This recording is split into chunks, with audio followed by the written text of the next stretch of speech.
Scientists call it the Cambrian Explosion, because life began to diversify faster than ever before.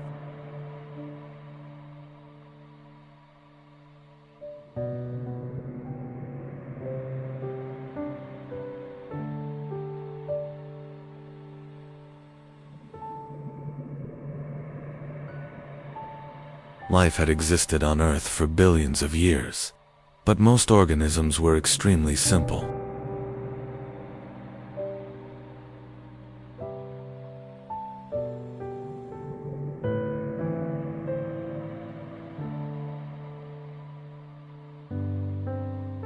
Microscopic organisms, soft-bodied creatures, primitive forms of life.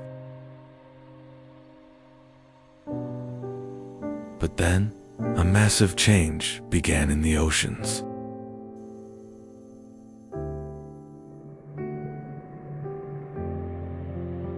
The atmosphere was changing. Oxygen levels were rising.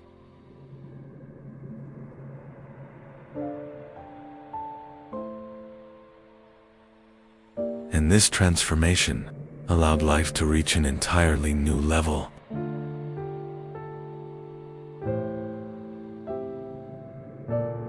For the first time, complex eyes evolved. Hard shells appeared. Powerful muscle systems developed. Creatures could now move efficiently.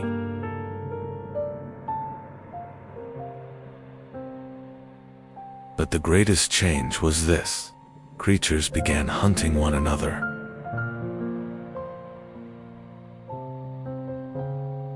And so, Earth's first great predators emerged. One of the most terrifying creatures of the Cambrian seas was an anomaly. It was nearly 1 meter long. By the standards of its age, it was a gigantic monster. It had enormous eyes. It captured prey with sharp, grasping limbs. The trilobites were among the most common creatures of the Cambrian period. They had hard outer shells. Some could swim, while others crawled across the ocean floor.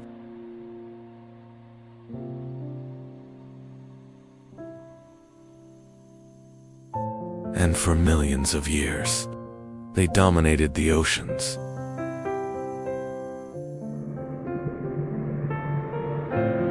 But the Cambrian explosion did not only create new creatures, it also created competition.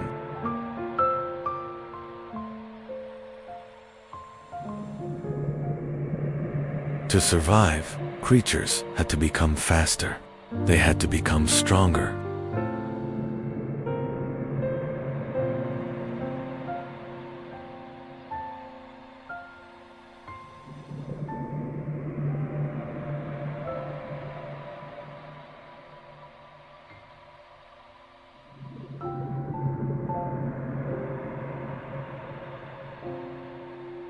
Defenses began to evolve. Shells became thicker.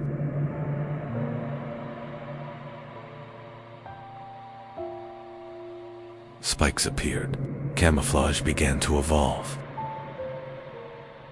Earth's first great evolutionary arms race had begun. The Cambrian oceans were extremely dangerous. Predators were everywhere. Strange creatures roamed the seas.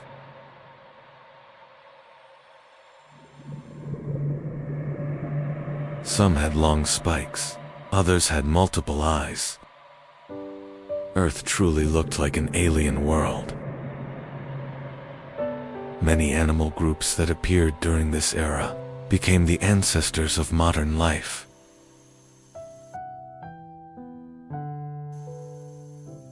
Scientists still ask one question: why did the Cambrian explosion begin? Some point to rising oxygen levels. Others believe genetic changes were responsible. But one thing is certain. Without this event, complex life might never have evolved. There would be no fish, no dinosaurs.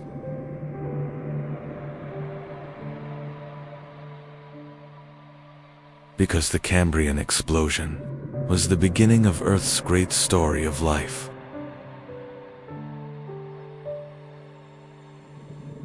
The story of humanity began in dark prehistoric oceans. 541 million years ago. Massive continents drifted slowly, while oceans covered most of the planet. On land, there was still great silence. The oceans were the true center of life. Strange colonies of organisms spread across the seafloor. Sponge-like creatures, primitive worms, and bizarre soft-bodied organisms. Some creatures began actively swimming for the first time. This development completely transformed predation.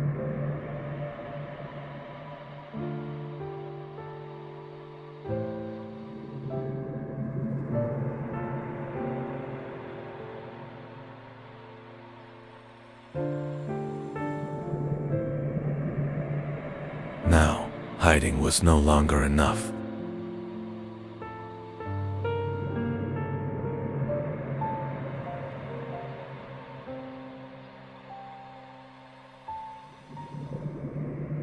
Creatures had to escape. They had to fight.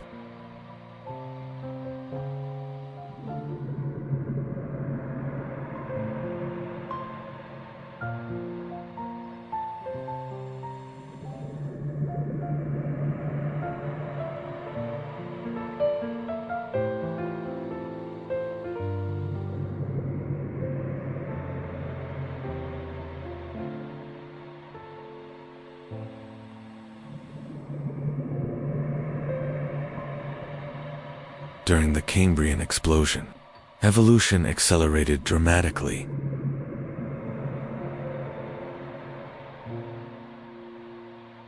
According to many scientists, most major animal groups appeared during this era. The first arthropods, the first advanced predators, the first complex nervous systems. Nature was becoming far more complex.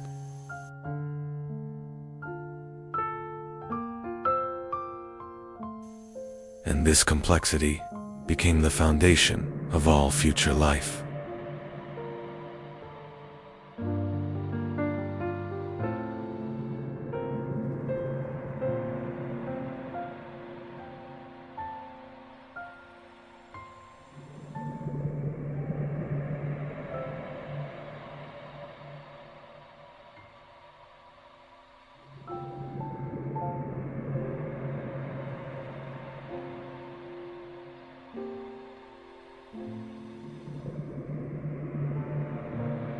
The eyes we use today, our movement systems, even basic body structures, may trace much of their origin back to this period.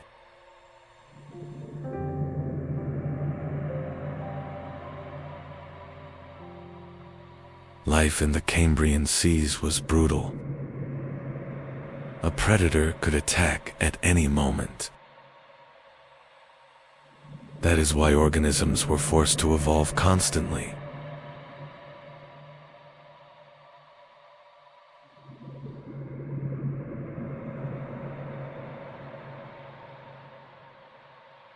Faster fins, stronger shells, sharper senses. For millions of years, this struggle continued.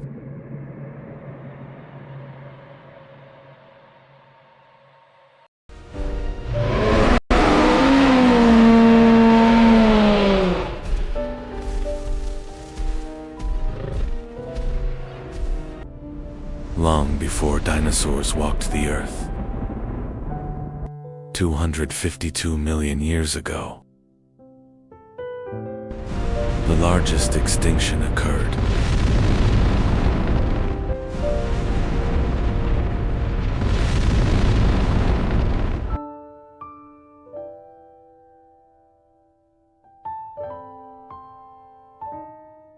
World. The world experienced hell. Giant volcanoes. The atmosphere became toxic.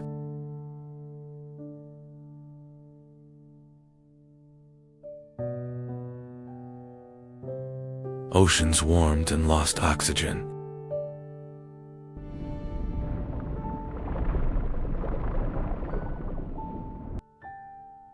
Nearly 90% of species went extinct. The Earth began to reshape.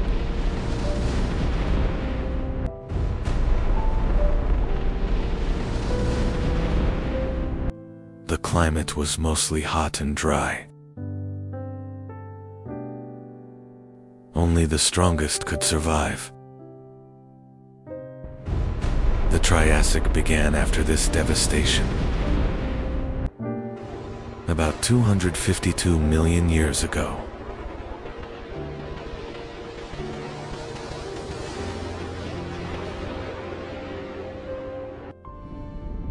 End of the Permian period. Pangea. Our world is still a single continent. 252 to 247 million years ago. Early Triassic begins. Earth is still extremely hot.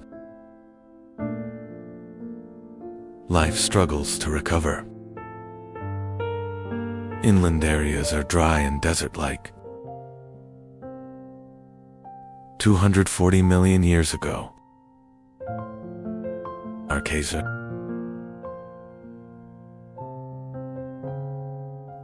Ecosystems slowly stabilize. A new era is about to begin. Reptiles spread across the land. Crocodile-like archosaurs appeared. Small mammal-like creatures emerged, preparing for a battle for survival.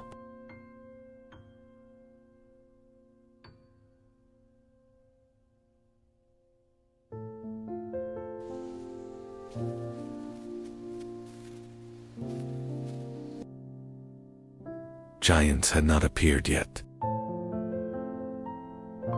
Survival was the priority. The formerly dominant species had become extinct. The ecosystems were empty. This gap, it's an opportunity for new life. Resistant strains have begun to proliferate. Competition was low.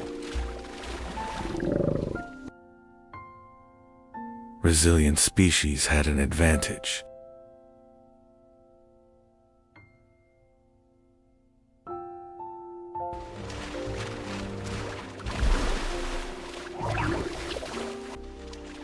Reptiles began to spread.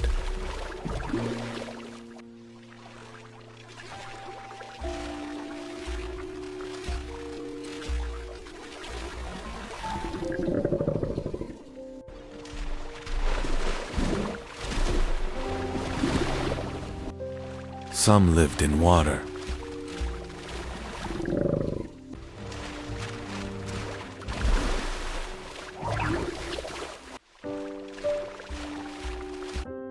About 230 million years ago,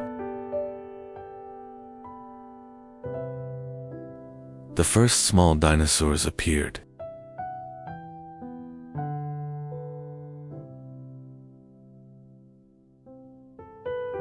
They were small in size.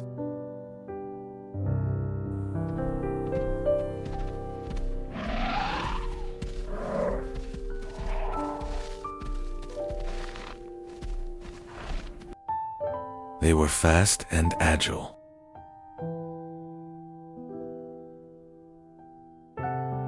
They were not dominant yet. Survival mattered more than hunting. They moved cautiously in open areas.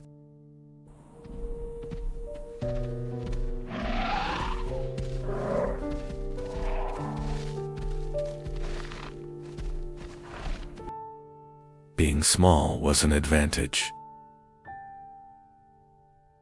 Speed mattered more than strength. These traits set them apart.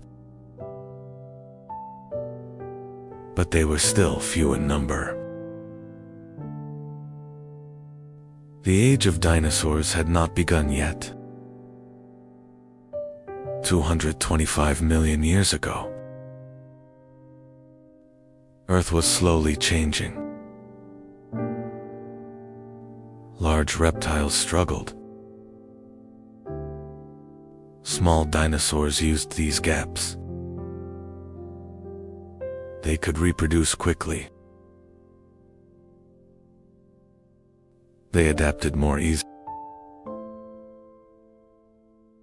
But they were still not dominant. Earth was approaching another turning point.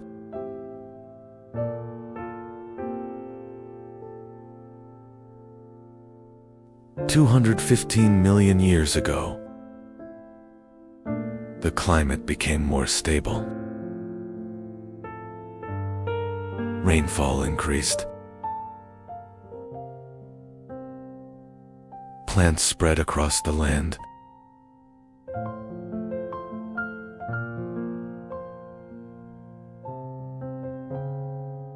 Green landscapes expanded.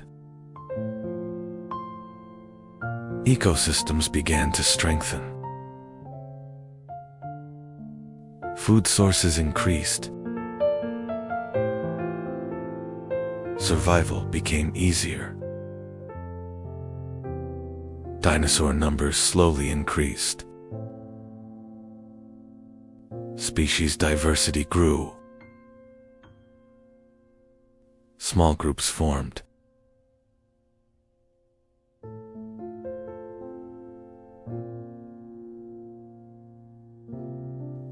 Competition became more balanced.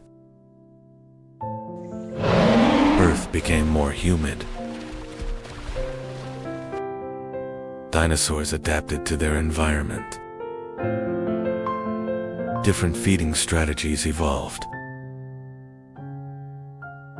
Herbivores became more common. Predator-prey balance formed. Earth was now more alive. Rainfall became regular. Dinosaurs became more visible. But dominance was not complete yet. 201 million years ago, the Jurassic period began.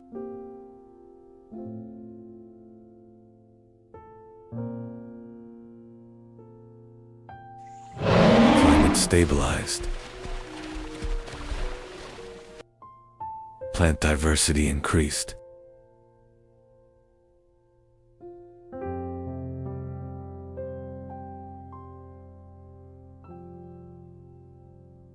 Dinosaurs rapidly multiplied. Species became more defined. Large body size became an advantage. Predators specialize. Initially, the small dinosaurs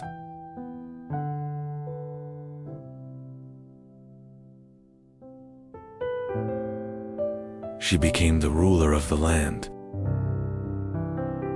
Jurassic is the heart of the age of dinosaurs. 190 million years ago, giant dinosaurs appeared. They are called sauropods. Earth could now support giants. When life found balance, it grew. Power came not from destruction, but from harmony. Subscribe and like. The world was changing. Life endured. The survivors.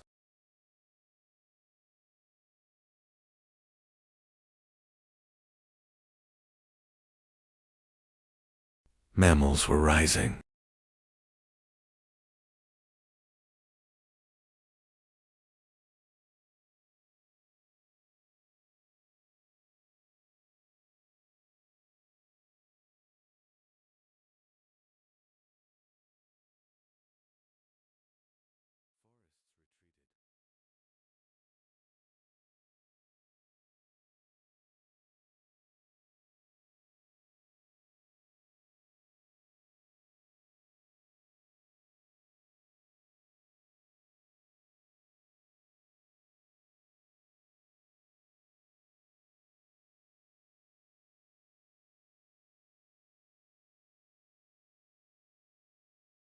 Open lands prevailed.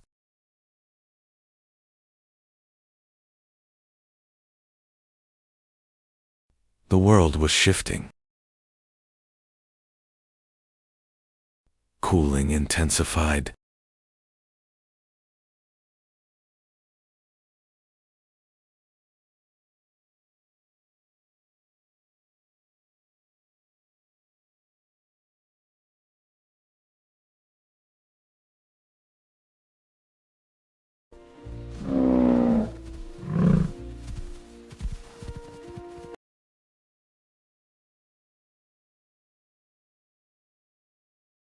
The adaptable endured.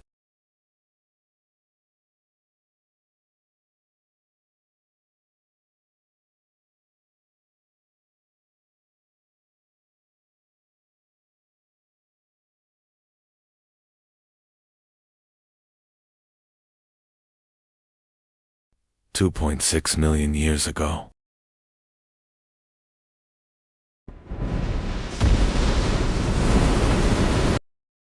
The Ice Age began.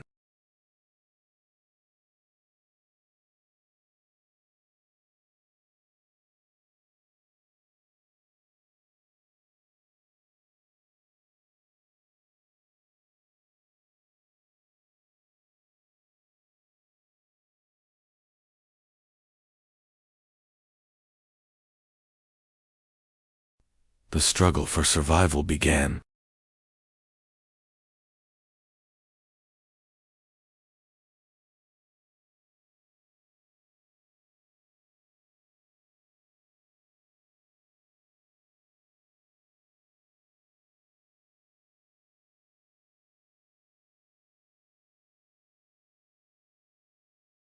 Cold and warm periods alternated repeatedly.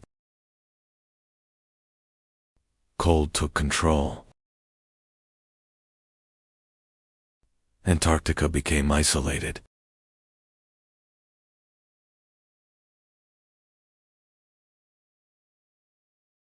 The ice sheets expanded further each year. The hot springs could no longer reach the shores. Life had to adapt to the increasing cold.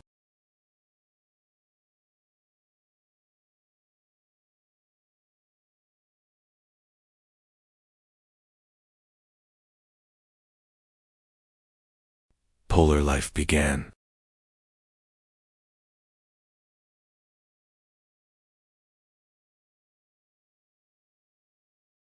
Forests have begun to be replaced by open spaces.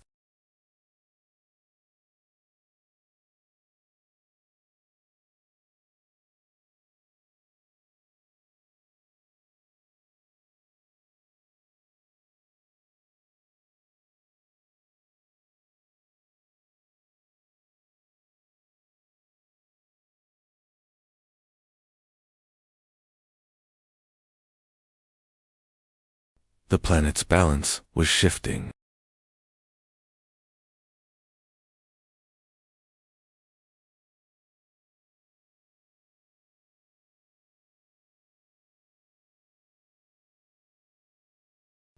Marine life adapted.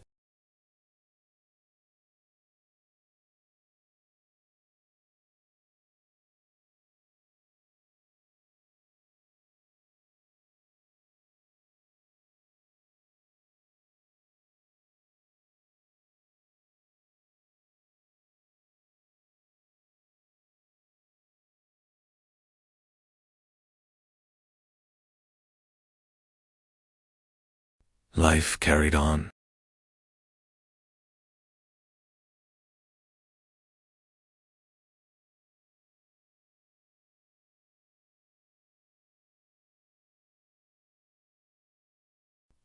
It was as if the world was preparing for something.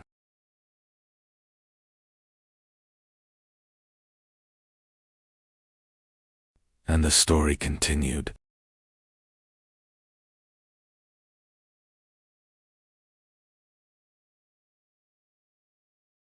Life accelerated.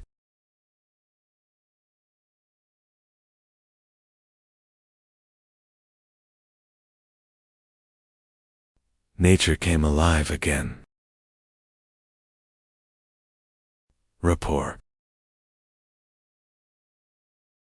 The land dried.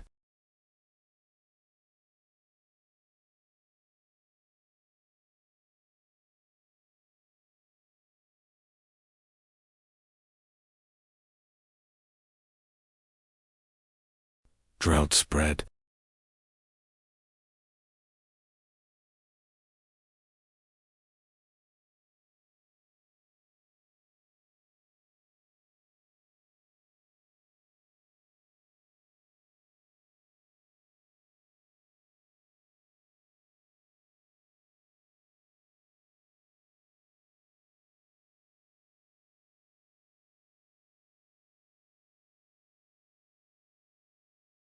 The silence would not last.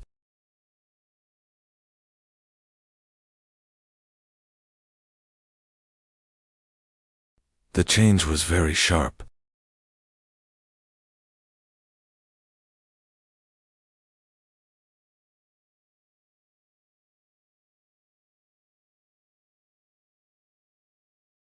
Why this preparation? Years pass.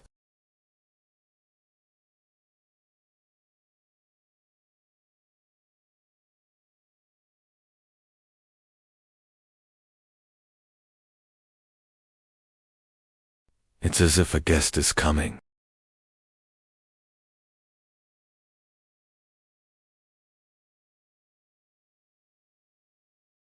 The house seems to be tidying up quickly. A system where only those who adapt survive.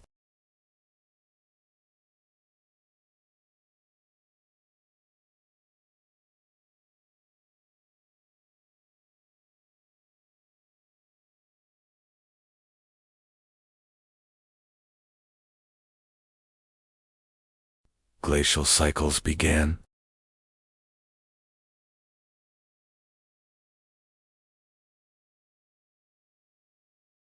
The Ice Age deepened. The ice began to melt.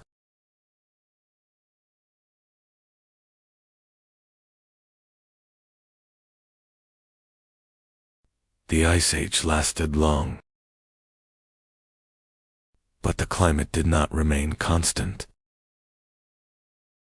Sunlight reached the land again.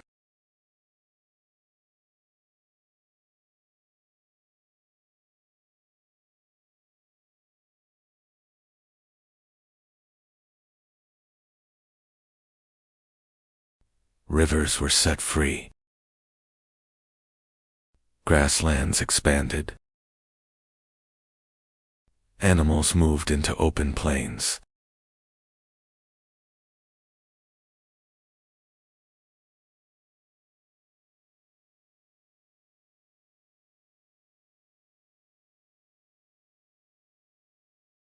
Time flowed.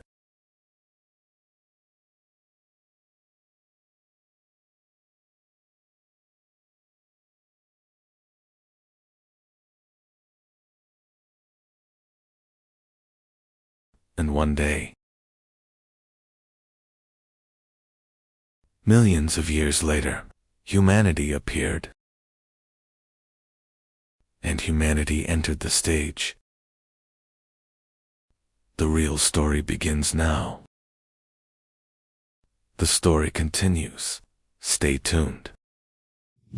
When humans learn how to survive. Before we understand these ages, we have to travel back, not hundreds, not thousands, but millions of years into the past. This is our world.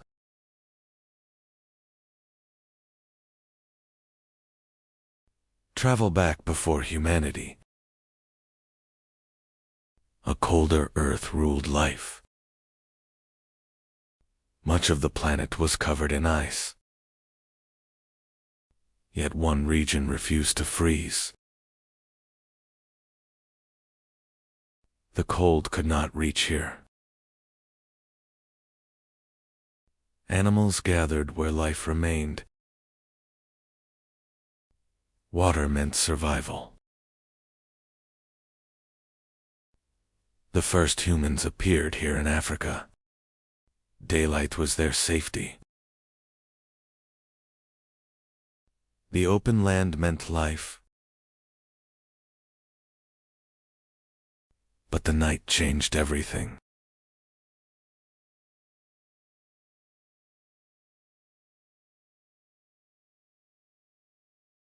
In the dark, they were not alone.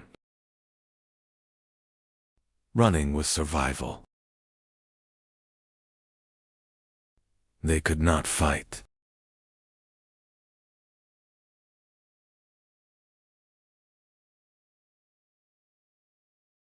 Only escape. Not every enemy had teeth. The wind could be stopped.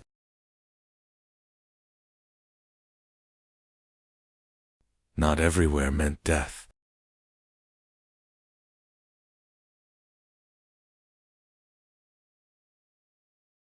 For the first time, someone slept.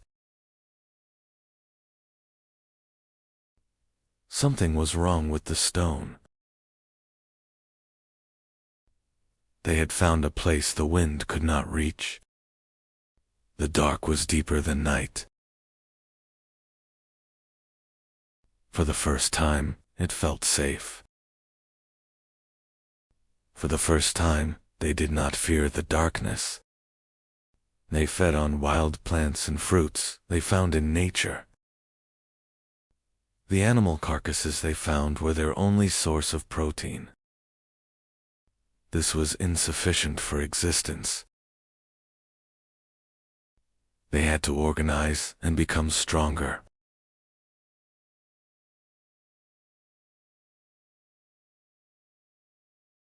The line between life and death was very thin. Survival came first.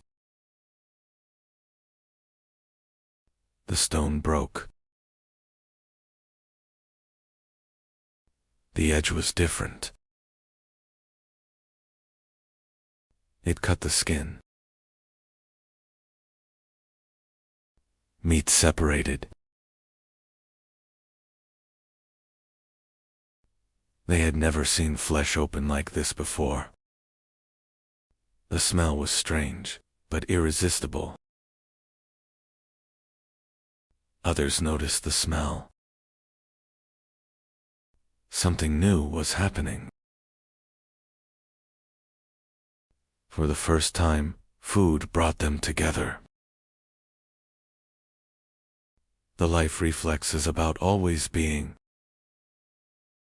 Inventions are shaped by need. He looked at the stone again, this time, not as a rock, as a possibility. There wasn't much material where they lived. They didn't have time either. The strongest species was not human. The smartest had not awakened yet. One day, it picked up a stone. Not to throw. Not to hide. It looked at it. Something was happening. The bone cracked, not by teeth, but by stone. They had found a new force. He struck again. Same place, same motion. This time, on purpose. He struck. The others watched. The movement repeated. Now there was not only a doer, but learners. This was not a hunt. This became a lesson. Humanity began here. They fixed the sharp stone to a branch. It became the first spear. With the handle, the blow grew stronger. Even bone could break now. They moved together through the grass, not fleeing anymore, approaching. Step by step, they advanced. The sticks were no longer for defense. They stopped. So did it. No one fled.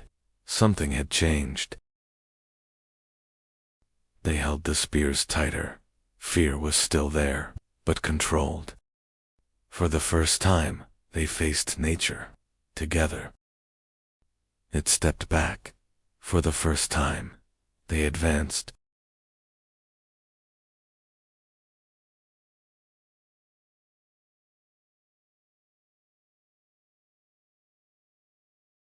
It ran. Now the hunters followed.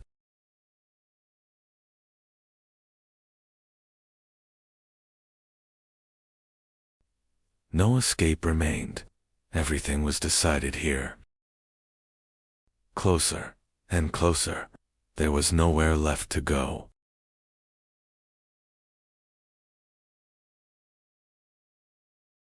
The hunt ended. Nothing would be the same again. They were no longer prey. They had become hunters. Stone met flesh. The tool had meaning now. They cut with intention, not tearing, shaping. This was more than food. This was control. The hide kept the cold away.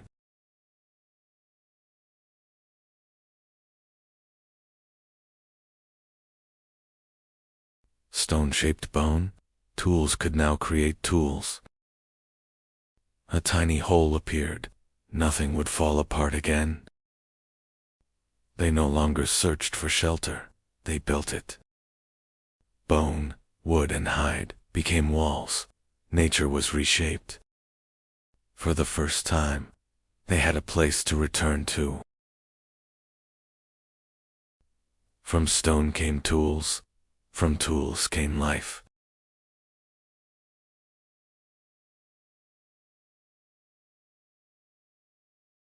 The sky flashed. Night changed. They had never seen light like this. They only watched. The sky struck the earth. The tree began to burn. They felt the power of the fire. They touched the light. It followed them.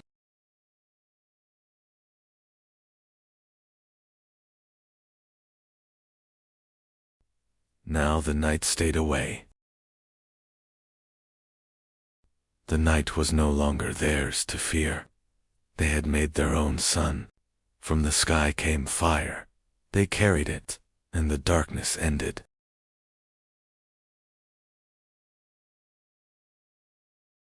They brought the meat closer. Something changed. The smell was new. They waited. He tasted, then reached again. This was better.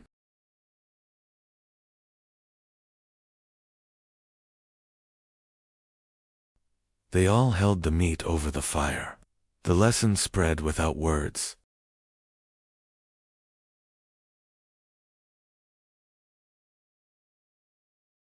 They tasted together. Hunger changed into comfort.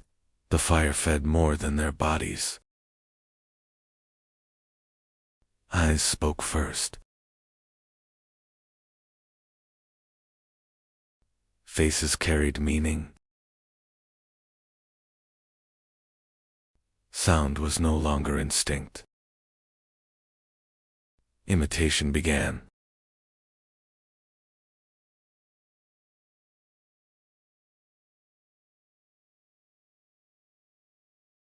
Sounds gained meaning. The first agreement was born.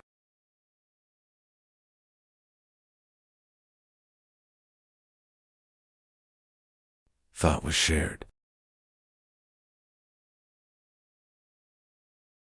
Humans were no longer alone.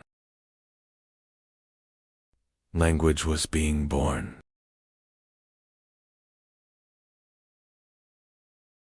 Before the pyramids. Before Stonehenge. Before the invention of writing. There was something that should not exist. Göbekli II.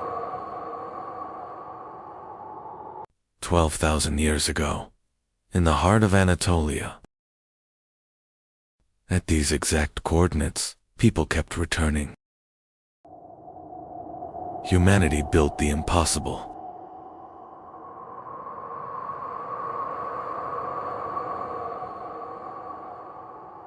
Massive pillars, weighing up to 20 tons. Carved with predators, foxes, snakes, scorpions. This was not random, this was deliberate. But how did hunter-gatherers build this?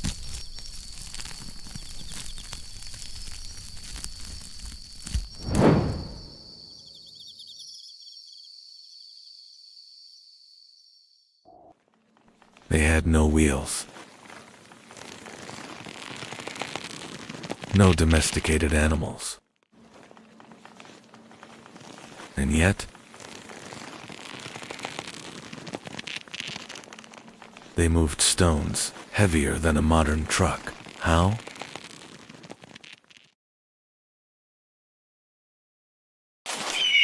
Every strike meant something. These carvings were not crude. They show planning, skill, symbolism. This was intelligence, organized intelligence. Look closely. These carvings are not accidental. Every line has intention. Every animal has placement. This was precision, not chaos. They built something extraordinary. This was not an ordinary place. There was meaning carved into the stones.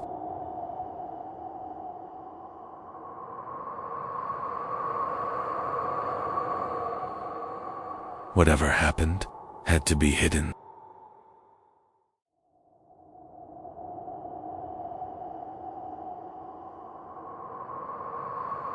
But the earth cannot hide everything forever. In 1994, an archaeologist looked at that hill, and he did not see an ordinary mound. In 1995, excavations began. As the soil opened, history changed. This was only the beginning.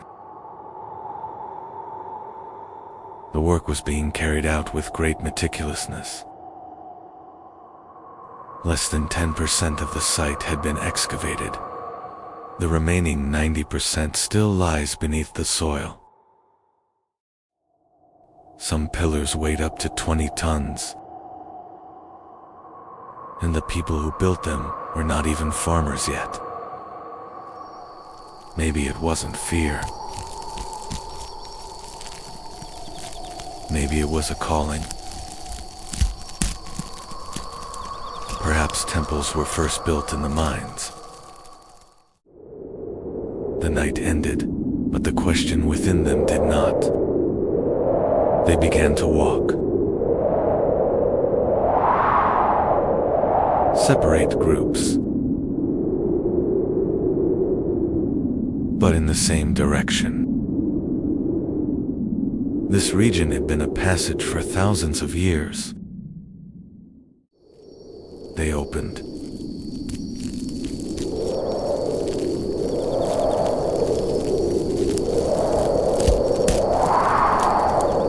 It was as if they were gathering strength. This was a beginning. Ropes tightened. Tons of weight. But heavier than the stone was the decision within them.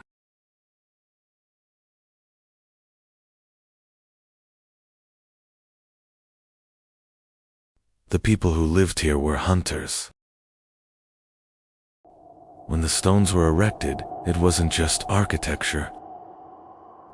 It revealed a ceremonial space where communities came together. Excavations point to Göbekli Tepe, not as a village, but as a ritual center.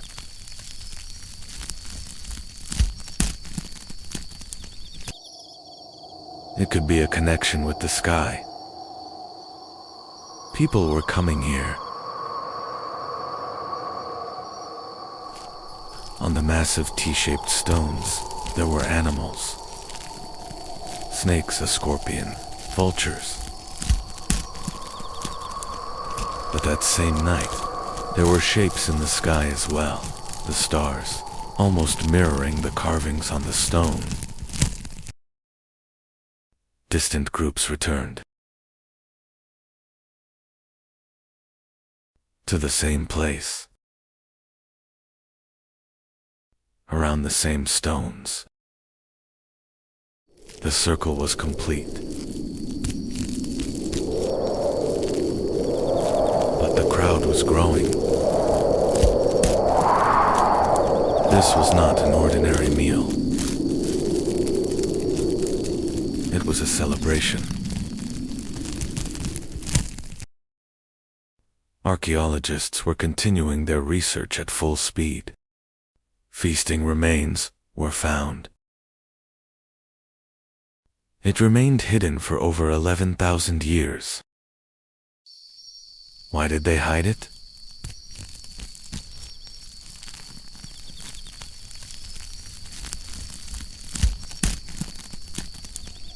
The ritual began.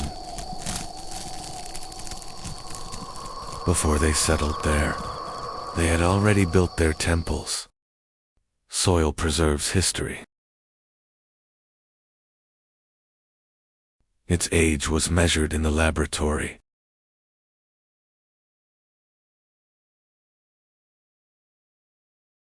The result was thousands of years older than expected.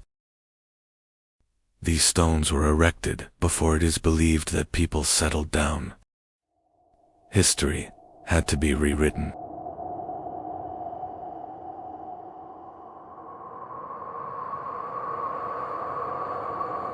This discovery shook our understanding of civilization. The soil was slowly removed. Each layer. It belonged to another time. Bigger, older. Underground scans reveal a massive complex beneath the hill.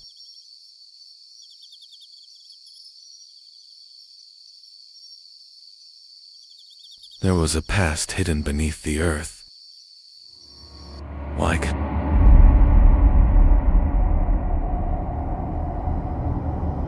Urfa is located at the northern tip of the Fertile Crescent, one of the most critical regions in human history. The climate was suitable for life in the post-Ice Age period. It is one of the areas where wild wheat and barley grow naturally.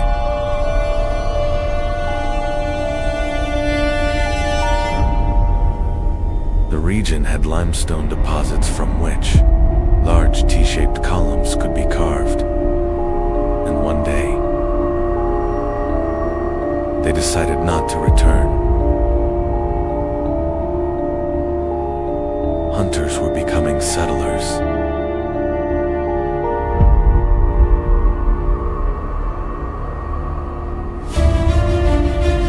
The temple was already there.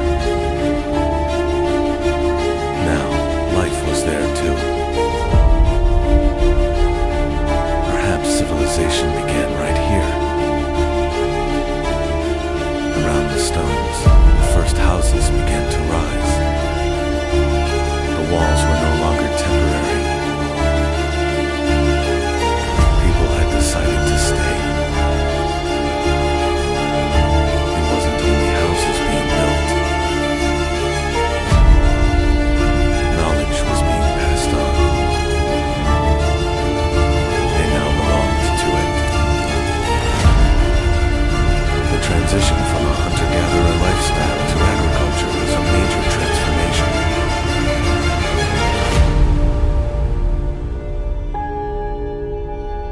They settled.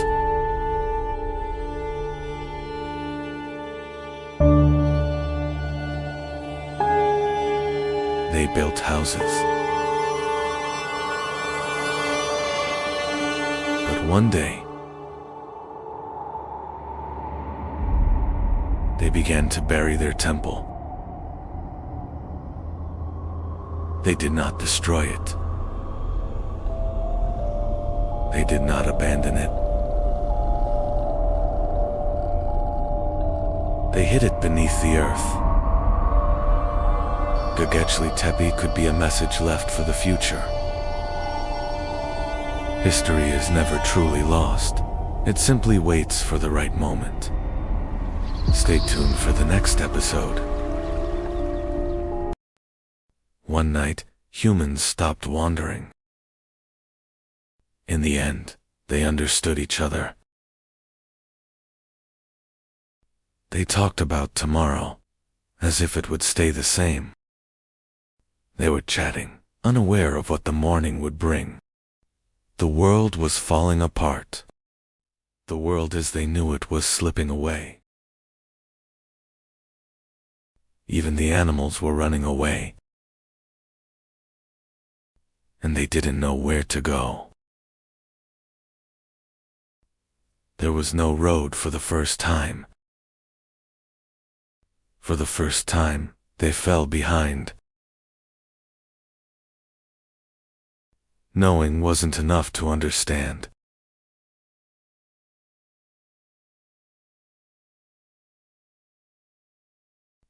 They were helpless in the face of nature's power. The trace disappeared. The lands where they hunted were gone. There was no ground left to stand on. They called, but there was no response. Hunger now had a face. Hope was fading.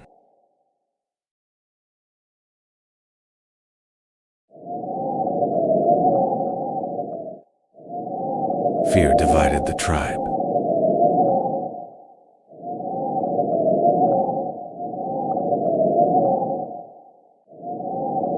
Life was silently leaving her. Some returned to their memories.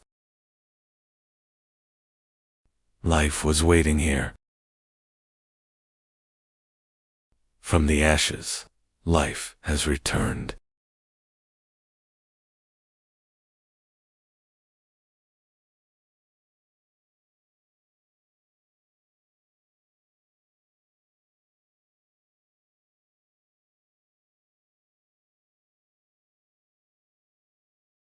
They didn't go this time.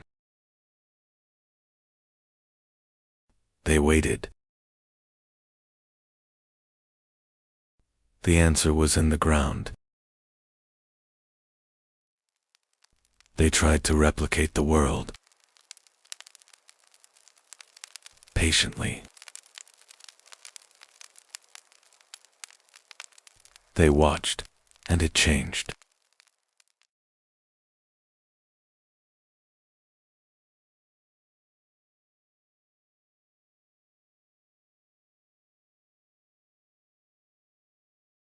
They did it again.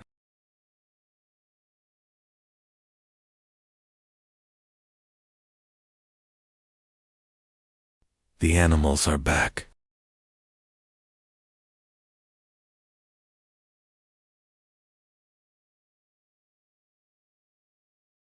But nothing was the same. They no longer had to follow them.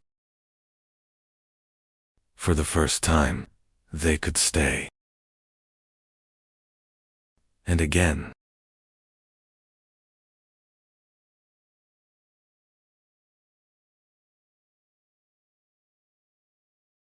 Now they understand.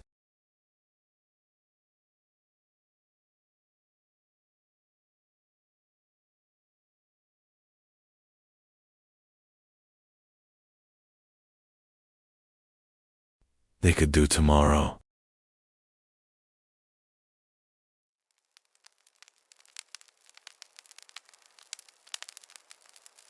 Humanity changed the day it stopped. Civilization began here. They were no longer searching for food. They learned, and they taught.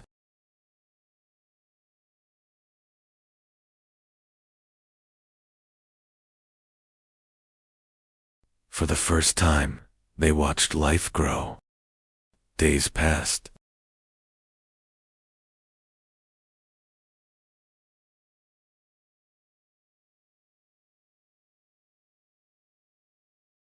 The earth responded. Time was no longer chasing them. She was returning with them.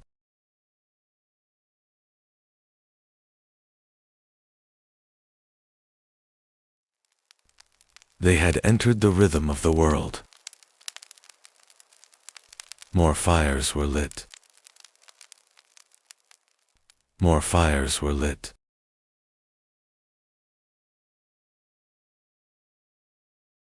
People don't travel very far anymore.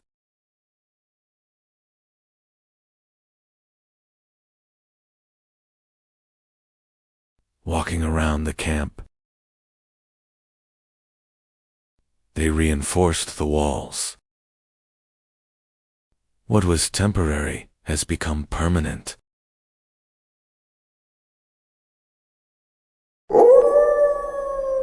The wind no longer made the decision.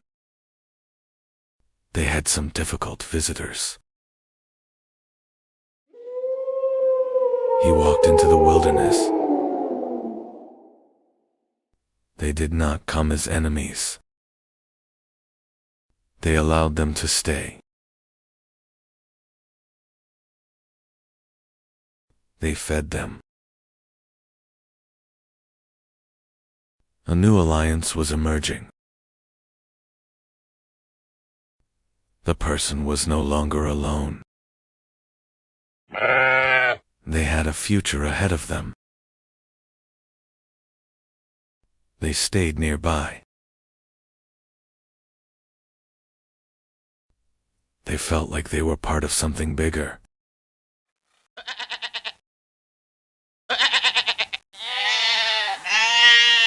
Farm life has begun.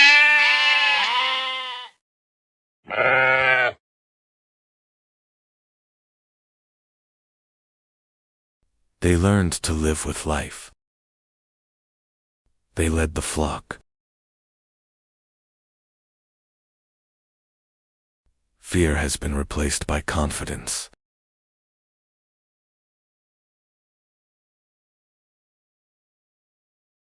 Humans stopped adapting to nature. They started editing nature. Humans stopped adapting to nature. They started editing nature. The earth responded. My hands were full. The hunger has receded. First time enough. The earth finally spoke. Their waiting weighed heavily on them. They hid the harvest. Not for today. For later. Food now had value. The value had to be protected.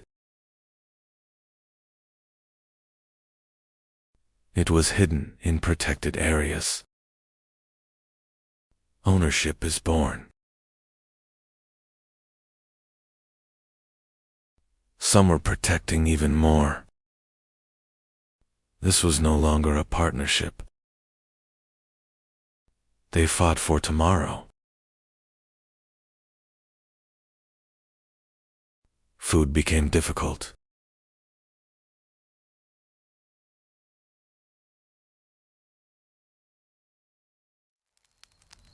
The union had ended. This chaos had to end. One voice became more important. They chose to listen. Order replaced chaos. That night, security emerged, and the next morning, society was born.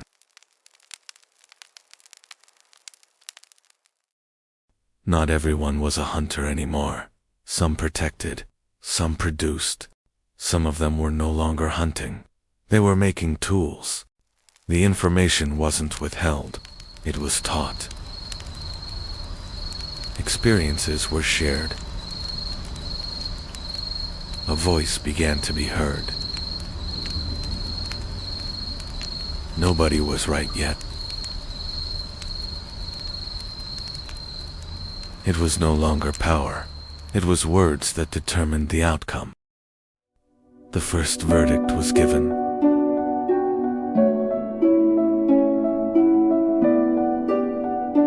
The Neolithic Age has begun. Next chapter, the Chalcolithic Age. You can continue this journey with us. 5700 BC. The sun set for the last time over Çatalhöyük. In the heart of Anatolia, one of history's greatest secrets lay hidden. Thousands of years ago, this fertile plain became humanity's first great home. This place, where water and earth met, gave life to tens of thousands. On the banks of the Karsamba River, the first steps of civilization were taken. Why did tens of thousands of people suddenly abandon that giant home they lived in for millennia? While thousands poured into streets in Mesopotamia, Europe was still in the deep silence of endless forests and solitary wooden houses. The grandeur of stone had not yet begun on the Nile.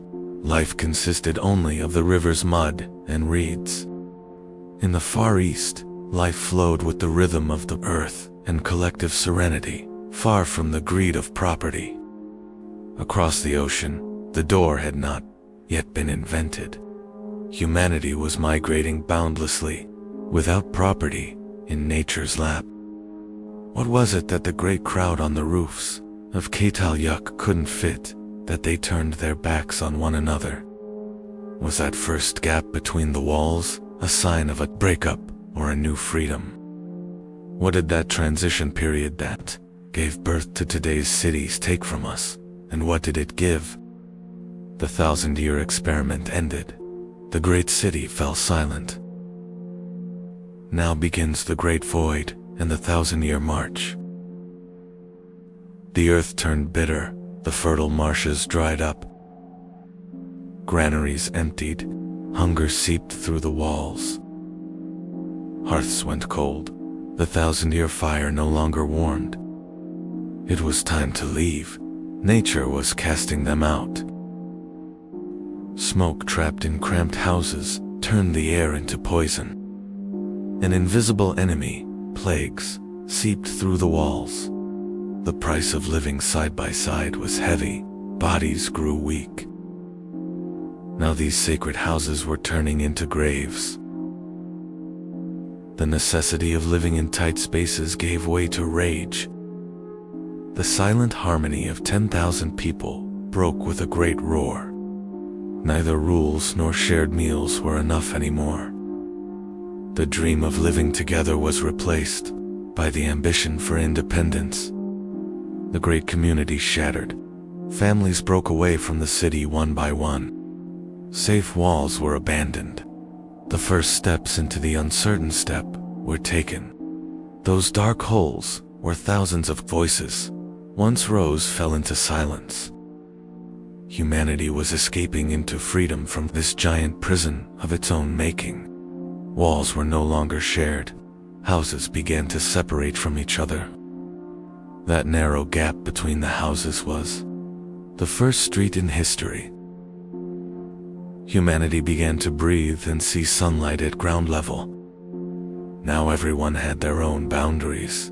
Privacy was quietly being born. Walls were pierced from below.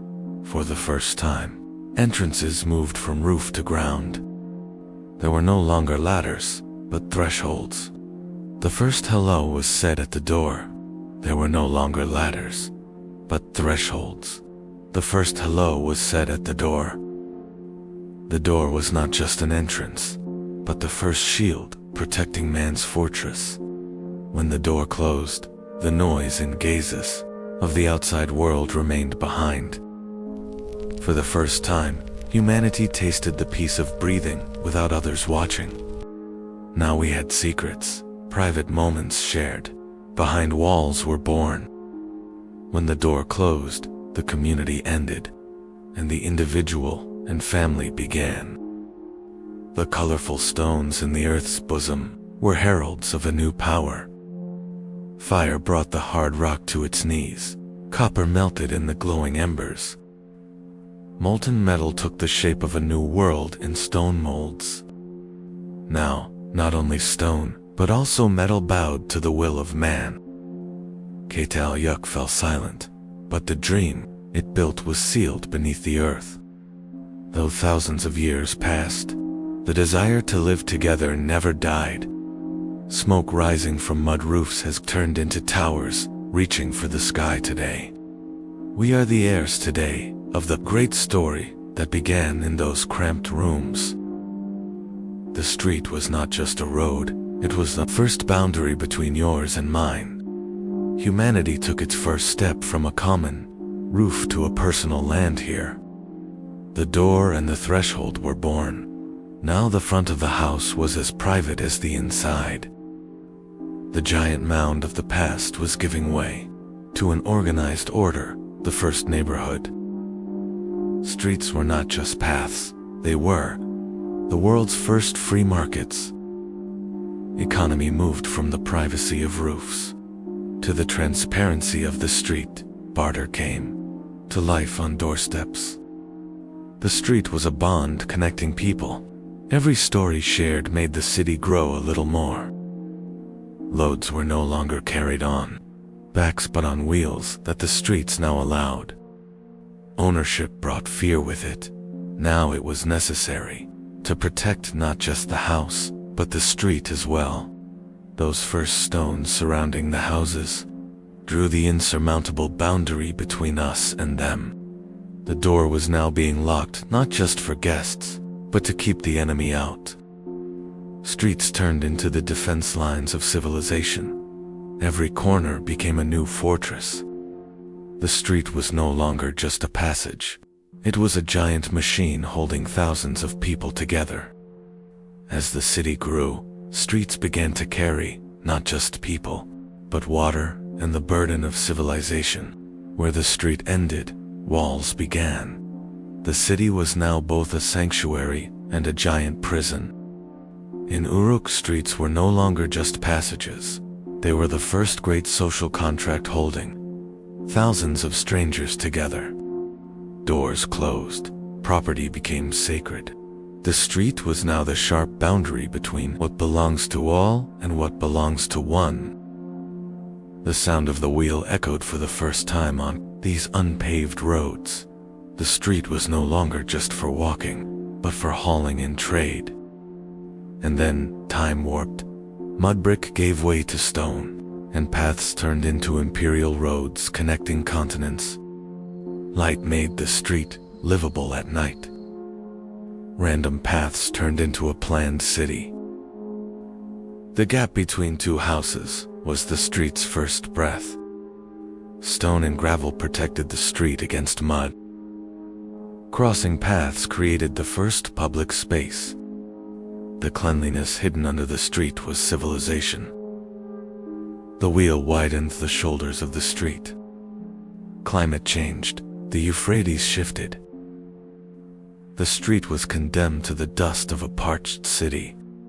As the water receded, distant settlements were one by one plunged into silence. The streets became the dusty refuge for those fleeing to the city for survival. The street was no longer just a path. It was the last bastion of order. The wrath of the climate forced people to seek refuge behind massive walls. As the crowd grew, the rules of the street were carved into clay, not just memory. Records replacing words became the new and unshakable memory of the street. Information turned into an invisible power, governing the city and ending chaos. Water was trapped beneath the street. Hidden channels kept the city clean. Engineering turned chaos into health. Infrastructure became the foundation. The wheel made the street not just a path, but the main artery of civilization. Every brick was the work of a collective will that turned chaos into order. Randomness ended. The streets were now the work of a mind and a plan. The unseen revolution was under the street. The first channels gave life to the city. Speech faded. Clay tablets became the unshakable memory of the street. Millions of bricks protected the street from the chaos of the outside world. The street was no longer just a path, but the signature of a civilization. Randomness ended. Every street was the work of a mind and a plan. The story of the street didn't start here, but here it became immortal. It all began beneath this silent mound. For 9,000 years, this earth kept humanity's strangest secret in its heart. When the first shovel hit in 1958, all known history was torn apart like paper. What stood before us was not a village, but a giant labyrinth. As archaeologists gazed into that dark void, into the depths of a grave, a 9,000-year silence was shattered by a terrifying ritual. In this strange world, there were no roads or doors. The city was sealed together like a giant labyrinth. Life was on the rooftops. People lived their daily lives on these massive terraces that resembled public squares. So, what was the great fear that cut off 10,000 people from the outside world and trapped them in this breathless order? When science broke this deep silence and gazed into that dark void, into the depths of a grave, a 9,000-year silence was shattered by the coldness of the bones emerging to light. What we encountered was not just death. It was the first evidence of a terrifying and ancient ritual. To enter a home, you had to step down into the unknown through that narrow, dark hole in the sky. Every rung of the wooden ladder pulled you away from the outer world and left you in the arms of a smoky silence. When you reached the bottom, neither light nor doors welcomed you. There was only the suffocating narrowness of the walls. These houses were not just shelters. They were windowless, breathless cells where 10,000 people were trapped. Belongings were few, but silence was plenty. Everyone shared the same narrow space, the same dim light, and the same fate. The walls were so close. There was no private life here, nor a secret corner. Everyone was watching each other, every single moment. No one could be different here. There were no leaders, no slaves, but there was no freedom either. 10,000 people moved as a single soul. Everyone slept at the same time, lived the same way, and bowed to the same rules. So, what great fear sustained this perfect order that even a king could not provide? Walls were not just mud. They were woven with the bones of the wild. Giant bullheads were like gods, watching you every moment. Red paint was not just a decoration. It was the trace on the wall of a ritual, of shed blood, and of untamable fears. They did not conquer nature. They chose to imprison savagery in the deepest corner of their home and sleep beside it. Watch where you step. In these houses, the floor was not just earth, but a grave cover. They buried their loved ones right beneath where they slept, in a fetal position, as if in the womb. Death was not a parting here. The living and the dead were sealed together forever under the same roof. The story of some dead did not end with burial. They would separate the skulls from the bodies and give them a new life. They rebuilt their ancestors' faces with clay. They made new eyes from mud and pigment so they would never forget. These masks watched those sitting on reed mats by the fire. Death was right there, by the hearth, inside the family every evening. In this dark world, power came not from gold, but from a black glass born in the heart of the volcano, obsidian. They crafted it so sharply that obsidian was both a hunter's most loyal friend and the most perfect blade, two-part skin from flesh. But obsidian was not just for cutting. It was a black, misty mirror where humans first encountered their own dark reflection. The true masters of the steppe were not them, but the leopards watching from the shadows. They could not domesticate this savagery, but by carving it onto their walls, they turned fear into a power imprisoned within their homes. Wearing a leopard skin was not just clothing. It was the only way to possess and rule the most predatory spirit of nature. It all began with these symbols: power, belief, and fear. These walls you touch are silent witnesses of 9,000 years. This is Cataloic, the first metropolis with no streets and doors closed to the world. You had only one way in, this dark opening on the roof. Outside was a wild world. Inside, a life of claustrophobia. Why were they hiding? From the gods above, or from each other? Sunlight could only seep through this hole, just like life, narrow and limited. Their weapons were made of volcanic glass, as sharp and dark as obsidian. But the real mystery was hidden in the floors of these empty rooms. 10,000 people were breathing inside a giant labyrinth. They are still there, watching us and guarding our secrets. And one day, when the sky filled with fire, everything would change. Watch where you step, because they are right beneath you. They slept together. Death was not an end here. The hardest goodbye was indoors. Every house was a cemetery. He was following his ancestors. This silence has a price. Even the walls are made of bone. Why didn't they let them go? We are burying our secrets. Cataloyak, City of the Dead.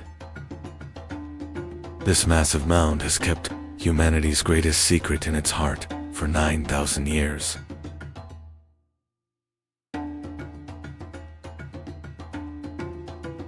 Today, science dives into the heart of this silent giant to map the digital past. With every brushstroke, we return to a unique world, without property or hierarchy. There were no masters in these houses. Everyone was equal under the same sky. Art was coming back to life with the blood of the earth, through natural pigments.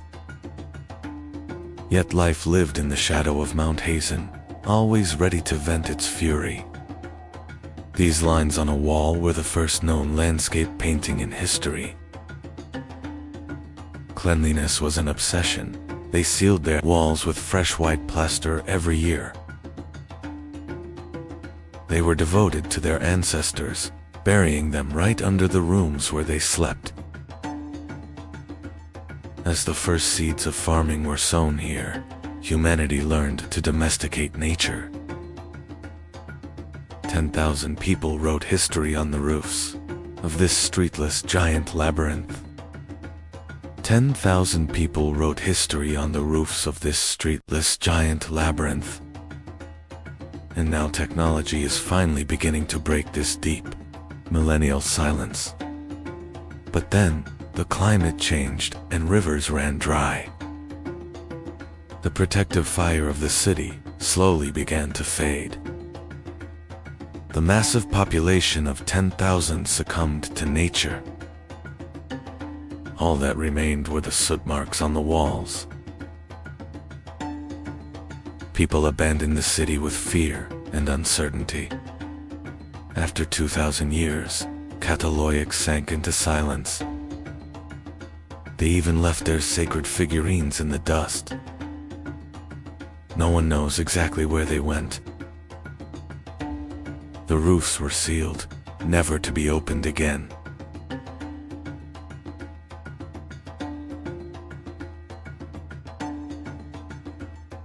The last meals were never eaten.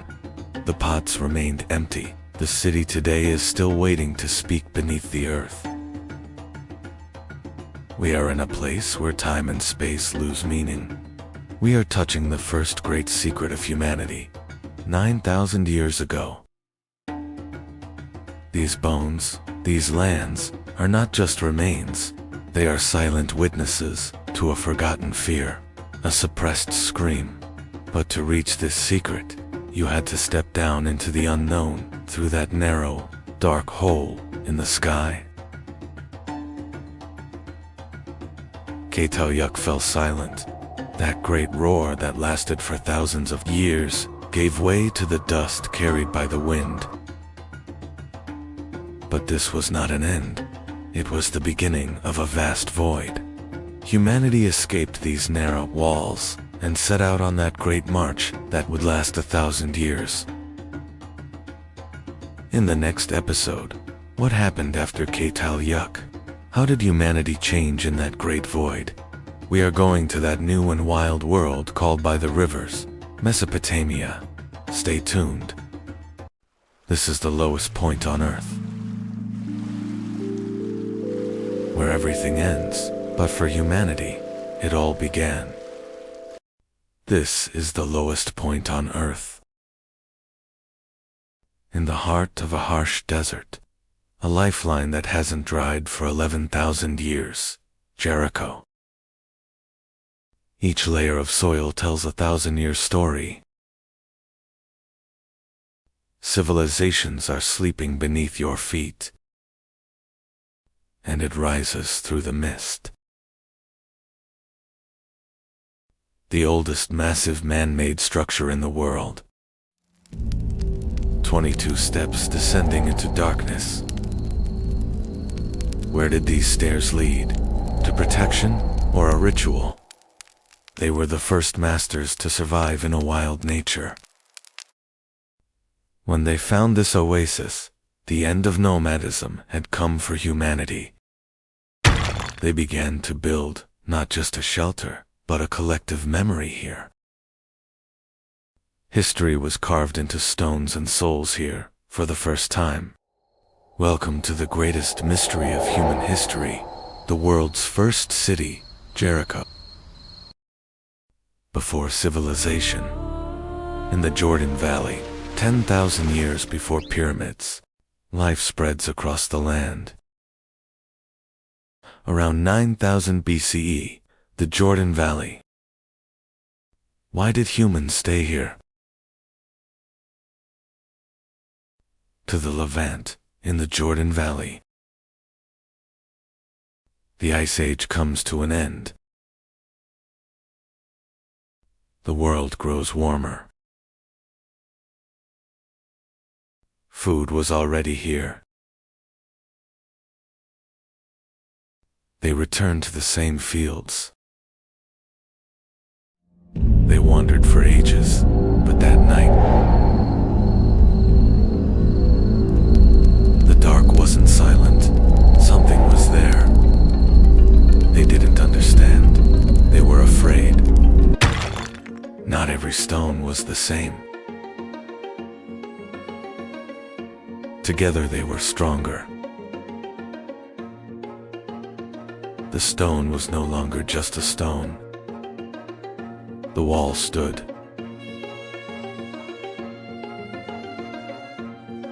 The wall wasn't enough. Something was missing. No one knew what it would become. Stone was placed upon stone. And for the first time, fear was controlled. A name was spoken. The first duty was chosen. He was no longer just a man. He was the first guard. The guard was alone. The sentry could feel the eyes watching him from the pitch-black darkness. This fear was very dangerous. The walls had to keep out not just wild animals, but the unknown as well. But the greatest fear came not from the outside, but from within. The line between life and death blurred for the first time in Jericho. They didn't let the dead go. They recreated them with clay.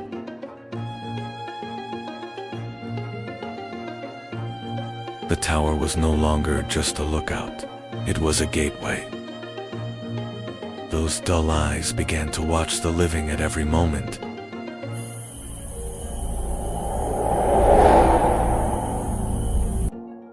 As resources dwindled, the peace protected by the walls turned bloody. Only the sound of stone and bone was heard. At sunrise, Jericho was no longer the same. The first city had become humanity's first prison. Jericho's greatest secret was not outside the walls or in the tower. It was right beneath the houses. They didn't bury their dead far away. They lived with them under the same roof, beneath their feet. But after a while, the graves were opened. The skulls were separated from the bodies. But after a while, the graves were opened. The skulls were separated from the bodies. Was it respect or an attempt to bring them back? They gave the skulls life again with clay. Cowrie shells were placed in the eye sockets. Now those voids had begun to look back again. These masked skulls were placed in the corner of the house, among the living. The world's first city was hosting the world's first spirit summoning rituals. Even 11,000 years later, these faces ask us the same question. Were they afraid of death, or did they want to rule it? Wild beasts, or enemy tribes? Jericho sealed its fears with walls. Harsh hunt outside, civilization inside. Who were these walls truly for? Jericho's people shut the world out. The greatest secrets lay underground. Silent guardians, plastered skulls. Their ancestors were still watching. Is this legacy from Quebec? The first portraits carved on bone. Why strive so hard to be remembered? Did the war with death begin here? A deep mystery at the world's lowest point. Jericho, mankind's first great trial. The locks of the past are opening. The mystery inside, the giant tower. 22 steps, the first stairs to heaven. A defense line, or a giant calendar. Salt from the Dead Sea, white gold. Obsidian and stones from distant lands. Wealth brought great threats with it. The city fell, but was never abandoned. New houses rose upon ancestral remains. Jericho, 20 layers of different lives. Humanity discovered property here. This ancient legacy still lives within us. The voices are fading. The fire no longer warms. Like life, those who are gone are missed. Those we miss are among us. Even those are missing. No one left to watch for. The walls no longer protect us. The traces remain. They built an 8-meter-high wall.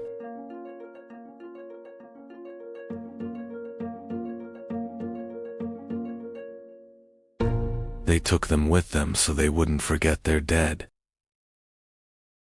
They laid the foundation for modern agriculture.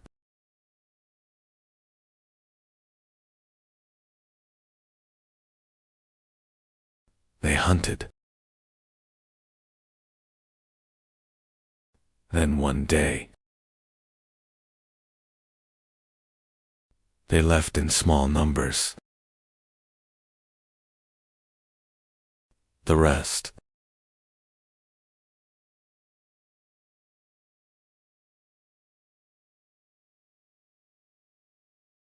with questions. They left us alone. Fear shapes life. And now we know that. They shaped death too. A vast history. 1/6 of the desert soil. She waited to enlighten us. They hit. They lived. They left. The next episode, Katal Yuk, the cradle of civilization.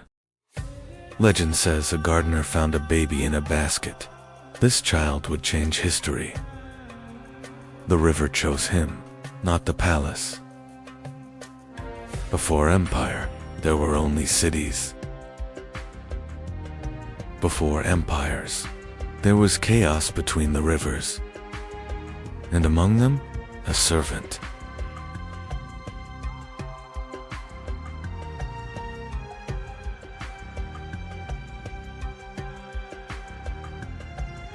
He learned how power truly worked.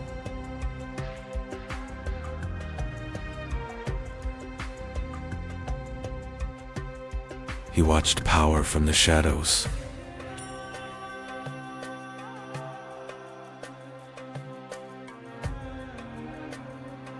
He felt the power. He was crushed under the weight of that power. He wanted more than survival.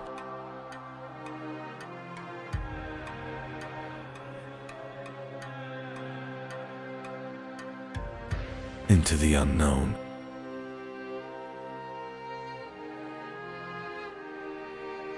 He walked away from his past. The gates of my prison have finally closed. The air of the desert tastes like blood and freedom. He arrived at Kish. There he found war.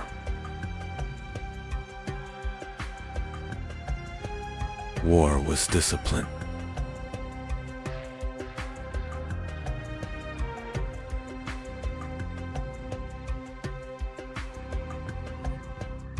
He learned quickly.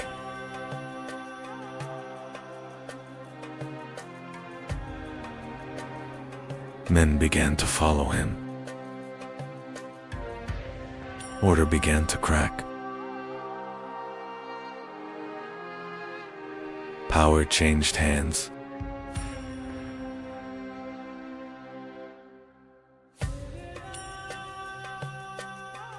Sargon became king. But one city was not enough. He marched beyond borders. Cities fell.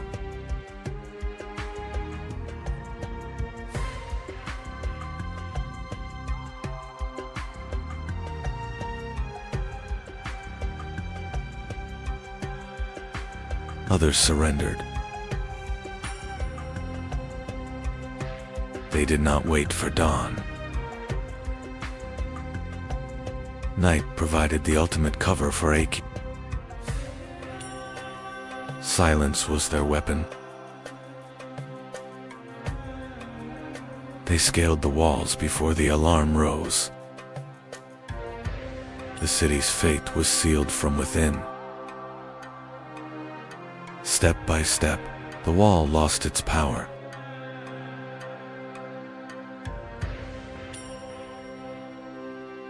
A name lost to the sands of time, AKD, the world's first empire. Before them, there was only chaos, independent cities, locked in eternal conflict. The gates were breached. The city was no longer its own.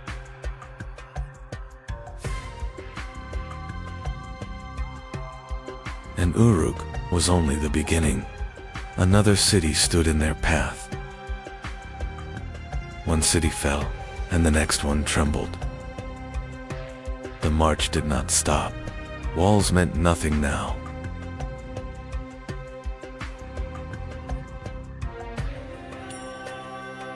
Another gate, another city broken.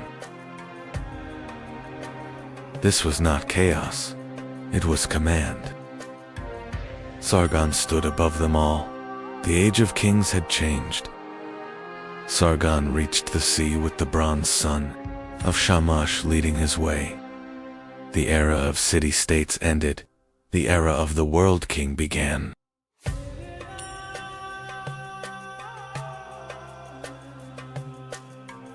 The Akkadian Empire had now been established.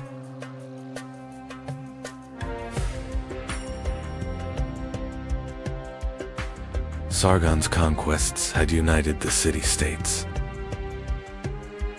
Independent cities were now under a single power.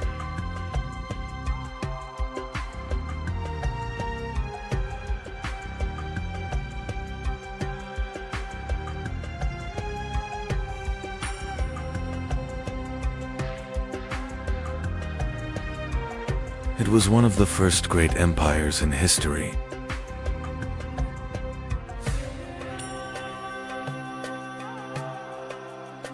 Vast lands were united under a single rule.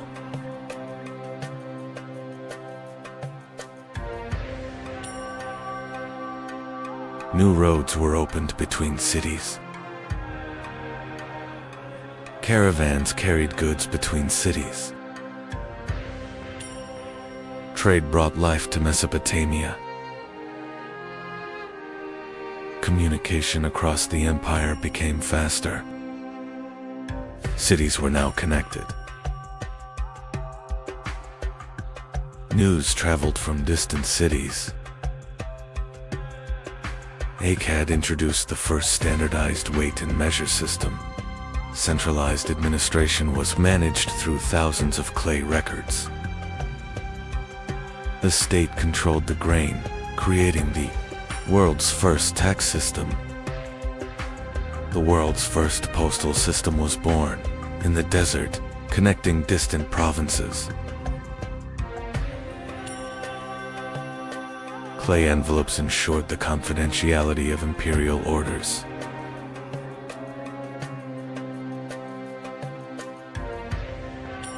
A sealed system allowed the central government to control the flow of information. Akkadian became the world's first diplomatic language.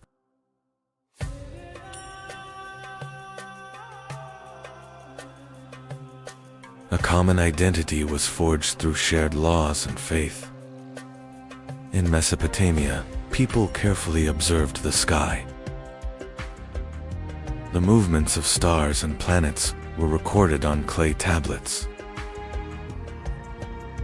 These observations later formed the foundations of astrology.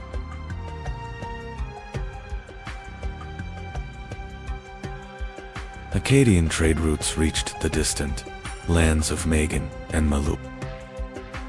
During the Akkadian period, trade ships carried goods to the ports. Cities traded with distant regions.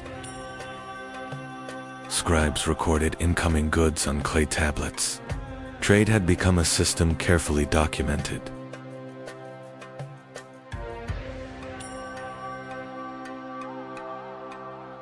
Trade routes connected Mesopotamia.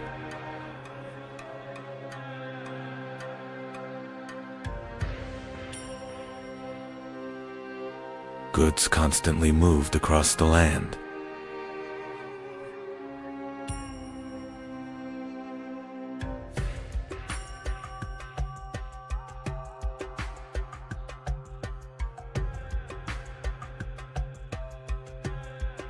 Copper and stone were valuable trade goods.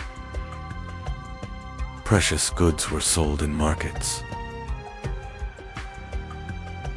Trade brought wealth. Governors were appointed in cities. A new administration was established. Taxes were collected. The state controlled the economy. Trade was recorded. Scribes kept official records. Clay tablets stored information. State organization became stronger. Cities began to prosper. Trade brought life to the cities. The economy was strong. But the empire would not stay strong forever. problems slowly appeared.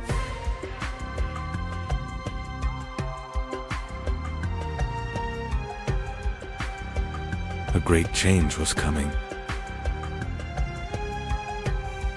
Rebellions began to shake the empire.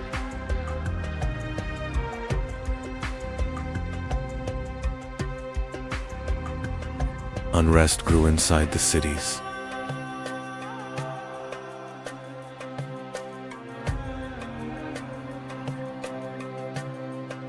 Cracks appeared within the empire.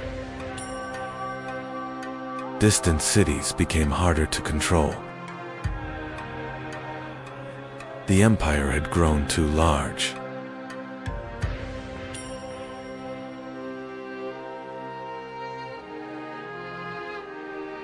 Governing became more difficult. The Gutian tribes came from the north.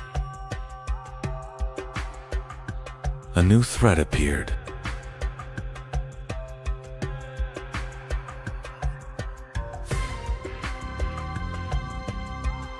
Warriors descended from the mountains.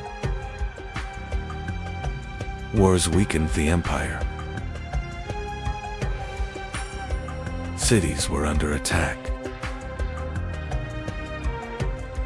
Defense became harder.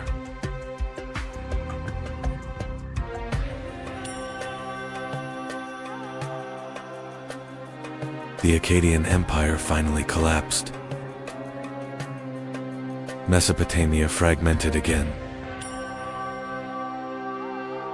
But its idea endured.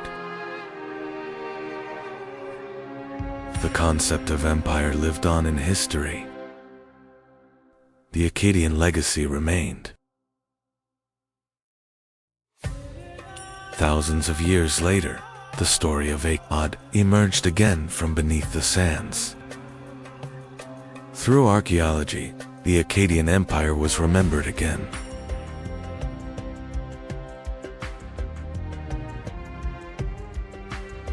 Follow for the next chapter.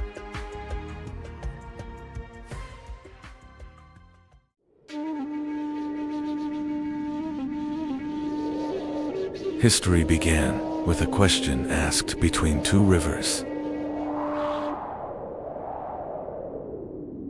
Sumer, cradle of civilization, where rivers were tamed and time measured. They didn't just survive, they recorded human memory.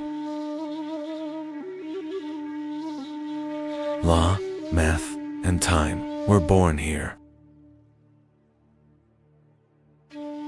They controlled the rivers and built an empire.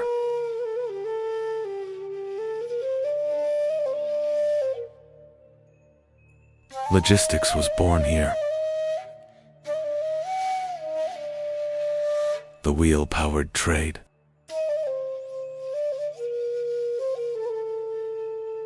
Bricks built the first state.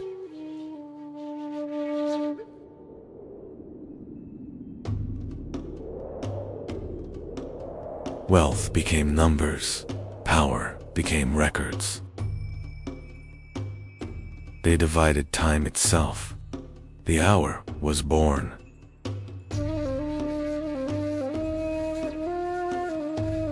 They mapped the sky. The circle was defined.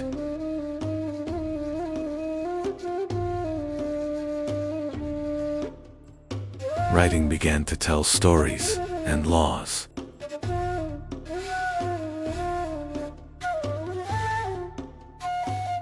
The first hero, Gilgamesh, seeking immortality.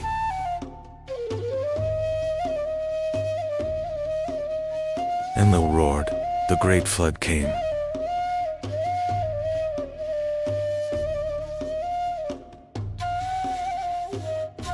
Cities served the gods, humans obeyed. Even kings feared the dusty underworld. Their myths shaped humanity.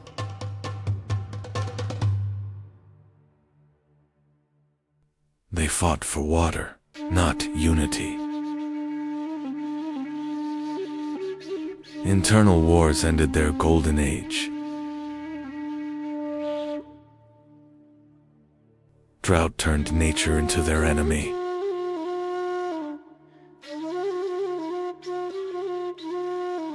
A northern power would replace the cities.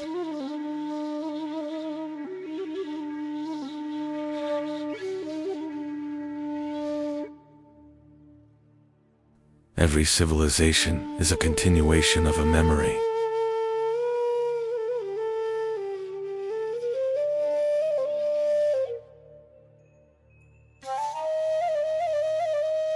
Thousands of years earlier, humans did not know cities, but they had learned to live together.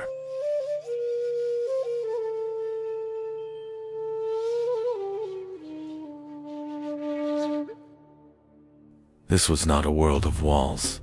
It was a world of people leaning on each other.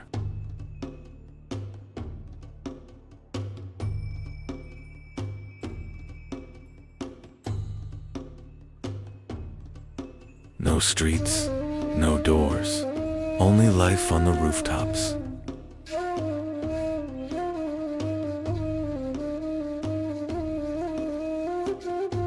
Life began on the rooftops.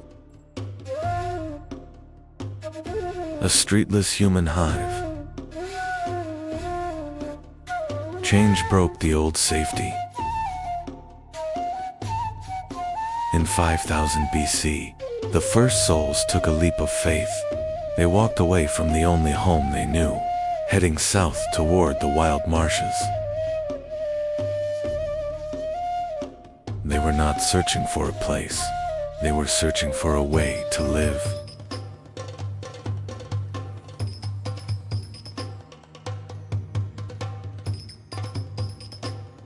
And they found water.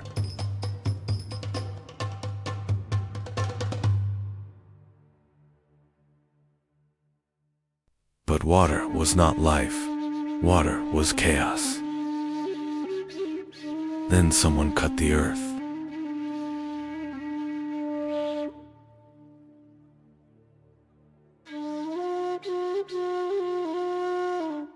They mastered water with engineering.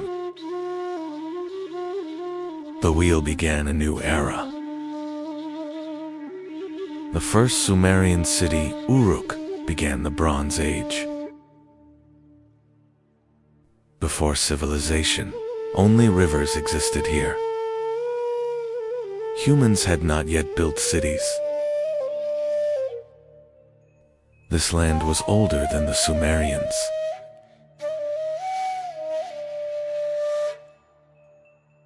Sometimes the water gave life. Sometimes it took everything away. Humans here were not against nature. They were learning to live with it. Humans tried to stop the water.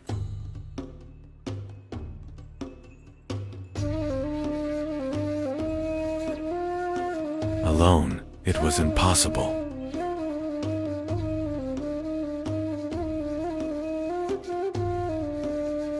The land was no longer just plowed.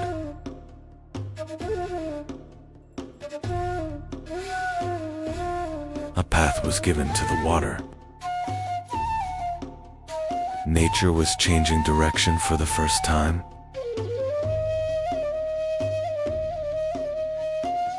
The homes began to multiply. People no longer lived alone.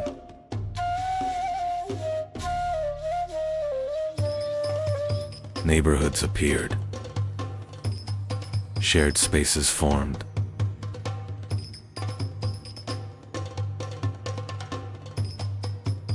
Someone began to guide it.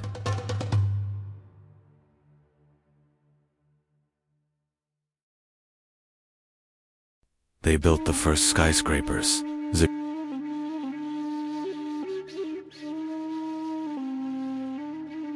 Writing was born from accounting.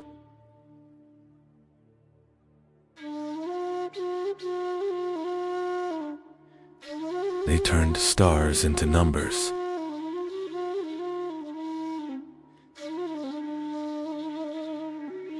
Water clocks measured the night. They created the 360-degree circle. Edaba trained the first administrators.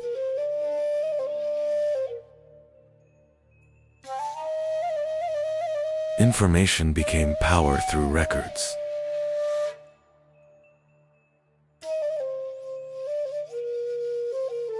Writing became art and poetry. Rivers created a trade empire.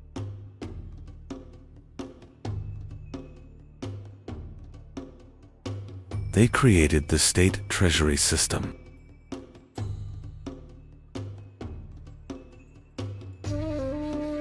They created the first medicines.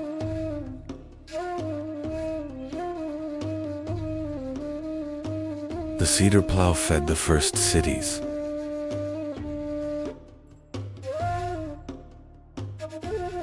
Patterns became a visual language. The first global market was born.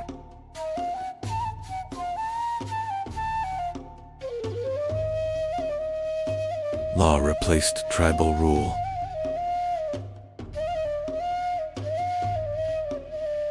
Grain became the first wealth.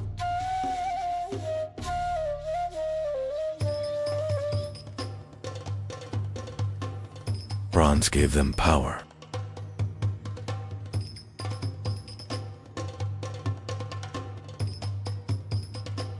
Taxes became a sacred duty.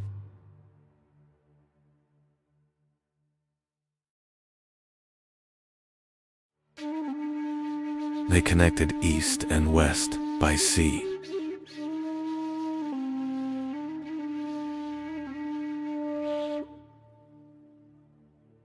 Sumerian cities were the Venices of the ancient world.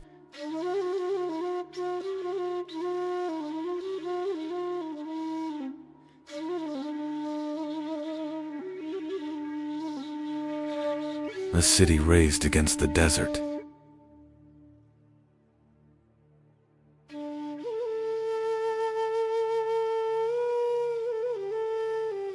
War became an organized force.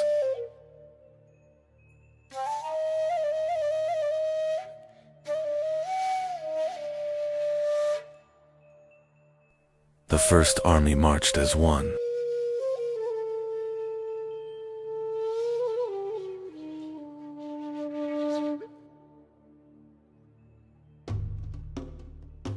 Survival was decided in bronze.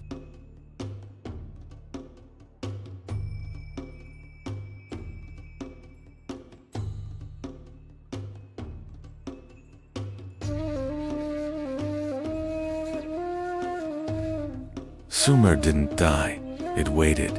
Under the silent dunes of Mesopotamia, their words were preserved in clay. While empires of stone crumbled into dust, these humble tablets kept the secrets of the first stars, the first laws, and the first stories of mankind. They are the ghosts in our clocks, the logic in our laws, and the ink in our history. Sumerians may have vanished into the desert, but as long as we write, calculate, and look at the stars, they live within us. Sumer's chapter ends here, but the storm of history is just beginning. In our next episode, the world's first empire rises from these very sands. The Akkadian Empire witnessed the dawn of King Sargon and the birth of a new era. For the complete story of our world, don't miss our playlist, a chronological journey from Earth's creation to today. You will love exploring how every piece of the puzzle fits together. Stay tuned for the full chronology.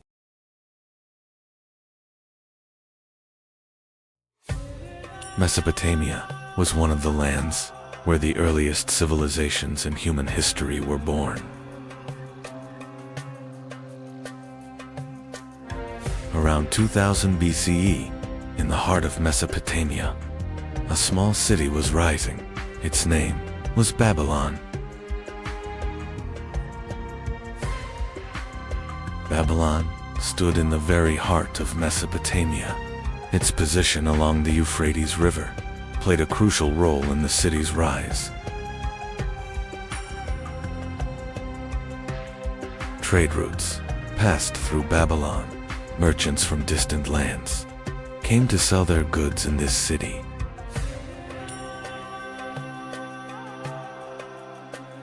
The markets of the city filled with crowds every day. Grain, textiles, and precious goods changed hands in Babylon.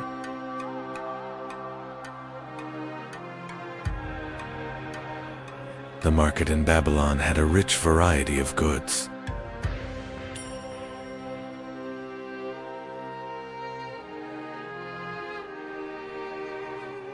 As Babylon grew, the city walls rose higher.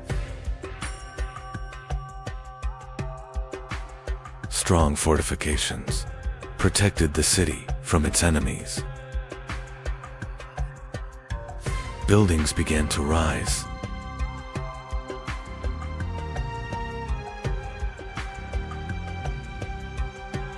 Over time, Babylon was no longer a small city. It had become one of the most powerful centers in Mesopotamia.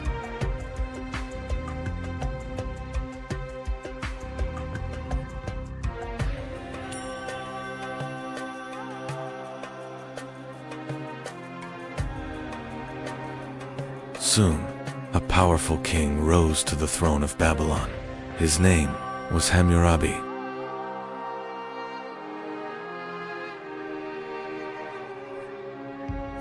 Hammurabi wanted to turn Babylon into a powerful empire. For that, he first strengthened his army. Hammurabi sent his armies across Mesopotamia. The power of Babylon began to spread rapidly.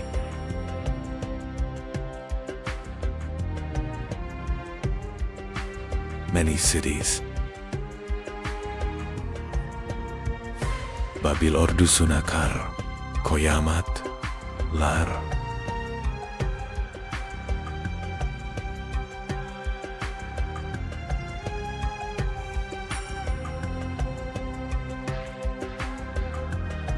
Hammurabi's conquests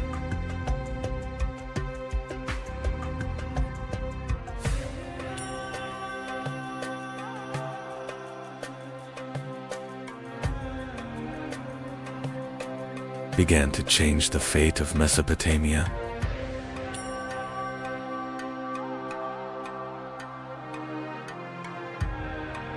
Cities one by one fell under Babylonian rule.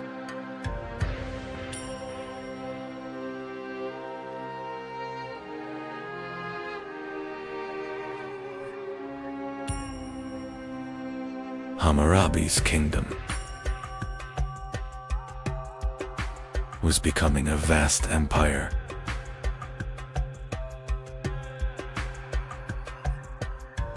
Hammurabi had turned Babylon into the most powerful state in Mesopotamia. His rule now stretched across vast lands.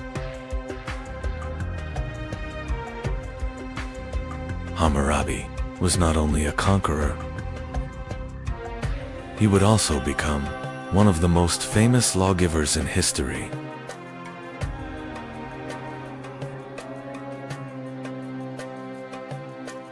Hammurabi carved his laws onto a great stone pillar.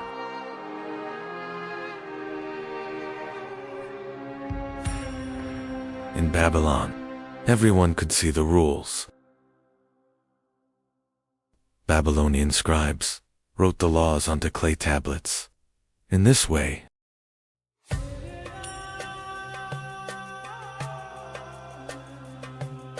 the rules could pass from generation to generation. Hammurabi's laws formed the foundation of justice in Babylon. People were now judged according to written rules.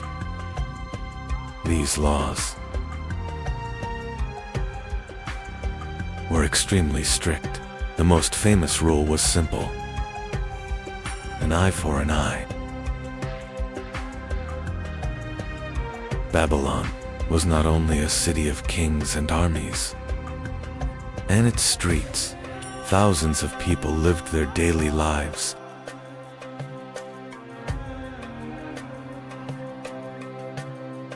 In Babylon, craftsmen worked throughout the day. Pottery, textiles, and many goods were produced in these workshops.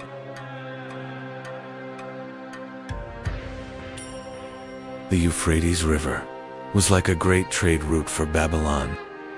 Goods and wealth traveled along its waters.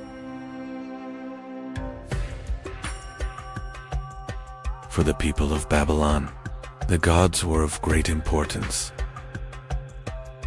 Ceremonies in the temples stood at the center of the city's life.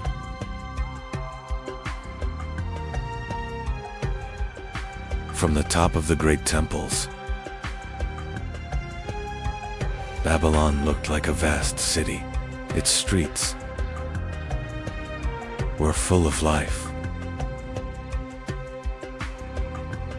Babylonian priests carefully studied the night sky. The movement of the stars held great meaning for them. Babylonian scholars also made great progress in mathematics. Numbers and calculations were recorded on clay tablets.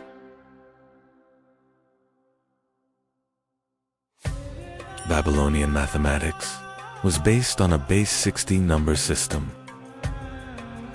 Even today, we still use it to measure time.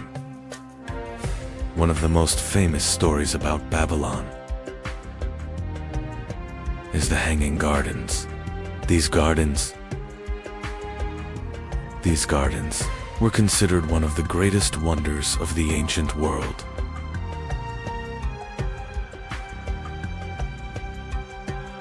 Keeping these gardens alive was not easy. Water was lifted from the Euphrates River and carried up to the terraces.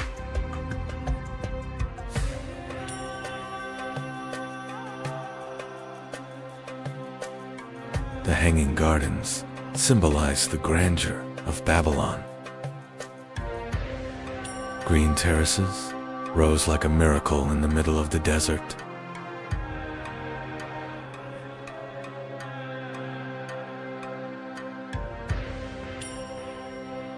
At one time, Babylon was the most powerful city in Mesopotamia.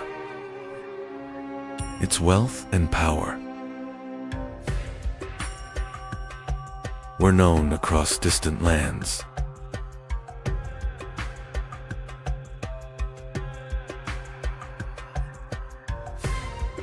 Ruling Babylon was a great responsibility.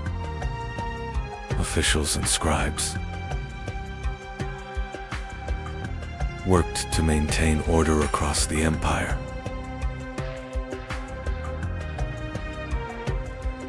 Envoys from distant kingdoms arrived at the palace of Babylon with gifts. These visits showed the city's power and influence. But over time, the power of Babylon began to fade. The empire was no longer as strong as before.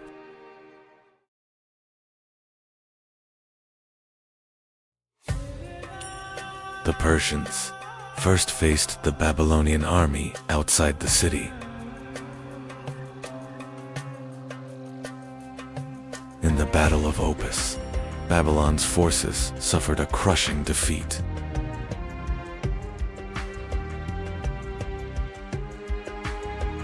From the east, a new and powerful empire was rising. The Persians were moving toward Mesopotamia.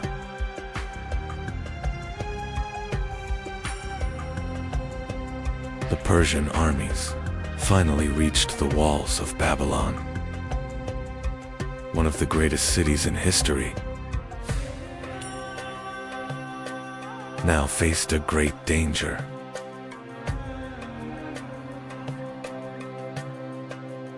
In 539 BCE, the Persians entered Babylon.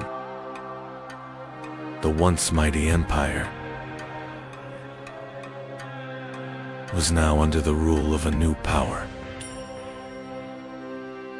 Babylon was now part of the Persian Empire. Yet the city had not completely lost its importance. Babylon was no longer the capital of a great empire. Yet the city continued as a center of trade and culture.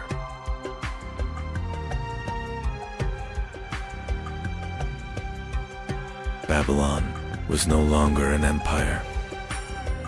Yet the city continued to live as a center of trade and knowledge. As the centuries passed, Babylon slowly lost its former power. The once great city was beginning to fall silent. In time, people began to leave Babylon.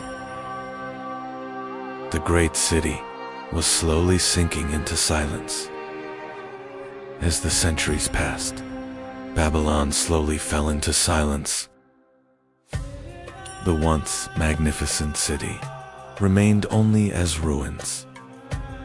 Today, little remains of the once magnificent city of Babylon, yet its story continues as one of the greatest civilizations in human history.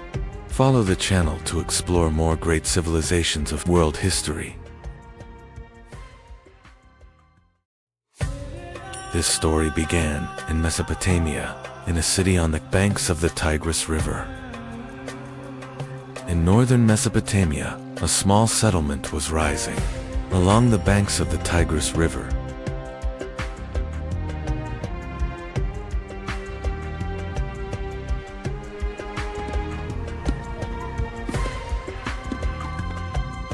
Over time, this settlement grew and became the city of Ashur, the heart of the Assyrian people.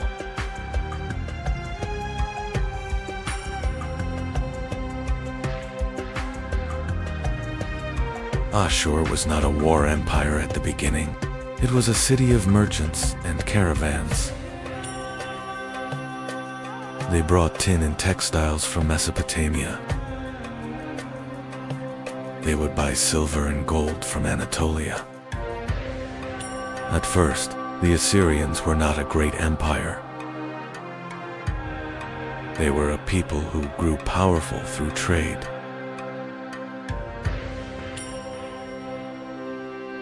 Assyrian merchants reached Anatolia and established trade colonies there.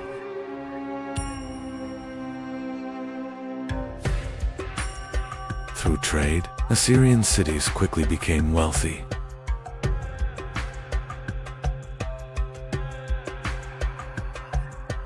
Over time, powerful kings emerged, and Assyria began to become a centralized power. Assyrian kings began to build a powerful and disciplined army.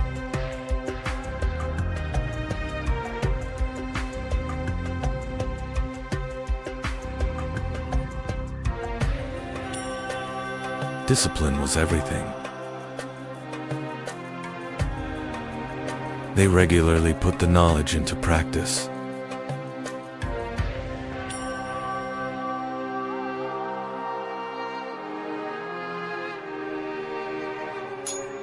Iron weapons gave the Assyrian army a powerful advantage.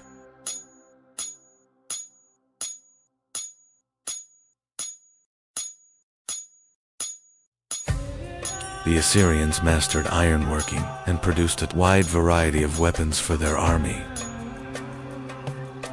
The Assyrian army used many different types of weapons for various kinds of warfare.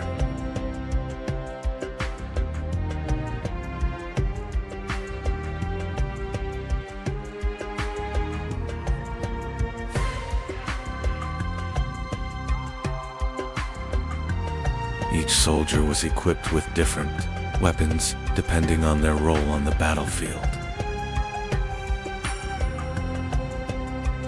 special weapons for special forces.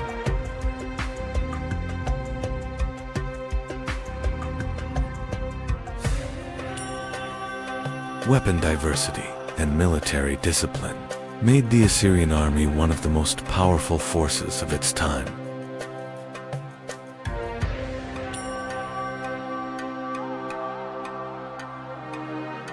War chariots were one of the most powerful weapons of the Assyrian army.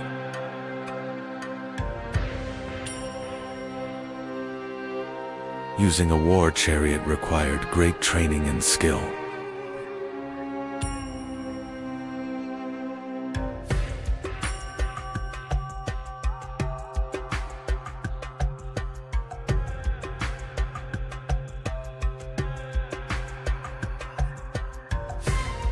Success in a war chariot required perfect coordination between the driver and the warrior. They were working in difficult terrain.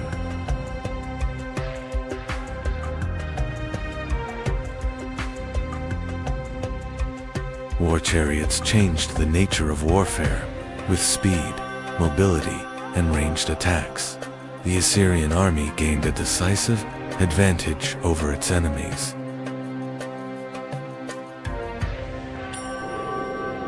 The Assyrian army was disciplined and powerful.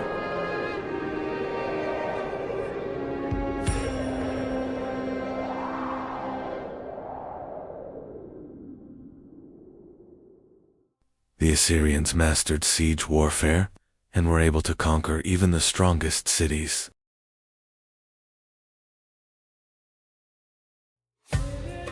The Assyrians used massive siege machines to break through city gates.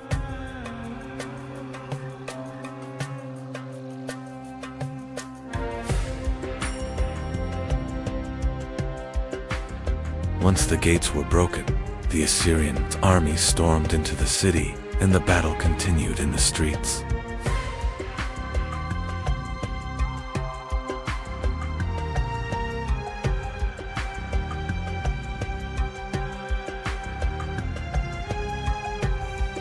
The Assyrian Empire soon took control of much of Mesopotamia.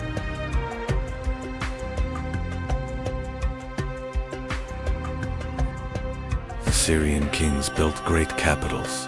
One of them was the magnificent city of Nimrud. Assyrian kings ruled from magnificent palaces and governed the empire with iron discipline. Conquered peoples were forced to bring tribute and gifts to the Assyrian kings. The Assyrians ruled conquered cities with strict control to prevent rebellion.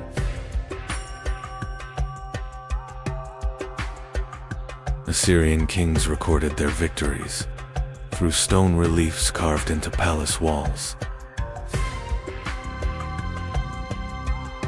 Eventually, Nineveh became the new capital of Assyria and grew into one of the largest cities in the world. Nineveh had become the largest and most magnificent city of the Assyrian Empire.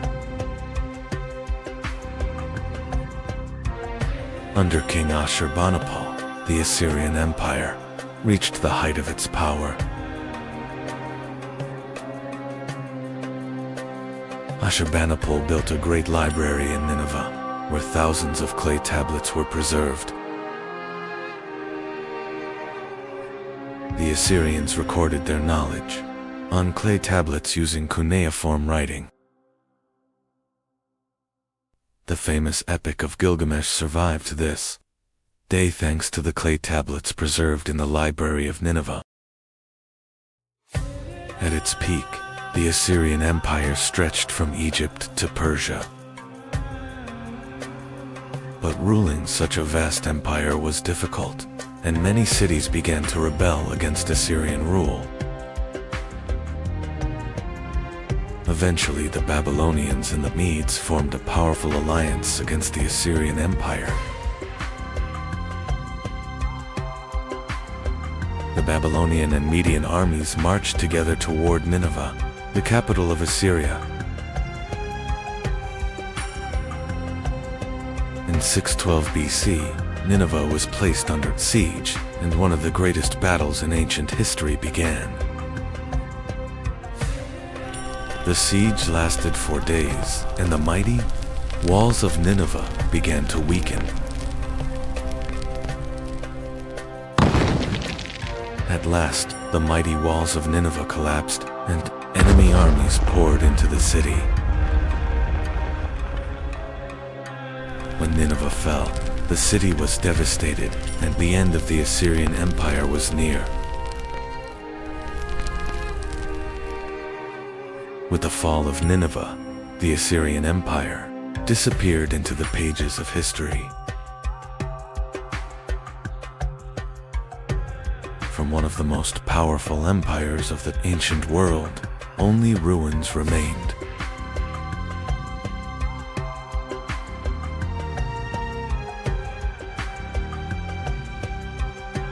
The Assyrians left a deep mark on history with their powerful armies and advanced warfare techniques.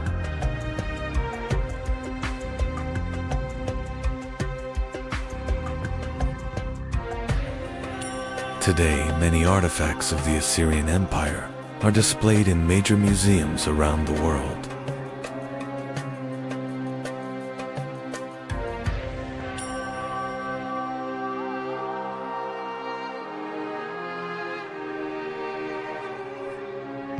Winged bull statues once guarded the entrances of Assyrian palaces.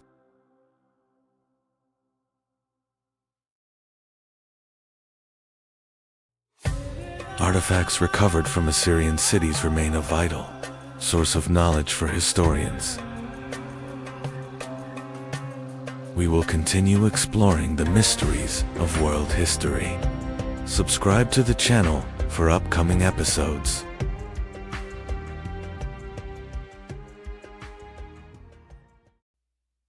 Mesopotamia, the land where some of humanity's earliest civilizations were born.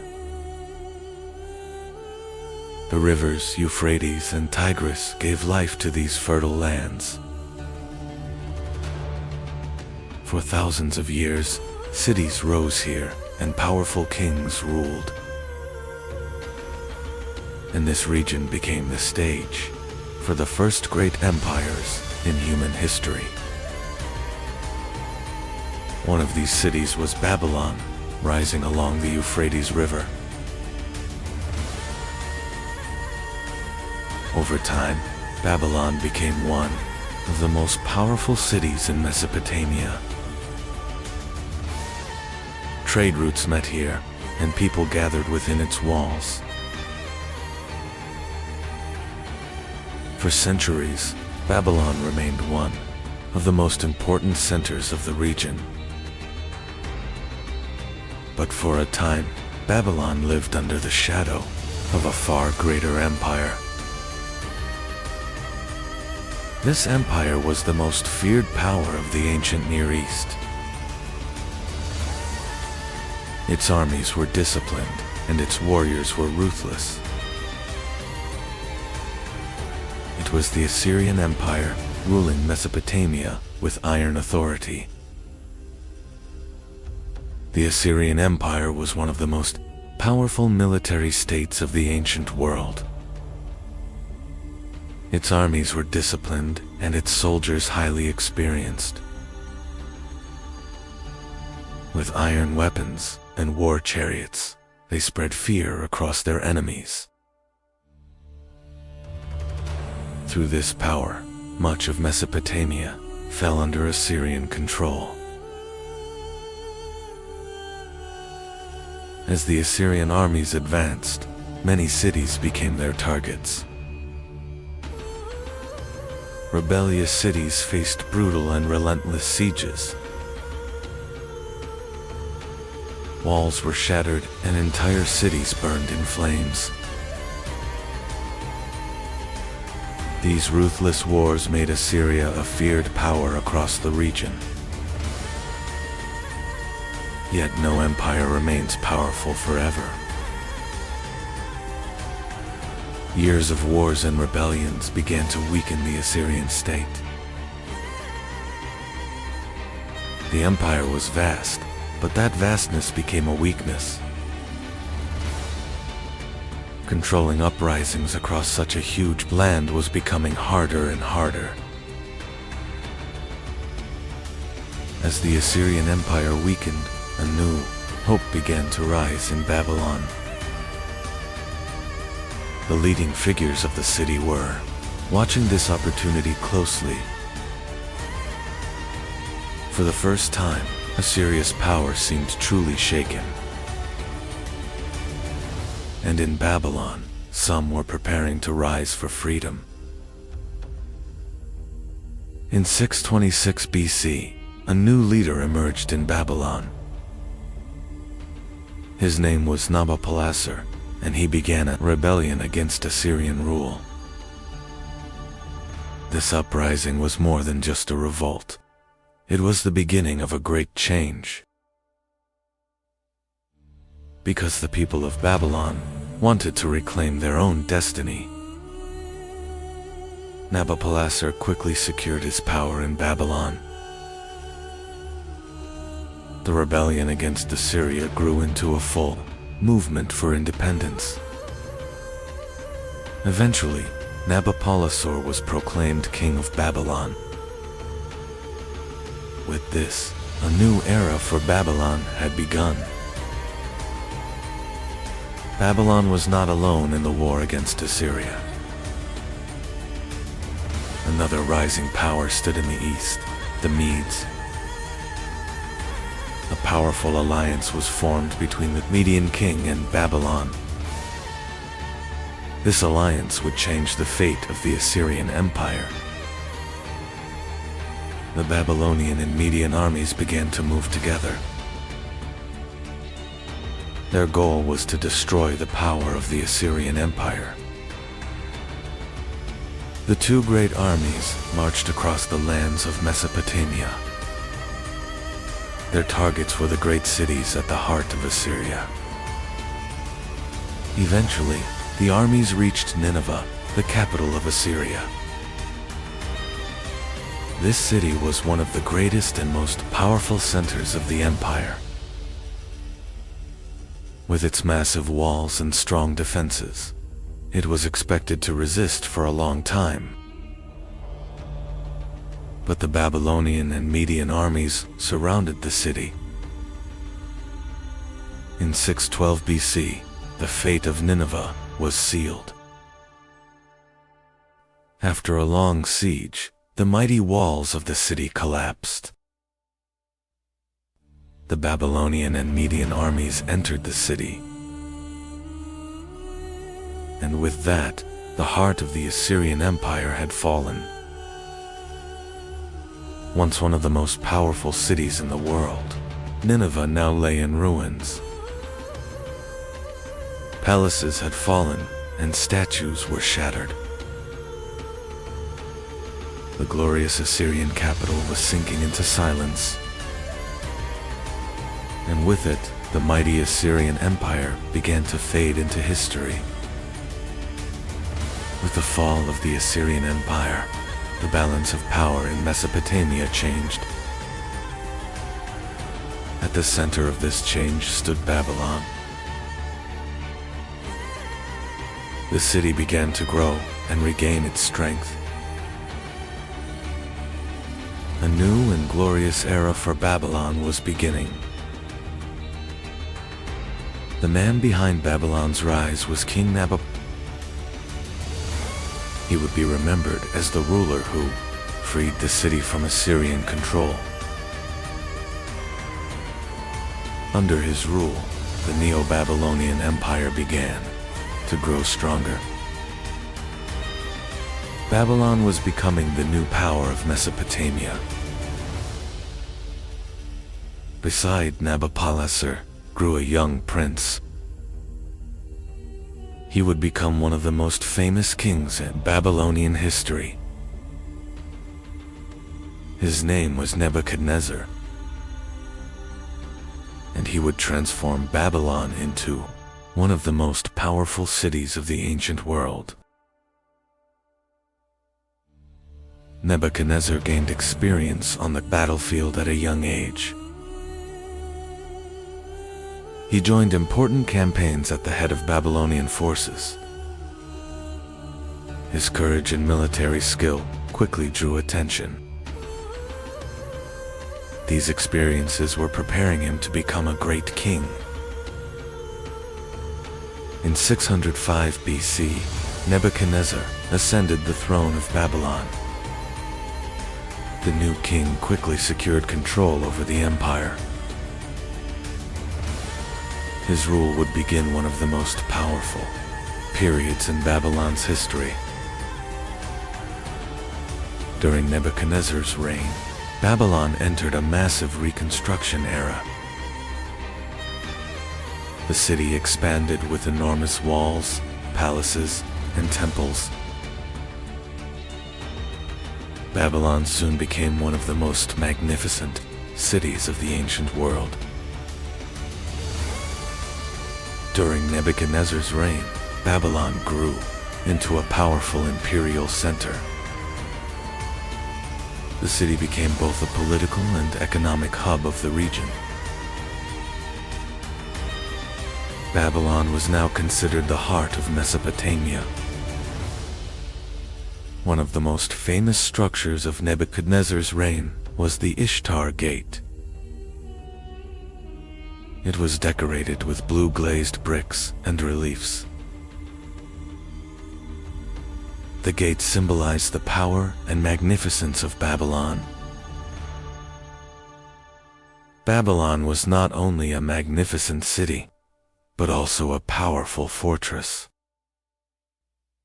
The city was surrounded by enormous defensive walls. These walls protected Babylon from external threats. One of the most famous stories about Babylon is the Hanging Gardens. Ancient sources describe them as gardens built on massive terraces. They were said to be one of the most impressive wonders of the ancient world.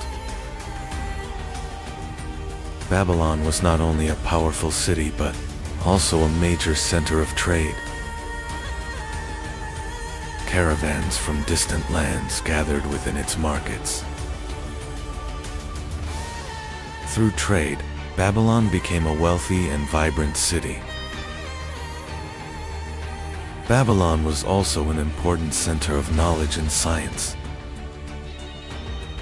Significant work was done, especially in astronomy. Babylonian priests observed the sky and carefully recorded the stars. As the years passed, Nebuchadnezzar began to grow old. His reign had created Babylon's most powerful era.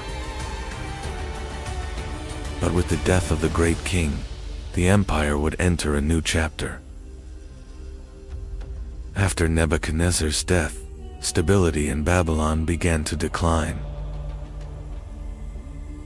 Several short-lived kings took the throne, and palace conflicts increased. This gradually weakened the strength of the empire. Meanwhile, a new power was rising in the east. Cyrus the Great of Persia was building a rapidly expanding empire.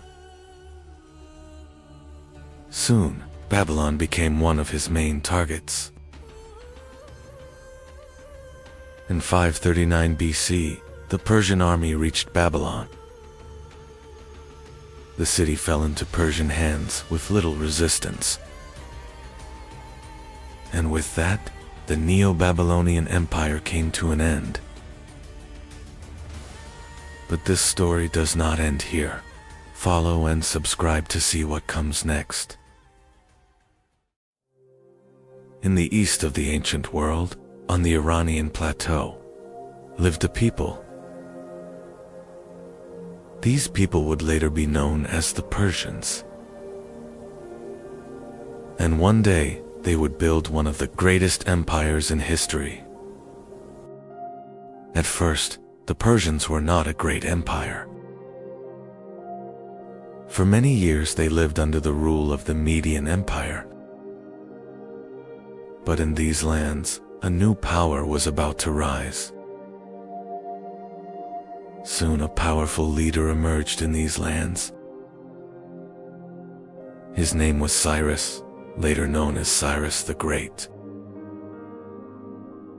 His leadership would completely change the fate of the Persians. In 550 BC, Cyrus launched a great rebellion against the Median king. The Persian army faced the Median forces on the Iranian plateau. This war would mark the beginning of the Persian Empire. Cyrus' army defeated the Median forces and achieved a great victory. This triumph marked the moment of Persian independence. And thus, the Achaemenid Persian Empire was born. After his victory, Cyrus continued his conquests. He marched west toward the powerful kingdom of Lydia in Anatolia. This campaign would greatly expand the Persian Empire. Cyrus's army reached Sardis, the capital of Lydia. The city was protected by strong walls, but the Persians began a siege. In the end, Sardis fell, and the kingdom of Lydia became part of the Persian Empire. After conquering Lydia, Cyrus turned his attention eastward. His next target was Babylon, the greatest city of Mesopotamia. This campaign would shape the future of the Persian Empire. The Persian army marched toward the heart of Mesopotamia. Their target was Babylon, one of the greatest cities of the ancient world. For centuries, the city had been a powerful center of the region. In 539 BC, the Persian army reached Babylon. The city fell into Persian hands with little resistance. Mesopotamia now became part of the Persian Empire. Cyrus entered Babylon not just as a conqueror, but as a new ruler. He worked to maintain order in the city. This policy would define Persian rule. The conquest of Babylon greatly strengthened the Persian Empire. From Anatolia to Mesopotamia, vast lands were now under Persian control.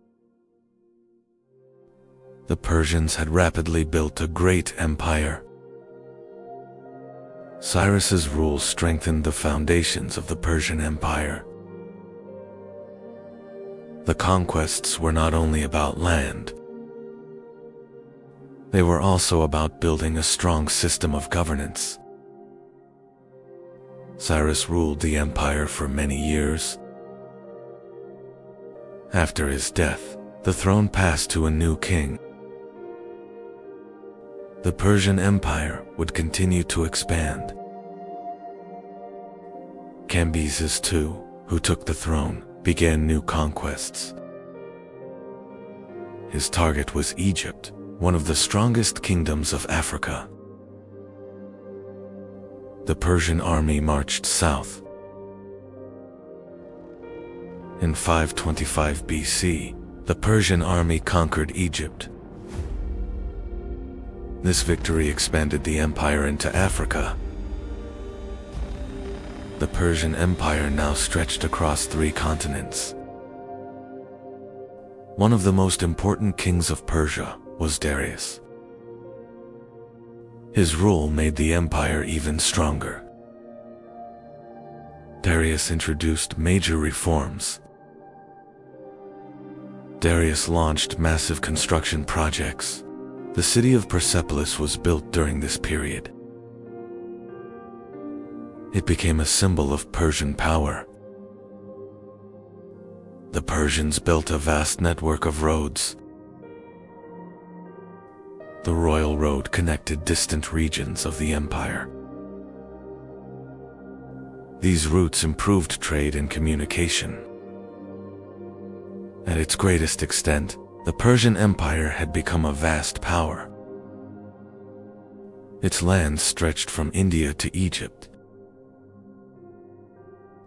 One of the first true super-empires of the ancient world had emerged. The Persians influenced the world not only through war, but also through trade. Their roads connected distant regions. This network strengthened the economy. The Persian Empire included many different peoples. These cultures continued living under Persian rule. This system helped the empire remain stable for a long time. One of the most famous Persian military units was the Immortals. This elite force always consisted of 10,000 soldiers. They were known as the strongest army of the empire. But in the West, the Persian Empire would face a new power. Greek city-states were rising along the Aegean coast. This encounter would lead to some of history's most famous battles. In 490 BC, Persian and Greek armies met at Marathon. It was one of the first major battles of the Greco-Persian Wars.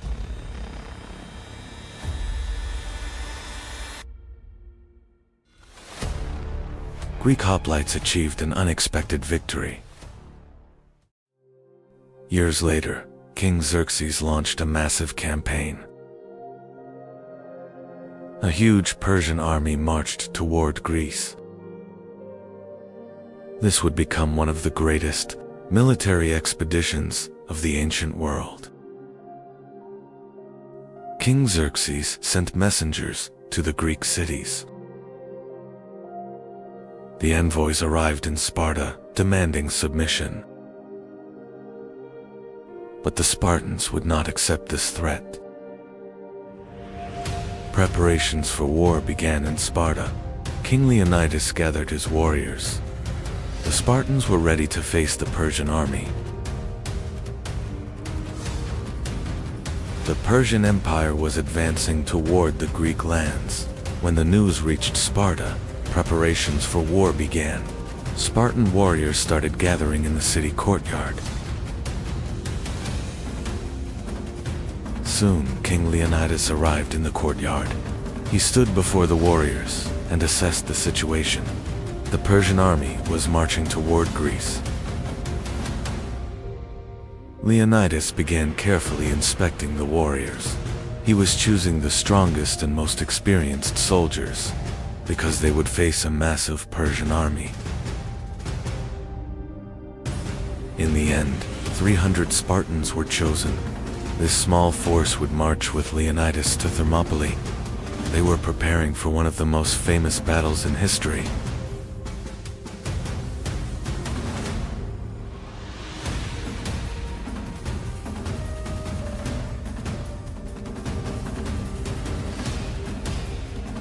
Leonidas and the 300 Spartans left Sparta.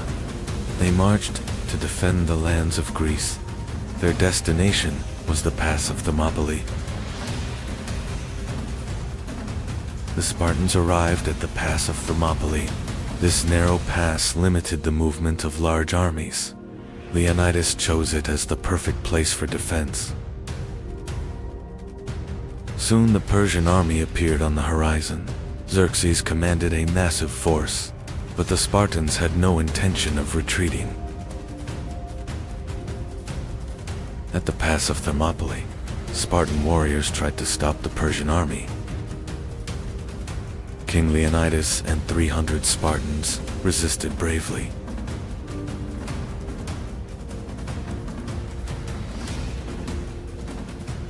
The battle began at the pass of Thermopylae.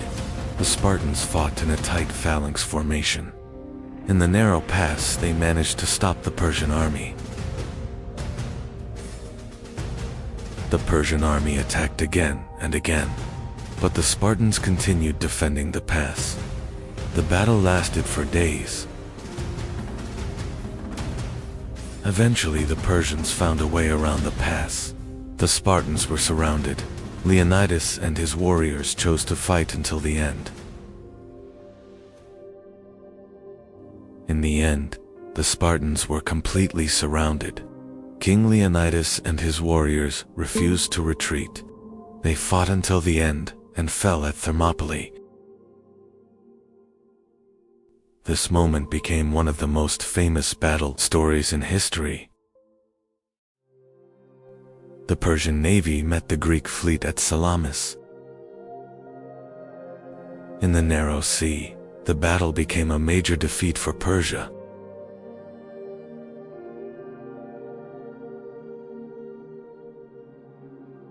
This victory strengthened Greek resistance. Despite the Greek wars, the Persian Empire survived. The empire continued ruling its vast lands. But over time, its power slowly weakened. In the 4th century BC, a new power emerged in the west. Alexander the Great of Macedon marched eastward. His target was the Persian Empire. In 331 BC, the Battle of Gaugamela took place. This battle became the turning point for the Persian Empire. The Persian army was defeated and the empire began to collapse. The Battle of Gaugamela was a disaster for the Persians. Darius's army was forced to retreat.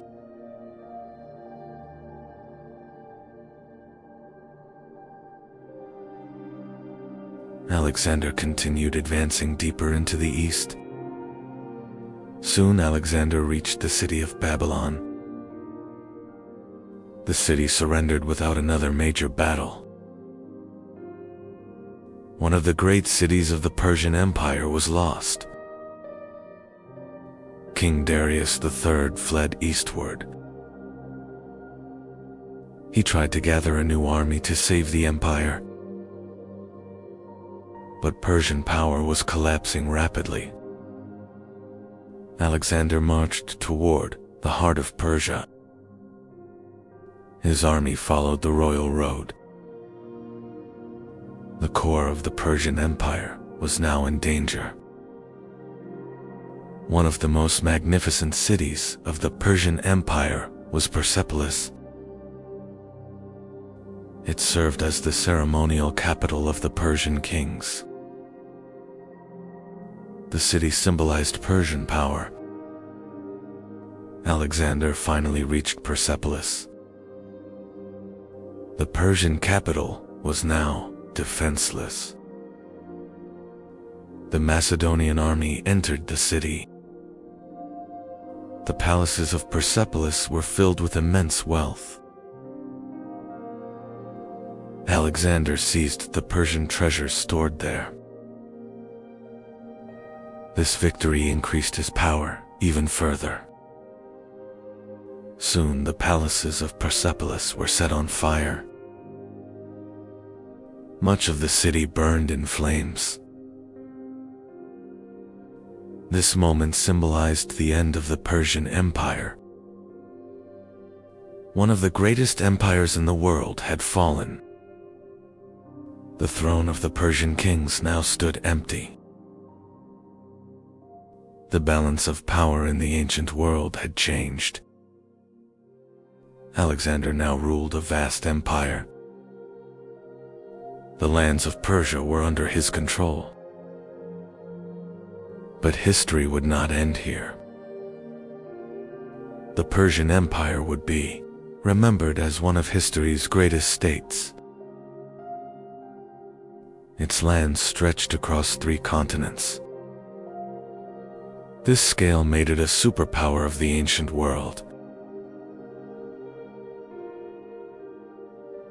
The story of history's greatest battles does not end here. Follow and subscribe to see what comes next. Around 800 BCE, a new civilization was rising across the Aegean world. Ancient Greece was born along the shores of the Aegean Sea.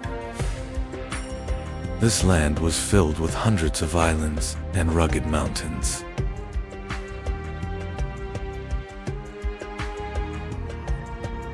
This harsh geography made it difficult to form a single empire. Instead, independent city-states began to rise. Over time, these small settlements grew into powerful city-states. But the first great civilization of this region did not appear in Greece. It began on the island of Crete. With their powerful fleet, the Minoans controlled trade across the Aegean Sea.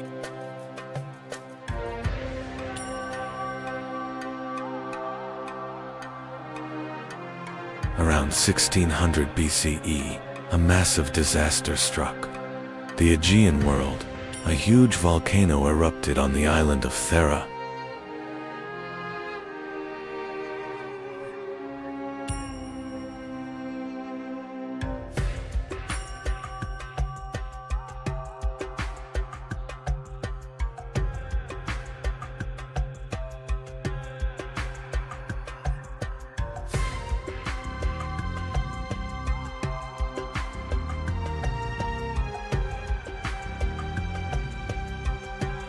The eruption did not only destroy Thera.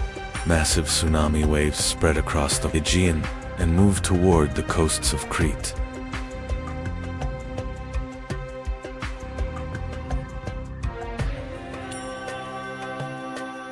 Ash and smoke darkened the sky.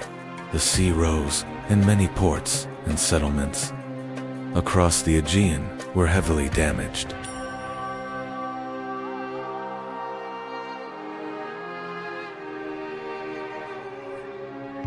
This disaster weakened the Minoan civilization. Trade networks collapsed, and the balance of power in the Aegean began to change.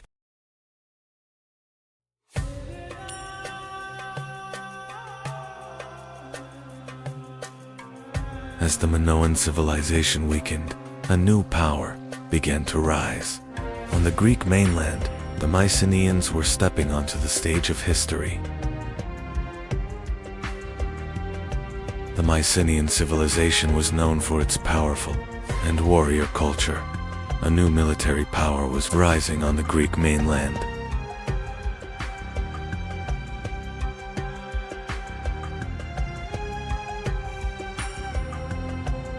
One of the most famous moments of the Trojan War was the duel between two great warriors.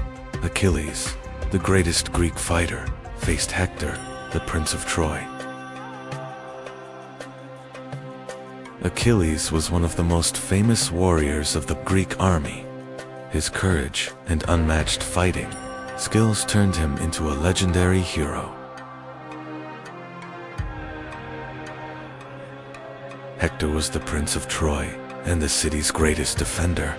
He stood on the battlefield to protect Troy from the Greek army. At last, the two great warriors faced each other. The duel outside the walls of Troy would become one of the most legendary moments of the war.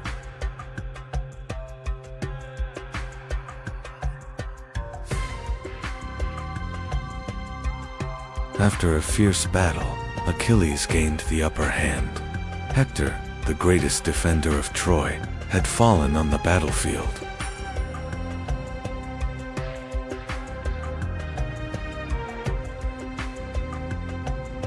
The Trojan War did not end quickly. For years, the Greek army remained outside the massive walls of Troy.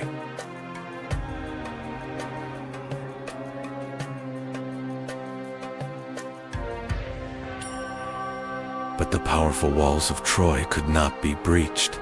As the war dragged on, both sides suffered heavy losses.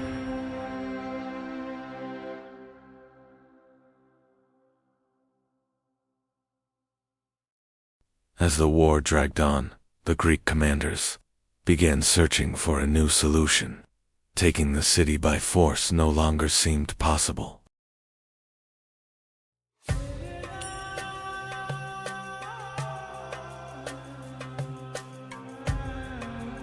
The Greeks secretly began building a massive wooden horse. This unusual structure was part of a plan that would change the fate of the war.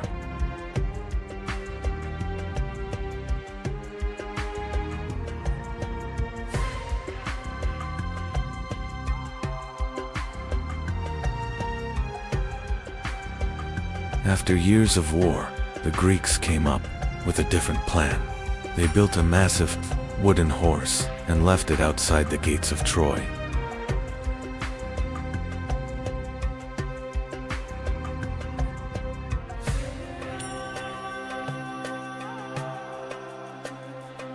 The Trojans believed the giant horse was a symbol of victory. They pulled it inside the city, thinking the war was finally over.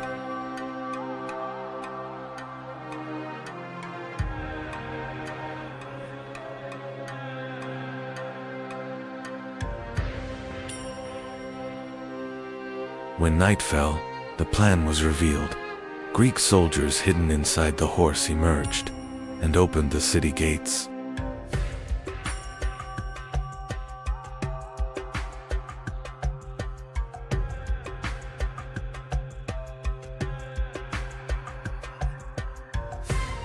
Once the gates were opened, the Greek army entered the city. The final night of Troy had begun.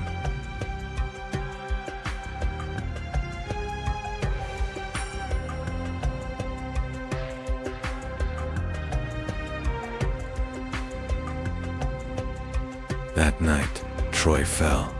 The once powerful city was consumed by war and fire.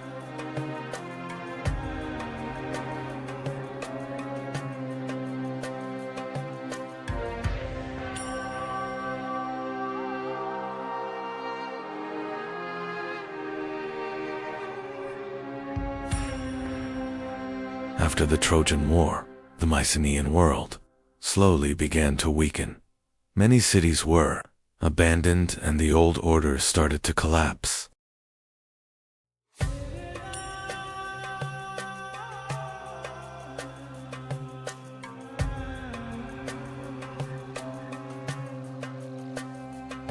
After the collapse of the Mycenaean civilization, the Greek world entered a long period of decline. Historians call this era the Greek Dark Age.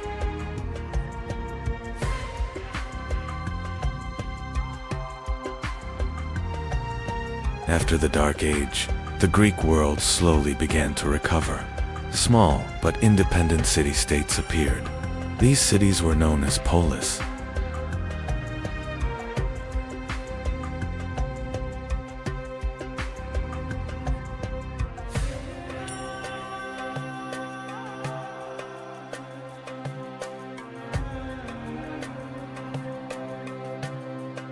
One of these city-states was Sparta.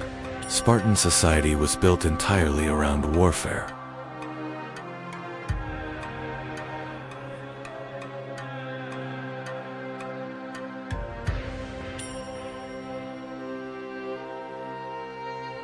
In Sparta, boys were taken from their families at a very young age.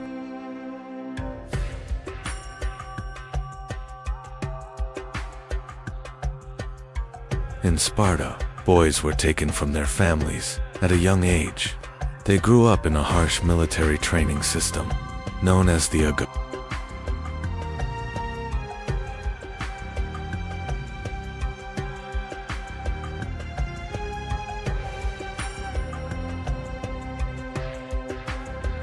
This harsh training turned Spartan soldiers into extremely disciplined warriors. The Spartan army became one of the most feared military forces of the ancient world.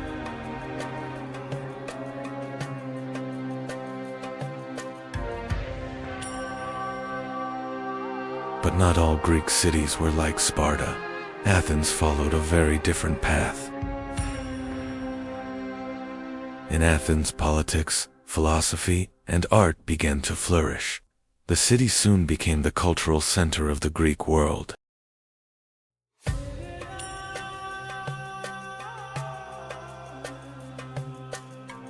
In Athens, citizens began to take part in government.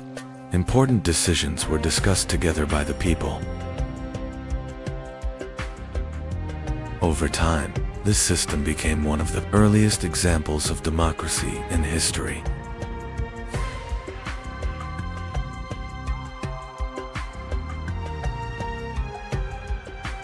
Athens was also the birthplace of great thinkers.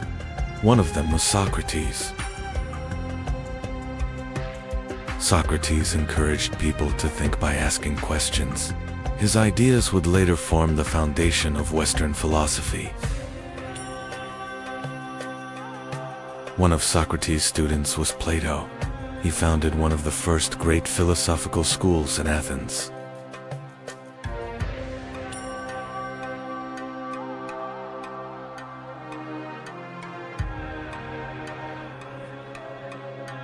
One of Plato's students was Aristotle. He was interested not only in philosophy, but also in science.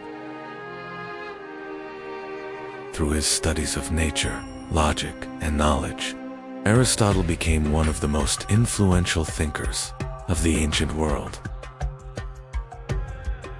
Ancient Greece produced remarkable achievements not only in philosophy, but also in architecture.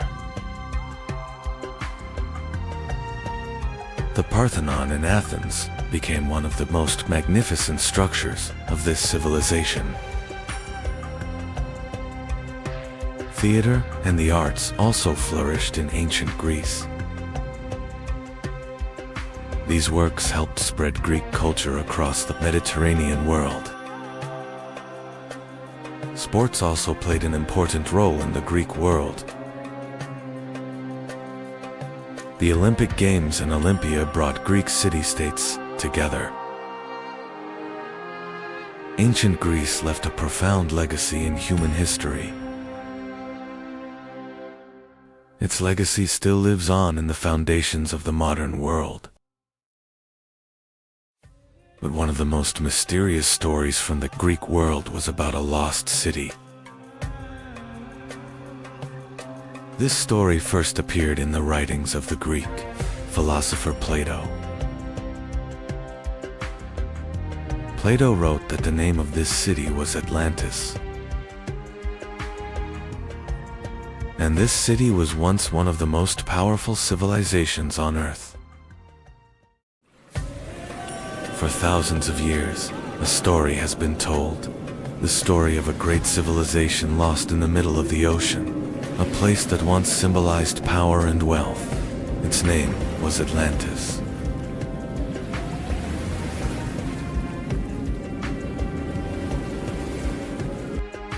For thousands of years, a story has been told.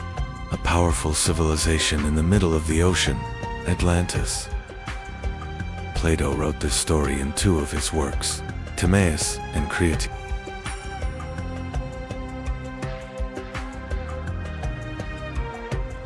According to legend, Atlantis was one of the most powerful and wealthy civilizations in the world. But one day, the great city vanished. Earthquakes and massive waves swallowed Atlantis into the depths of the ocean.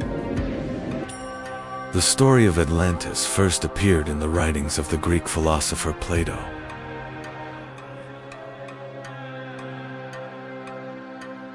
But did Atlantis truly exist, or was it only a legend?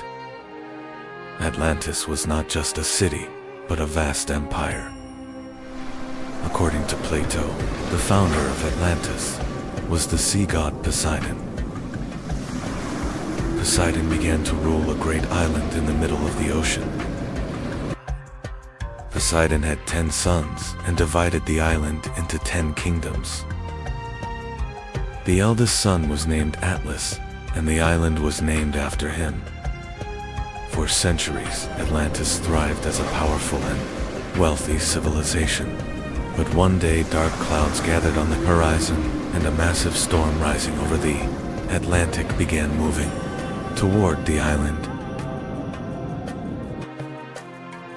Atlantis was not only a powerful city, it was also a great center of trade. Ships moving through the inner canals carried goods from distant lands into the heart of the city.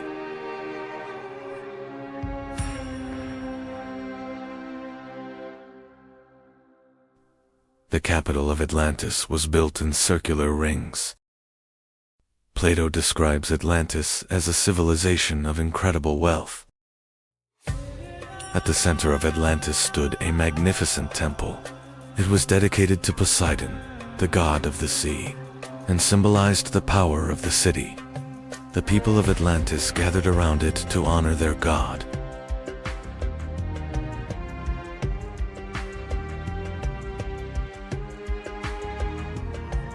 Atlantis was not only a powerful city, but also the center of a great kingdom. Its rulers believed they were descendants of Poseidon and governed Atlantis with wealth and power.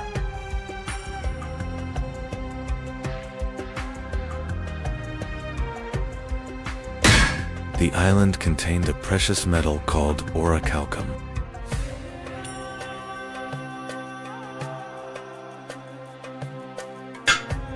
Atlantis was said to contain a precious metal called orichalcum, according to ancient sources.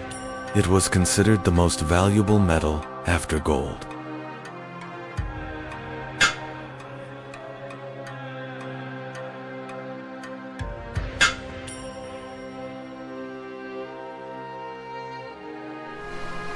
But the power of Atlantis did not last forever.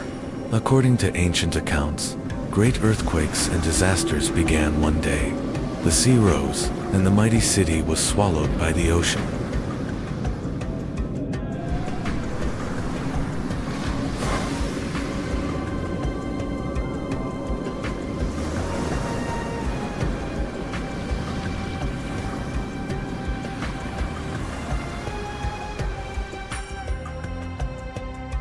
After the destruction of Atlantis, only legends remained. For centuries, people have wondered whether this lost city truly existed.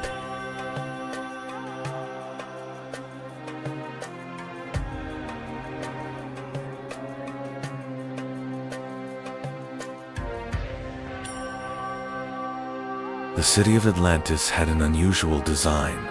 It was built in a great circular plan made of rings of land and water canals. Atlantis was also a great center of trade. Ships arriving at its harbors brought gold, silver, and valuable goods from distant lands.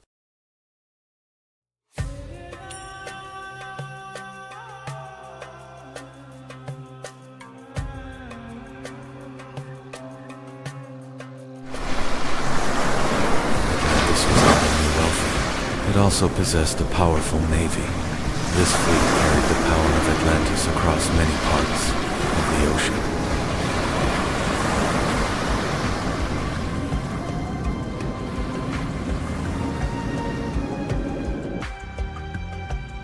Over time, Atlantis became more than just an island. With its powerful navy and wealth, it grew into a vast empire. According to Plato, the story was even older. The first person to hear it was the Athenian lawgiver Solon.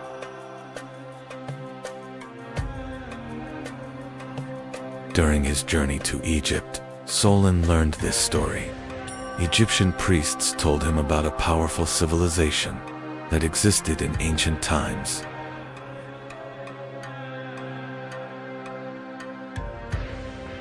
According to the priests, Atlantis existed in very ancient times.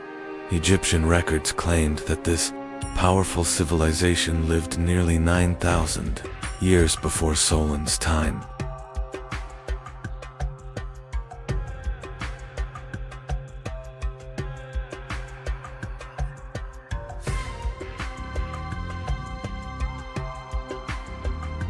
The priests told Solon that Atlantis was located beyond the Pillars of Hercules. In the ancient world, this place is known today as the Strait of Gibraltar. According to Plato, Atlantis was a vast island. Its fertile lands, mountains, and wide plains allowed a powerful civilization to rise there. According to the legend, the story of Atlantis begins with the sea god, Poseidon. Poseidon chose this island as his domain and established a new kingdom there.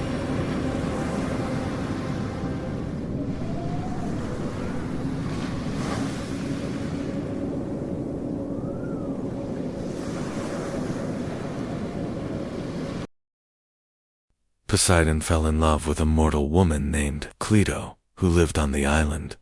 According to the legend, the kings of Atlantis were born from this union.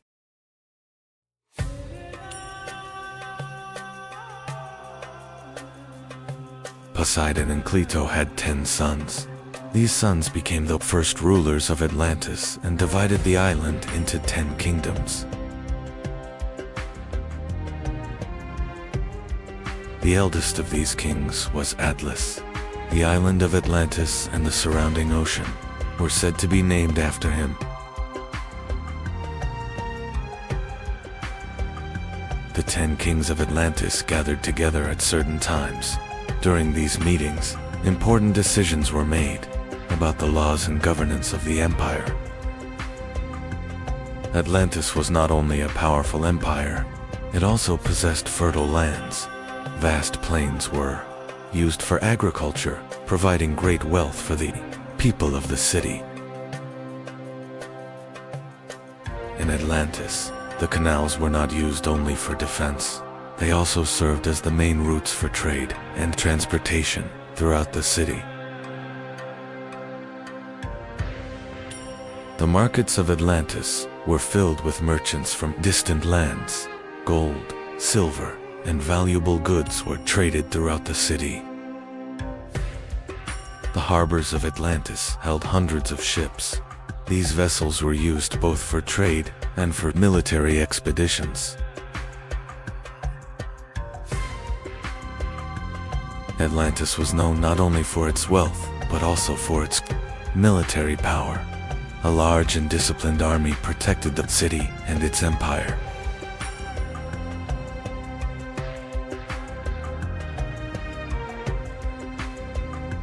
According to Plato's account, Atlantis possessed a very precious metal called orichalcum, which was considered the most valuable metal after gold.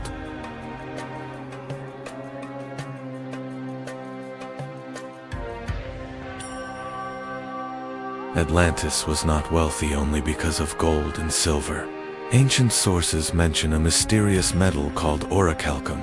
Some accounts claim it had an extraordinary shine and was one of Atlantis' greatest treasures.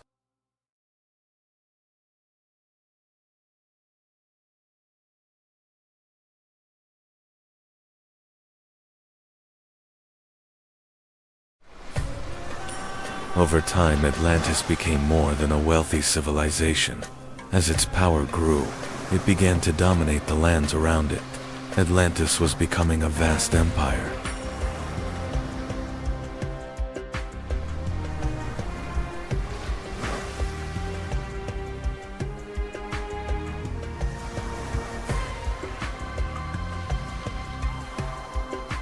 As the power of Atlantis grew, so did its influence.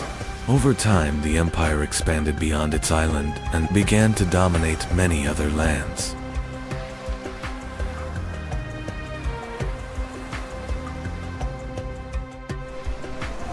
According to Plato's account, the people of Atlantis eventually began to change. They moved away from their divine origins and became increasingly greedy. In the legend, Zeus, king of the gods, noticed this and gathered the other gods for a council. However, this may only be a mythological explanation. Some researchers believe the story of Atlantis might actually be a memory of a great natural disaster.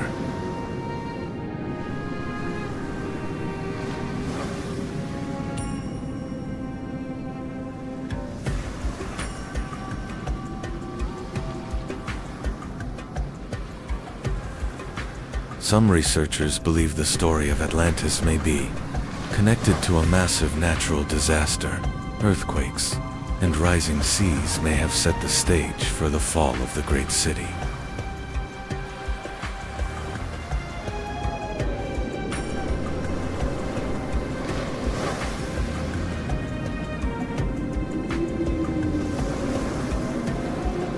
When the disaster began, the people of Atlantis did not understand what was happening. Earthquakes shook the city while the waters in the canals began to surge.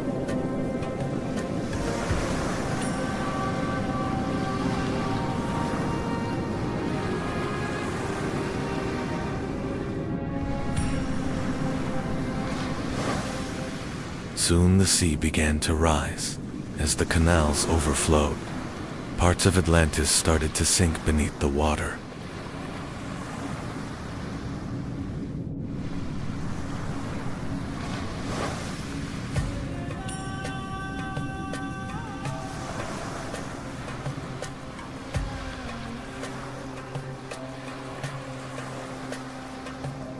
According to ancient accounts, the disaster ended quickly.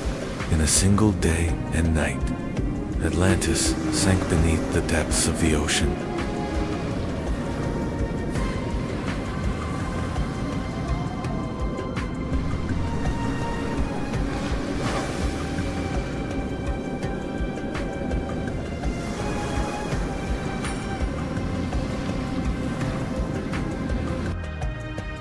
After the destruction of Atlantis, only legends remained. Whether the city truly existed has been debated for centuries.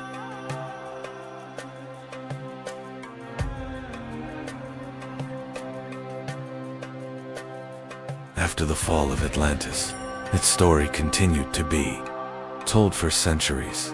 Even medieval maps sometimes showed mysterious islands in the middle of the ocean.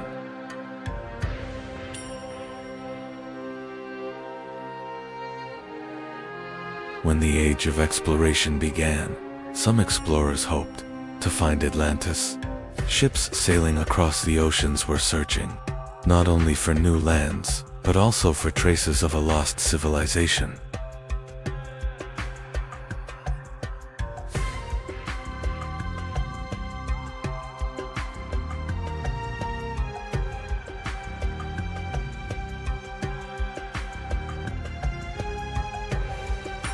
Even today, the search for Atlantis has not completely ended.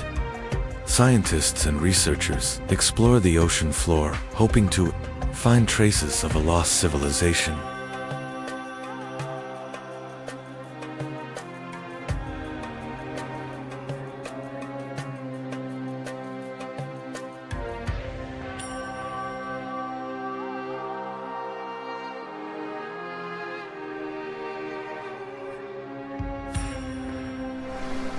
Some researchers believe the Atlantis legend may be a memory of a real disaster.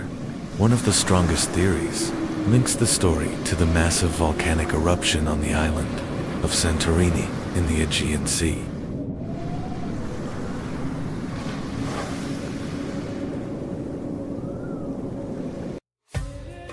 Another theory suggests that the remains of Atlantis may lie near the Azores Islands in the Atlantic Ocean. Some researchers believe this region could be the remnants of an ancient land that once existed above the sea.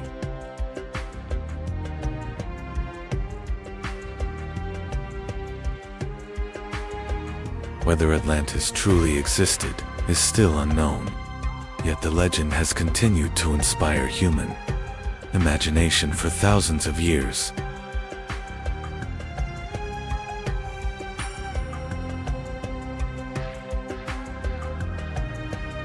Perhaps Atlantis truly existed, or perhaps it was only a legend. But deep beneath the ocean lies a question that remains unanswered. Did Atlantis ever truly exist?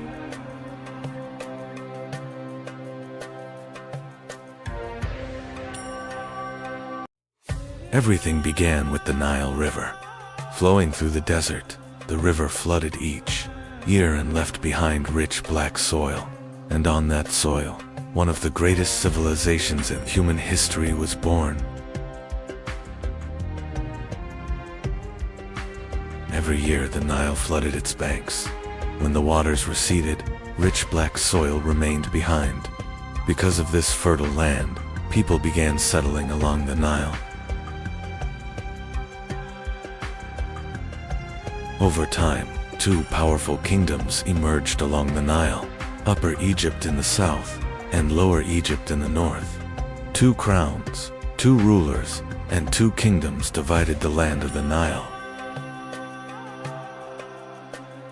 But one day, everything changed.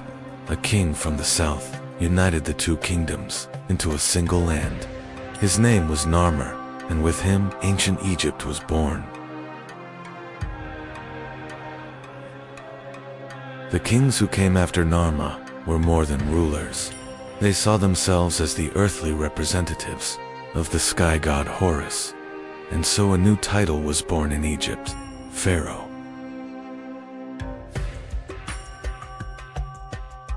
The pharaoh was the most powerful ruler of Egypt, but he needed trusted officials to govern the kingdom. The most powerful of them was the vizier. The true power of Egypt came from the Nile River. Each year its floods made the land fertile. Thanks to this, Egyptian farmers built a thriving civilization.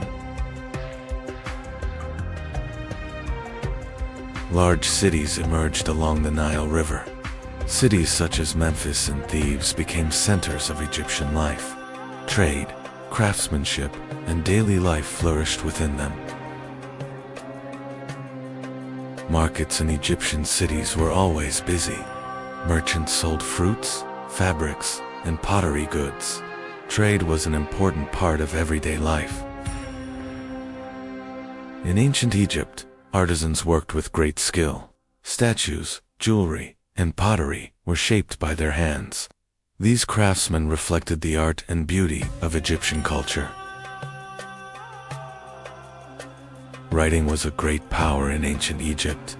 Scribes recorded information by writing hieroglyphs on papyrus. History, laws, and stories survived through these writings.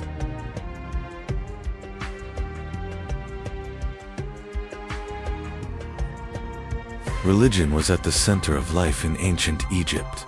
The Egyptians worshipped many gods, such as Ra, Osiris, and Anubis. Inside the temples, priests performed daily rituals for the gods.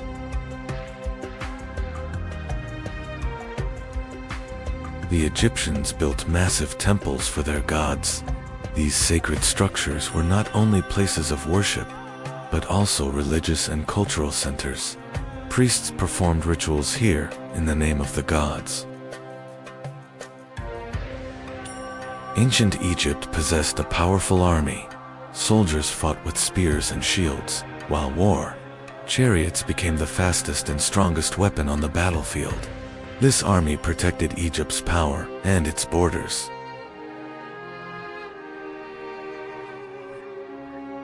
At the top of ancient Egypt stood the pharaoh.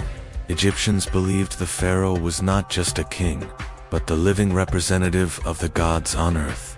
His word carried the power of law throughout the land.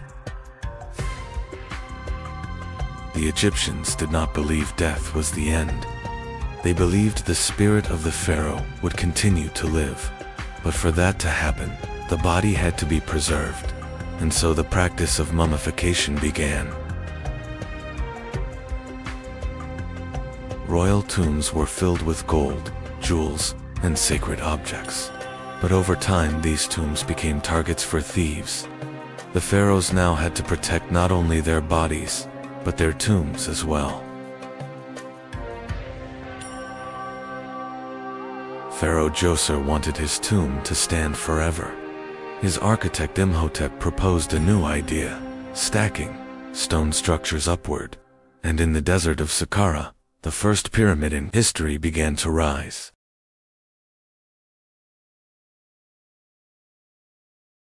After the first pyramid, pharaohs began demanding even larger structures. Pharaoh Sneferu ordered the construction of a massive pyramid, but as it rose, the angle had to be changed, giving the structure its unusual shape. Today, it is known as the bent pyramid. Pharaoh Khufu decided to build the largest pyramid in history. On the Giza Plateau, millions of stone blocks were moved, as construction continued for years. In the end, one of the greatest stone monuments in human history rose into the sky, the Great Pyramid of Khufu. The pyramids were not alone in Giza. Watching over the desert stood a colossal statue, with the body of a lion and the face of a human. It is known today as the Sphinx. The Great Pyramid was not only massive, it was built with astonishing precision. Its four sides are almost perfectly aligned with the cardinal directions. Even today, it remains one of the greatest engineering mysteries of the ancient world. Inside the pyramids were complex passages and hidden chambers. Narrow corridors led deep into the burial chamber of the pharaoh. There, the sarcophagus and objects meant for the afterlife were placed.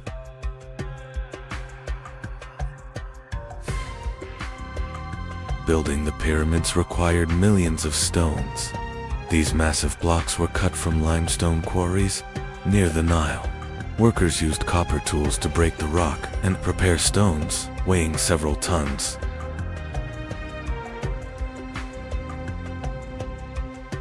The cut stone blocks were transported along the Nile River, loaded onto wooden barges. The massive stones were carried toward Giza.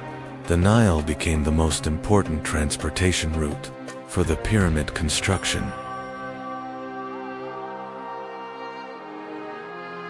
Once the stones reached Giza, they were dragged across the desert on wooden sledges.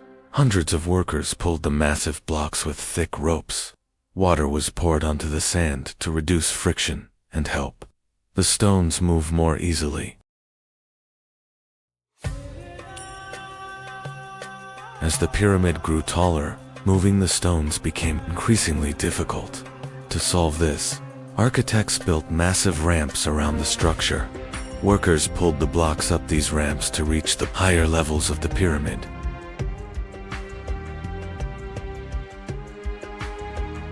Egyptian architects carefully determined the alignment of the pyramid, using ropes, measuring rods, and the positions of the stars.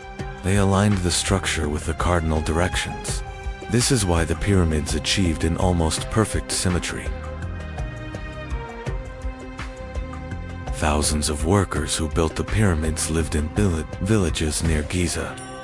These settlements contained bakeries, workshops, and resting areas. The pyramid construction had become one of the largest organized projects in ancient Egypt. After years of work, the pyramid slowly began to take its final shape. Workers placed massive stone blocks on the upper levels. Each new stone was seen as a step toward the pharaoh's immortality.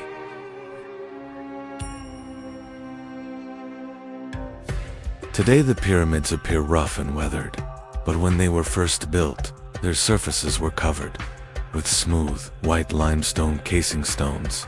Under the desert sun, the pyramids shone like enormous towers of light. When the pyramid was completed, a special capstone was placed at the top. Many historians believe it was covered in gold. Shining in the sunlight, it symbolized the pharaoh's ascent toward the gods.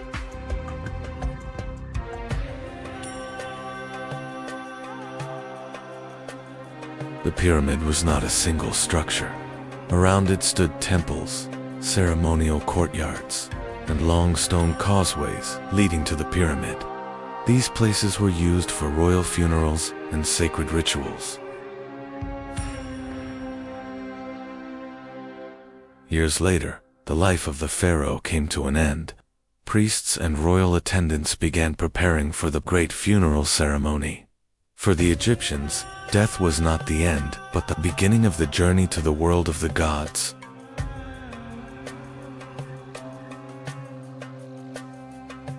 Priests prepared the body of the pharaoh for the journey to eternity. The organs were removed, The body was dried, and then wrapped in linen bandages. This sacred process ensured that the pharaoh's spirit could return to its body.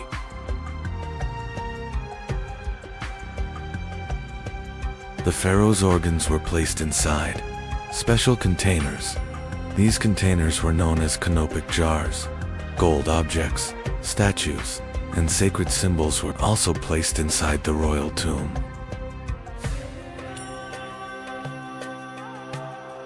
The mummified body of the pharaoh was carried toward the pyramid in a grand funeral procession. As priests recited prayers, mourning women raised their arms and cried in grief. This ceremony symbolized the pharaoh's final journey to the world of the gods.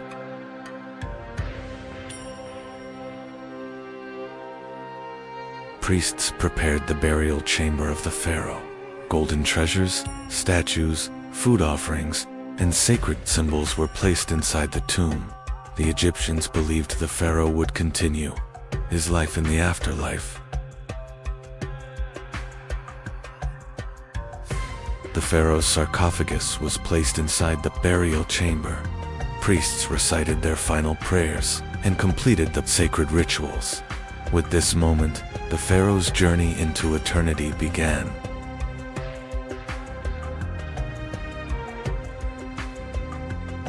After the funeral ceremony, the passages of the pyramid were sealed.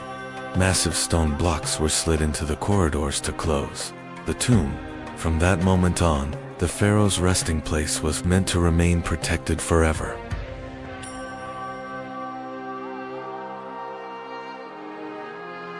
Years passed, then centuries. Pharaohs changed, dynasties rose and fell, yet in the desert, the pyramids continued to stand against the passage of time.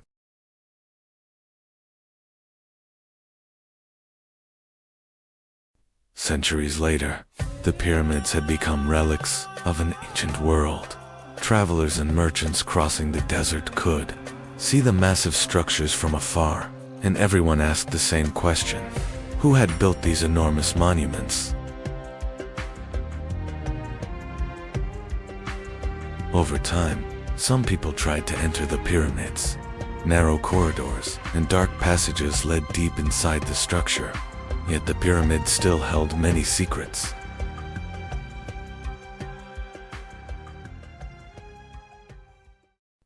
Inside the pyramid there were not only corridors. Some passages were blocked by massive stone blocks.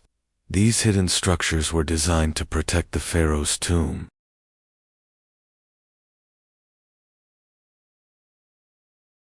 As centuries passed, most of the treasures inside the pyramids disappeared. Many tombs had been emptied or damaged. What remained were empty stone chambers and the traces of a lost civilization.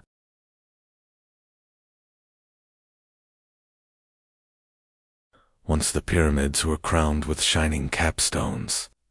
Many historians believe these pyramidions were covered in gold, but over time they disappeared, leaving the pyramids with bare summits.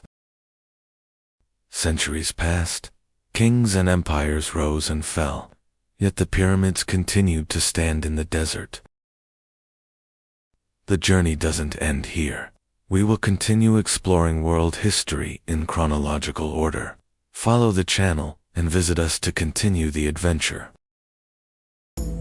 For over 4,500 years they have stood in the desert. Massive stone mountains built by the will of pharaohs. But who were the rulers powerful enough to command the construction of the pyramids? To answer that question, we must go back to the very beginning of pyramid building. Before the pyramids, pharaohs were buried in flat stone tombs. In ancient Egypt, pharaohs were not just rulers, they were believed to be the earthly representatives of the gods. During Egypt's third dynasty, this idea took a new direction. Pharaoh Djoser ordered the construction of a tomb unlike anything built before.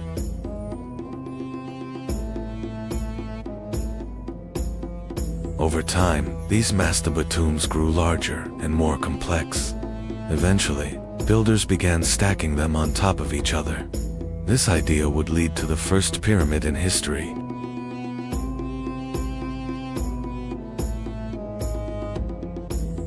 Built for Pharaoh Djoser, the Step Pyramid became the first massive stone monument in history.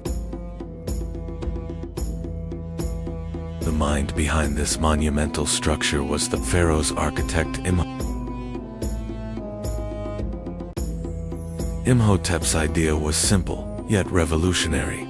Raise the tomb toward the sky.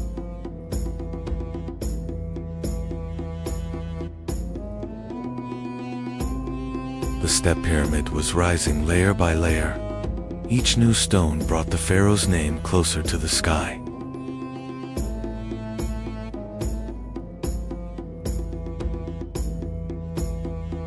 It is considered the first massive stone monument in human history.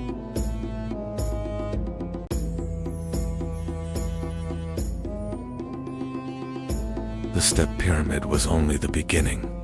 Architects were already dreaming of a perfect pyramid. The new pharaoh Sneferu dreamed even bigger. Now the goal was a perfect pyramid.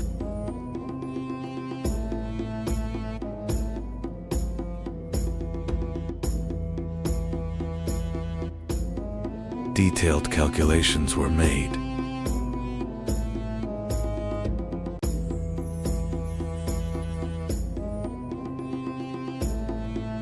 Sneferu finally found the perfect form. The first true pyramid rose from the desert.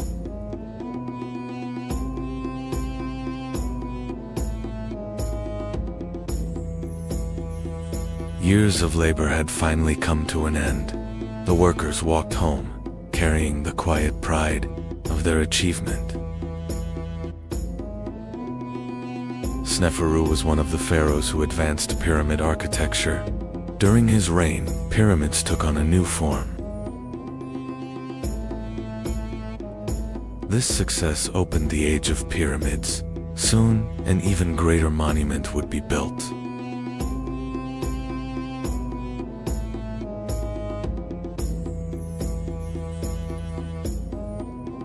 After Sneferu's success, a new pharaoh emerged.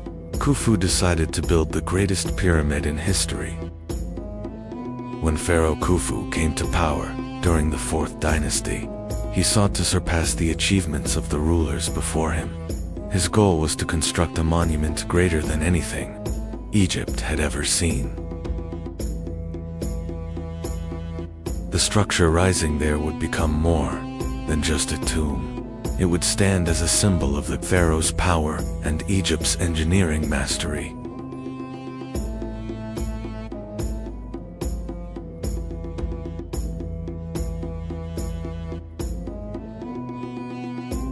After years of construction and the use of millions of stone blocks, one of the greatest pyramids in history began to rise. Today this monument is known as the Great Pyramid of Giza. Massive stone blocks were transported across the desert for years. The Great Pyramid slowly rose toward the sky. After Khufu, Pharaoh Khafre came to power and began building the second Great Pyramid at Giza.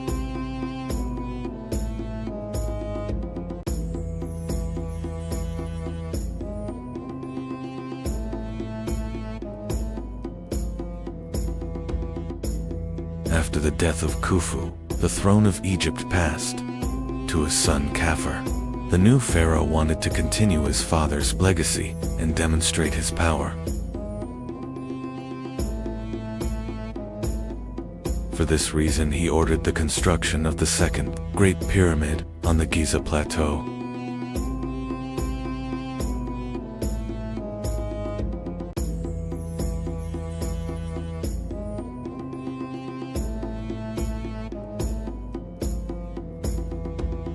Although slightly smaller than Khufu's pyramid, it was built on higher ground and appears almost equal in size.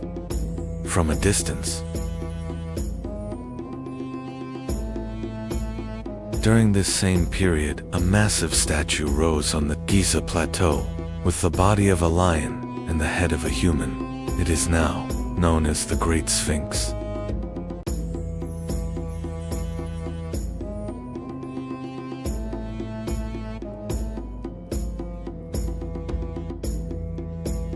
During the reign of Kafir, the Giza Plateau was more than just a field of pyramids. With temples, causeways, and ceremonial spaces, it had become a vast, monumental complex. Each of these structures represented the pharaoh's power and his connection with the gods.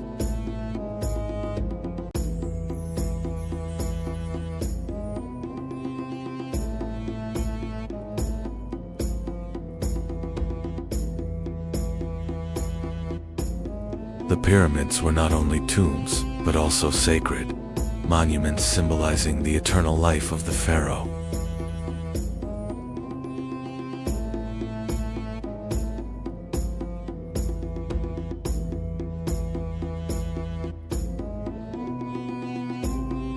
After Kafir, the throne passed to Pharaoh Menkaure, who began building the third pyramid on the Giza Plateau.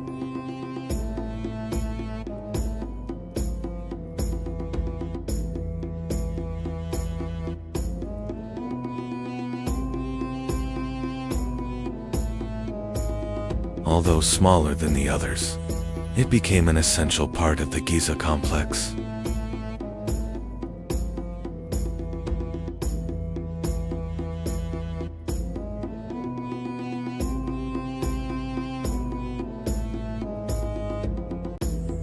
Together, the three pyramids formed one of the most magnificent, monumental landscapes in ancient Egypt.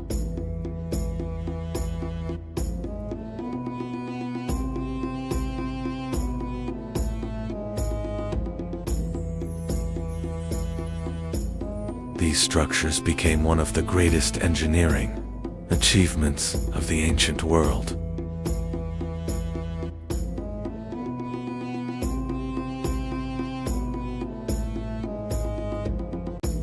For thousands of years they have endured wind, sand, and time.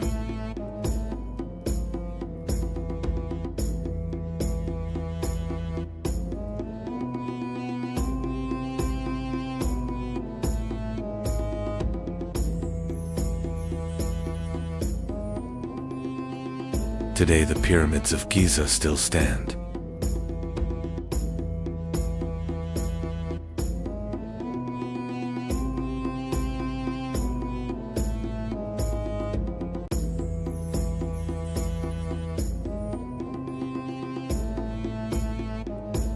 These monuments are more than structures made of stone blocks. They remain lasting symbols of the power, belief, and determination of ancient Egypt.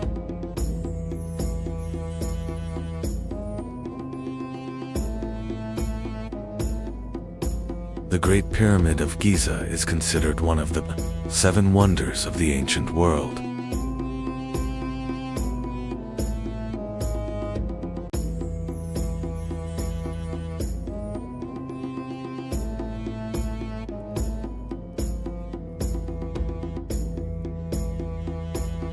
Follow the channel for the next chapter in our chronological journey through history. Thousands of years ago, Anatolia was a vast land where great empires had not yet emerged. Fertile plains, mountain, valleys, and early trade routes would soon turn this region into the cradle of powerful civilizations. Around 2000 BC, new groups began arriving in Anatolia. These Indo-European peoples would eventually become known as the Hittites and lay the foundation of a powerful civilization.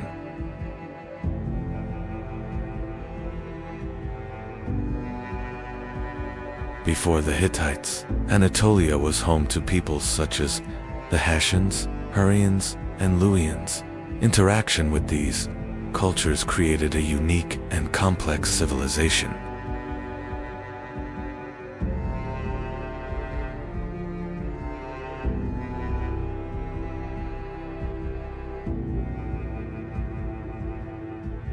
Over time, the Hittites established an important city in central Anatolia. This city would become Hattusa, the future capital of a powerful empire.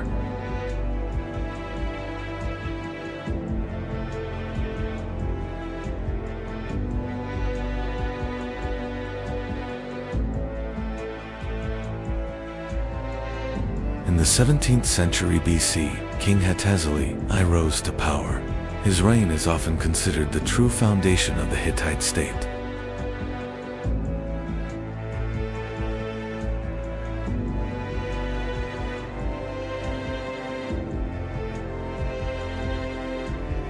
During the reign of Hattusili, the Hittite army conquered many cities across Anatolia. These victories helped transform the Hittites into a regional power.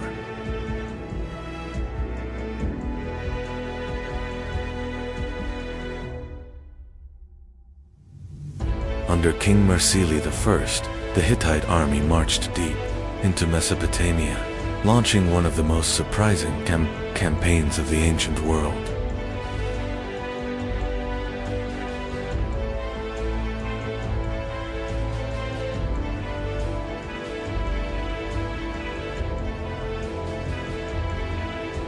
In 1595 BC, the Hittites captured Babylon. This dramatic event changed the balance of power in Mesopotamia.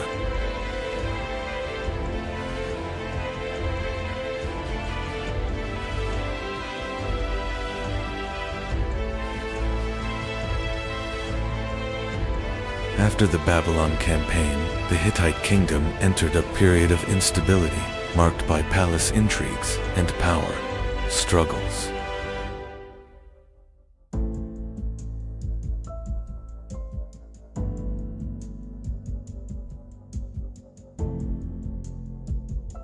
By the 14th century BC, the Hittites regained strength and expanded across Anatolia and much of northern Syria.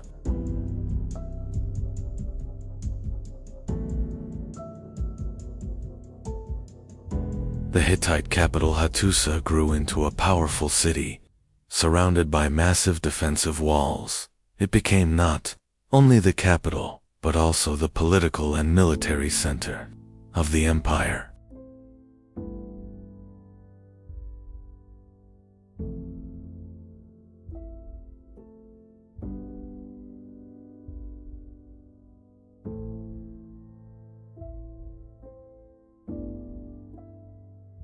The Hittites expanded across much of Anatolia and northern Syria, becoming one of the dominant powers of the region.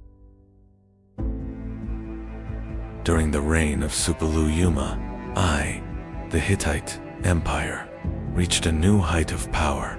He is considered one of the greatest rulers in Hittite history. Under the leadership of Suppiluliuma, the Hittite armies began advancing beyond Anatolia. Many cities in Syria came under Hittite control.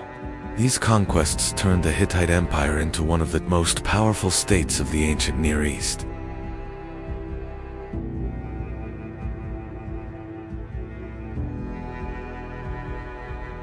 One of Suppiluliuma's greatest achievements was defeating the kingdom of Mitanni. With this victory, the Hittites gained control over many important cities in Syria. The fall of Mitanni helped establish the Hittite Empire as one of the dominant powers of the ancient Near East.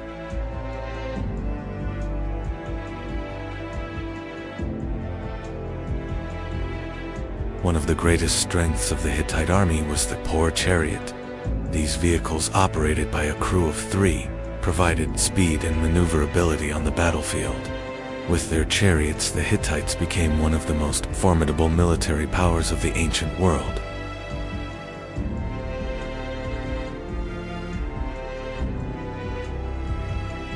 The Hittite Empire grew not only through military power, but also through trade networks. Trade routes connecting Anatolia, Mesopotamia, and Syria were under Hittite control. Through these routes, copper, silver, textiles, and valuable goods were transported, strengthening the empire's economy.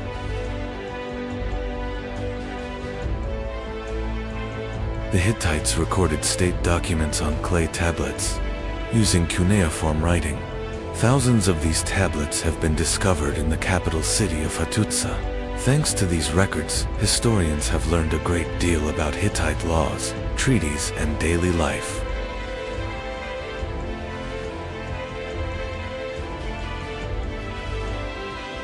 The Hittites practiced a polytheistic religion and were sometimes called the people of 1,000 gods. Gods from many different cultures became part of the Hittite belief system.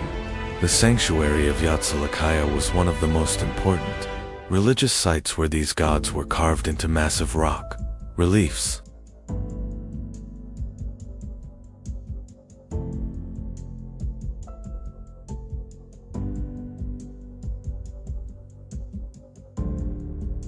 However, the rise of the Hittite Empire made conflict inevitable. The cities of Syria held great strategic value for both the Hittites and Egypt. This rivalry would soon bring the two great empires face to face near the city of Kadesh.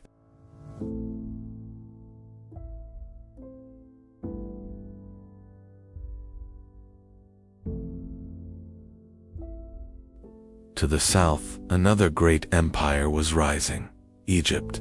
Pharaoh Ramses II sought to expand his influence over Syria. For this reason, the powerful Egyptian army began marching toward the city of Kadesh.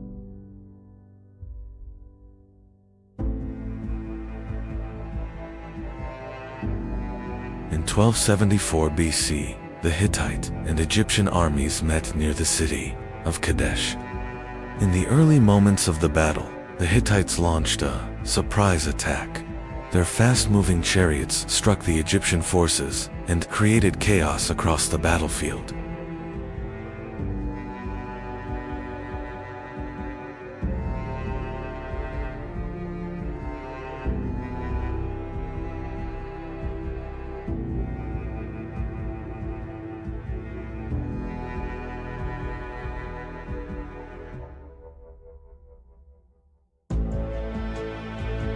But the battle was not over.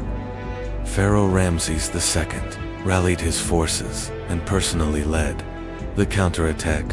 The Egyptian army regrouped and managed to halt the Hittite advance.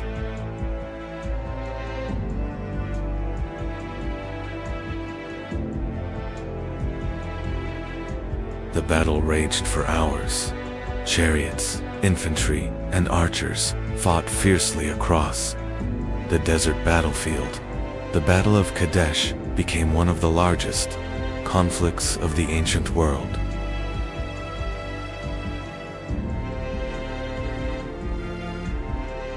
By the end of the day, there was no clear winner. Both the Hittites and the Egyptians had suffered heavy losses. The Battle of Kadesh was remembered as a massive clash between two great empires.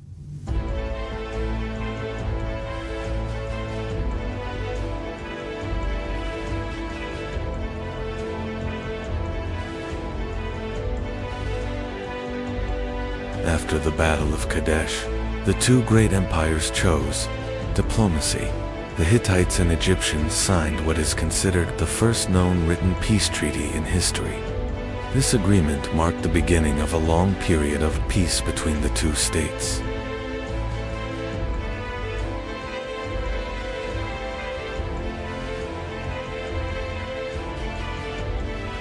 After the Treaty of Kadesh, a new era began between the Hittites and Egypt. Instead of war, the two great empires chose diplomacy and trade. Envoys were exchanged between the royal courts, strengthening relations between the two states.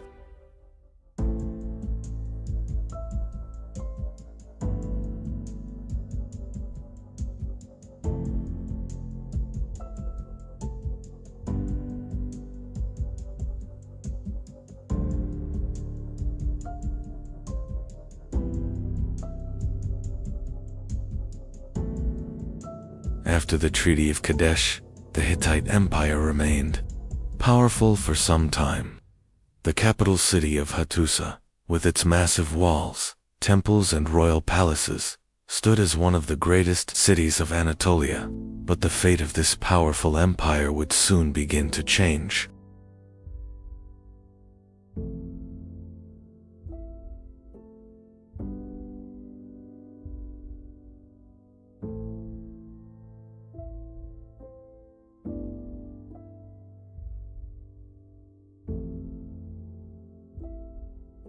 In 1200 BC, as catastrophes loomed, the great king made a difficult choice.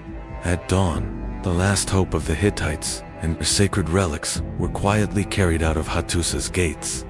The capital was being abandoned to a deep silence.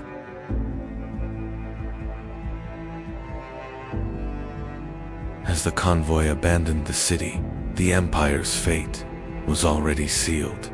A mysterious enemy from the sea was setting coastal cities ablaze.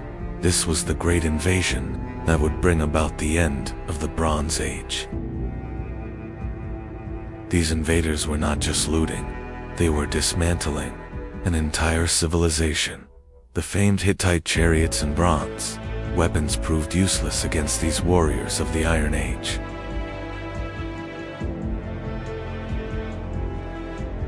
The ports, the Hittites' gateways to the outside world, fell one by one.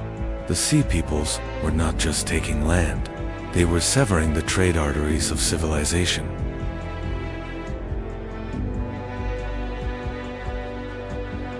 While the Hittite army fought deep in Anatolia, the coasts were left completely defenseless.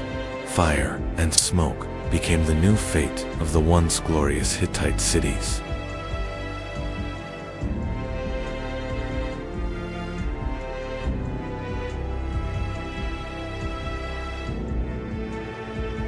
And so, a millennium-old titan fell.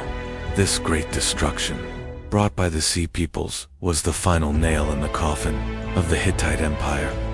As the order of the known world crumbled, Anatolia was plunged into a deep, dark silence that would last. For centuries, the Hittites were gone, leaving behind only ashes scattered by the wind and secrets buried beneath the earth.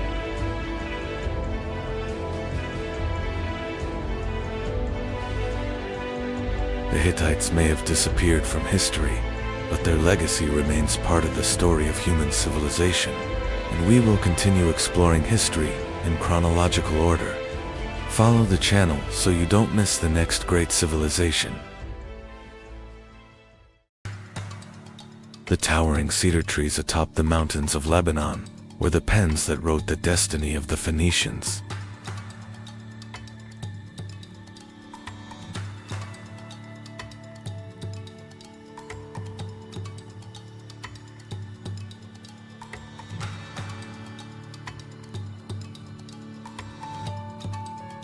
These trees were so remarkably strong that the ships built from them defied the fierce waves of the Mediterranean.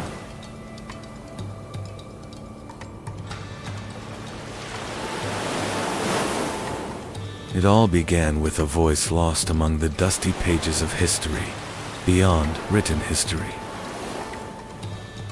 The masters of the sea lay quietly in wait. With the launching of these vessels into the sea, history's first true seafaring people emerged. The Phoenicians were not a single empire, but a series of interconnected giant port cities.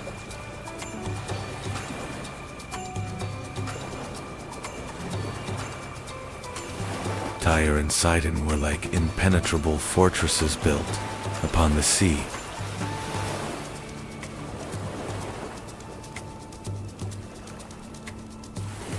These ports became the first great metropolises where goods, languages, and cultures from across the world blended together.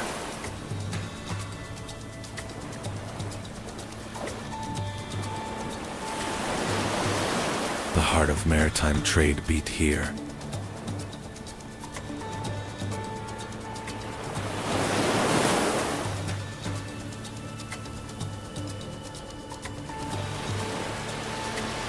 And the wealth of Phoenicia flourished within these harbors.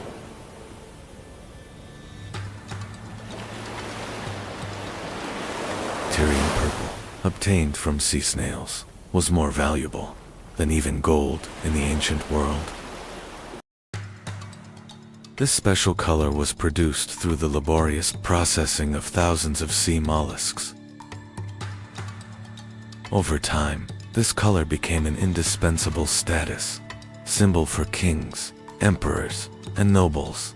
The greatest secret of Phoenicia's economic power and wealth lay hidden in this unique purple dye. But Phoenicia represented not only trade, but also an impenetrable defense.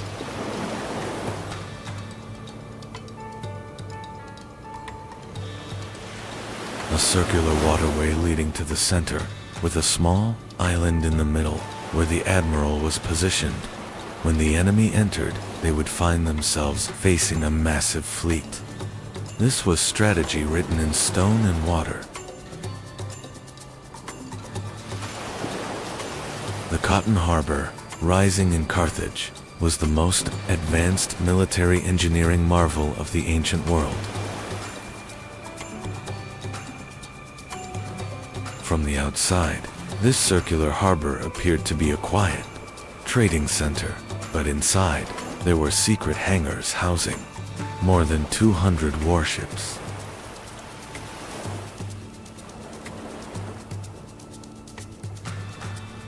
According to legend, Phoenician merchants discovered glass by chance while lighting a fire on the beach. Turning this coincidence into a magnificent craft, the Phoenicians became one of the first peoples to succeed in shaping glass by blowing.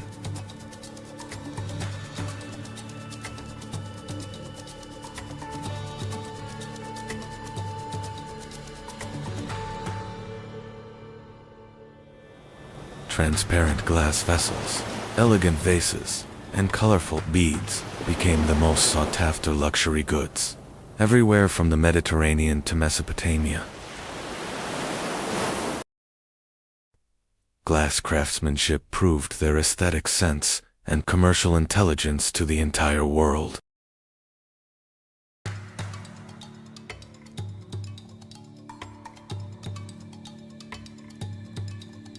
They were drops of light spreading to every corner of the Mediterranean. This was the greatest proof of how the Phoenicians mastered the elements of nature, fire, and sand. Now we turn our camera thousands of miles away, across the Atlantic Ocean, to the rainforests of Mexico.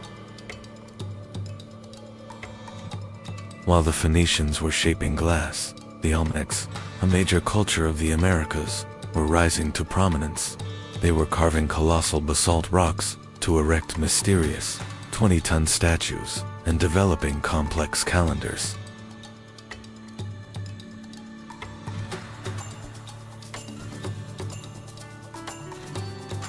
While the Phoenicians navigated by looking at the stars, the Olmecs used those same stars to build their pyramids. Two different worlds with one shared curiosity: the sky. Meanwhile, in the east, in the heart of China, the Zhou dynasty reigned supreme. This empire, which proclaimed the sanctity of governance, with the concept of the regency of the heavens, was laying the foundations of philosophy and social order. While purple-dyed fabrics adorned kings in the west, an empire of silk and wisdom was rising in the east.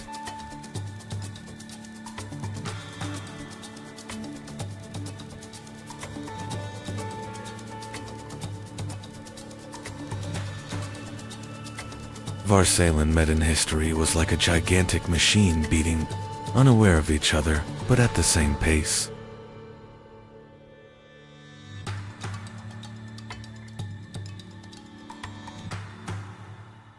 They set aside complex hieroglyphs and cuneiform scripts to create the first alphabet, consisting of only 22 letters. Thanks to this revolutionary invention, reading and writing moved beyond the monopoly of palaces and reached the common people and merchants. The foundation of the modern alphabets we use today was laid with this knot tied by Phoenician scribes thousands of years ago. The Phoenicians did not just build ships, they also learned to read the language of the sea. They were the first sailors to find their way during night voyages by following the North Star, known at the time as the Phoenician Star. Their double-rowed galleys, the biremes, provided both agility in war and high capacity in trade. This technological superiority made them the undisputed sole masters of the open seas. They were the only people who dared to cross the Pillars of Hercules, known today as the Strait of Gibraltar, which was considered the end of the known world. They fearlessly ventured into the fierce waters of the Atlantic Ocean, circumnavigated the African continent, and reached the British Isles to trade in tin.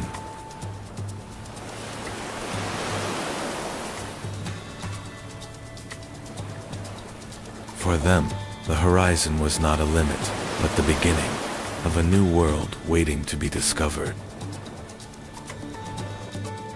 These courageous expeditions changed the geographical knowledge of antiquity forever. Carthage, whose foundations were laid with the exile story of Princess Dido, soon reached a power that would overshadow even its mother city, Tyre. This new city rising on the North African coast became the most magnificent fortress of the Phoenician spirit and commercial genius. Carthage was not just a colony, it was the new master of the Western Mediterranean and the center of a massive empire that would rival Rome. This rise ensured the spread of Phoenician influence throughout the entire Mediterranean basin. One of the greatest strategic battles in history took place before the city of Tyre, which was considered impenetrable.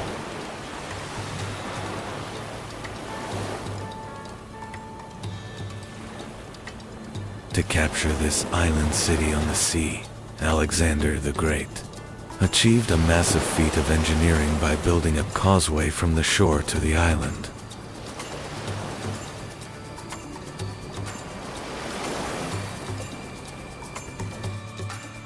This relentless siege, lasting for months, was not just the fall of a city, but a historical turning point where the Phoenician city-states began their physical decline.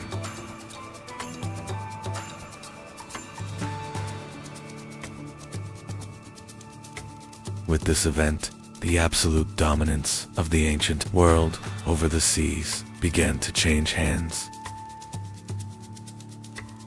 Even though the Phoenicians have withdrawn from the stage of history, their indelible footprints still remain in every letter we write today, in our maritime rules, and in our global trade system. They were the first true global civilization to connect distant lands. Their courage, intelligence, and cultural legacy continue to shine like jewels embedded in the foundations of the modern world. Although the masters of the sea are gone, we touch the legacy they left behind every single day.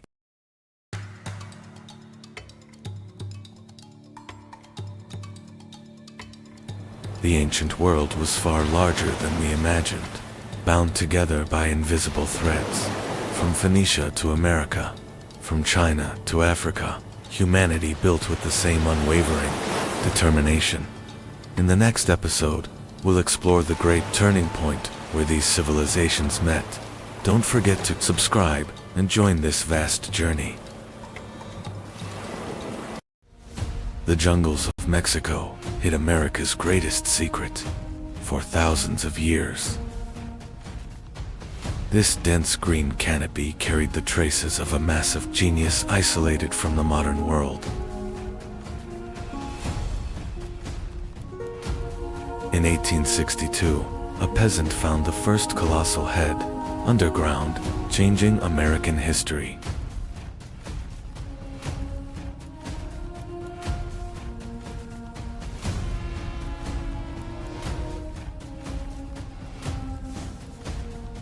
Around 1200 BC, a massive civilization suddenly rose in these jungles.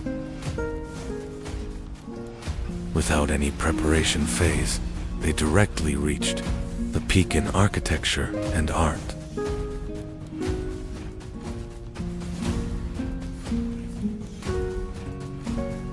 Before the Aztecs and Mayans were on the scene, the Olmecs had already discovered the calendar and writing. They are the mother culture that laid the foundation for all great Mesoamerican cultures. The name Olmec was given to them by the Aztecs thousands of years later, meaning rubber people. What they called themselves in their own language remained hidden in the dark and lost pages of history. It still astonishes the scientific world that they emerged with such flawless stonework without a primitive beginning. It was as if this advanced technical knowledge had come to them from across the ocean. Olmec engineers built massive artificial mountains by moving millions of cubic meters of earth in the middle of the swamp. These structures were designed to prevent destructive floods and to be closer to the sacred sky.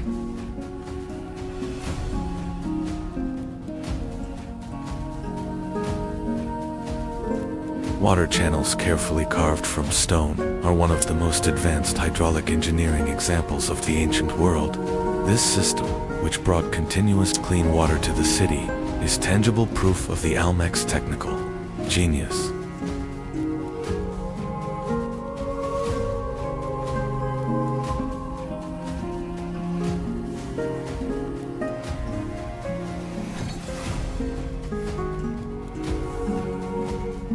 The Olmecs went down in history not only for their giant stone heads, but also for the rubber balls they developed.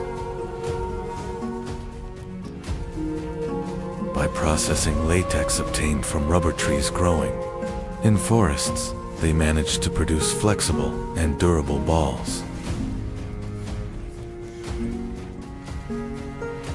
These balls formed the basis of the sacred ball game played in Mesoamerica.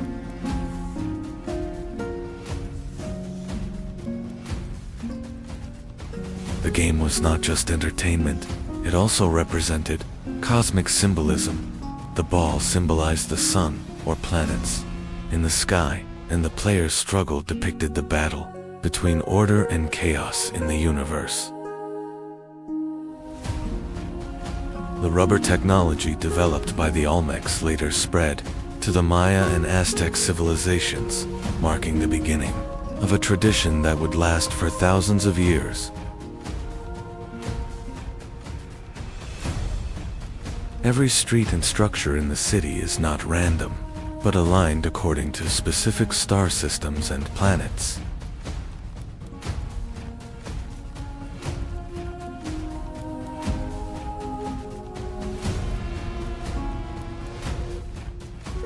They were the first astrologers to successfully translate the divine order of the sky into a city plan on Earth.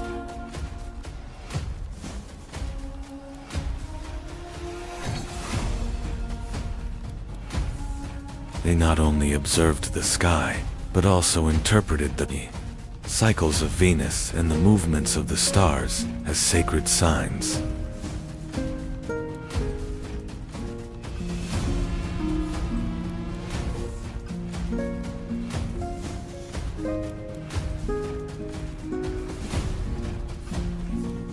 This cosmic understanding would later form the basis of the advanced celestial calendars and astrological traditions of the Mayan civilization.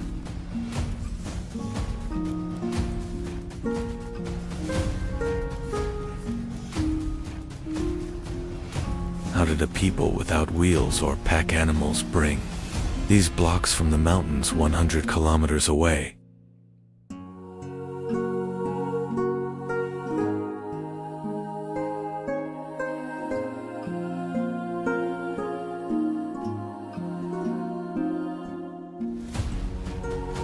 This journey across the turbulent waters of rivers is one of the greatest puzzles in the history of engineering.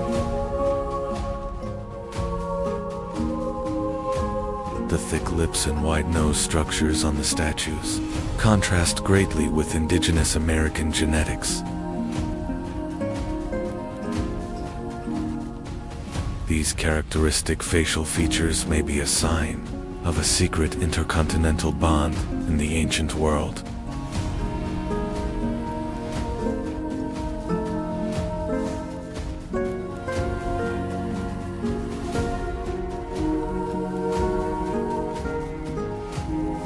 The helmets on the heads bear striking and inexplicable similarities to ancient Middle Eastern and Phoenician warrior helmets.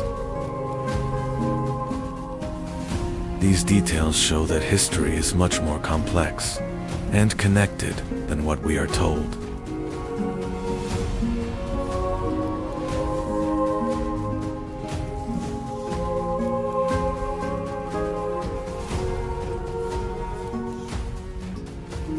Each head has its own expression and soul. These are not just statues, but copies of living kings.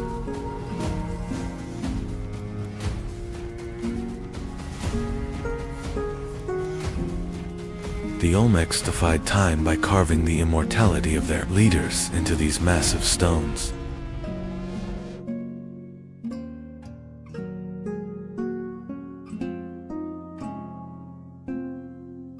According to Olmec belief, the head is the most important center where the soul, intelligence, and sacred power are gathered. Therefore, by depicting only the head instead of the body, they aim to preserve the essence of the person. Deep hammer marks on some heads are the result of a ceremonial ritual performed when a leader died. These marks were left to release the dead king's power from the stone and send his soul to eternity.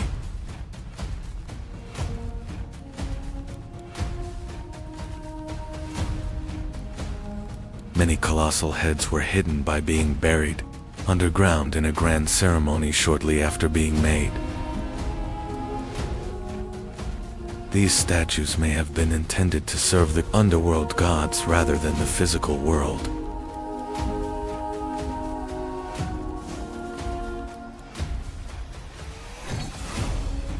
The colossal statues face the precise coordinates where the sun rises and sets during the solstices. These massive stones were also fixed observation points used by the civilization to measure time. Long-bearded strangers with different clothing, never seen among the local people, are depicted in the reliefs. These figures are the memory of mysterious guides who set foot on the American continent thousands of years ago. The La Venta Pyramid is America's first pyramid and symbolizes a sacred volcano. This massive earthen structure was the first spiritual bridge the Olmecs built between heaven and earth.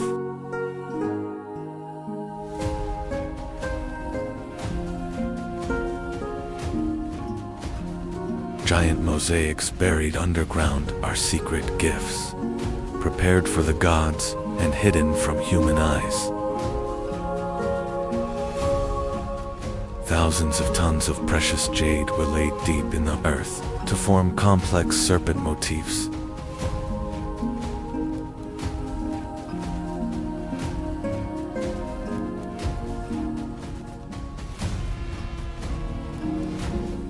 The tools they made from hematite may be the first examples of a compass, showing they discovered the Earth's magnetic field.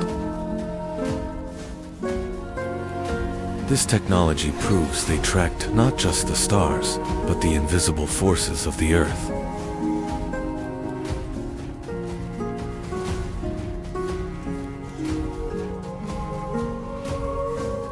The Olmecs processed obsidian as smooth as a mirror to direct light and energy into dark temples. These mirrors were used in rituals, both for divination and to control the power of the sun.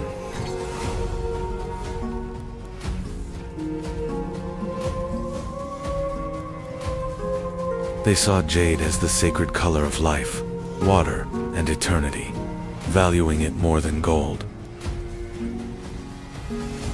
The most skilled artisans carved hard stones as fine as silk to create immortal masks.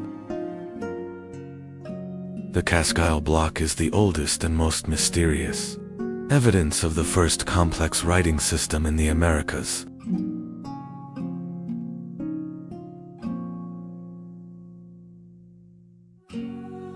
The symbols on this stone are one of the ancient world's greatest unsolved linguistic puzzles.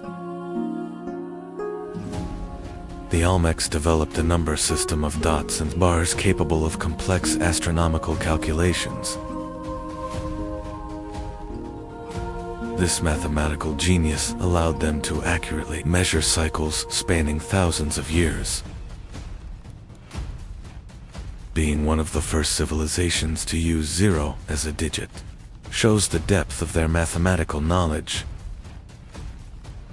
The concept of zero was a symbol of their understanding of the void and eternity of the universe.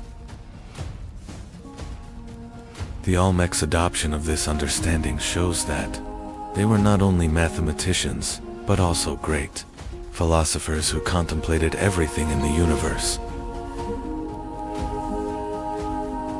By interlocking two different calendars, they perfectly controlled time from both religious and agricultural perspectives.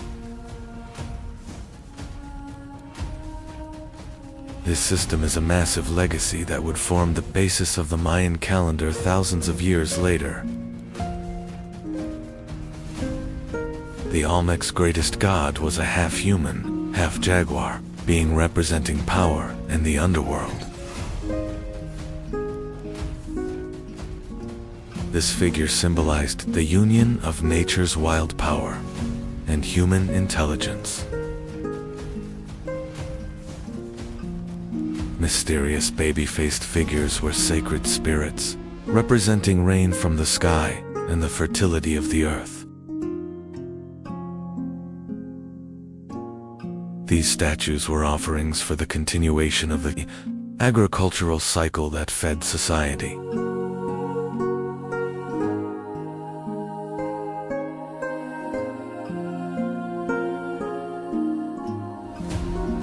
It was believed that priests transformed into jaguars during rituals and communicated with the spirit world. This shamanic transformation was the most feared and respected ritual of Olmec society.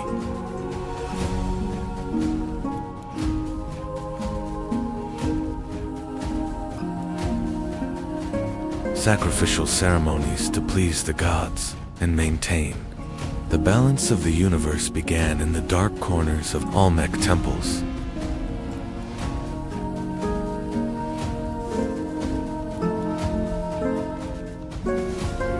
These bloody rituals were seen as a price to be paid for the continuation of life.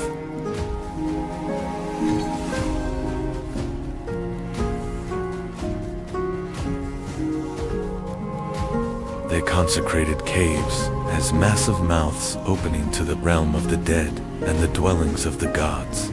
These dark passages were sacred spaces where the fine line between life and death met. The oldest traces of the Mayans' famous feathered serpent god Kukulkan are hidden in these depictions of winged snakes. This motif represented the eternal connection between earth and sky and wisdom. They saw mountains as the true home of the gods and built massive altars to reach these peaks. Every mountain was a ladder stretching to the sky and a source of divine power. Around 400 BC, these massive cities began to be abandoned, suddenly and mysteriously. Although there is no certain evidence as to why the population dispersed, environmental disasters are the most likely possibility.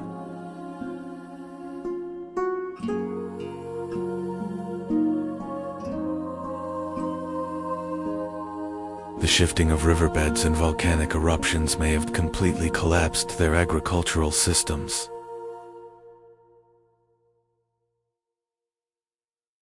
Nature, taking back the fertility it offered, also paved the way for the end of this great civilization. This was not an escape, but a farewell ceremony. They entrusted those imposing, wise faces to the compassionate embrace of the earth, so that the spirits of their kings, even if their cities were destroyed, would live forever in the heart of the land. This was not a defeat, but an act of preserving memory and honor.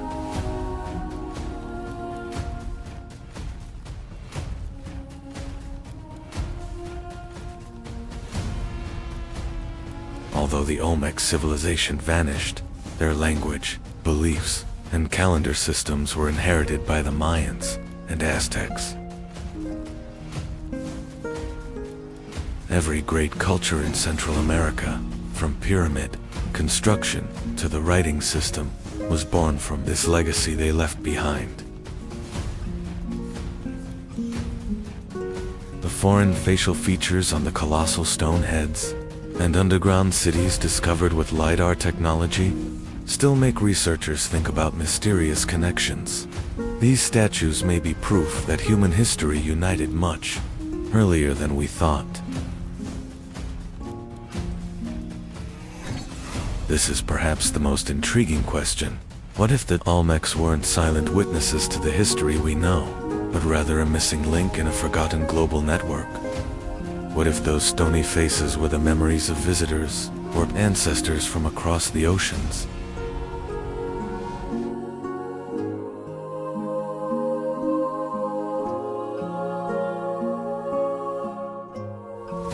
Olmec, the beginning of civilization, mystery itself, and the common heritage of humanity. Remember, these colossal heads deep in the jungles continue to whisper the truth and ancient knowledge to us. The beginning of civilization, mystery itself, and the common heritage of humanity. We will continue to trace these ancient secrets. Don't forget to subscribe to the channel to join us on this journey into the depths of history, and not miss the rest of the series. Hundreds of thousands of years ago, in the caves of Zhoukoudian, primitive humans control fire for the first time. The struggle for survival begins amidst dark forests and wild animals. As the Ice Age ends, people leave the caves and settle.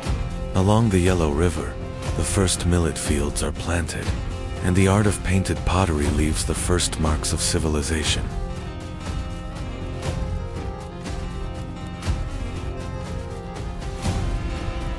Around 2500 BC, society becomes complex. Longshaned people build high walls and produce technological marvels: pitch black, glossy, eggshell-thin pottery.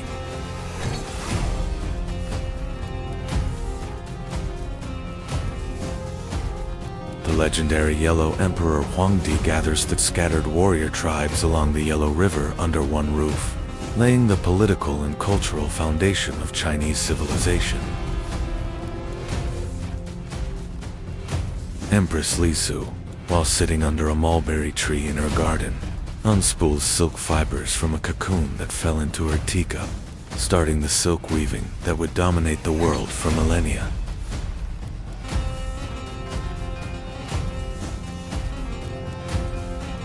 Let us witness how the fate of a river, the fate of a people, and the determination of one man intertwined and how a dynasty was born. Here, we understand how Great Yu transformed into a legend by harnessing the destructive power of nature to serve humanity. Great Yu, working for 13 years to stop the deadly floods of the Yellow River, drains the water to the sea by digging massive canals and establishes China's first official dynasty, Xia, with the people's gratitude. Shang priests cracked turtle shells and fire to read the will of the gods.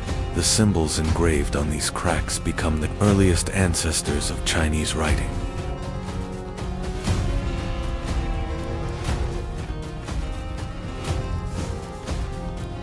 The last Shang king, Di Xin, falls in love with the legendarily beautiful but cruel Daji, indulging in luxury in palaces with lakes of wine, while his people starve. The virtuous Zhou leader Wu unites the tribes and defeats the Shang army at the Battle of Mai. King Di Xin sets himself on fire with his treasures, ending the dynasty.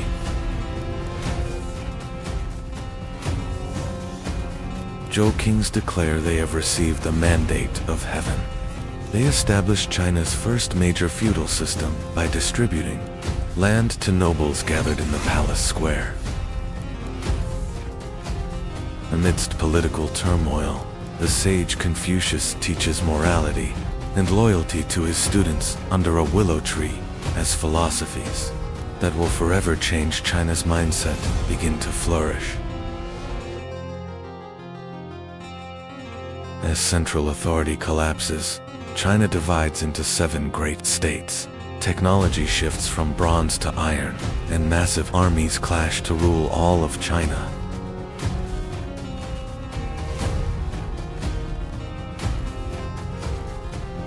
Ending the warring states period, Qin Shi Huang declares himself the first emperor. He unifies the 7 kingdoms under one flag while standardizing weights, currency, and writing.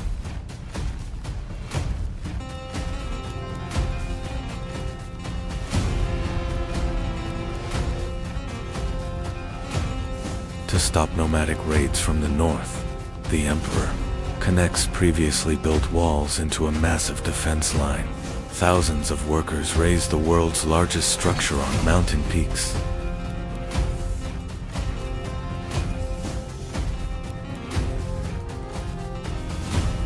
Fearing death, the emperor buries thousands of clay soldiers underground, each with a unique face, to protect him in the afterlife.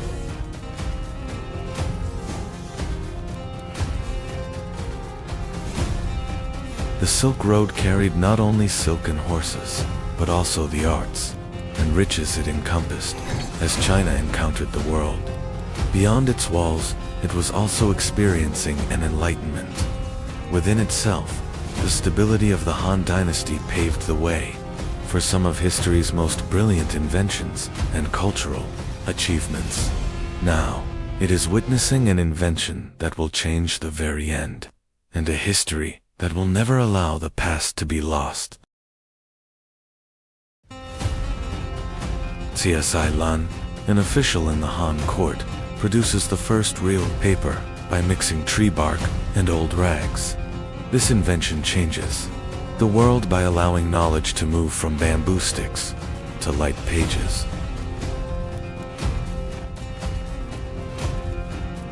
The capital Tianjin becomes the largest and wealthiest city in the world. In palaces with vast gardens, poets, musicians, and scientists produce the most elegant examples of Chinese art.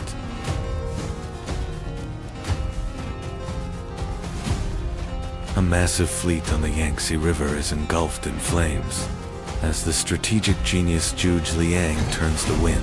Unified, smaller armies engulf the tyrant Cao's massive force in fire.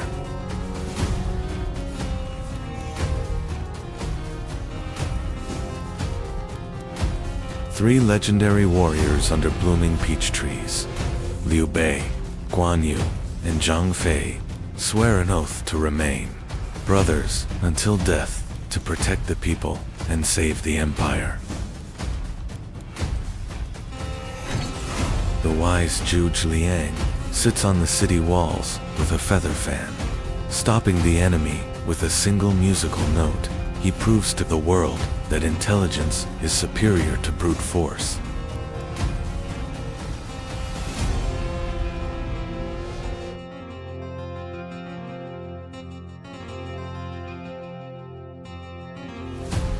The Tang capital Chang'an becomes the world's largest city with a population of 1 million. Arab, Persian, and Indian merchants from the Silk Road gather in markets, filled with silk and spices.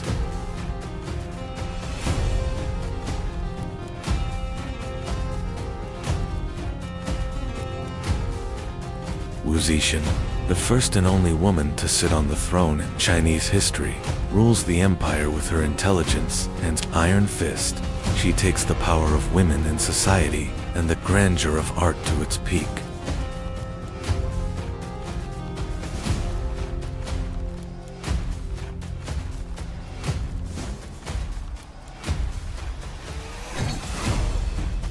Wise poets Li Bai and Du Fu write their poems by the river, under the moonlight, as Chinese literature and painting produce the most elegant examples that will not be forgotten for millennia.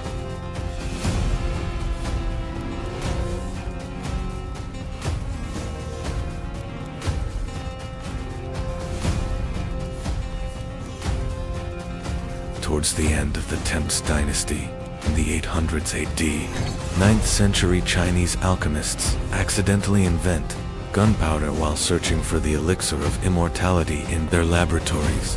Although this explosive mixture was initially just a matter of curiosity, it ignited the fuse of a fire that would radically change human history. This revolutionary secret is carried to the Arab world and then to Europe via the Silk Road. Caravans setting out from China carry not only silk and spices, but also the formula for this destructive power that will shape the world on an intercontinental journey, forever changing the nature of war.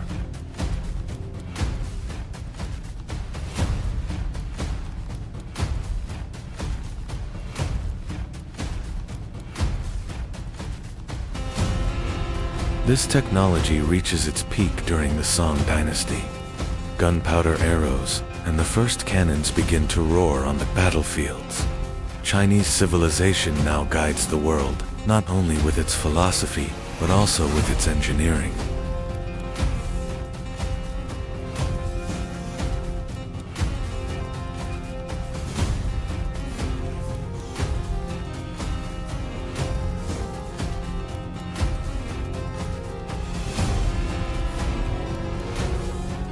From the first fire by the Yellow River to the world shaking, invention of gunpowder, Chinese civilization, like a river, flowing uninterrupted for thousands of years, shaped the soul with its philosophy and the world with its engineering.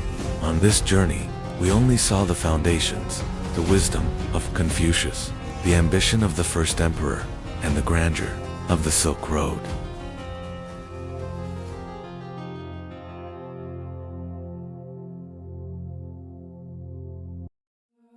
Deep within the jungle, a civilization forgotten by time once rose. In the deep jungles of Central America, a civilization was born.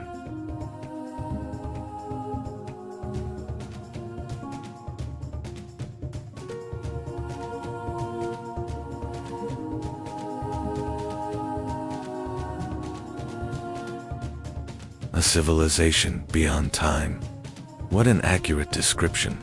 The verdant lands of Mesoamerica, a civilization that was constantly evolving, not just in its calendars. Its pyramids were ladders reaching to the sky, and each GLF on its walls was a code whispering the secrets of the universe.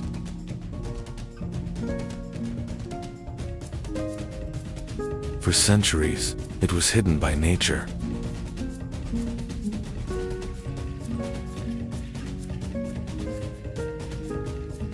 Here are those lost ruins, once nestled in nature. Every stone, every vine tells a story.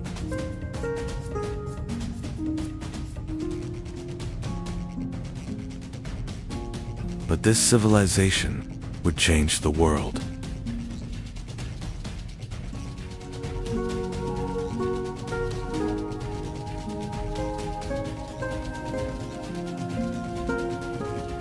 The Maya civilization spread across a vast region. It all began with small villages.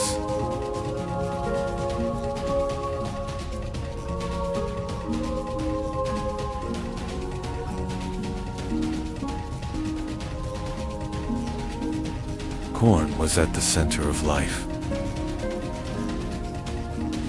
To them, humans were created from maize.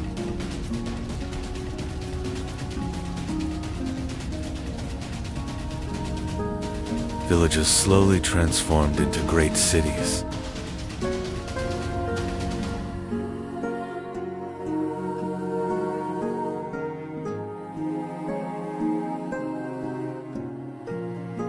Cities rose in the heart of the jungle. Stone structures reached toward the sky. They built massive pyramids without metal, only with intelligence.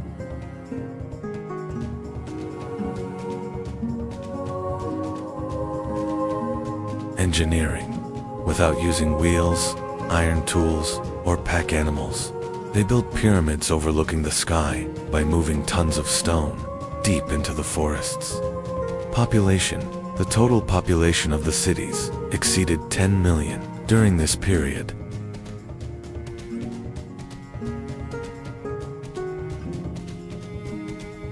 These structures were not just architecture, they were connected to the sky.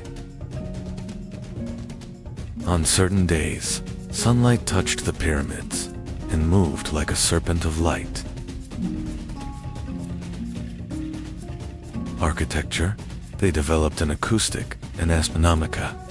Architecture so precise that during the equinoxes, the sun's rays would cast a serpentine shadow on the pyramid steps.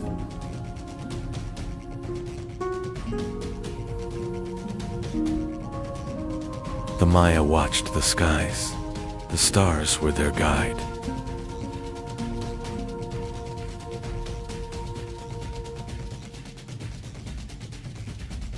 Astronomy and calendar. They calculated the movements of Venus with accuracy. The solar calendar they developed differs from our modern calendar by only seconds.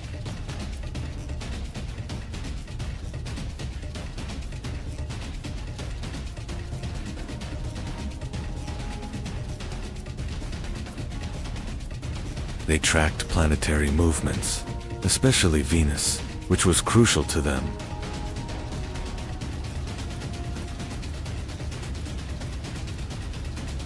They tried to understand time and found ways to measure it.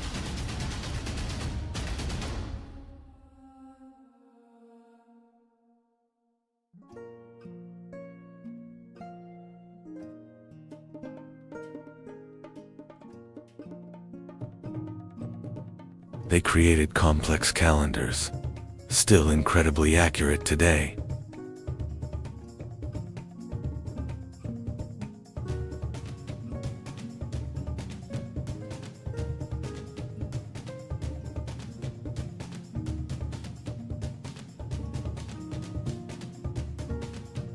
They were one of the first civilizations in the world to use the concept of 00. They developed a base 20 number system.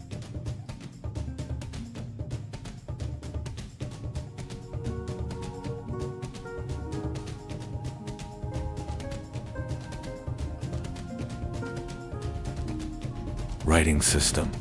They possessed the most advanced writing system hieroglyphs in the Americas. They wrote history books using over 800 symbols.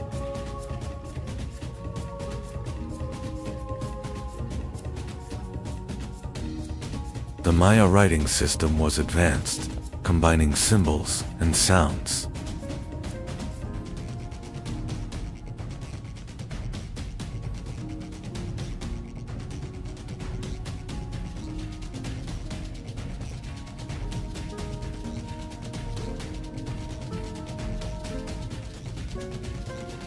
They imprisoned Venus in time, carved history into stone, and discovered zero.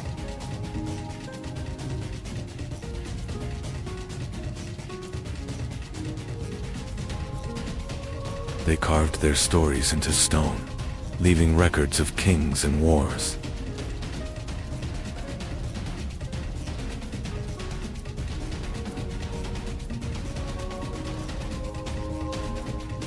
Kings were not just rulers, they were believed to speak with gods.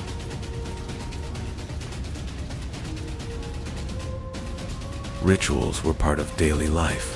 Everything had meaning. Sacrifices were made for the gods to maintain balance in the universe.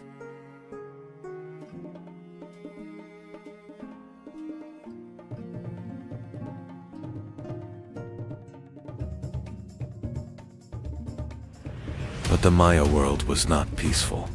Cities were constantly at war.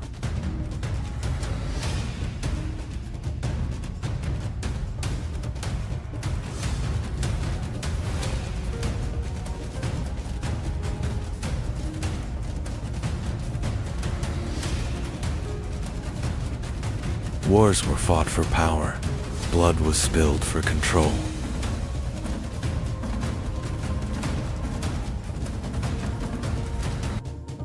Captives were highly valued. They meant both power and ritual.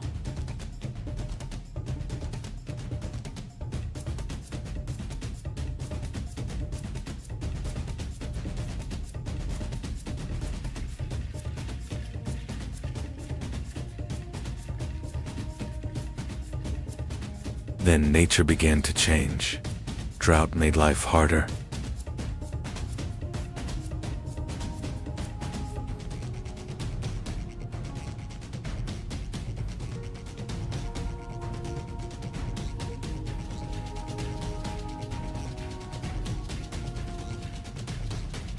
Agriculture began to fail.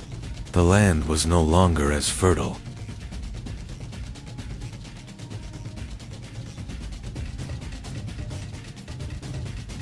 Cities were slowly abandoned.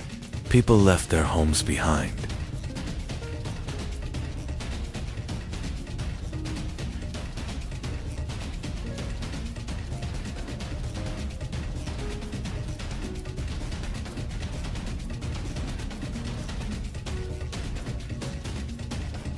Massive structures stood empty. The jungle reclaimed everything.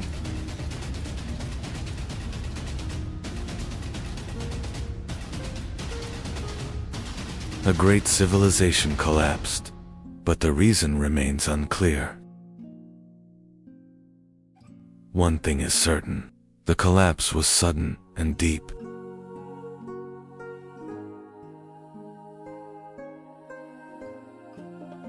But the Maya people did not disappear. They continued to live on.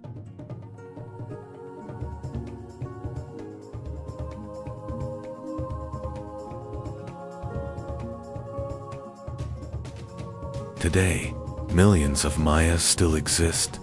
Their culture and language live on.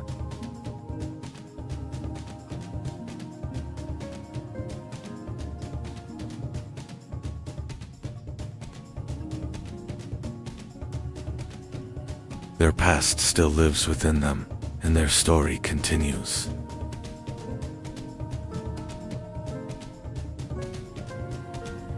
The Maya civilization transcended time, leaving a deep mark on humanity.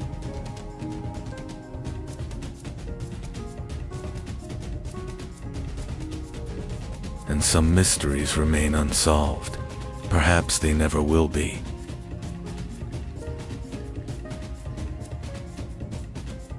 The secrets of ancient civilizations and codes from the past. Stay tuned for more. 40 kilometers northeast of Mexico City lies a mystery.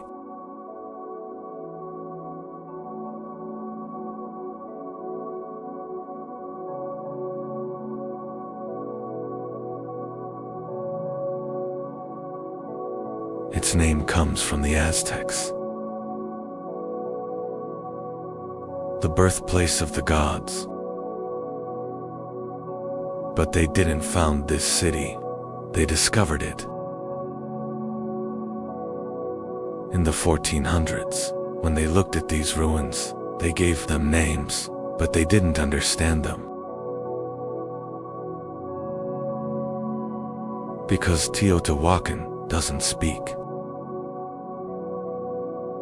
There's writing on it, but it's undecipherable. They have kings, but their names are lost. And today, 2,000 years later, we are still asking the same question: who were they?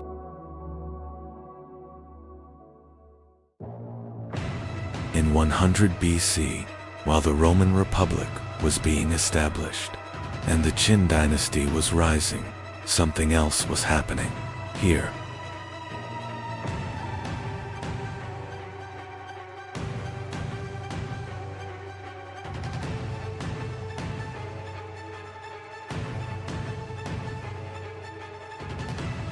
In the middle of the valley, there was no river, no harbor, but someone was building one of the world's greatest cities. No wheels, no iron, but 100,000 men and a plan, a terrible plan.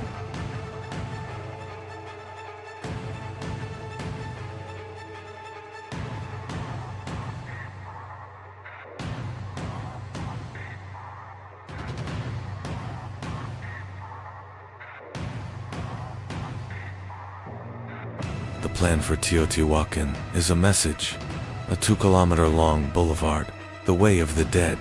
Why the dead? Because along this road, there are small hills, graves, but who is in them? We don't know. The tombs have been plundered, perhaps kings, perhaps priests, perhaps victims. But this path is not just a street, it is an axis between the earth and the sky. In the middle of the road, the Pyramid of the Sun, 65 meters high, 225 meters base. In terms of volume, it is larger than the Great Pyramid of Giza in Egypt.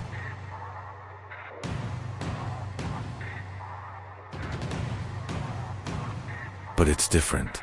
This pyramid is made of limestone and volcanic tuff, and it's not hollow. In the 1970s, a tunnel was discovered. It's 100 meters long. From underground towards the very center of the pyramid. But what's in the center? A tomb? A treasure? No, a room. And in that room, in 2015, mercury was found. Tons of mercury, liquid metal, for the journey of souls, for the passage of the dead.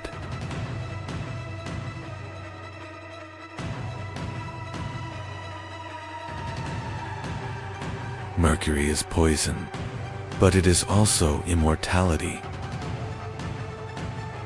Chinese emperors also drank mercury to become immortal. They died in Teotihuacan. Mercury is perhaps the same thing, a quest for immortality. But for whom? For a king, or for the city itself?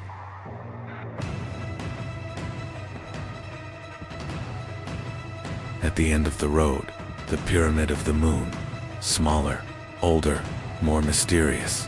12 platforms in front of it, 12 a number, 12 moons, 12 planets, 12 gods. We don't know.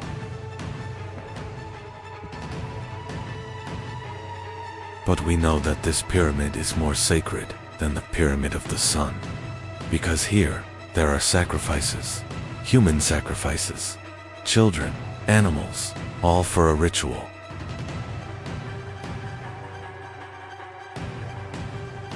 Every 12 years, every 52 years, at the 0 point of the sacred calendar, we don't know, but the bones speak, and blood has seeped into the stones.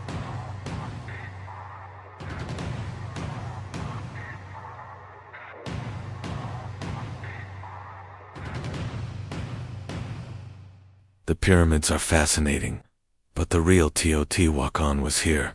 Lavend, Tetatla, Sakawala. The names are modern, but the buildings are 2,000 years old.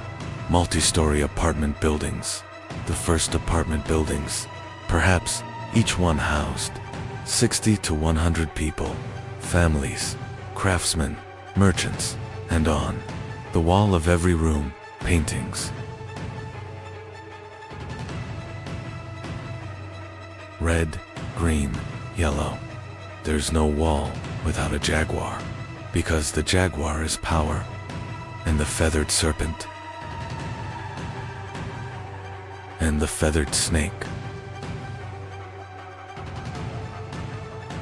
Quetzalcoatl, sky and wind, knowledge and death at the same time. Teotihuacan is a manufacturing center, obsidian, volcanic glass, the sharpest blade in the world, 100 times sharper than surgical steel, and this obsidian is everywhere. In Guatemala and Honduras, all over Mexico. Trade, but how? No wheels, no animals. People carried things on their backs, 100 kilometers, 500 kilometers, and what did they get in return?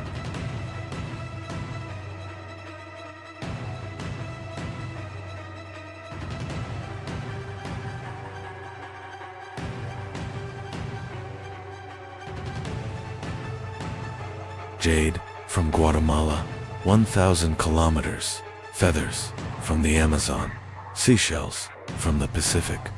This city is the center of a network, and this network has enveloped the continent.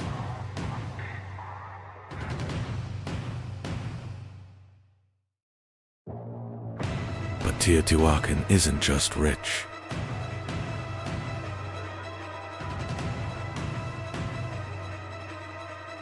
Everything is planned.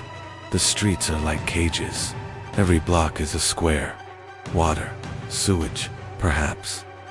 2,000 years ago, and there are no portraits of kings, no monuments. How was this city governed? The priestly class?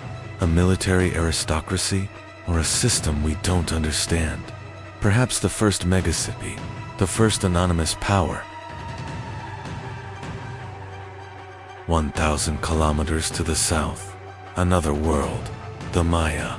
Tikal city-states, hieroglyphic writing, kings. But in 378 AD, something changes in Tikal. A new dynasty, a new architecture, and this architecture comes from Teotihuacan, Stela 31, stone monument. On it, a figure, Teotihuacan-style clothing, black glasses, the black-eyed squirrel. Its name is the black-eyed squirrel, and from that day on, Tikal grows up. It's fighting, it's expanding. Did Teotihuacan influence the Maya, or did it invade them? In Guatemala, at Caminal-Ju, there's the Teotihuacan pyramid, the same style, the same technique. In Honduras, in Copan, there is Teotihuacan obsidian. This is not just trade. This is power, perhaps an embassy. Perhaps a prince ascended the throne through marriage. Perhaps an army came and changed a dynasty. But the result is the same. The influence of Teotihuacan stretches thousands of kilometers. This is not a city, it is an empire. Silent, unwritten, but real. And here's the interesting thing, the Maya wrote. They recorded everything, but about Teotihuacan, they wrote almost nothing. It was simply, that day, people came from faraway lands. Faraway lands, 1,000 kilometers, and then, silence. Why was Teotihuacan so frightening, or so secretive? around 550 AD, maybe 600 AD. It's not certain, but something is happening. The city center is burning. The temples are being destroyed. The Temple of the Feathered Serpent in particular. Symbols are being broken. Statues are being shattered. Is this an external attack or an internal rebellion?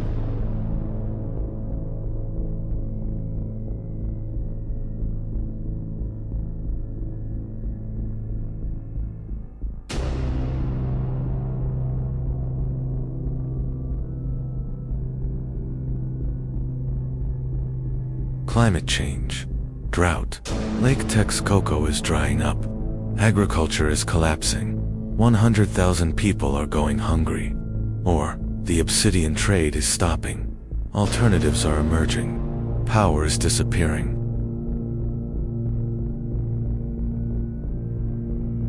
But this isn't a sudden end, it's slow. 100 years people are leaving, apartments are being emptied. Some are going to Maya lands. Tutikal. Tokopan. They're taking their knowledge, their beliefs with them. Some are going up into the mountains, to the high plains. And the city is being forgotten. Right? No.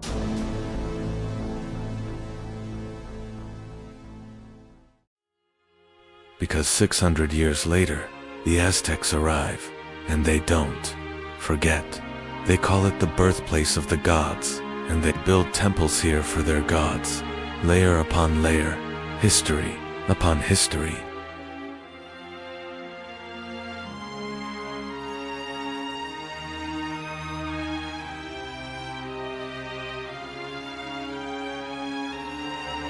The 1900s. Archaeology begins. The Porfirio Diaz era.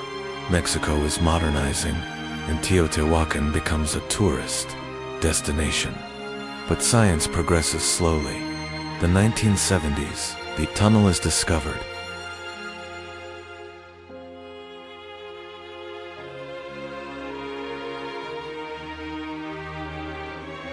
The 1980s, radar. More structures beneath the city. 2003, a new chamber beneath the Temple of the Feathered Serpent. 2015, Mercury, and still, something new every year. The 2020s, LiDAR, remote sensing, and we still can't decipher the writing. We still don't know the names of the kings.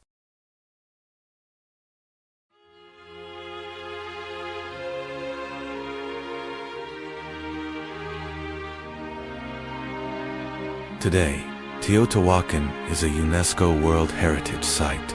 Every year, it receives 4 million visitors, but still, the same mystery remains. Who were they? Why did they go? And, perhaps most importantly, what can we learn from them?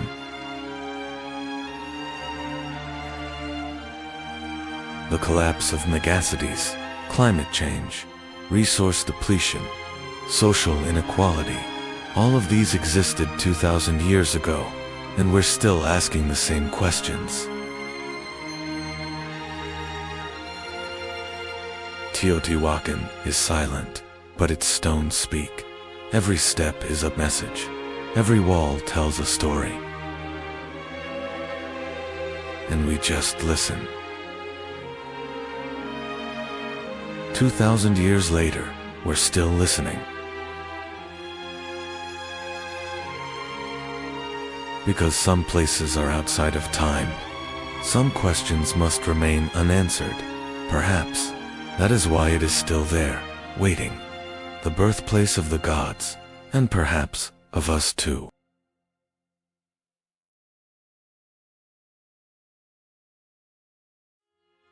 Teotihuacan is still being excavated. Every new discovery updates this film. The city was aligned. Mercury discovered in 2015. Everything was still being analyzed. The writing system remains a mystery. Everything followed a deliberate plan. and perhaps we can never figure out should remain mysteries why they were built. Here they are, pyramids beneath the aligned stars. This city exists, there's secrets forever hidden, but no one knows who built it. One of the greatest mysteries in human history. Don't forget to subscribe to my channel. There is a city 400 meters above the Oaxaca Valley, on top of a mountain, Monte Alban. The White Mountain.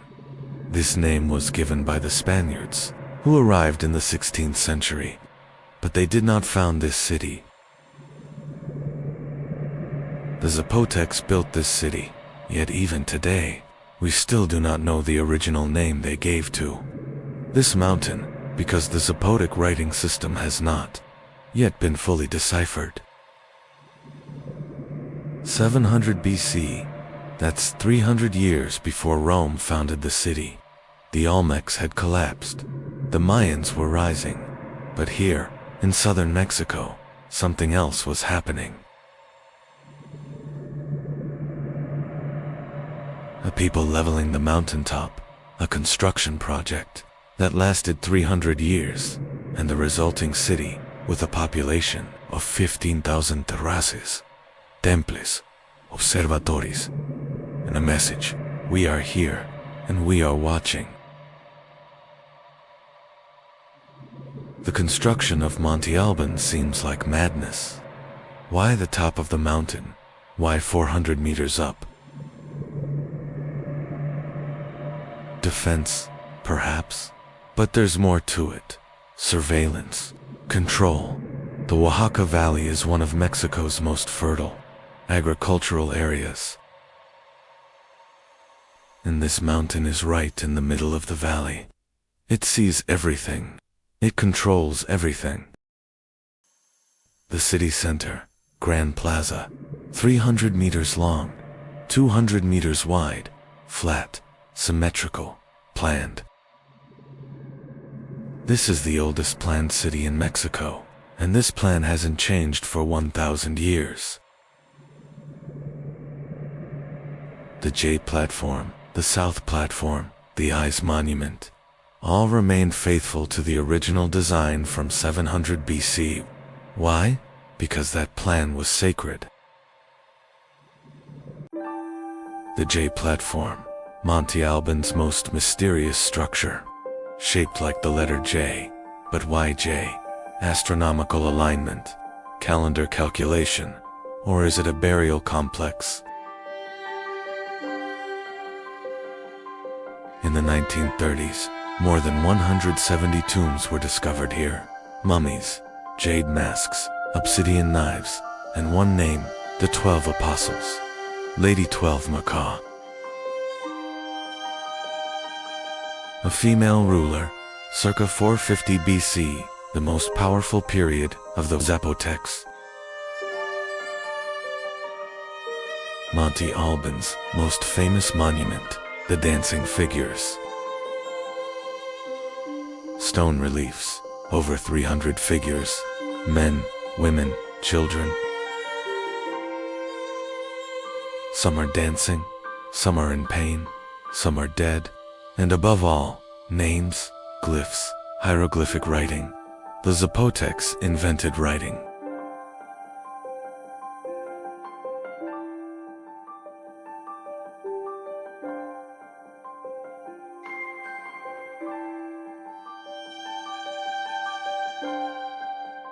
Before the Olmecs, independent of the Mayans, but this writing system is still undeciphered.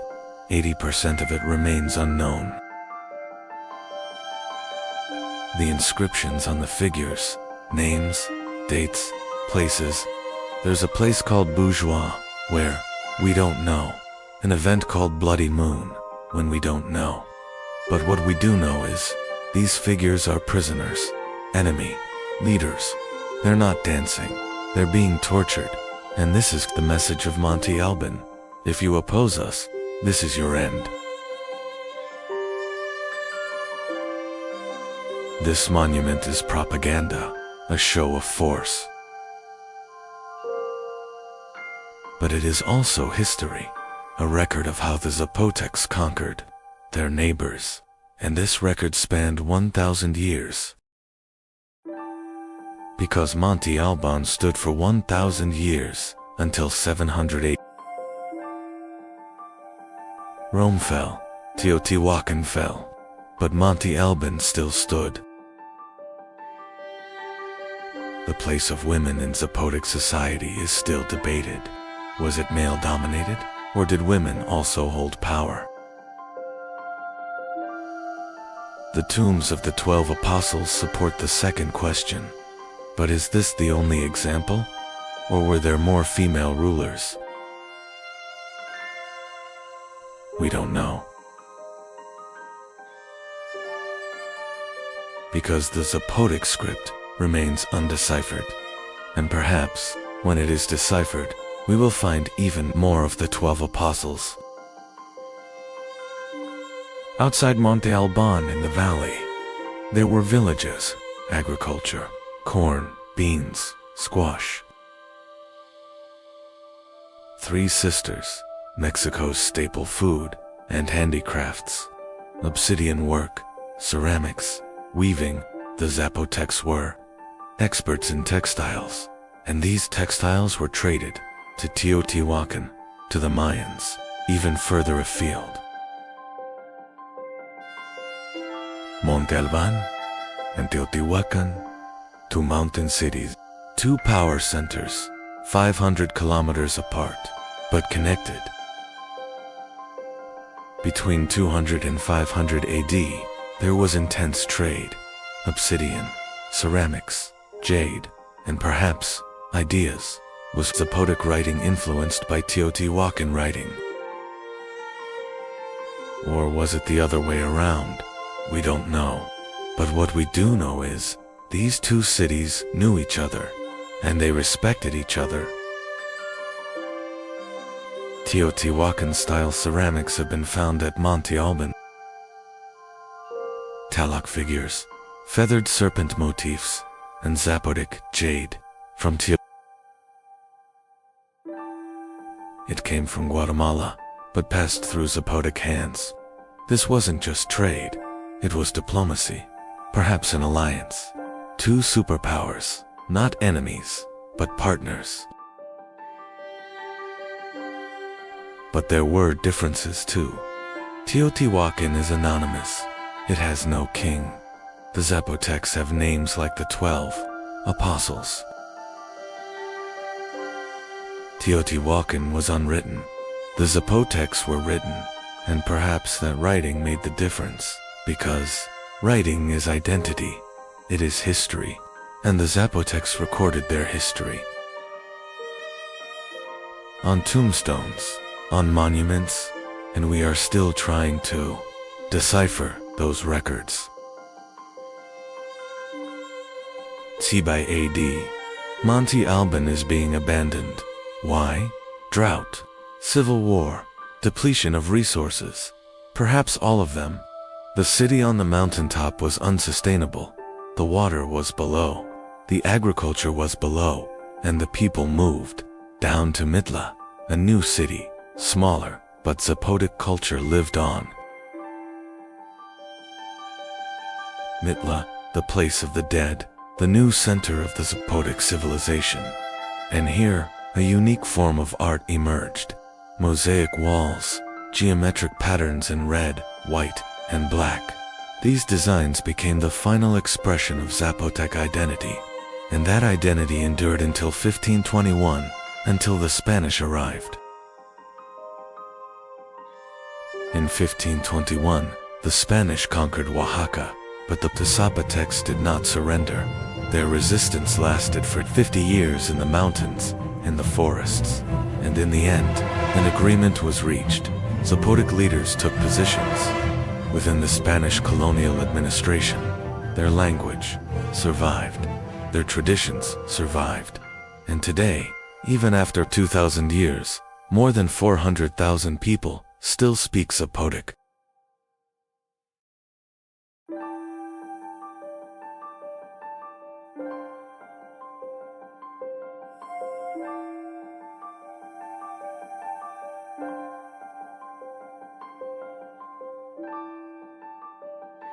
Monte Alban is in ruins, but its Zapotec identity lives on. In Oaxaca, the Guelaguetza festival every year. Zapotec dances, Zapotec music, and in those dances, perhaps, we see the dancing figures of the Grand Plaza. 2,000 years ago, on a mountaintop, eyes are still watching us. And we are still looking back, because Monte Alban is not just stone. It is a people's defiance against the mountain. A nation's struggle to conquer time, and perhaps its success. The Zapotec script remains undeciphered, but one day it will be deciphered, and on that day we will hear the voices of the 12 apostles, and perhaps that voice will say, "We were here, and we have not been forgotten." Monte Alban was added to the UNESCO World Heritage List in 1987. Zapotec is still spoken by 400,000 people in Mexico. Archaeologists have only excavated 10% of Monte Alban. Deep in the mountainous valleys of Mexico's Oaxaca, on ancient peaks peering out from the mists, the shadows of a civilization still live on. They called themselves New Savvy People of Rain. Historians call them the January 1932, Mexican archaeologist Alfonso Caso, while digging in the hills of Monte Alban, touches one of history's most astonishing treasures. 7 Tomb contains over 500 artifacts made of gold, silver, turquoise, and jade. But this is just the beginning. Because behind these treasures lies the dramatic story of a forgotten civilization.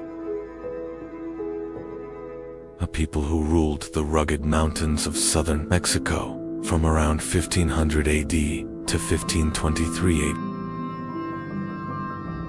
They weren't just warriors, they were the world's finest, masters of gold craftsmanship. They were decorating buried mummies with turquoise mosaics. Using lost wax techniques, they created decorations that are still inimitable today. But the story isn't just about gold and precious stones. This is the story of the 8-deer jaguar paw, the greatest leader in the history of the Rain People. The story of a man who conquered 94 cities, united 3 different regions under a single kingdom, but was ultimately killed by his own family. In this documentary, we will unveil the pages of lost codices. We will break 1,000 years' silence and journey into the mysterious world of the Rain People. Welcome to the heart of the Mixtec civilization.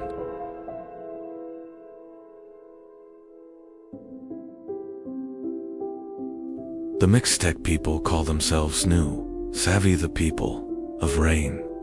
This name reveals the fundamental truth underlying their existence. Rain. In the rugged mountainous terrain of Oaxaca, agriculture depended on rain, and rain was a blessing from the god Jehovah. The Mixteca region was divided into 3 main areas. High Mixteca, mountainous and cold, difficult for agriculture, but rich in minerals. Low Mixteca, warmer, more suitable for agriculture, and coastal Mixteca, tropical, famous for its cocoa and salt trade. Tilantongo was the sacred capital of the Mixtecs. From the 8th century AD onwards, it became the center of Mixtec politics and religion. The codices record the birth of the 4 crocodiles, the first ruler of Tilantongo. This is the beginning of Mixtec history. The Mixtecs were recording their own history centuries before the arrival of Europeans. These codices, drawn on deerskin, tree bark, and cotton cloth, recounted the births, marriages, wars, and deaths of rulers. But these codices were not merely historical records. They were also mnemonic tools, recalling oral tradition and serving as guides for storytellers. Each image held a story, a legend, an epic. In 1063 AD, a prince is born in Tilantongo. He is named 8 Stags because he was born on Stag Day, the day of the 8th stag. But history will remember him by another name, Jaguar's Claw. 8 Deer was the son of 5 Crocodile the High Priest, and 9 Eagle. He had 2 siblings, 12 Earthquake, and 9 Flower. But 8 Deer was the one fate had chosen.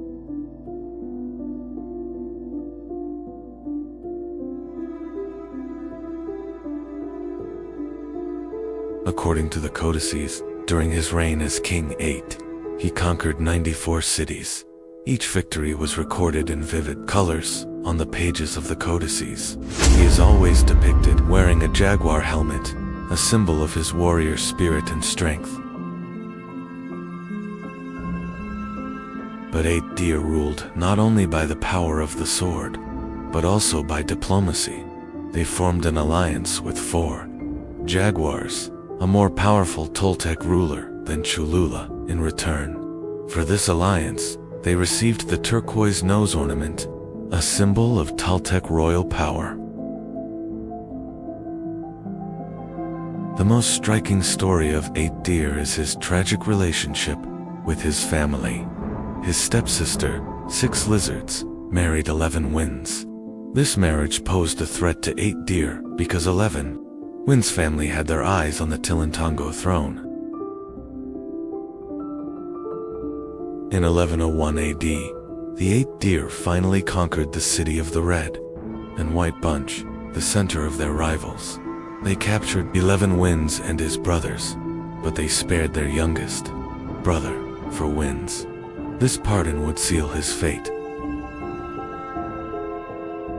14 years later, in 1115 AD, 4 Winds, now both 8 Deer's half-brother and son-in-law, formed an alliance. The combined forces of the Mixtec kingdoms rose up against 8 Deer. 8 Deer were captured and sacrificed. The greatest conqueror in Mixtec history died at the hands of his own family. The codices silently record this moment, the fall of a hero, the price of power and arrogance. January 6, 1932. While excavating at Monte Alban, Alfonso Caso sensed something beneath the soil, a tomb, but no ordinary tomb. This would become the richest archaeological treasure in the Americas. 7. The tomb was originally built by the Zapotecs between 300 and 600 AD, but the Mixtecs reused it centuries later. This was a way of embracing the power of the past and paying respect to the spirits of their ancestors. 9 skeletons were found inside the tomb, but the most surprising thing were the artifacts: 121 gold objects, silver ornaments, turquoise necklaces, jade stones, obsidian mirrors, and crystal vessels. All were prime examples of the mastery of Mixtec craftsmen. But the most striking artifact was a human skull covered in turquoise mosaics. It had a hole in it for incense. It was an incense burner, a war trophy, perhaps a sacred object made from the skull of an enemy leader. For years, archaeologists believed the main person in the tomb was a male warrior, but recent research suggests it was actually a woman. the weaving tools found alongside, her needles spools of thread. Crystal bowls suggest she was a high-status woman, perhaps a priestess or queen. This discovery prompted us to rethink the role of women in Mixtec society. We also see strong female figures in the codices, women who were both warriors and rulers, like the Six Monkeys.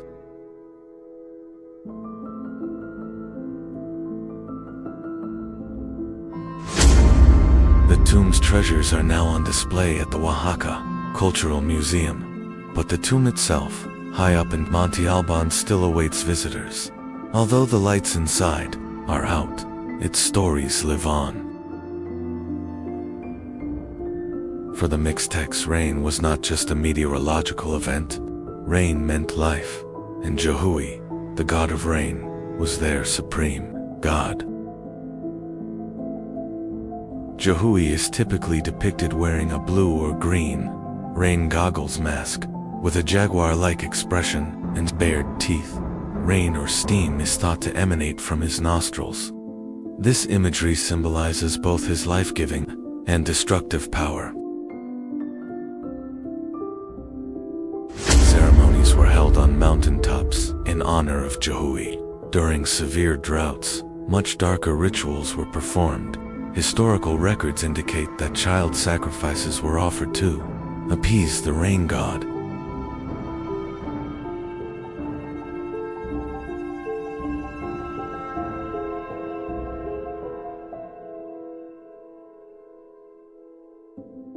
This practice reveals the deep fear and reverence inherent in Mesoamerican religions.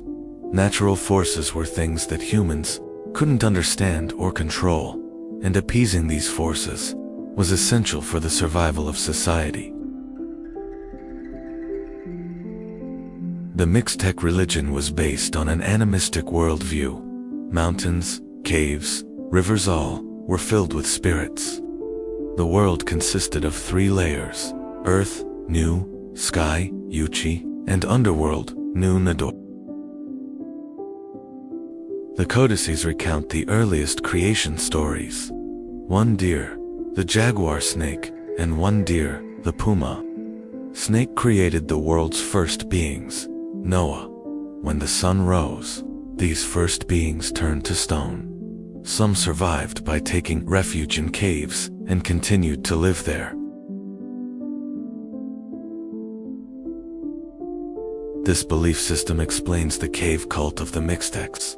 Caves were sacred places. The dead went there, and spirits lived there. And some caves are still visited today as sacred pilgrimage sites. In 1521, Hernan Cortés and the Spanish conquerors captured Tenochtitlan. The Aztec Empire collapsed, and the independence of the Mixtecs came to an end.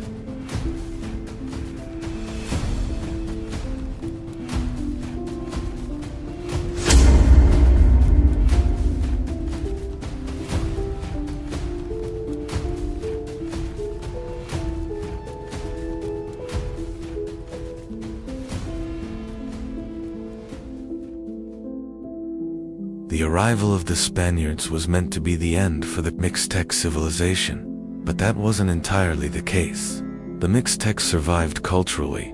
They preserved their language, traditions, and identity. Today, more than 500,000 people still speak Mixtec. In the mountain villages of Oaxaca, traditional farming methods continue. Women still weave, and ancient symbols live on in the patterns. The story of the Mixtecs is a testament to the resilience of indigenous cultures. Despite the devastating effects of European colonialism, they were a people who wrote their own history, created their own art, and worshipped their own gods. Most of the codices were taken to Europe. They are now in libraries in London, Vienna, and Oxford, but their spirit still lives on in the mountains of Oaxaca. The jaguar claws of 8 deer happened in 1115, but its story is still told more than 1,000 years later. Perhaps this is the definition of a true legend. The legacy left to us by the Mixtecs goes beyond gold and precious stones. It reminds us of a part of humanity's shared heritage, the rise and fall of a civilization and a people's struggle for survival.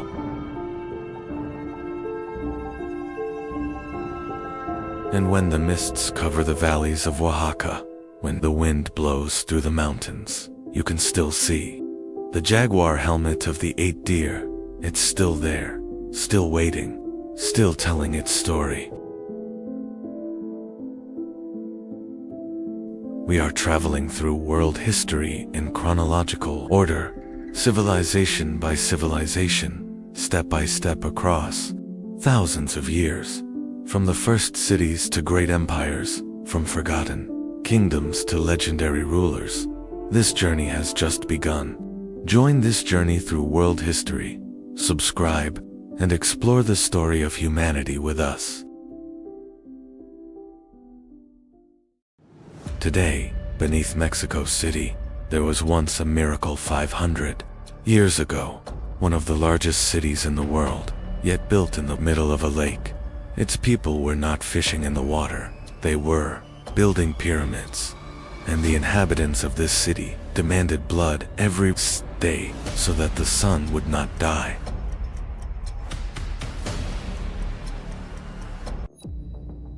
The Aztecs, in just 200 years, they built an empire from nothing, and in only 2 years, it vanished. Are you ready? Because this story begins with a legend. An eagle hunting a serpent.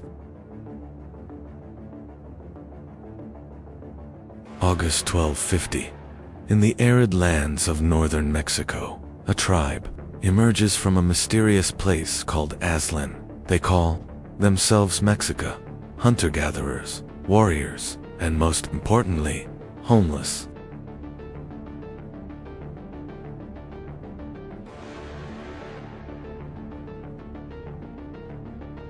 For centuries they migrated. Everywhere doors were slammed in their faces. Why?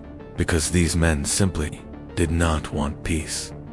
The war god Huitzilopochtli had told them, "You are the chosen people, but there is no paradise without bloodshed."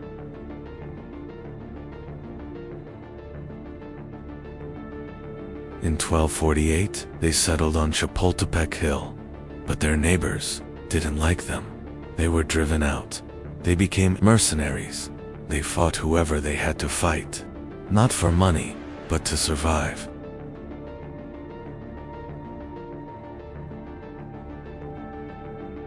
In 1325, a miracle happened.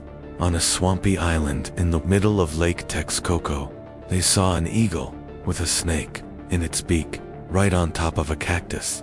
They had been waiting for this sign. This would be Tenochtitlan, the heart of present-day Mexico City.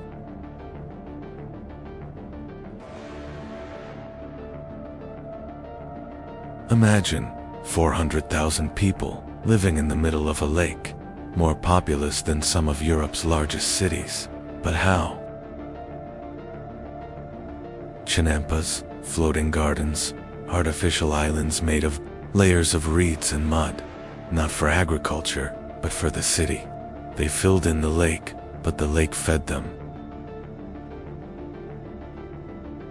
16 kilometers of aqueducts, bringing water from the Sierra Madre Mountains, razor-sharp streets, 4 main gates, and in the center, Templo Mayor, a 45-meter-high twin temple, one to the war god Huitzilopochtli, the other to the rain god.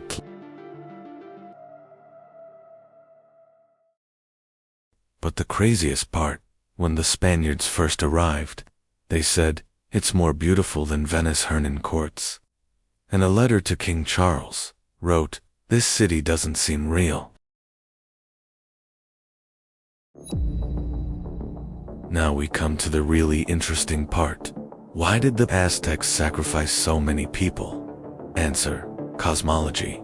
According to them, the sun died every day. Its rising was a battle, and to win this battle, blood was necessary. Human hearts, food for the gods.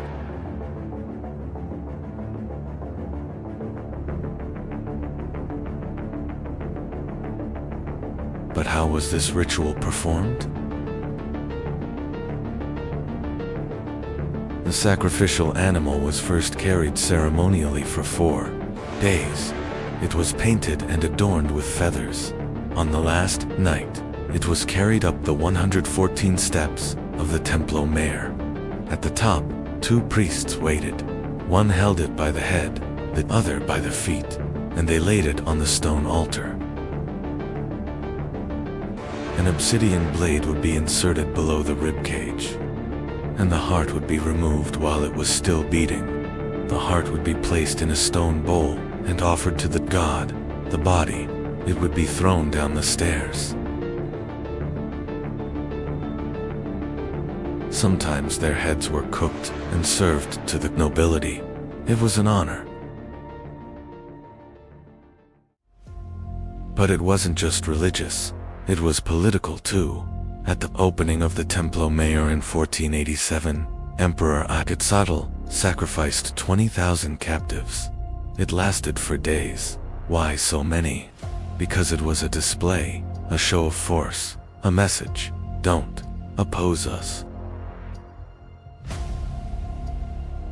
Their wars were not about land, but about people. They were called the Flower Wars, ritual wars, just for capturing prisoners. If an Aztec warrior captured 20 prisoners, he would join the Jaguar Corps. That was their Navy SEALs. 1428 was a turning point, the Tepanic War. The Aztecs rose up against the powerful city of Azcapotzalco, and they won, but not alone. Tenochtitlan, Texcoco, and Tlacopan, 3 cities, an alliance. Initially, they were equal, but the Aztecs were more ambitious. Indirect rule.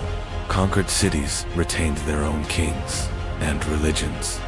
The only condition: taxes, cocoa beans, cotton fabrics, feathers, gold.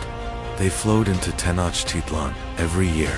400 to 500 city-states, 5 to 6 million people, 207,000 square kilometers. Tlatelolco Market, the world's largest open-air market. 60,000 people shopped there at the same time. There was even human trafficking. Slaves, servants, everything had a price. More than 200 gods. But there are 4 great ones.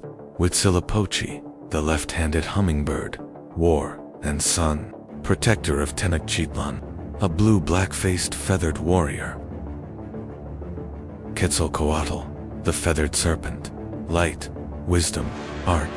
He gave humanity corn, the calendar, and writing, and he was against human sacrifice. The Aztecs' favorite irony: they worshipped him, but they continued to sacrifice. Tezcatlipoca, the smoky mirror, night, magic, prophecy.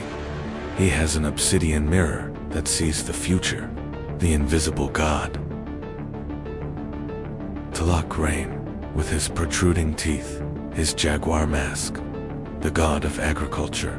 Child sacrifices to him because his tears were rain.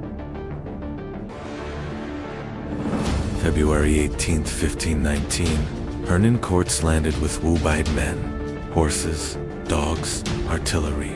But his most dangerous weapon wasn't smallpox, it was diplomacy.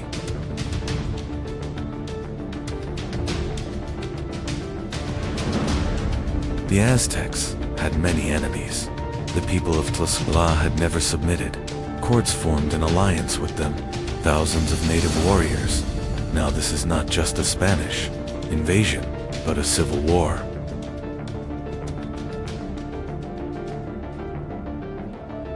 November 8, 1519, courts entered Tenochtitlan. Moctezuma thought him a god. The return of Quetzalcoatl, golden gifts, jewels. but courts wanted gold and more.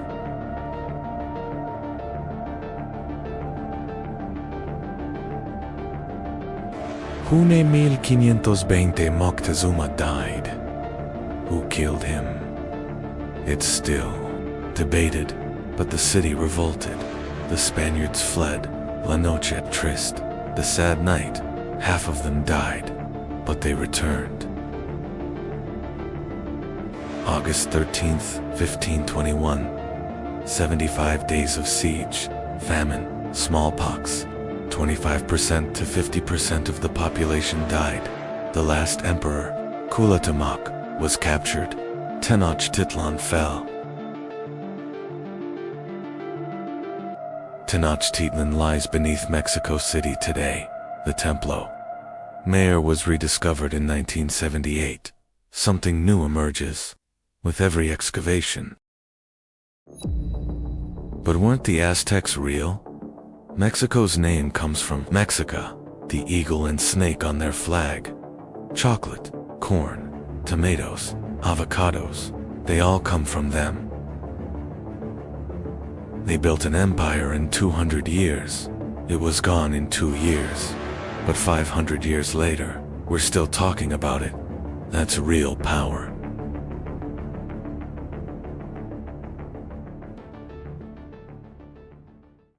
Today, there is a city in Italy.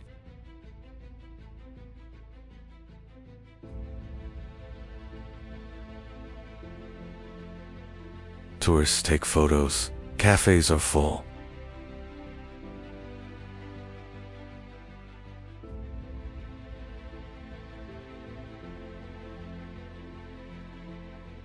But 2,000 years ago,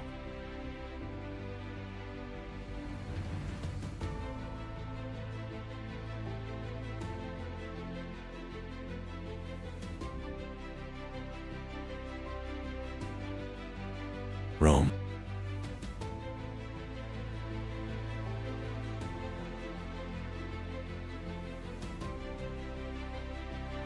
Paved roads, apartments, sewer systems. We still use them. They built them 2,000 years ago.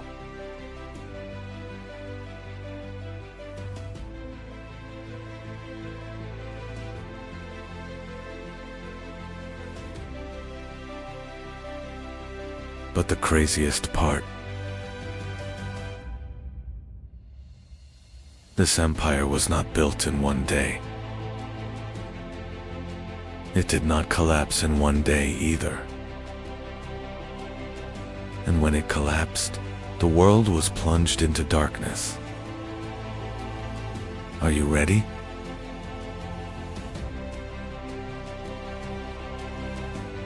Because this story begins with a legend of two brothers by a wolf.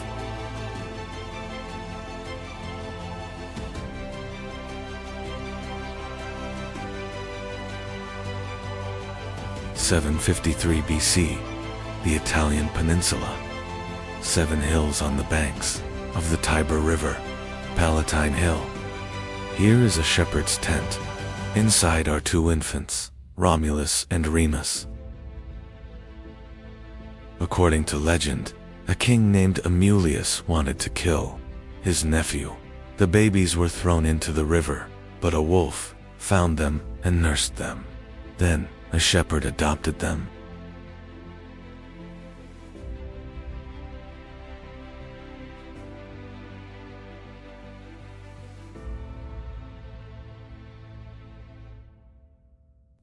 Then a shepherd adopted him.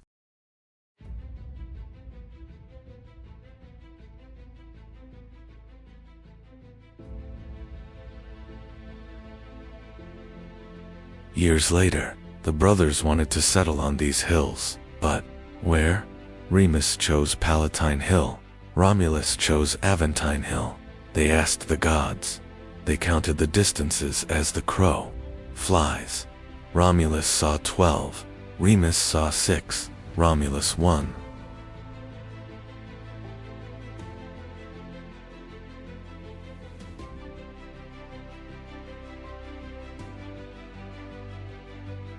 But Remus was angry. He breached his brother's walls. Romulus killed him. "Whoever else breaches my walls shall die," he said, and Rome was built on blood.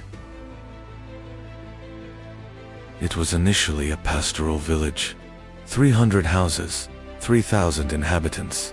They stole from the Etruscans, abducted women from the Sabines, small but warlike, and most importantly, they were stubborn.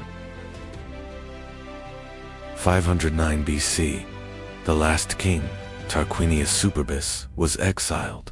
"There is no king," they cried. "Senatus, Populusque, Romanus, SPQR, Senate, and Roman people." But this wasn't a democracy. Patricians, the nobility; plebeians, the common people. If the plebeians were in debt, they would become slaves. In 494 BC, they revolted. "If you don't give us our rights, we will leave the city." Result: tribunus, plebis, popular tribunes, right of veto. The first system of checks and balances in Rome. And war. It took 150 years to conquer the Italian peninsula. The Samnite Wars. Victory against Pyrrhus, Pyrrhic victory. If a victory is won with losses, it is actually a defeat.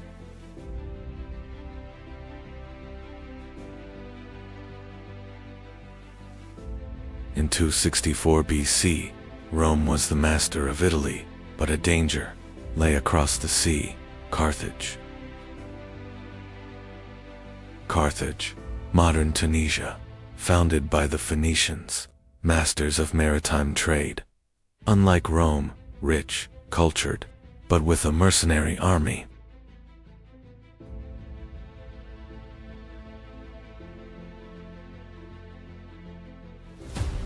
The First Punic War, 264 to 241 BC. 23 years.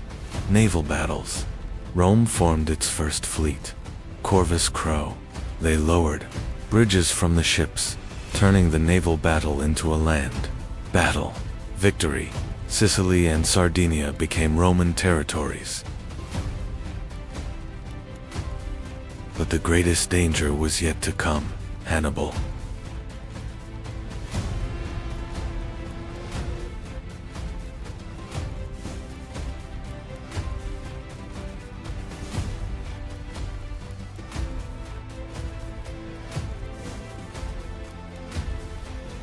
Hannibal Barca.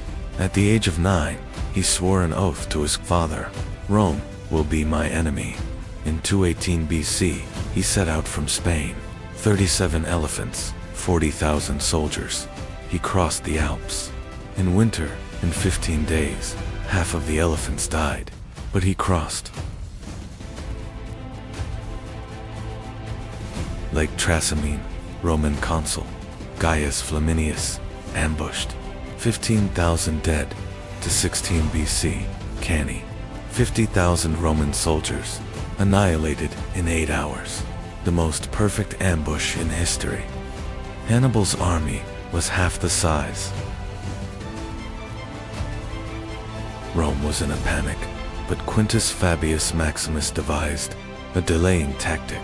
He didn't fight, he had tried it. Fabian tactics are still used today. 202 BC, Zama Scipio, Africanus. Hannibal defeated. The Second Punic War ends. Rome masters of the Mediterranean.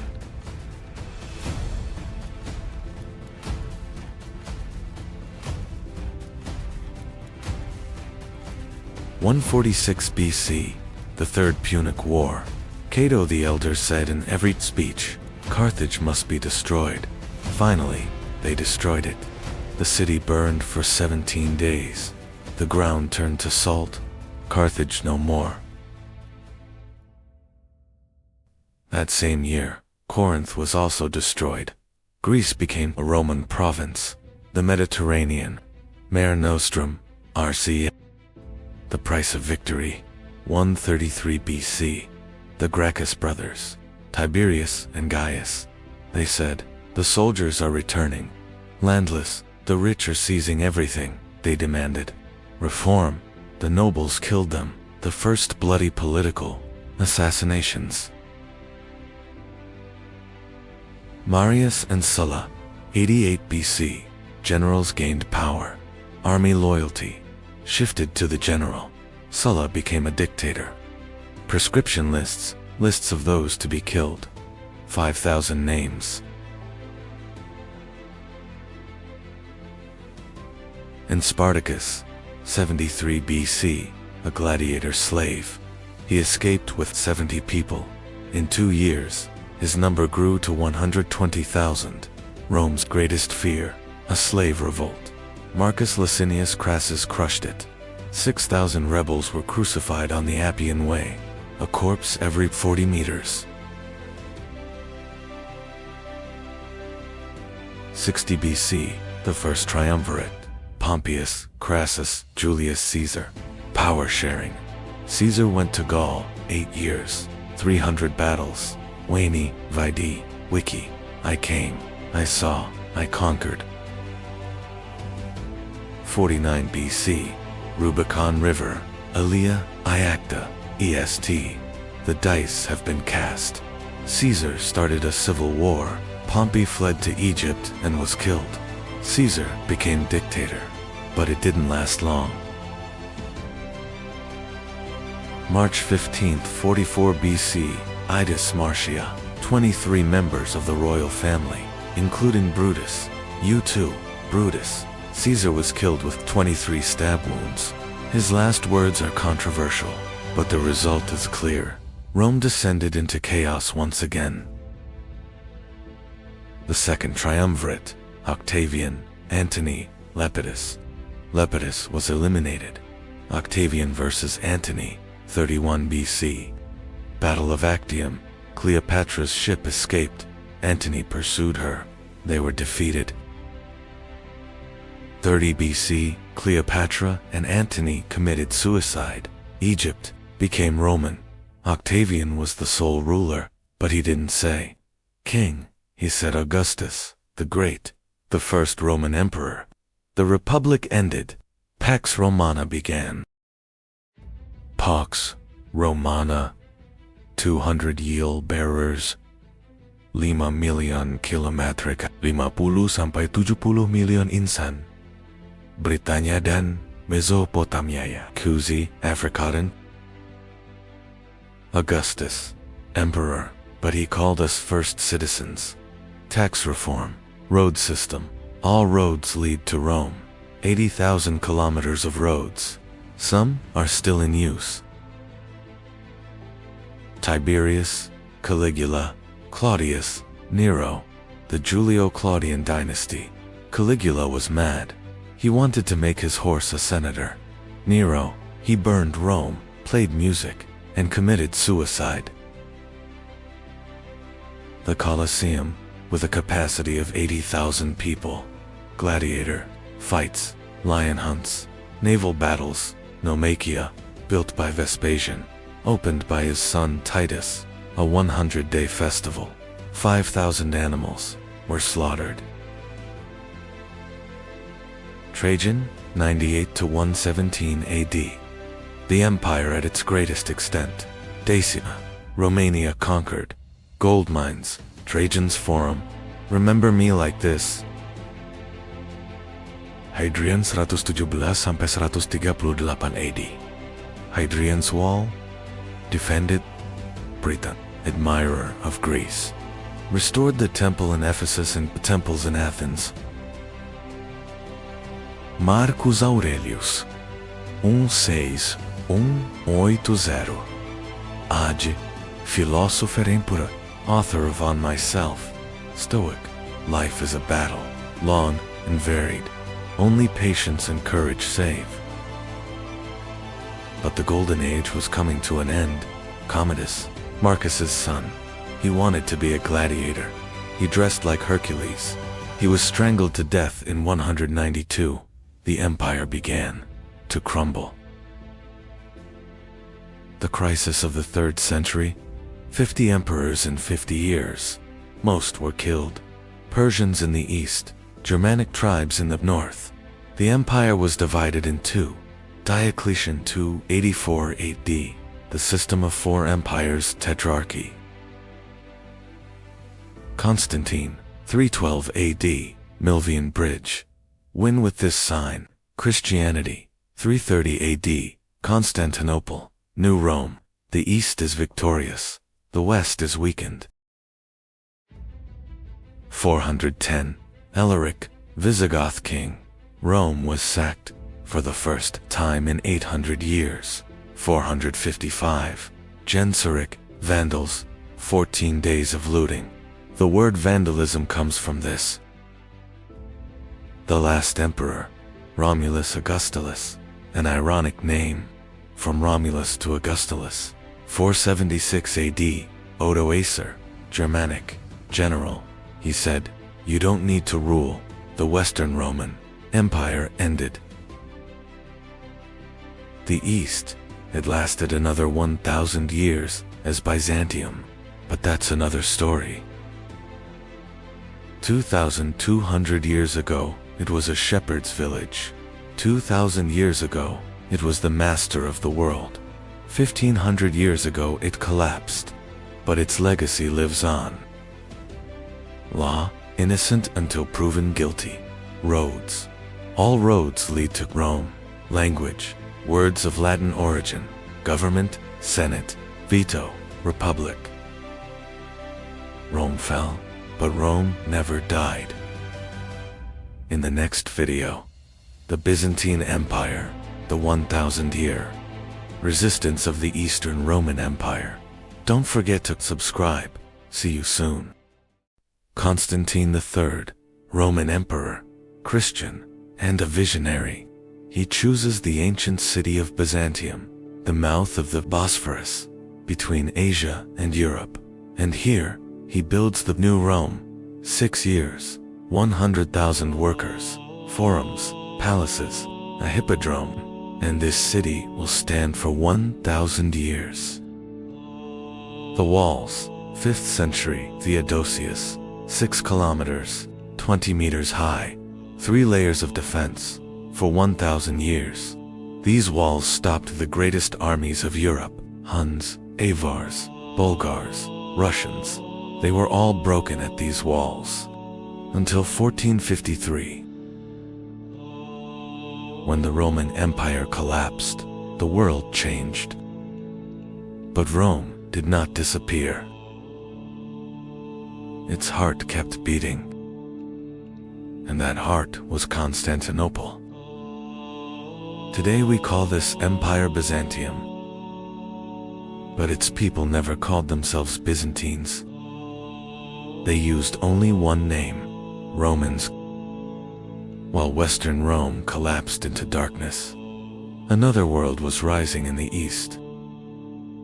Rome's shift to the east was not an accident. Emperor Constantine understood the empire's future now lay in the east. So in the year 330, the capital moved away from Rome. The new capital would be Constantinople. This was not just a change of cities. This decision changed the destiny of Rome. Constantinople was not only a capital, it was one of the world's greatest trade gateways. And this city was not only wealthy, it was protected by one of the strongest defensive systems in the world. As Western Rome collapsed, central authority across Europe rapidly disintegrated. But in the east, Constantinople remained a powerful, imperial center. The city became one of the most important crossroads of trade between East and West. This trade network gave Byzantium enormous economic strength. Byzantium was powerful, not only militarily, but also through diplomacy. In the 6th century, Emperor Justinian became one of the most powerful rulers in Byzantine history. Justinian's greatest ambition was to restore the former borders of the Roman Empire. Byzantine armies advanced into North Africa and ended Vandal rule. Soon after, Byzantine forces advanced into Italy, and Rome returned to imperial control.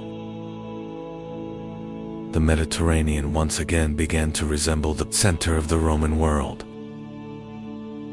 During Justinian's reign, Hagia Sophia was built and became a symbol of imperial power. 527. Justinian, 38 years in power, and the height of the empire, reclaiming the West, Africa, Italy, Spain, former Roman territories, the Codex, the foundation of law. We still use it today. And Theodora, the Empress, coming from slavery, fighting for women's rights, 1500 years ago. Hagia Sophia was not only a place of worship but also a peak of Byzantine engineering. Constantinople was not only a capital, but also one of the richest cities in the world. For centuries, Constantinople once again became one of the richest cities in the world. The heart of trade between East and West beat here.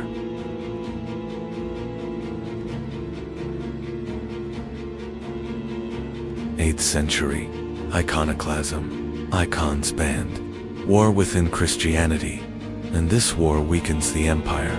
1054, the Great Rome and Constantinople, Catholic and Orthodox. They never united. In 1204, the Fourth Crusade, the Crusaders plunder the Christian city. Byzantium falls to its own brethren. 50 years of occupation, and then a resurgence, but weaker, always weaker. Justinian reorganized Roman law and left a lasting legacy. However, Byzantium entered long and exhausting wars with the Sasanian Persians in the east. After these wars, the Arab conquests began, and Byzantium lost important territories. Yet Constantinople survived thanks to its powerful defensive walls. Byzantium survived not only through war but also through diplomacy. The empire developed new military systems to defend its borders. But in 1071, the Battle of Manzikert became a major turning point for Byzantium. After the defeat at Manzikert, the gates of Anatolia began to close for Byzantium. Byzantine control in Anatolia rapidly weakened. During this period, Byzantium was forced to seek military support from the West. But the Crusader armies unexpectedly turned toward Constantinople. In 1204, Constantinople was captured by the Crusaders. The city was looted, and Byzantium suffered a devastating blow. Byzantium recovered, but it never regained its former strength. The 14th century, the Ottoman Empire, rising from Anatolia, Byzantium, now a city-state, just Constantinople and the Peloponnese, in 1451, Mehmed II, 19 years old, and his goal is clear. This city, April 1453, 80,000 Ottoman soldiers, 7,000 Byzantine defenders, and a 21-year-old emperor, Constantine XI, the last Roman emperor. Meanwhile, a new power was rising in Anatolia, the Ottoman state. Ottoman ships were transported over land into the Golden Horn. In 1453, Sultan Mehmed II arrived before the walls of Constantinople. This move neutralized the city's strongest defensive line.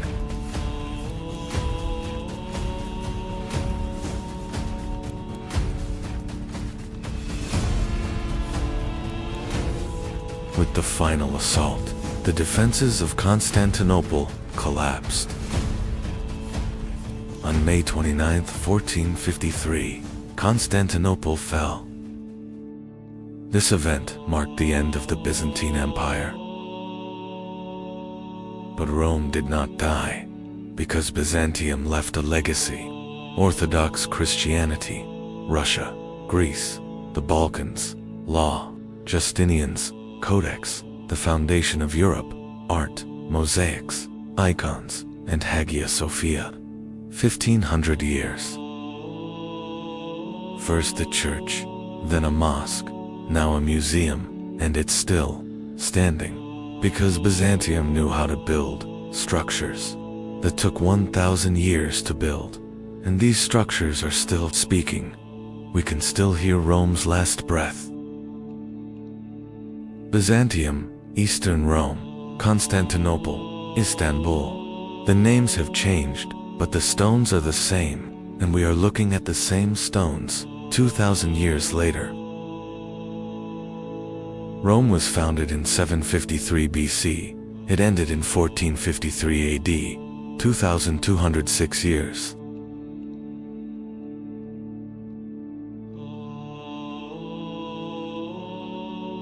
Byzantium protected Hagia Sophia for 1,000 years. Istanbul is still situated between two continents. Hagia Sophia welcomes its visitors in all its splendor on Turkish soil. This great transformation, stretching from the last heir of Rome to the rise of the Ottoman Empire, was one of the most important turning points in history. We continue to trace the footsteps of world history together.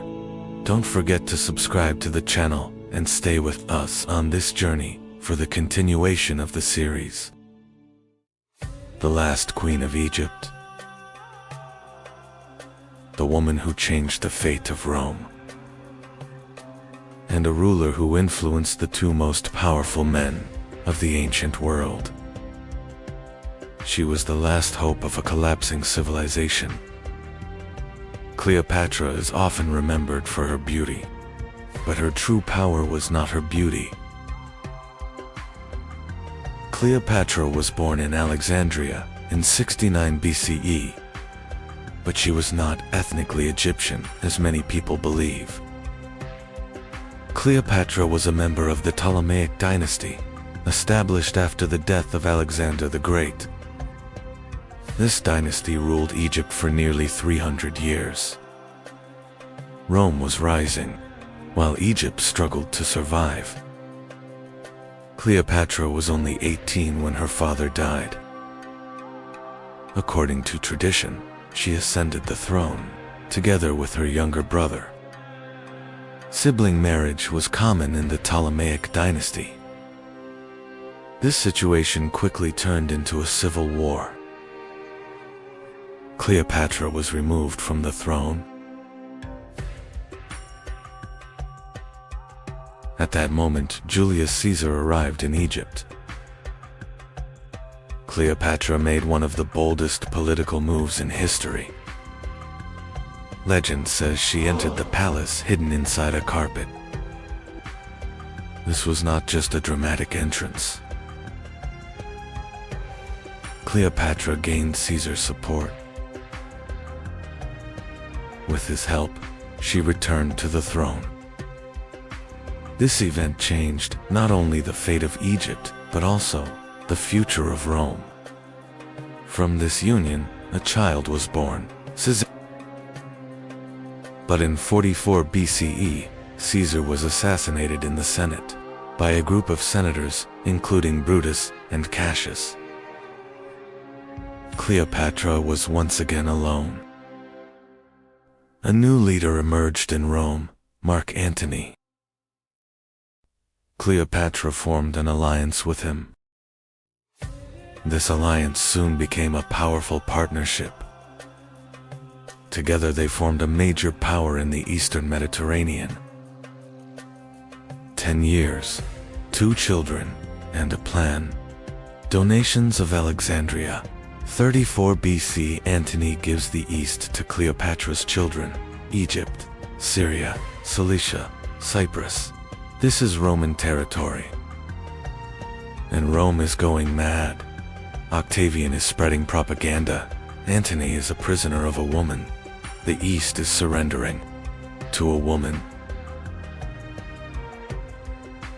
Cleopatra was Rome's enemy, but the truth is, it was an alliance of two powerful people, and this alliance was a threat. But another leader was rising in Rome, Octavian. Rome was now divided.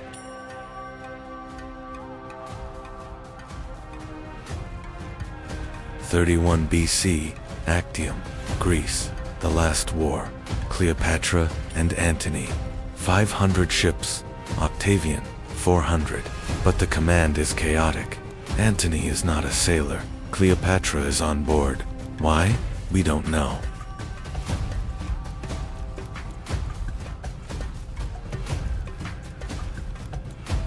A complete mess.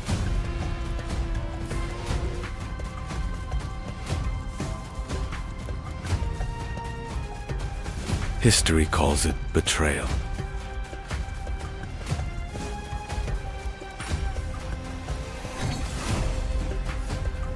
This conflict led to one of the most important naval battles in history, the Battle of Actium. Cleopatra and Antony were defeated. This defeat marked the beginning of the end for Egypt. Octavian was approaching with his armies. Octavian is approaching. Antony commits suicide. Legend says it's upon hearing the news of Cleopatra's death, but the truth is, he was probably wounded in battle. Cleopatra is taken prisoner. Octavian wants to take her to Rome for victory parade, but Cleopatra refuses, because she is a queen, and queens are not chained. Cleopatra refused to be taken prisoner by Rome, and she made the decision that would enter history. Mark Antony believed Cleopatra was dead. After hearing this, Antony wounded himself. Before dying, Antony was brought to Cleopatra. Mark Antony died in Cleopatra's arms. After Antony's death, Cleopatra mourned deeply. Cleopatra locked herself inside the mausoleum to avoid being captured by Octavian. Octavian wanted to take Cleopatra to Rome alive. Cleopatra met Octavian for the last time. Cleopatra shared her final plan with her loyal servants.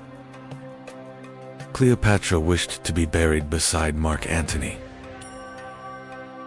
Cleopatra sent a final letter to Octavian. Cleopatra tried to save her son Caesarion.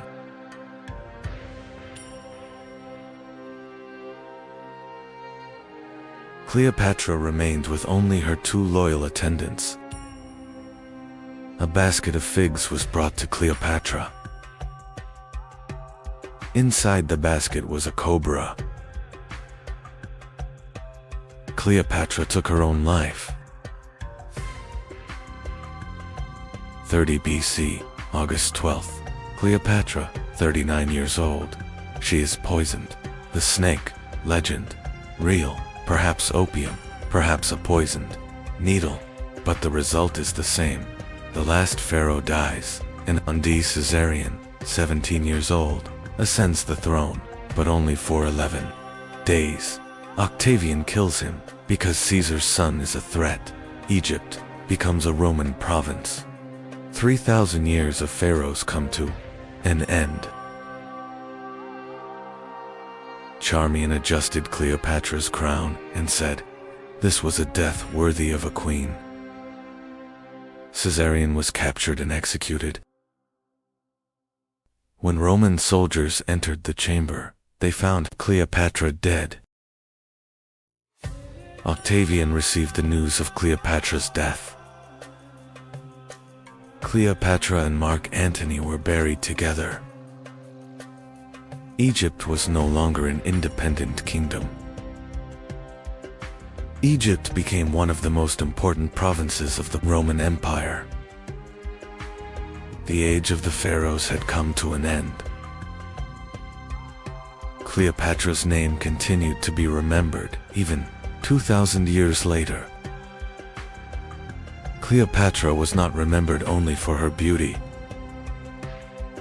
Cleopatra could speak 9 different languages.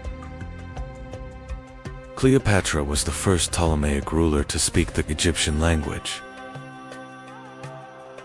Cleopatra was a skilled diplomat. Cleopatra was the last ruler who tried to save her country.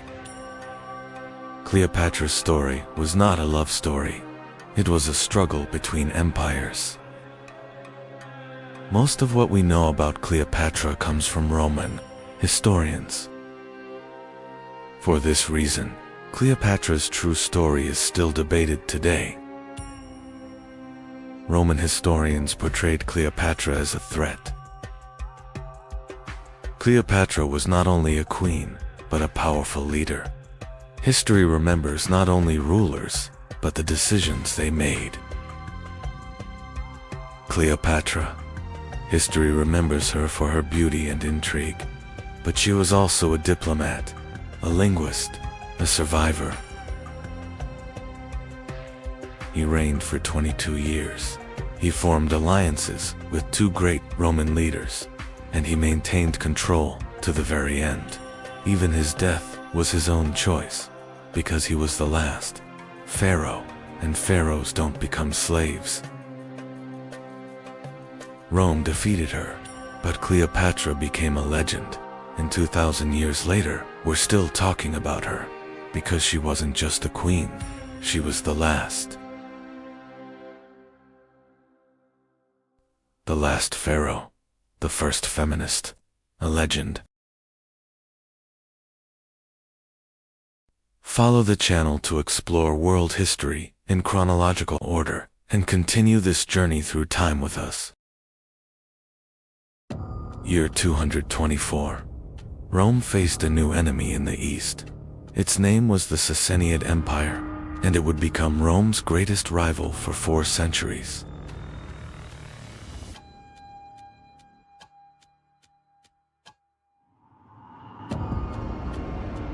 On the Iranian plateau, a rebellion began.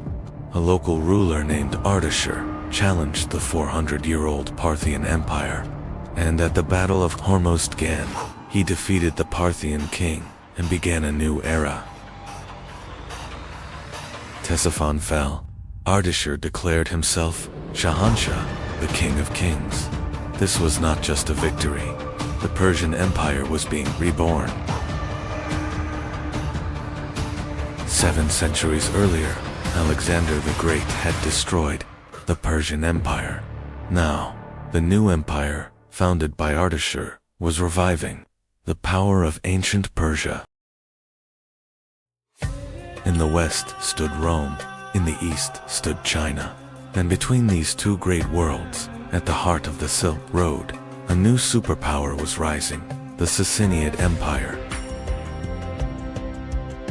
The Sassanians did not only build an empire, they placed a religion at its foundation. Zoroastrianism became the official faith of the empire. A kingdom protected by Ahura Mazda had emerged.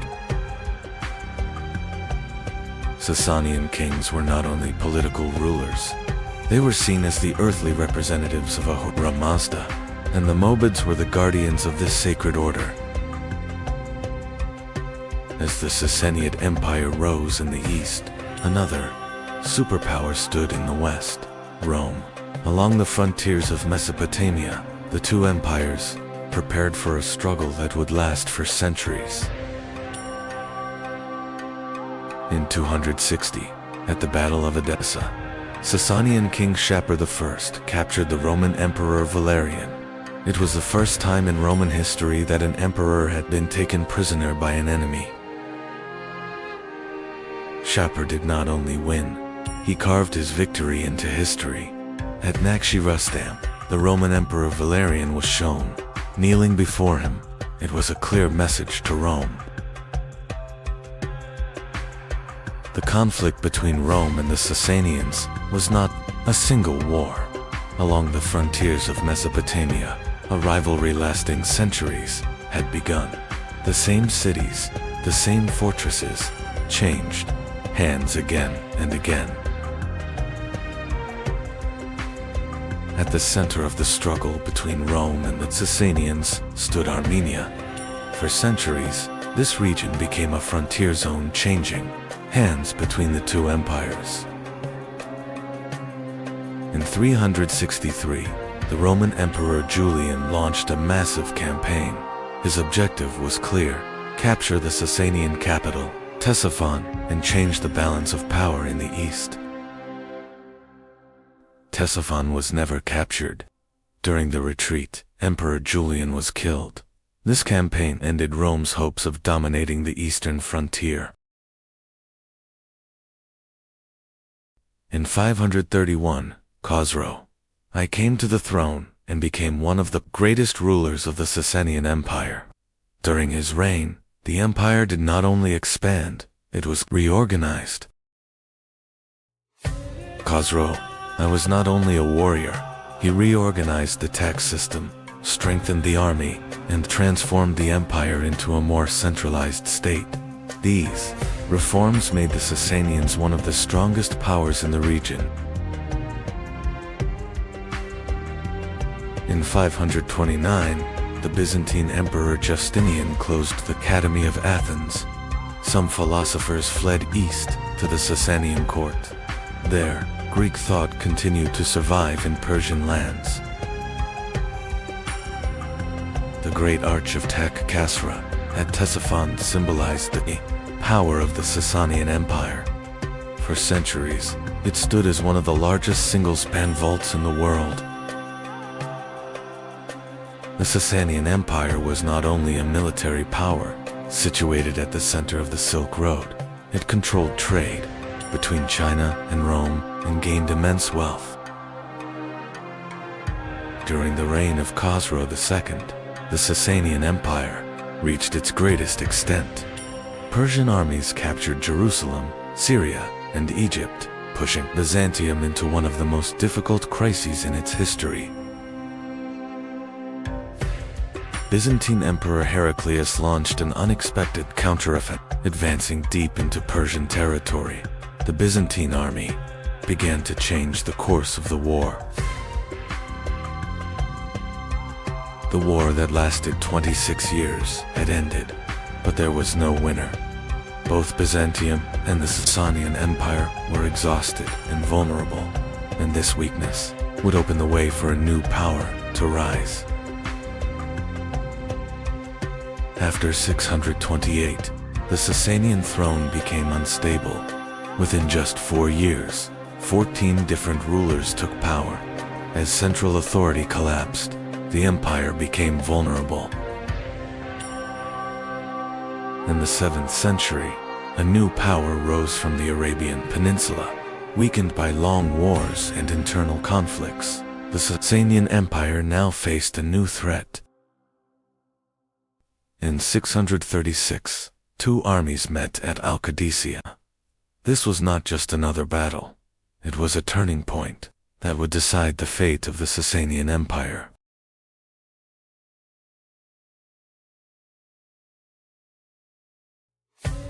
After Al-Qadisiyah, the Sasanian capital Ctesiphon fell.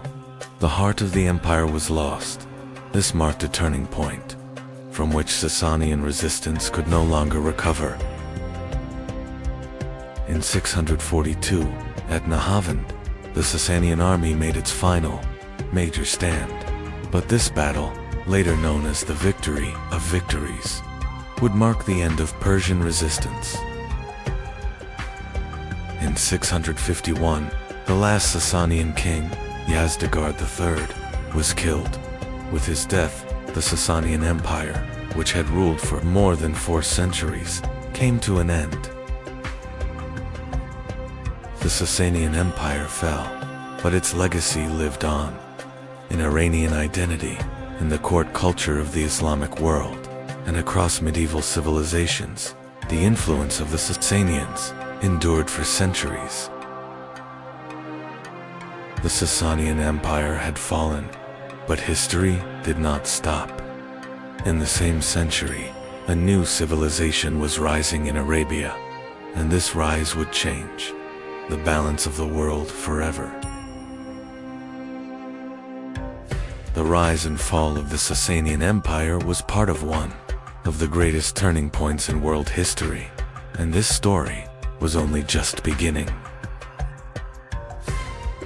The Sasanian Empire fell, but the system they built and the legacy they left behind continued to shape world history. One of the strongest elements of the Sasanian army was the Savaran cavalry. These heavily armored horsemen formed the backbone of the empire's military strength against Rome for centuries. The Sasanian army was not made up of cavalry alone. War elephants provided both physical and psychological superiority against enemy armies. Ctesiphon was not just a capital. It was the political and economic center of the Sasanian Empire, Rome's greatest rival in the East. The Sasanian Empire rested on a strong social structure. Priests protected religion, warriors defended the borders, officials governed the state, and farmers sustained the empire's economy. The Sasanian Empire fell, but its court traditions, administrative system, and political culture continued to live on during the Abbasid era. The Sasanian Empire had fallen, but Persian cultural identity did not disappear. The legacy of the Sasanians continued for centuries to come. The Sasanians created a powerful monetary system. The silver dram became an important currency used not only inside the empire, but across the Middle East and Central Asia.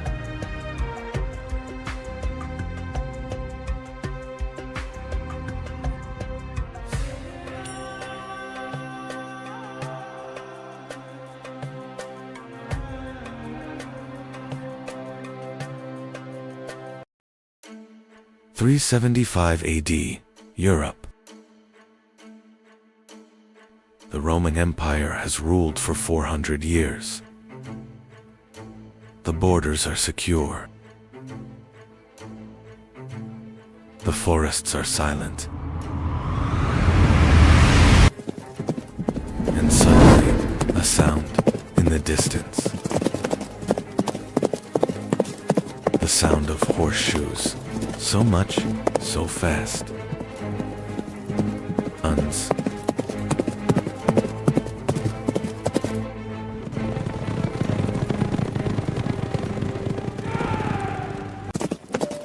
They are from Asia. And this sound will bring about the end of Europe. Because this is the beginning of the Great Migration of peoples. It will last 200 years. Vandals, Visigoths, Ostrogoths, Franks, Anglo-Saxons. They will all move. And Rome will fall. This is not just a migration. This is a chain reaction.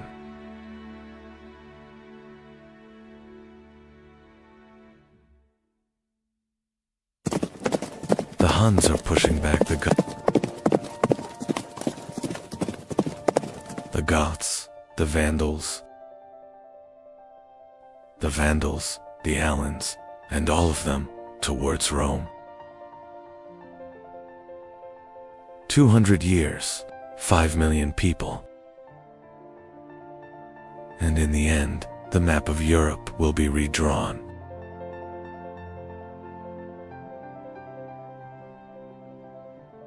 Today's Europe is the result of this migration. France, Germany, England, Spain, they were all born during this period. Asia Kazakh steppes, late 4th century. The Huns, who were they? Xiongnu, perhaps Xiongnu. Chinese sources mentioned them 200 years ago. But now, they are moving west. Why? Drought, civil war, Chinese pressure, we don't know. But what we know is this: they live on horseback, they shoot arrows, they move around, and they never stop. Attila, the scourge of God. He kills his two brothers. He becomes the sole ruler, and for 20 years, he shakes Europe to its core. For the Horde! Yeah! Byzantium pays tribute, 700 kilograms of gold. Every year, Western Rome flees. Gaul, Italy, 452, at the gates of Rome. Pope Leo I is coming. Attila is returning. Why? The plague? The Pope's speech? We don't know, but it's coming back. And in 453, he dies, on his wedding night, from a nosebleed, or poison. There are legends. But the Huns are dispersing. The migration isn't ending, but it's accelerating. The Goths, they're coming from Scandinavia, 200 years ago, South Vistula River, Nis. In 238, the First Roman War.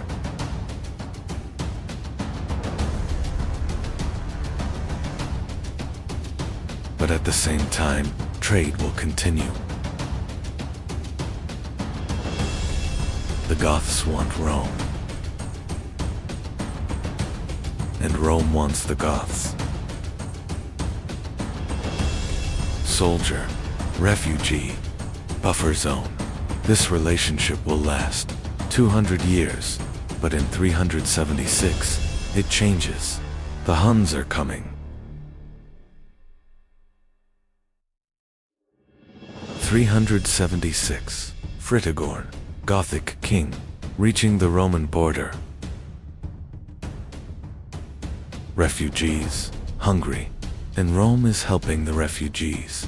But it's not enough. The hunger revolt begins in 300. Emperor Valens is dying. For the first time, an emperor is killed by barbarians. 410, Alaric, Visigoth king. He enters Rome. 3 days of looting. For the first time in 800 years, Rome has fallen. The world is in shock.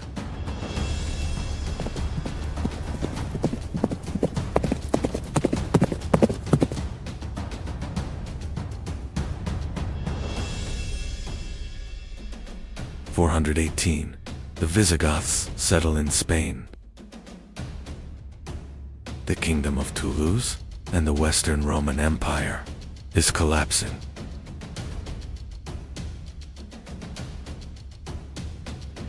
(476). The last emperor, Romulus Augustulus, young puppet. The Ostrogoth general Odoacer dethrones him.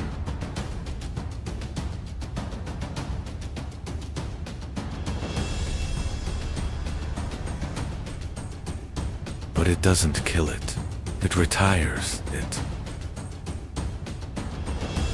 The Goths are now in Italy, and the Western Roman Empire is coming to an end.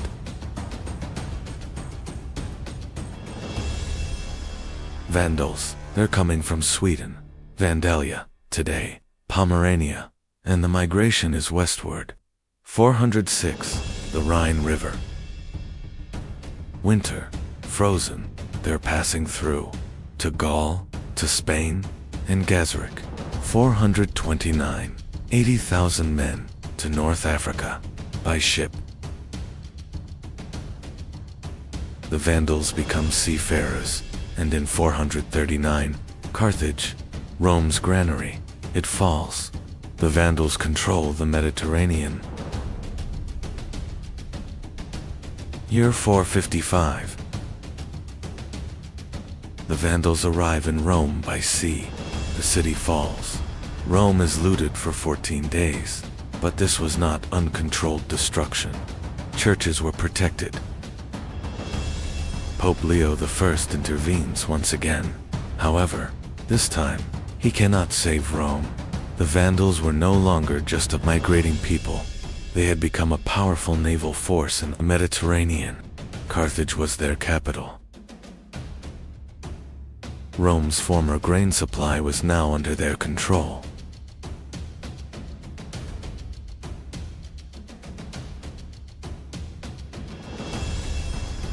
Gold and trade were strengthening Vandal power.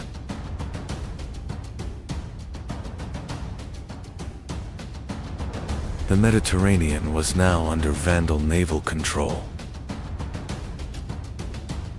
The Franks were a Germanic people, living along the Rhine River, but they were influenced by Rome.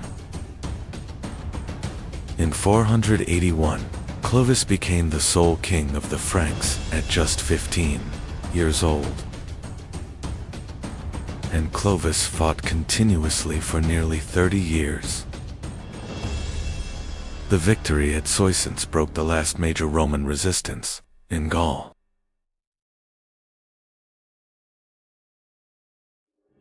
The Battle of Tolbiac became a turning point for Clovis. In 496, Clovis converted to Christianity. It was not only faith, it was strategy. The Roman Church and the Gallo-Roman population now supported Clovis. Clovis died, but the Franks continued to grow, and from this legacy emerged France, Germany, the Netherlands, and Belgium.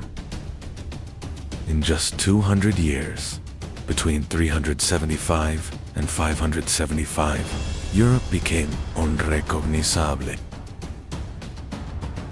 Western Rome collapsed. The Eastern Roman Empire survived, but reduced in power.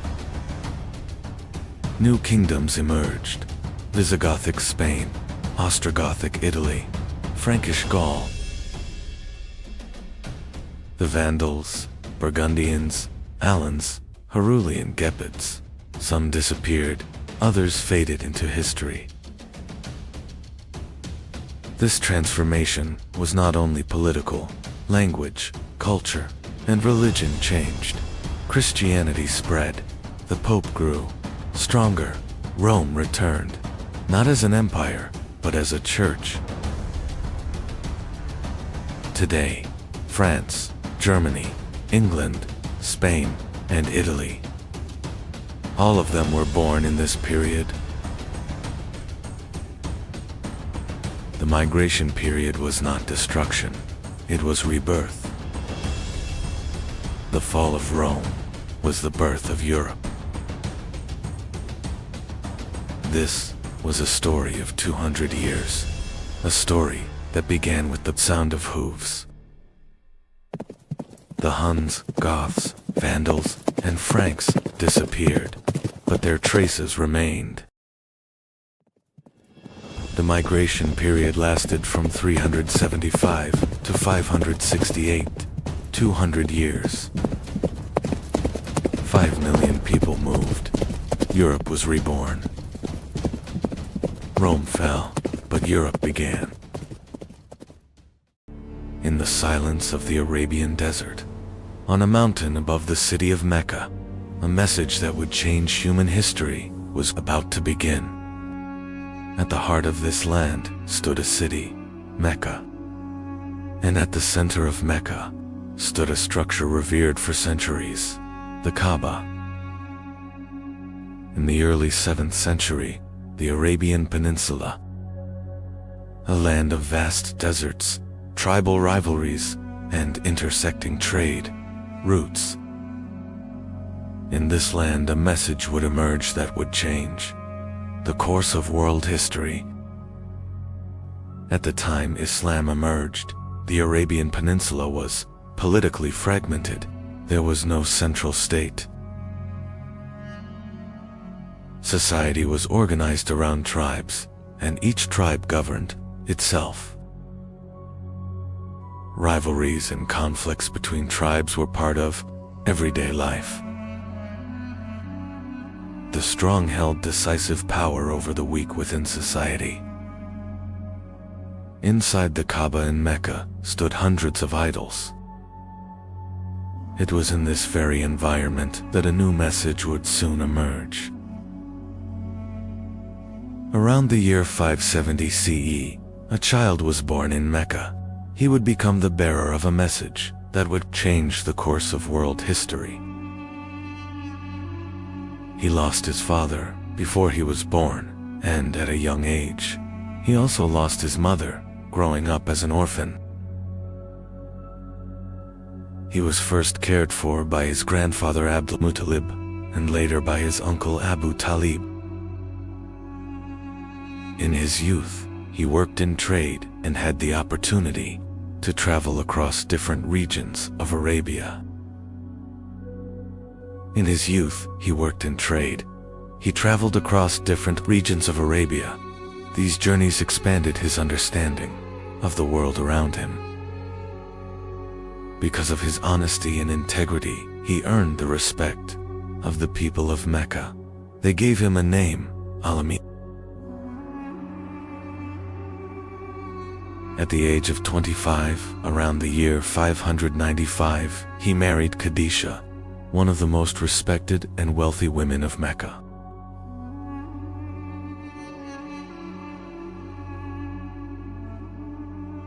The year was 610. He had withdrawn to the cave of Hira, near Mecca. There an event was about to unfold that would change the course of human history.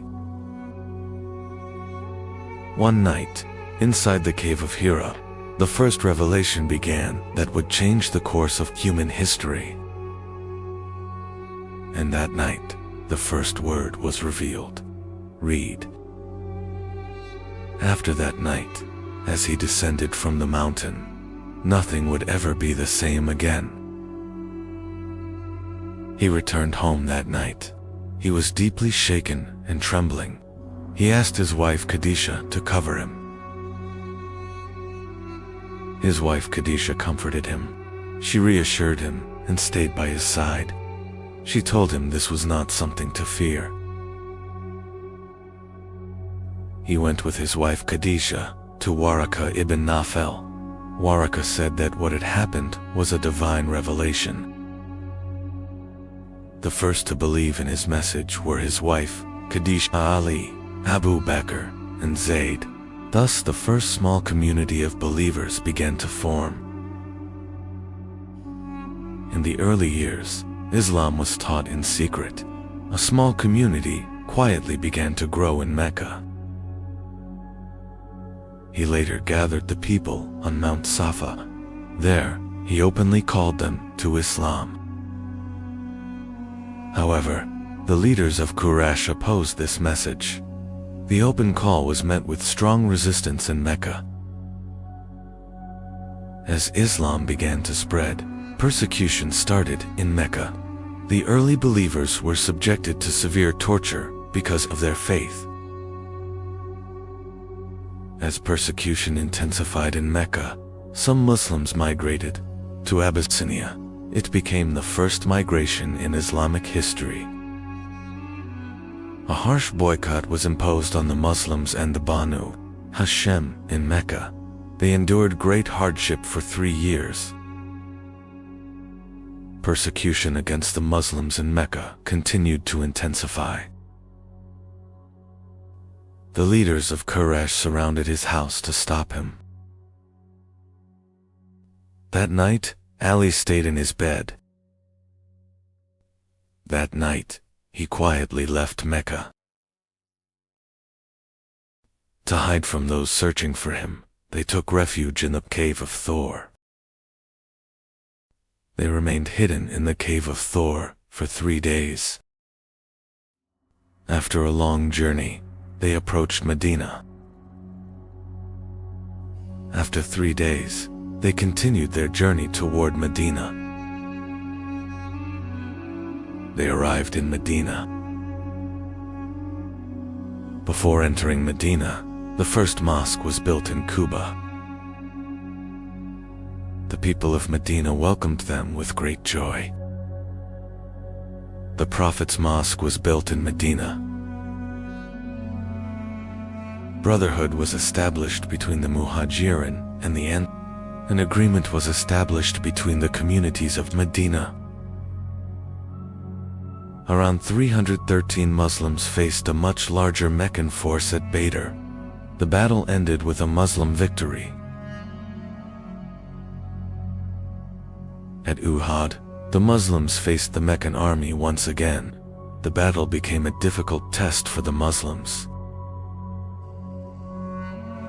A trench was dug around Medina to defend the city. The siege failed.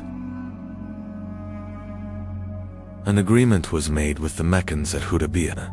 This agreement became an important turning point for the spread of Islam. In 630, Mecca was conquered. The city came under Muslim control with little fighting. The idols around the Kaaba were removed. In the valley of Hunain, they faced a sudden attack. However, the battle ended in a Muslim victory. A large army was prepared for the expedition of Tabuk. However, no battle took place. In 632, the farewell pilgrimage was performed. During the farewell pilgrimage, he delivered the farewell sermon to the people. He passed away in Medina in 632. The legacy he left spread rapidly across a vast region. In 632, Abu Bakr was chosen as the first caliph. The Ridda Wars were fought to preserve unity. The verses of the Quran began to be compiled. In 634, Umar became the second caliph.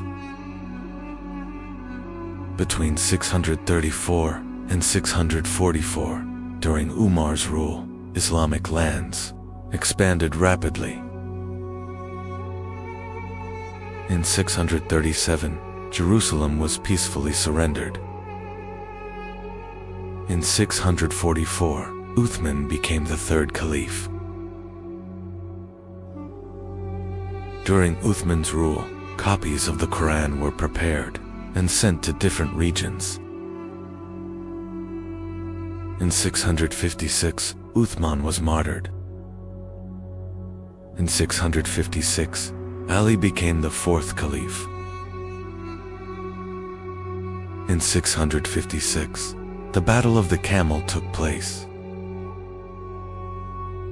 In 657, the Battle of Siffin took place between the forces of Ali and Muawiyah, the governor of Syria.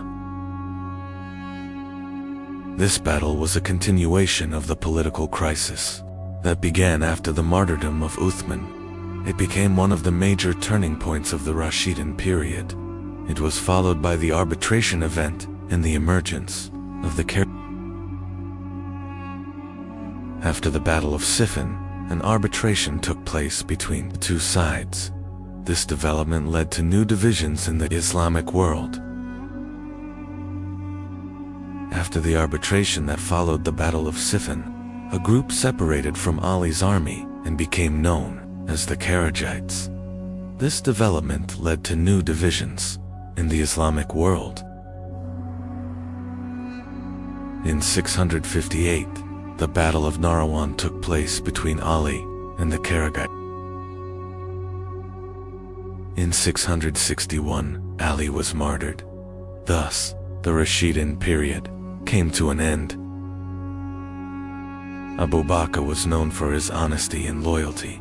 He became the first caliph and preserved unity during one of the most difficult periods of Islam. Umar was known for his justice and strong leadership. During his rule, the Islamic State became a major.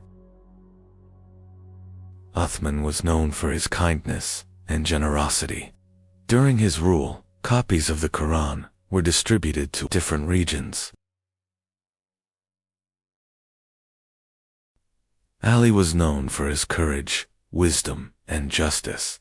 He became one of the most important leaders in Islamic history. The Quran was revealed gradually over about 23 years. This process guided the community step by step and strengthened the believers. Islam is built upon 5 core practices: declaration of faith, prayer, fasting, charity, and pilgrimage.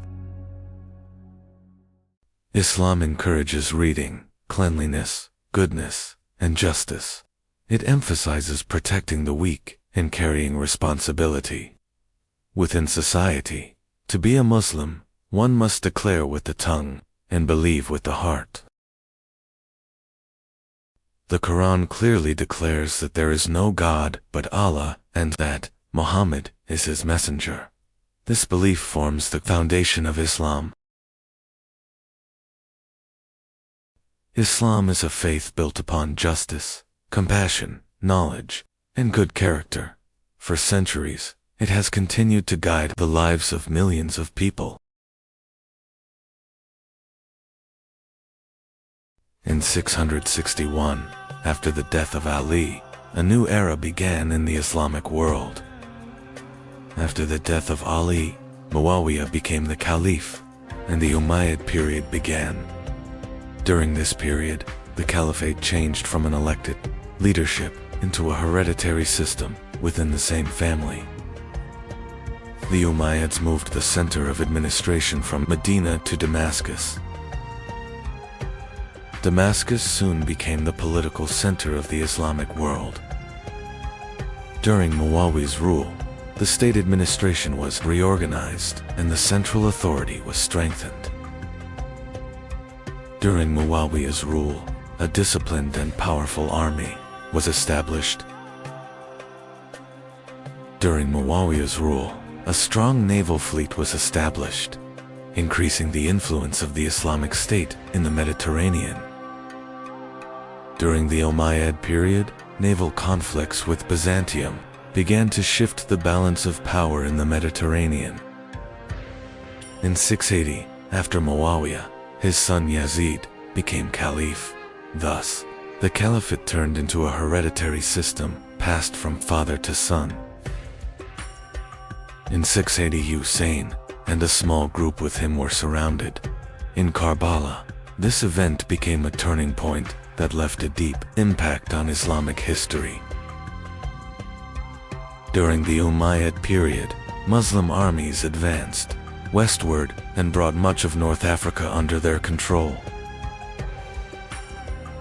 In 711, the Muslim army, led by Tariq ibn Ziyad, crossed into Al-Andalus, marking the beginning of a new era in Europe. With the conquest of Al-Andalus, Islam reached the European continent, and a new civilization began to emerge in the region. During the Umayyad period, Muslim armies advanced eastward and reached the Transoxiana region of Central Asia. Under the command of Muhammad ibn Qasim, Muslim armies reached the region of Sind, bringing Islam to the Indian subcontinent. During the reign of Abd al-Malik, Arabic became the official state language, and the first Islamic coins were introduced. These reforms strengthened central authority. In 691, the Dome of the Rock was built in Jerusalem. It became one of the most important monuments of early Islamic architecture.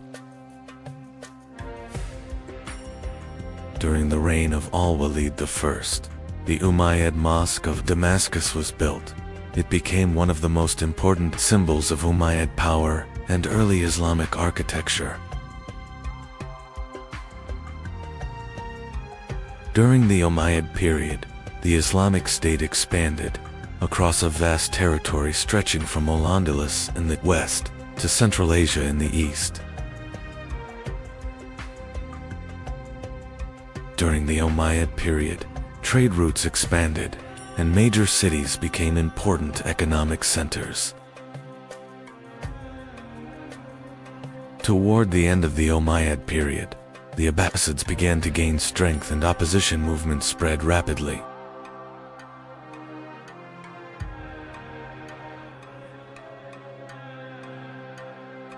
In 698, with the fall of Carthage, Byzantine control in North Africa ended, and the region came under Umayyad rule.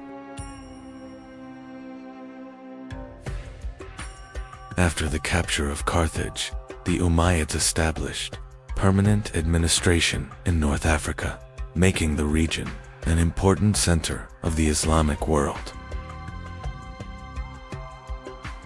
The new administration established in Al-Andalus quickly turned the region into one of the important cultural and commercial centers of the Islamic world.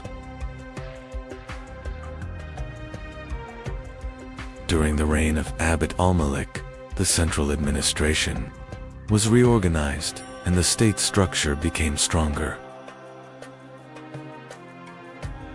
During the reign of Abd al-Malik, Arabic became the official state language. This reform strengthened unity within the AD administration. During the reign of Abd al-Malik, the first Islamic coins were introduced. This reform strengthened the economic independence of the state. During the Umayyad period, a postal system was developed to improve communication between cities. During the Umayyad period, several campaigns were launched into Anatolia.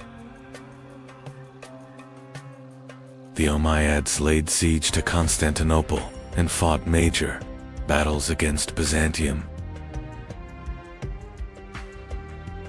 During the Umayyad period, cities expanded rapidly and trade flourished. During the Umayyad period, scholarly activity began to grow. New trade routes connected different regions of the empire. During the Umayyad period, the Islamic State expanded across 3 continents.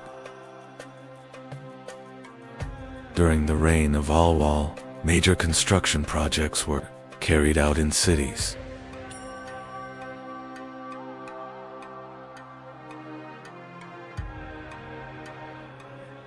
During this period, medical services began to develop. Social order and state structure became stronger. The taxation system was reorganized, increasing state revenues. Over time, the Abbasids began to gain strength. In the region of Khorasan, the Abbasids gathered strong support. In the region of Khorasan, the Abbasid movement quickly began to gain strength. The Abbasids rapidly expanded their influence by gathering support across different regions. Over time, uprisings began in many regions against Umayyad rule.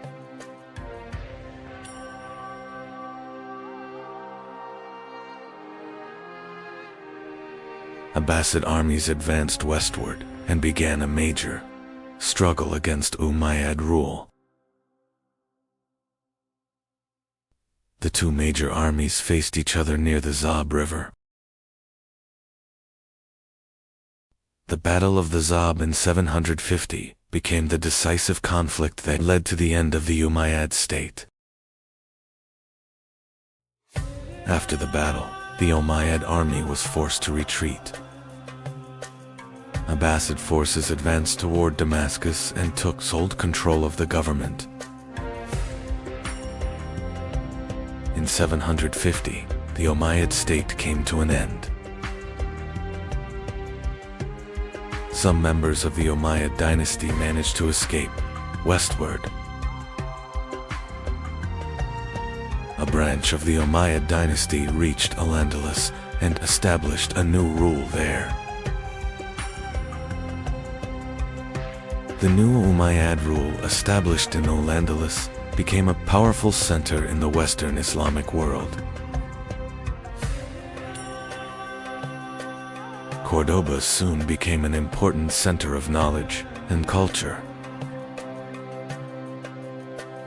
Cities of Al-Andalus became important centers along major trade routes. Al-Andalus became an important center where different cultures came together. During this period, scholarly activities accelerated and produced important developments. Urban life rapidly developed in Al-Andalus, and scholarly activity created a new intellectual center in the Western Islamic world.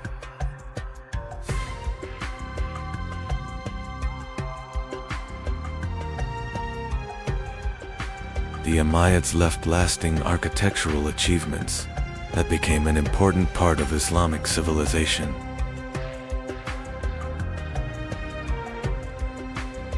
During the Umayyad period, the Islamic State expanded across a vast territory stretching from Al-Andalus in the west to Central Asia in the east. The Uayyad period played an important role in the political, cultural, and economic development of Islamic civilization. The Umayyad period took its place in history as a great era, when Islamic civilization reached vast territories and left a lasting legacy. The year was 750. The Islamic world stood on the edge of a silent but powerful transformation. For nearly a century, the Umayyads ruled the Islamic world. But non-Arab Muslim communities were growing increasingly dissatisfied. And that dissatisfaction turned into a secret movement. This movement united under black banners. In Khorasan, this movement was led by a powerful commander. And finally, two great armies met on the banks of the Zab River.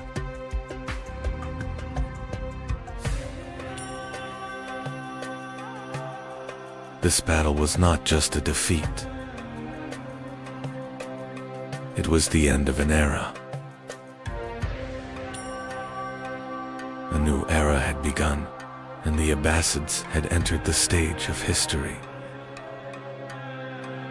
After their victory, the Abbasids quickly began securing major cities. The new Caliph, Abu al-Abbas al-Safa, officially declared his rule. The new regime began rapidly erasing the traces of the old order. Caliph al-Mansur made a historic decision. The new capital would no longer be Damascus, it would be Baghdad. Baghdad was a carefully planned imperial capital built from the ground up. Soon, Baghdad became one of the greatest cities in the world.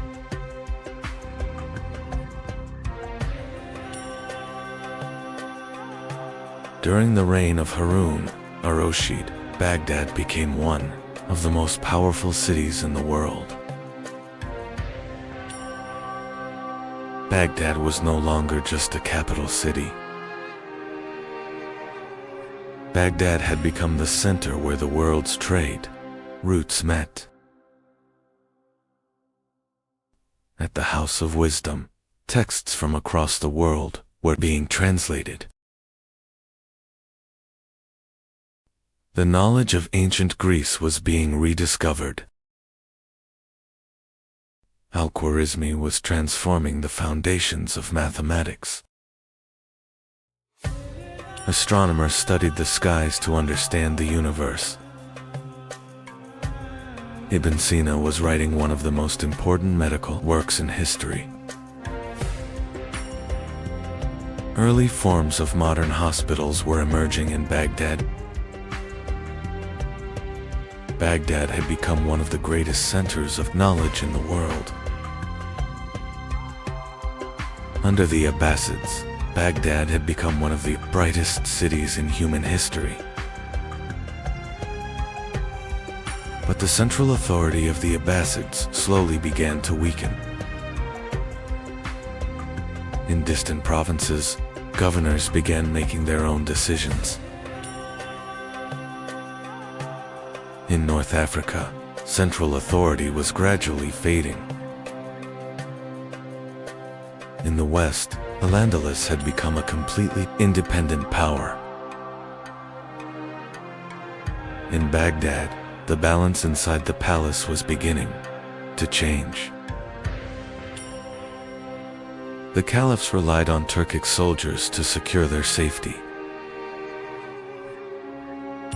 But over time, these soldiers began influencing palace politics. The caliphs were gradually becoming symbolic leaders. In the 10th century, the Abbasids entered Baghdad and took control. The caliphate continued, but real power was now in their hands. In the 11th century, a new power began rising from the east. This power was the Seljuk ruler Tughril Beg was advancing rapidly westward. The Seljuks quickly took control of Persian lands. Meanwhile, Baghdad had become politically weakened. The city was under Abbasid control. In 1055, the Seljuk army entered Baghdad. Tughril Beg placed the caliph under his protection. And thus, the Seljuk sultans became the political leaders of the Islamic world. During the Seljuk period, the caliphs continued as religious leaders. But political power now belonged to the Seljuk sultans. The Seljuks restored order by building a strong administrative system. One of the architects of this system was Nizam al-Mulk. The Nizamiya madrasas he founded transformed the education system. These madrasas created a new educational network, the Islamic world. Under the Seljuks, the Islamic world regained strong political stability. But a new threat was emerging from the west. The Crusades pushed the Islamic world into a new struggle. During this time, the Abbasids continued as the spiritual authority of the Islamic world. In the 13th century, a new and powerful threat rose from the east. This threat was the Mongol army. At the head of the Mongol army stood Hulagu Khan. The Mongol army was advancing toward Baghdad.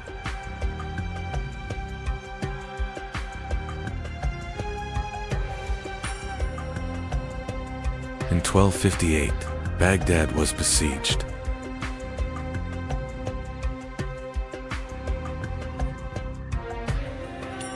The city fell quickly.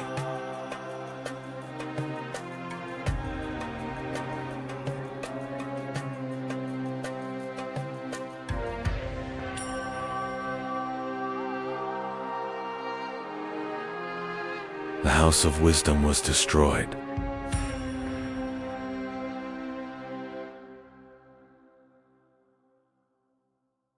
The Tigris River flowed dark with ink for days.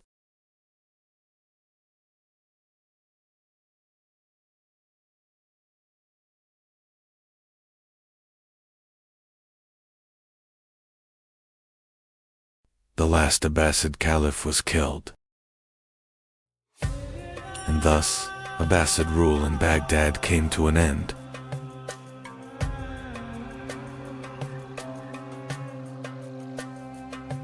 Baghdad had fallen. The city fell into silence. But knowledge did not disappear. Knowledge moved to other cities. The Abbasid Caliphate continued in Cairo. The Caliphate had not completely ended. Abbasid knowledge reached Europe. This knowledge influenced Europe's awakening and became one of the foundations of the Renaissance. Abbasid knowledge spread across continents. Centuries later, the Caliphate passed to the Ottomans. This legacy continued to live on. Baghdad was once one of the centers of the world. The House of Wisdom changed human history. The Abbasids were not just a state.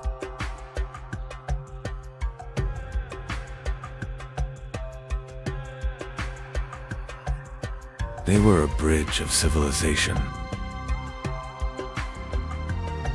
And history never forgot them.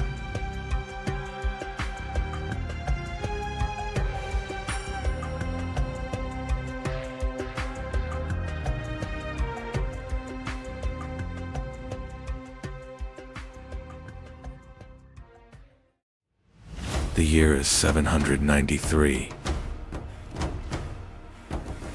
The ships on the horizon were not ordinary. Long, narrow, and crowned with dragon heads.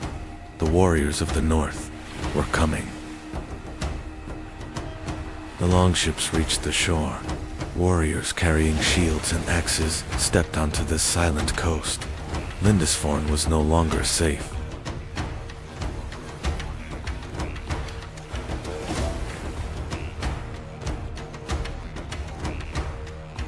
A monk wrote in his chronicle, "God protect us from the fury of the Northmen."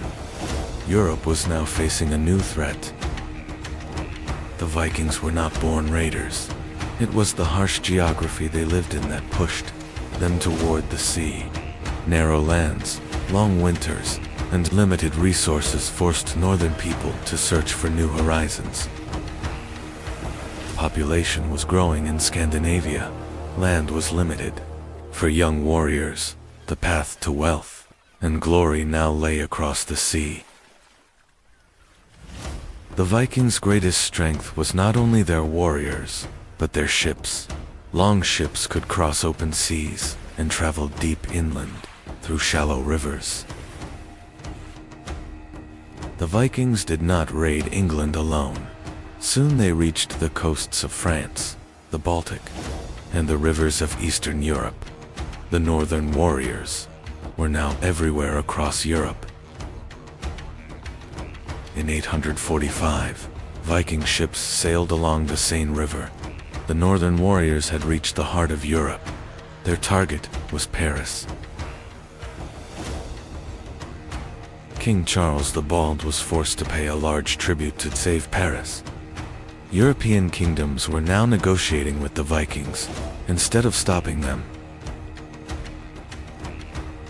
The Vikings were no longer only raiders. They settled across large parts of eastern England. These lands became known as the But England did not completely fall. King Alfred the Great of Wessex managed to stop the Viking advance. His resistance changed the future of England. Some Vikings turned east instead of west. Traveling along great rivers, they reached Byzantium. They were now known as the Varangians.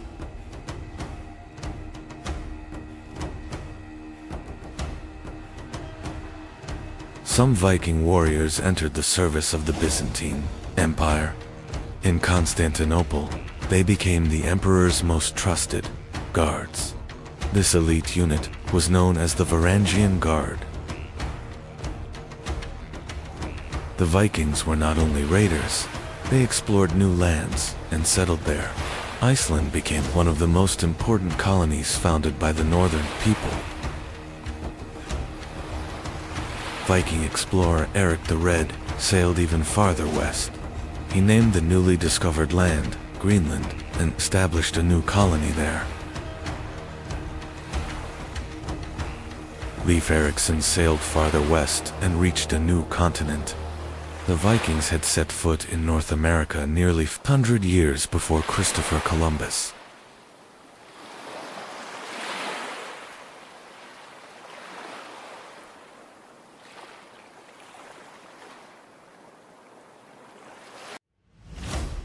The Vikings were not only warriors, they built powerful trade networks stretching from the Baltic to the Black Sea, transporting furs, silver, and valuable goods.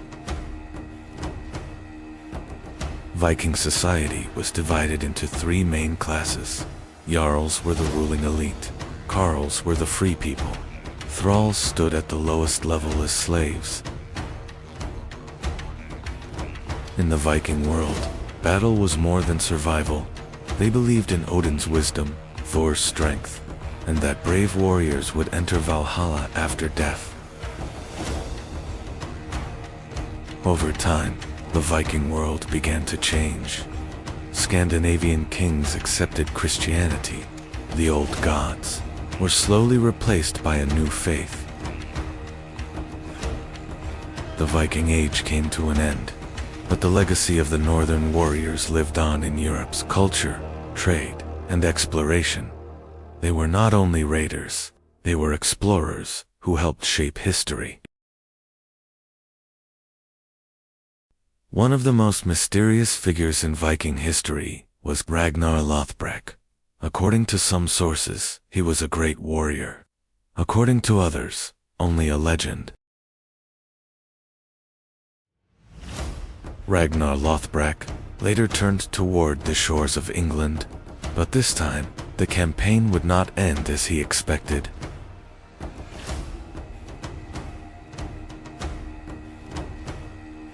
Ragnar Lothbrok quickly gained fame in the Viking world.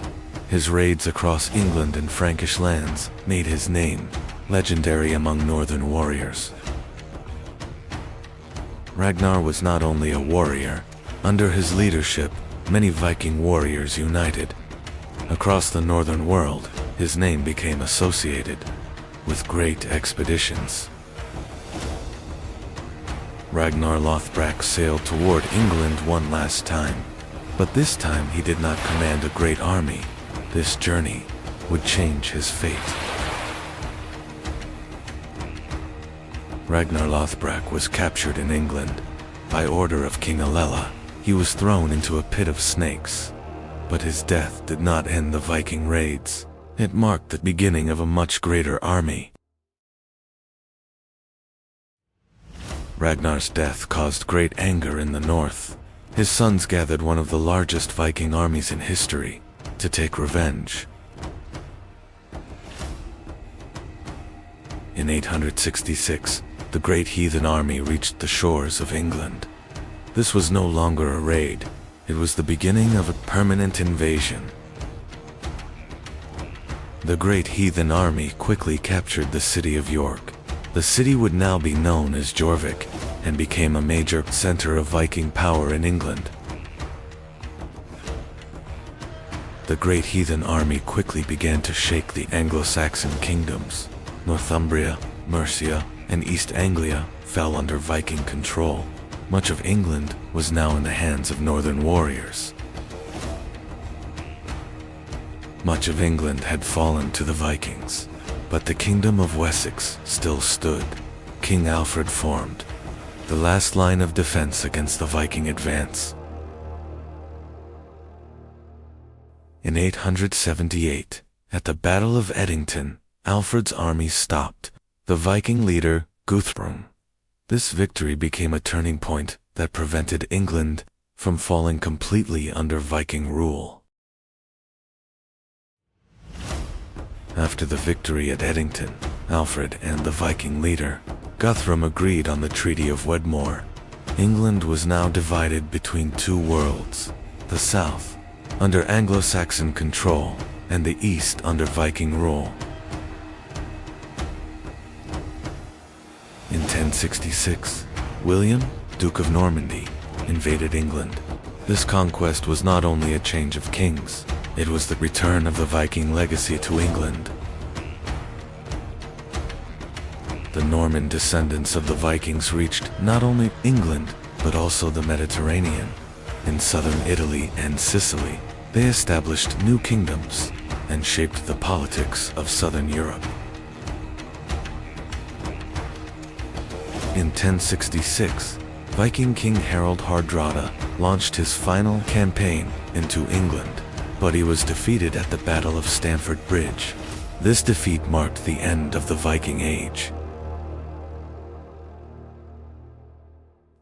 The Vikings changed Europe not only through war, but through the legacy they left behind. The cities they founded, the trade routes they opened, and the kingdoms they shaped permanently influenced the continent. The Vikings became the first Europeans to reach North America. The settlement at Vinland was short-lived, but it marked the first known European journey across the Atlantic. The Vikings were not only raiders, they were traders, explorers, warriors, and the legacy they left behind changed the course of European history.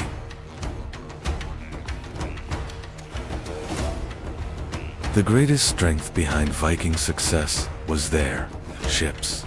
Carefully built, long ships could cross open seas and travel deep inland through rivers.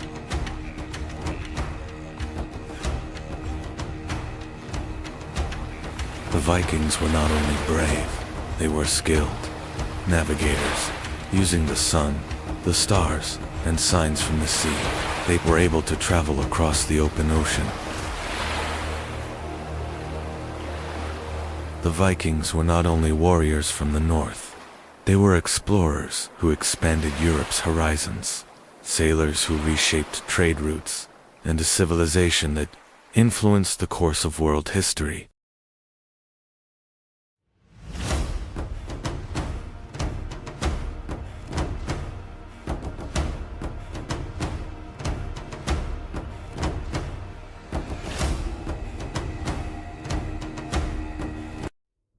In the 11th century, the Great Seljuk Empire was the most powerful state in the Middle East. In Baghdad, the Abbasid Caliph remained in place, while real political power was held by the Yet, in the rugged mountains of northern Persia, a different movement was beginning to emerge. Soon, the center of this movement would become the fortress of Alamut. Hazen Seba was born around the year 1050 in the city of Qam in Persia. From a young age, he showed a strong interest in knowledge and learning. He studied theology, mathematics, and philosophy.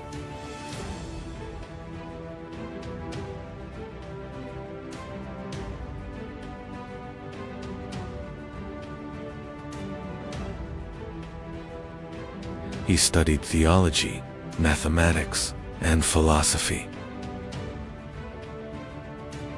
During his early years, Hazen Seba encountered the teachings of the Islam. To understand this teaching better, he set out on a journey to Cairo. At that time, Cairo was one of the most important centers of learning under the Fatimid Caliphate. There, Hassan Sabr met important figures of the Ismaili movement. However, political struggles within the Fatimid court made Hassan Sabr's position increasingly difficult. As a result, he was forced to leave Cairo. Hassan Sabr began his journey back toward Persia.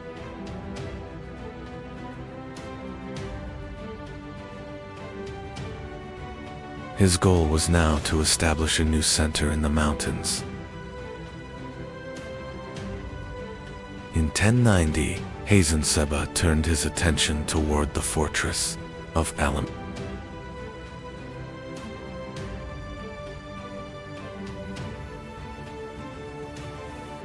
The fortress was captured not through battle, but through careful strategy.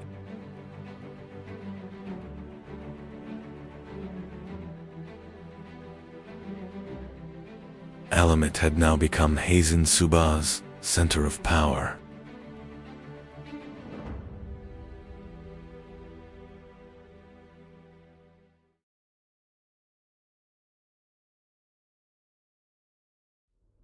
Soon, this fortress would become the center of a new state. After capturing the fortress of Alamet, Hassan Sabr began establishing a new order there. This was not merely the control of a fortress, but the beginning of a new political structure. Soon, other mountain fortresses around Alamet joined this growing network. Thus, a new state connected across the mountains began to emerge. Instead of building large armies, Hassan Sabr formed a small but disciplined force. These men were the Fedayeen, trained with absolute loyalty. The Fedayeen were prepared for precise missions rather than open warfare.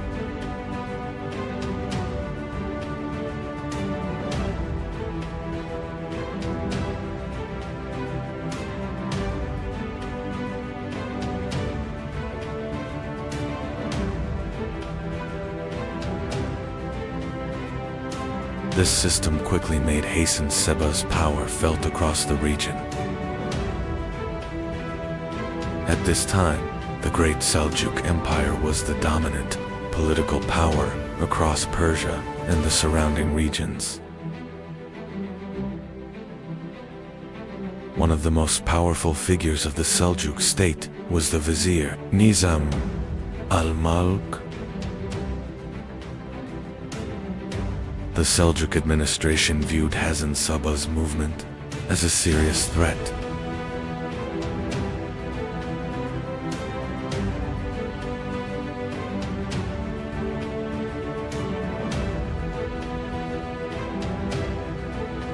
Thus began a long struggle between the Seljuks and Alamet.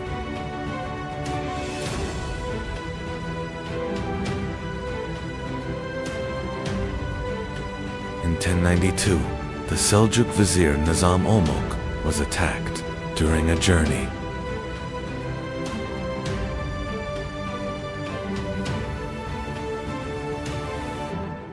A Fedayeen approached the vizier and carried out the assassination.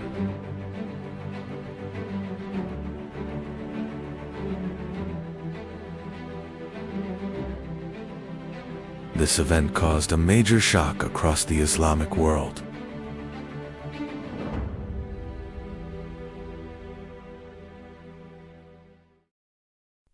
This assassination demonstrated the power of Alamet across the region. After the assassination of Nizam al-Mulk, the influence of Alamet rapidly expanded.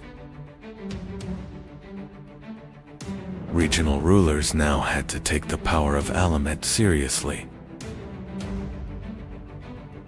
Instead of open warfare, the Fedayeen changed the balance. through targeted missions. This method allowed Hazen Seba to survive against powerful states with a relatively small force. The fortress of Alamut did not remain alone for long. Soon, important fortresses such as Lamisar joined this network.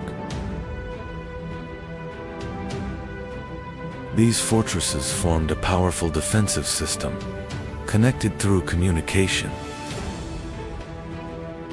Thus, a connected defensive network was established across the mountains. During this period, Crusader states had emerged in the Eastern Mediterranean. These new powers began to reshape the political balance of the region. The Nizari Ismailis sometimes fought these states, and sometimes established diplomatic relations with them. The fortresses in Syria became important centers of these interactions. Hazen Seba continued his rule from the fortress of Alamut for many years. He maintained a highly disciplined system of governance. He spent most of his life without leaving Alamut.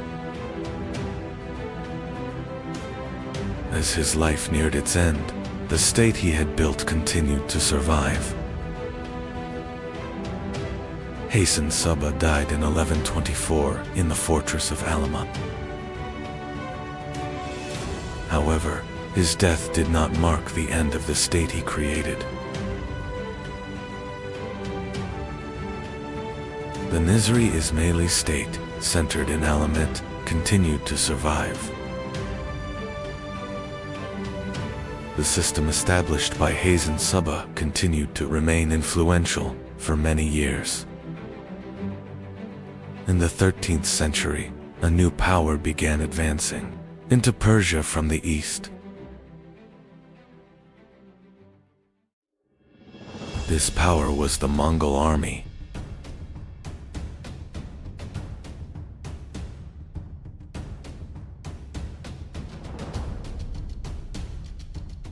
The Mongol forces were commanded by Hulagu Khan.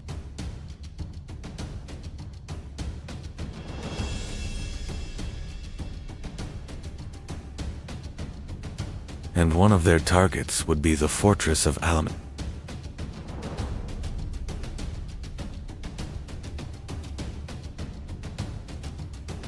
In 1256, Mongol armies advanced toward Alamut. The fortress of Alamut, which had resisted for decades, was placed under siege. In the end, the fortress of Alamut fell to the Mongols. Thus, the state founded by Hazen Seba came to an end. In one of the harshest lands on earth, a child was born. His name was Temujin. No one knew his future, but his destiny was not ordinary.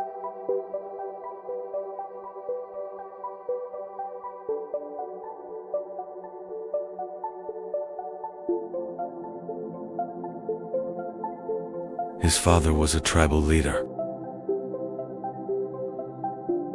but his enemies killed him. Temujin and his family were abandoned. They had to survive. Temujin and his family were abandoned by their tribe. He grew up fighting hunger. Temujin brought food back to his family. He was already carrying the burden of responsibility.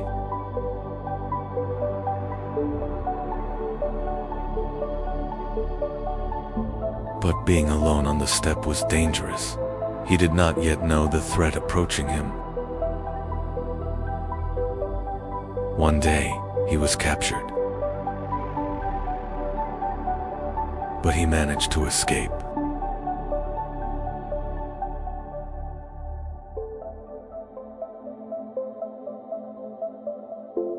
Now he was alone. But he had a great vision. And that vision would change the world. Young Temujin found a powerful ally. His name was Jamuka. They grew up together. They fought together. Temujin began gathering loyal warriors. He was no longer alone. But leadership was not easily earned. Jamuka was chosen as leader. Temujin chose a different path. He chose ordinary warriors over nobles. This decision changed everything. Old friends were now rivals. An inevitable war was approaching. The steppe became a battlefield. And Temujin would not turn back. Temujin began to fight. The steppe was his battlefield. Many tribes joined him. His army was growing rapidly.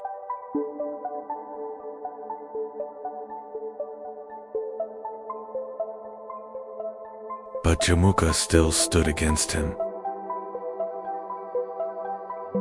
A great battle began. Temujin did not retreat. Jamuka was defeated. His old friend was captured. And their destinies changed.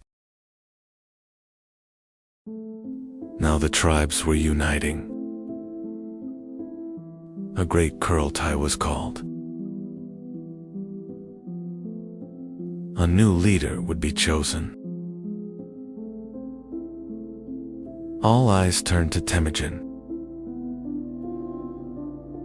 The tribes supported him. And the decision was made. A new era was beginning. Temujin was now Genghis Khan. The Mongols were now one army. And the world had not yet met them. Genghis Khan built a powerful army. The strength of the army was speed and mobility. They could shoot arrows while riding.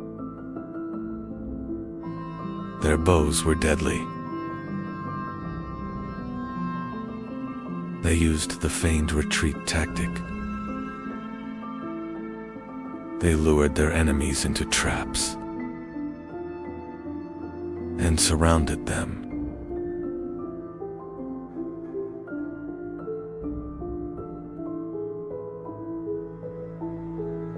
The army was disciplined.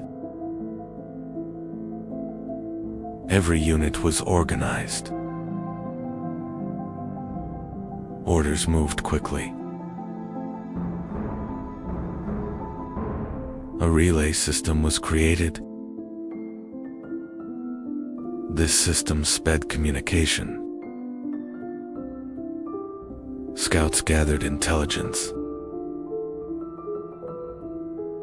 Plans were prepared in advance. Now borders would be crossed. In 1211, Genghis Khan invaded northern China.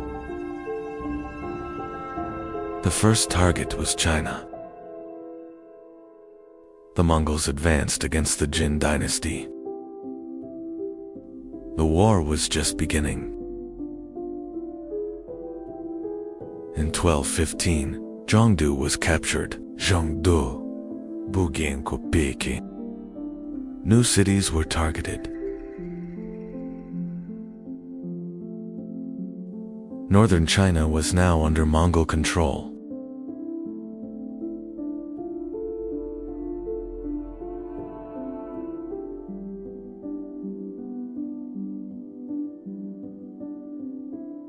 In 1218, the Mongols turned west. A Mongol trade caravan arrived in Ottomans.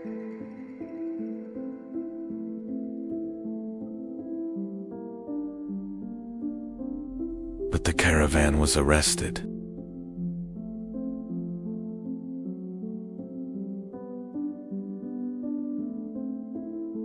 The envoys were executed.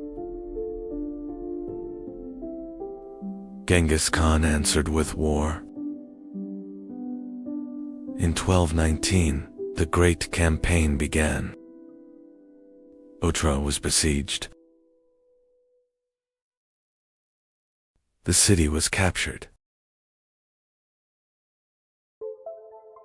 The next target was Bukhara. In 1220, Bukhara fell. Genghis Khan entered the city. The next target was Samarkand was besieged. The city fell quickly. The Khwarezm Shah fled. The Mongols pursued him. The Khwarezm Shah died in the Caspian Sea. The Mongols advanced into Persia. Many cities fell. The Mongols continued westward. Now the world knew them. The Mongol army crossed the Caucasus Mountains.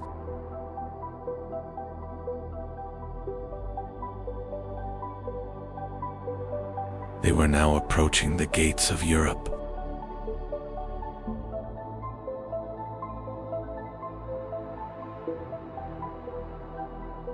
Mongol scouts were watching the Rus principalities.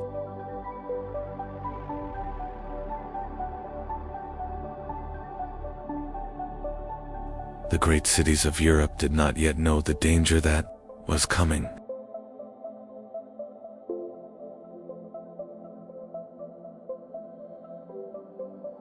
Mongol reconnaissance forces moved across the Russian steppe.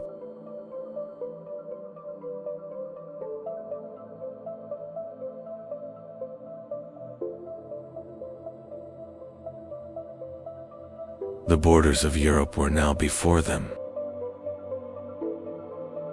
The Rus princes united against the Mongols.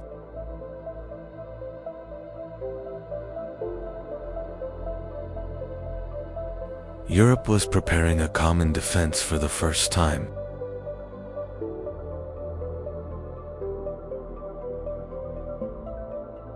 In 1223, the two armies faced each other at the Kelka River.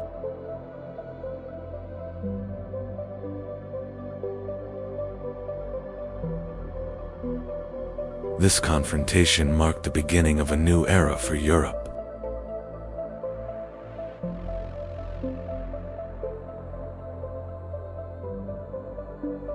The Mongols used the feigned retreat tactic.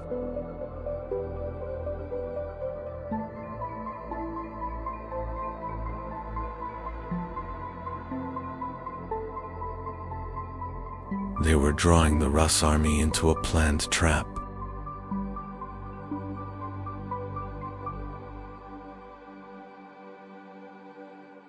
The Rus army began to pursue the Mongols.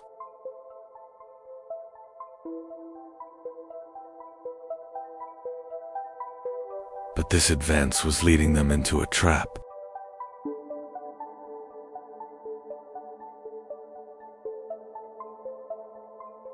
The Mongols suddenly turned back.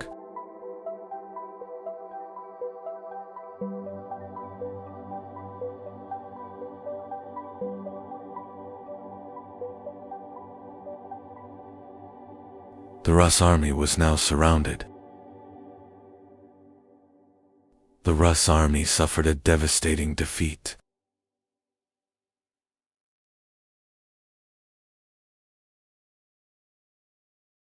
Europe witnessed the true power of the Mongols for the first time.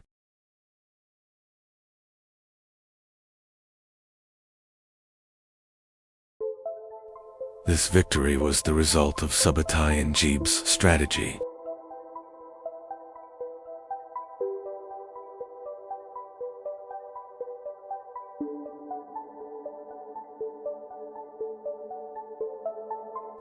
The Mongols had now tested the strength of Europe. The Mongols could have advanced deeper into Europe.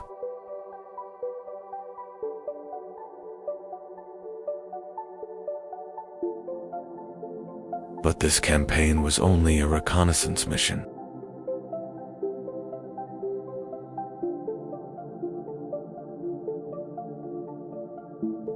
Europe was no longer unknown to the Mongols.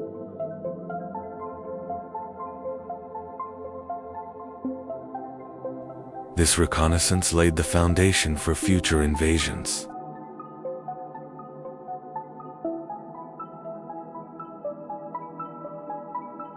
The Mongol reconnaissance army turned back east.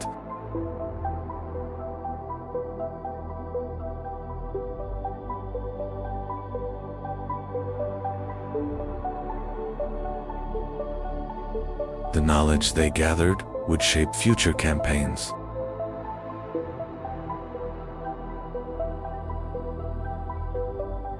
In 1226, Genghis Khan launched his final campaign.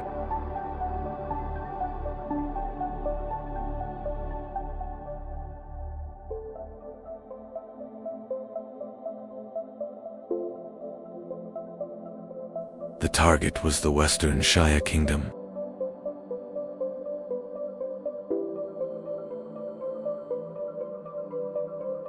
The Mongol army entered Western Xia territory.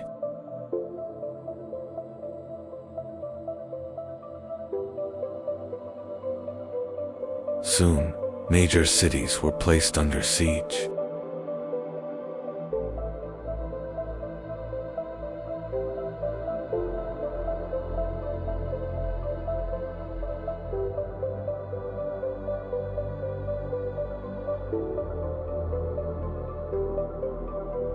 Western Xia cities were under heavy assault.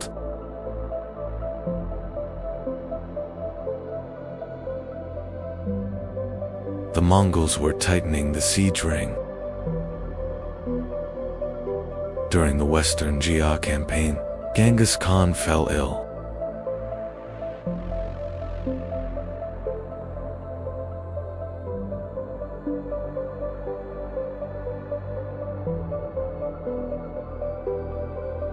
Yet the army continued its advance. In 1227, Genghis Khan died.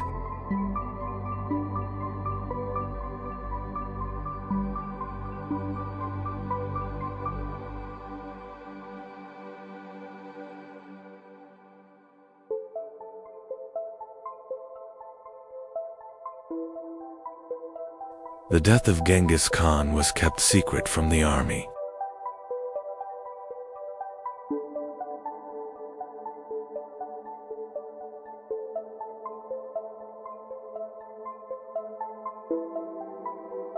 The campaign continued until the mission was complete.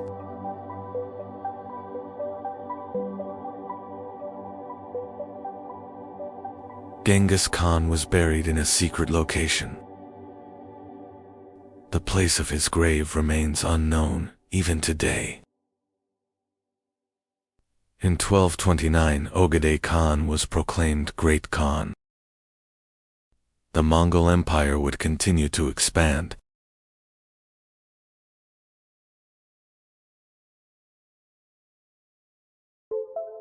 Ogedei Khan made Karakorum the capital of the empire.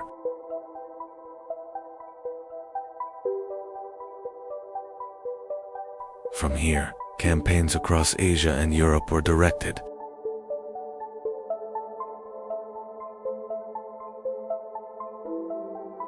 In 1236, Beta Khan launched a great campaign toward the west.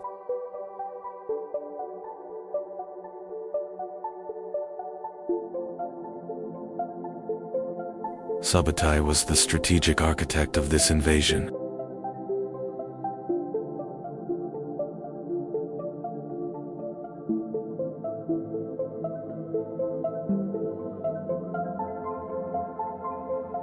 The Mongols defeated the Volga Bulk.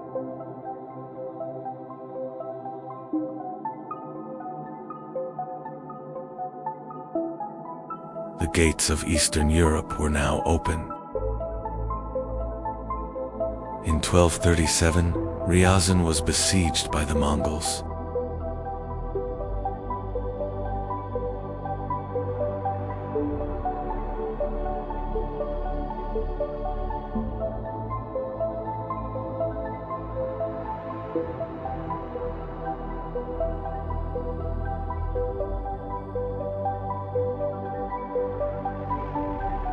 The city was completely destroyed in a short time. In 1238, Vladimir fell to the Mongols.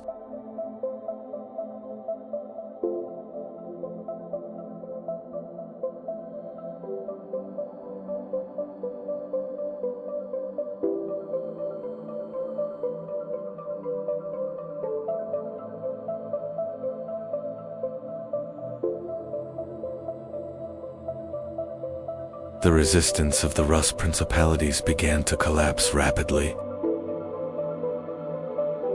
In 1238, Moscow was burned by the Mongols.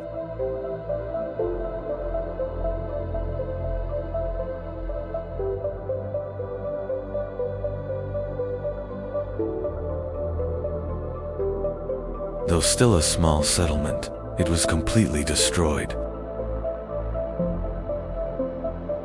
In 1240, Kiev was captured by the Mongols.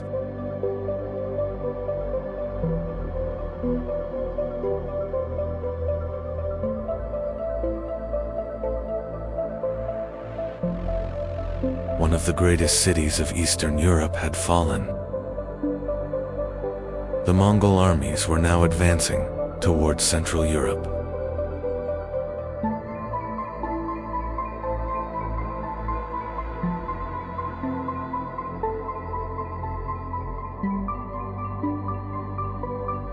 Poland and Hungary had become the next targets. In 1241, European knights faced the Mongols at the Battle of Lignita. But once again, the Mongol army proved superior. In 1241, the Hungarian army suffered a devastating defeat at the Battle of Mohi.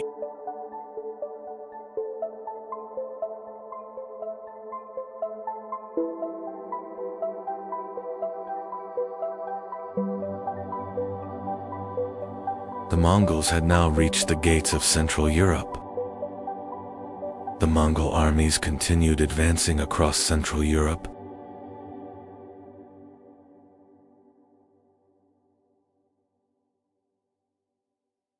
Europe now appeared defenseless. In 1241, Ogedei Khan died.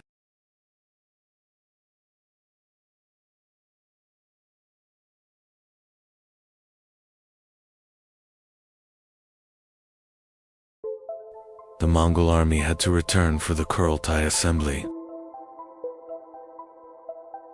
The Mongol army withdrew from Europe.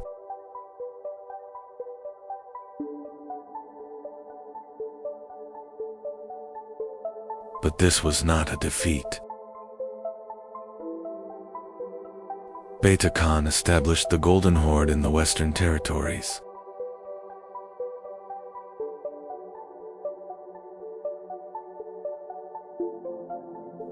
The Rus principalities were now under Mongol rule.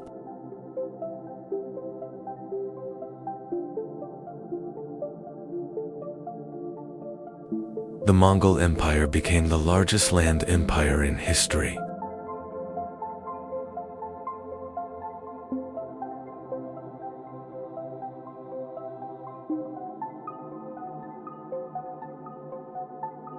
Its land stretched from China to Europe. The Mongols established secure trade routes across Eurasia.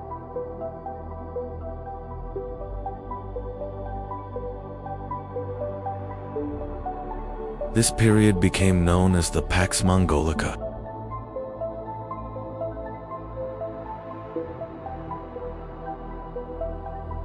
The Mongol Empire connected different cultures across Eurasia.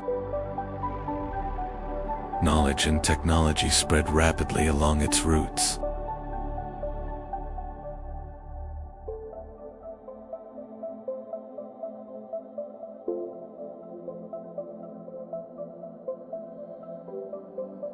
Thanks to Mongol roads, travelers like Marco Polo reached Asia. The world was becoming more connected. The Mongols did not just build an empire. They changed the course of the world. Across the Eurasian steppe, a new power was rising. This power was not just a state. It was the legacy of the greatest land empire the world had ever seen. And this legacy would give rise to the Golden Horde. In 1227, Genghis Khan died. After his death, the Mongol Empire was divided among his sons. The western lands were entrusted to the lineage of Jochi. And this legacy would soon give rise to the Golden Horde. Under Batu Khan's leadership, Mongol armies began advancing westward.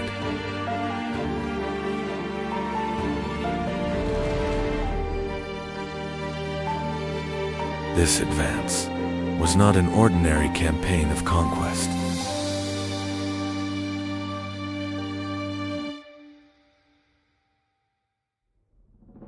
This advance was the beginning of a wave that would change Europe forever. And the first target was the Rus principalities.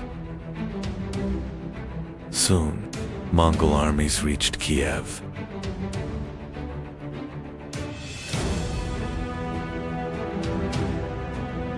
The city was placed under siege.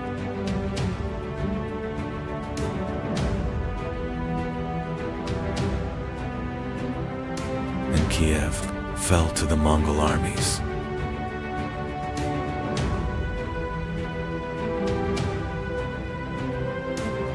The balance of power in Eastern Europe had now changed forever. Mongol armies continued advancing westward. Poland and Hungary had become the next targets. European armies suffered defeat after defeat. A great fear spread across Europe. Mongol armies were preparing to advance deeper into Europe. But unexpected news arrived.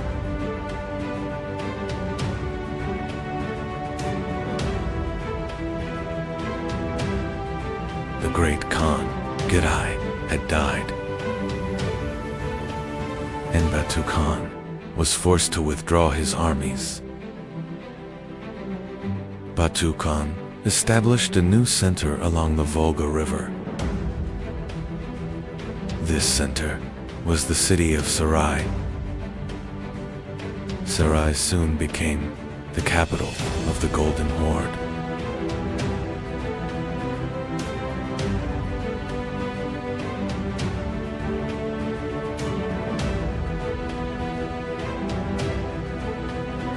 And Sarai quickly became a major center of trade.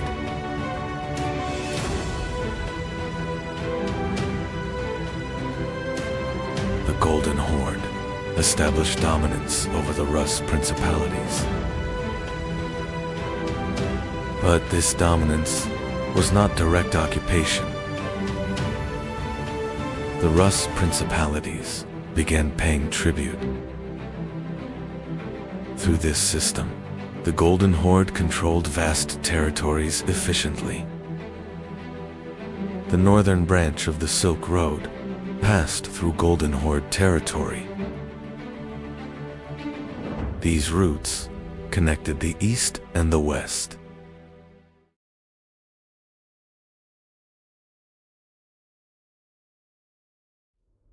The city of Sarai became an international trade center. Different cultures met within Golden Horde lands.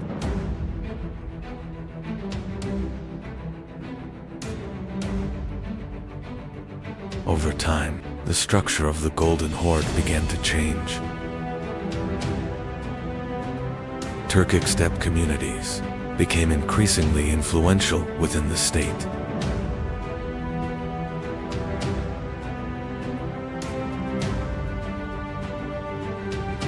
This transformation also affected the structure of governance. The Golden Horde became a Turkic Mongol steppe empire.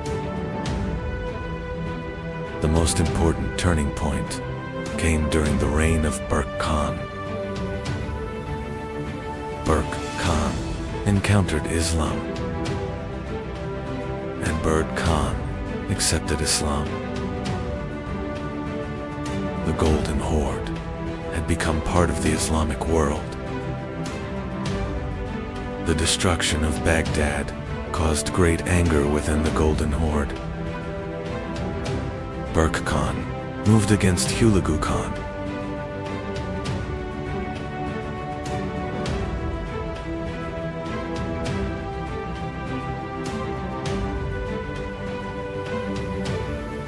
For the first time, Mongol armies fought against each other. This war created a major fracture within the Mongol world. The Golden Horde became a powerful center north of the Black Sea. Crimean ports became major centers of international trade.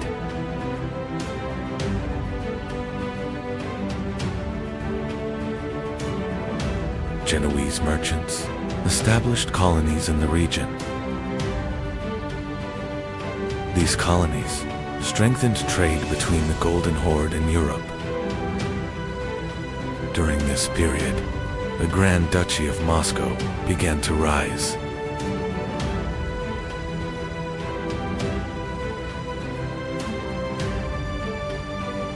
At first, Moscow was a principality under Golden Horde authority. But over time, Moscow grew stronger. And this rise laid the foundation for the future Russian state. The Golden Horde reached one of its most powerful eras. Especially under Uzbek Khan, the state reached its peak. During this time, Islam became the official state religion. The Golden Horde had become a great empire. Over time, the Golden Horde began to weaken due to internal conflicts. Struggles for the throne shook the central authority.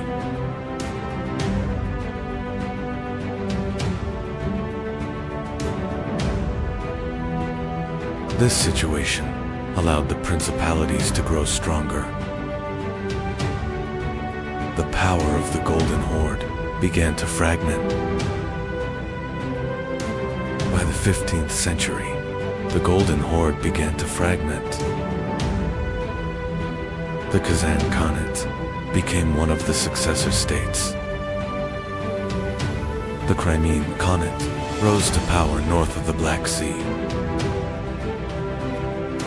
the Astrakhan Khanate also inherited the Golden Horde's legacy.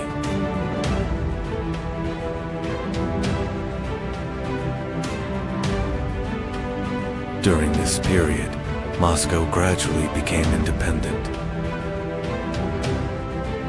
The Golden Horde lost its former strength. The political balance of Eastern Europe was changing once again. Yet the legacy of the Golden Horde continued for centuries.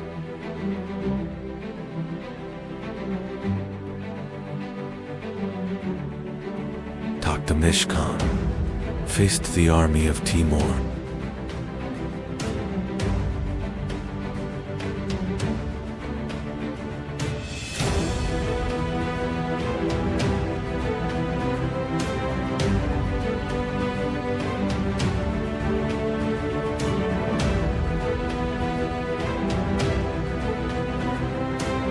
This battle became a disaster for the Golden Horde.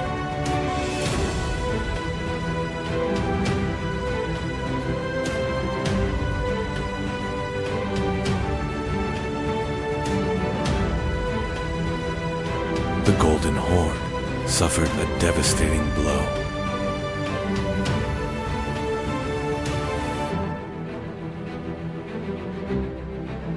And Timur advanced into Golden Horde territory. The legacy of the Golden Horde continued across the steppe, but in the east, a new power was rising, to be continued. By the mid-13th century, the Mongol armies were advancing toward the west. This advance was more than a conquest. It was the beginning of a new empire. In 1256, Hulagu Khan launched a massive campaign toward the west.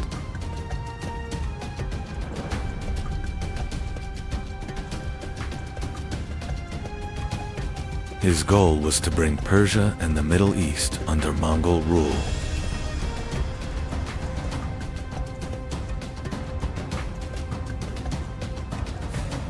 One of the first major targets was the fortress of Alamet. The Mongols laid siege to the fortress high in the mountains. The fortress of Alamet could not hold for long.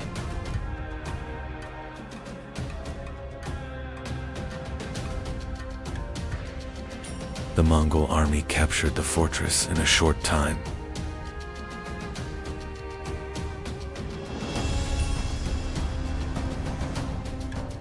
The fortress, once thought unreachable, had fallen.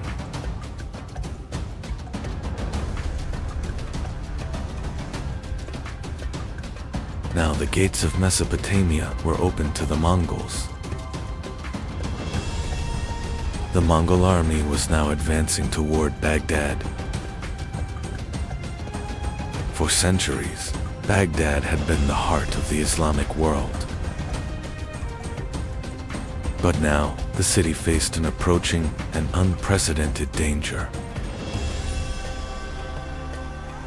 The Mongol armies arrived before the walls of Baghdad.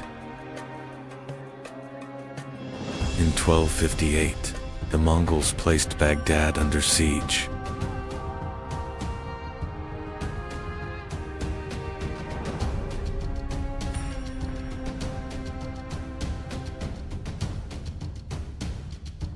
The siege quickly began to overwhelm the city's defenses.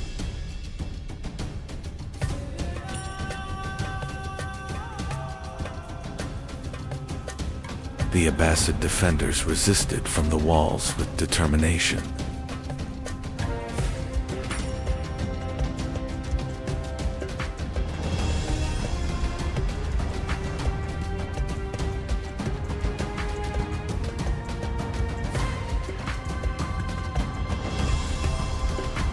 But the city would not be able to hold much longer.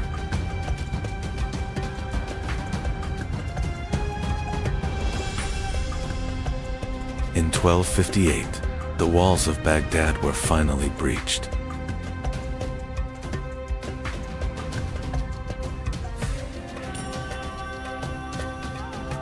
The Mongol army entered the city.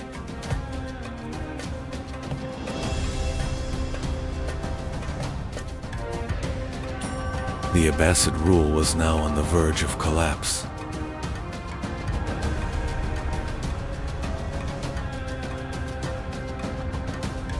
With the fall of Baghdad, the Abbasid Caliphate came to an end. After the fall of Baghdad, Hulagu Khan established a new state. This state would become known as the Ilkhanate stretched from Persia to Anatolia. The new state controlled the trade routes between East and West. After the fall of Baghdad, the Ilkhanate army continued, advancing westward. One by one, the cities of Syria began to fall under Ilkhanate control. But the next target of their advance was Egypt. Now they faced a powerful opponent, the Mongols.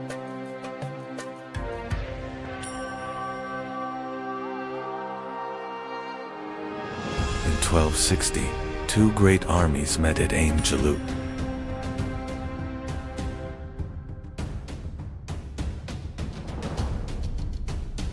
The Mamluk cavalry launched their attack against the Mongol army.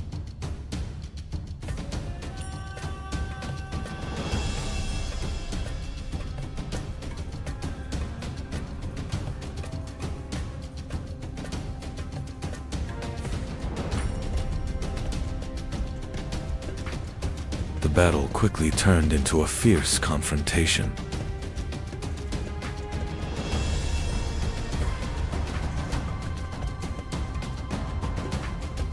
This battle stopped the Mongol advance in the Middle East.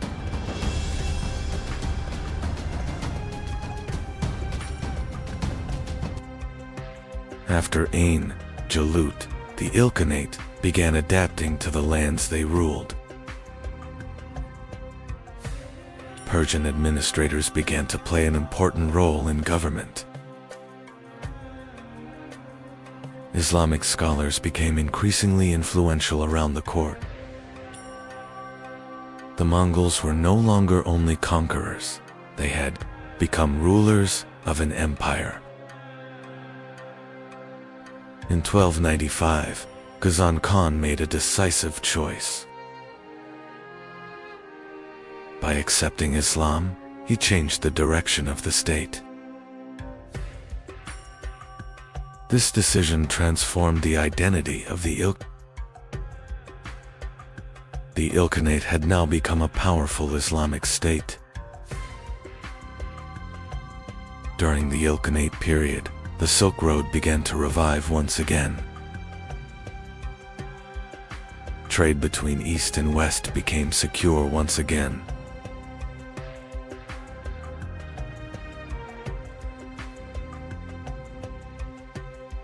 The Ilkhanate administration secured control over the trade routes. These routes made the Ilkhanate one of the most important powers in the region. In 1335, after the death of Abu Said Bahadur Khan, the balance began to change. Struggles for the throne began among members of the dynasty. Regional commanders began acting independently. The Ilkhanate was losing its former strength. The Ilkhanate administration gradually began adopting Persian state traditions.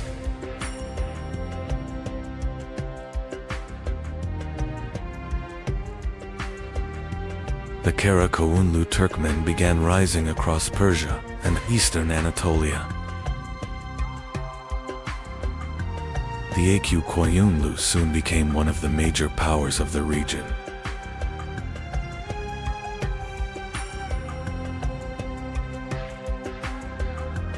the Aq Koyunlu soon became one of the major powers of the region. Although the Ilkhanate had fallen, its legacy continued to live on. Cities, trade routes, and centers of learning continued to survive. Movement along the Silk Road continued.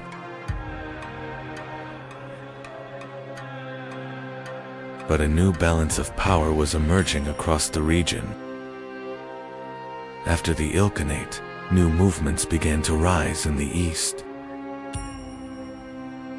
In Central Asia, new leaders began gathering strength. Across the steppes, preparations for new campaigns were underway. Soon, one name would stand at the center of this movement. After the Ilkhanate, a new power was rising in Central Asia. The leader of this rising power would be Timur. Soon, his campaigns would reshape the fate of the entire region.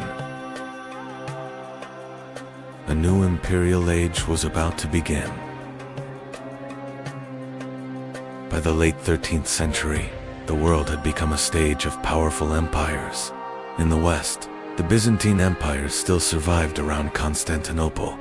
Across Anatolia, the Anatolian Seljuk state was weakening under Mongol pressure. To the south, the Mamluk Sultanate stood as the only force able to stop the Mongol advance. In the north, the Golden Horde ruled the vast steppe lands beyond the Black Sea. Further east, the Chagatai Khanate controlled Central Asia, and in the Far East, the Yuan Empire dominated China. At the center of this world stood the Ilkhanate, but its power would not last forever. Soon, a new conqueror would rise from Central Asia. His name was Timur. In the 13th century, the Islamic world was facing a major crisis. From the east, the Mongols were advancing.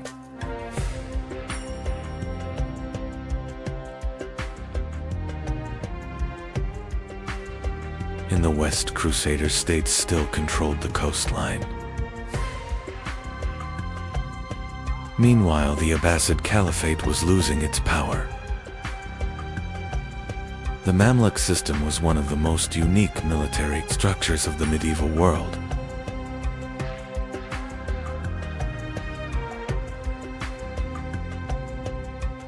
Mamluks were recruited at a young age and trained in specialized military academies in Cairo.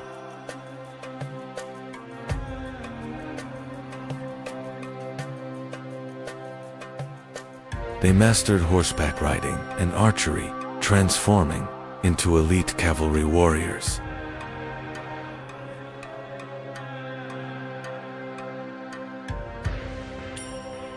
Their loyalty was not to families, but directly to their commanders.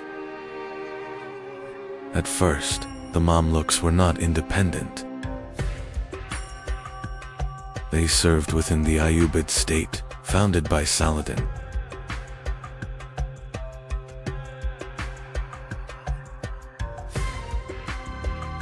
They were first used as palace guards and elite cavalry units. Over time, they became the most powerful military force within the state. By the year 1250, the Mamluks were no longer just a military class. They had gained enough power to influence the leadership of the state.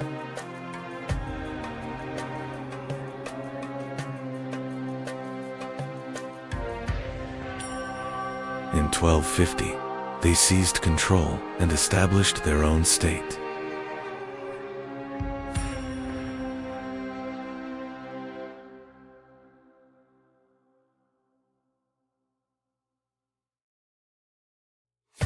Thus, the era of the Bahri Mamluks had begun.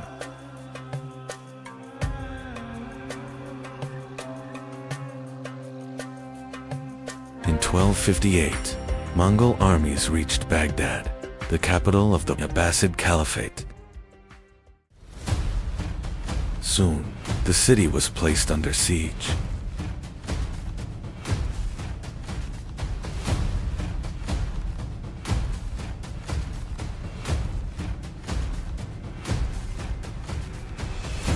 The fall of Baghdad created a massive shock across the Islamic world.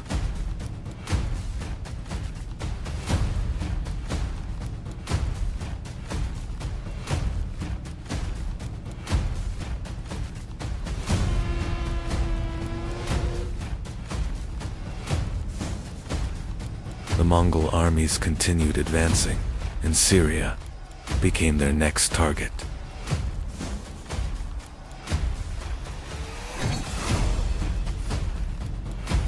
Mongol armies rapidly advanced into the lands of Syria.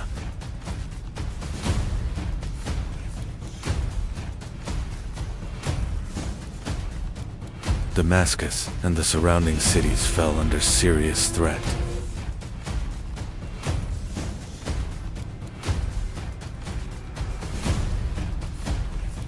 The Mamluks began preparing to stop the approaching threat.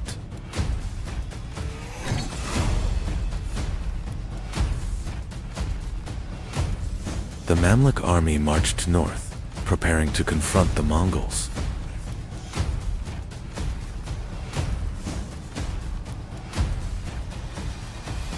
In 1260, the Mamluk army prepared to confront the Mongols in the Valley of Angel.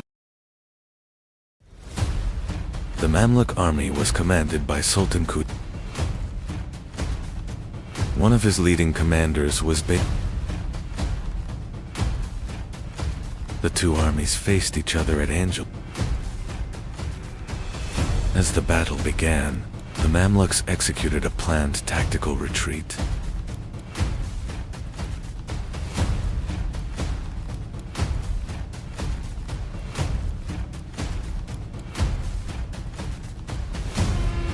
Mongol forces began pursuing the retreating Mamluk troops.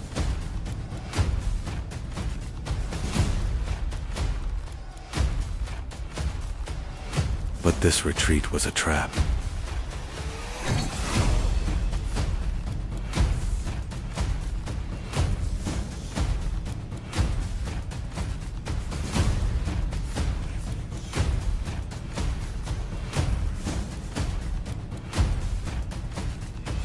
The Mamluk forces launched a sudden counterattack, surrounding the Mongol army.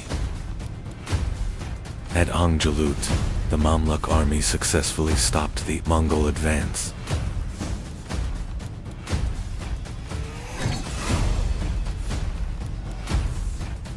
The Mongol army was forced to retreat.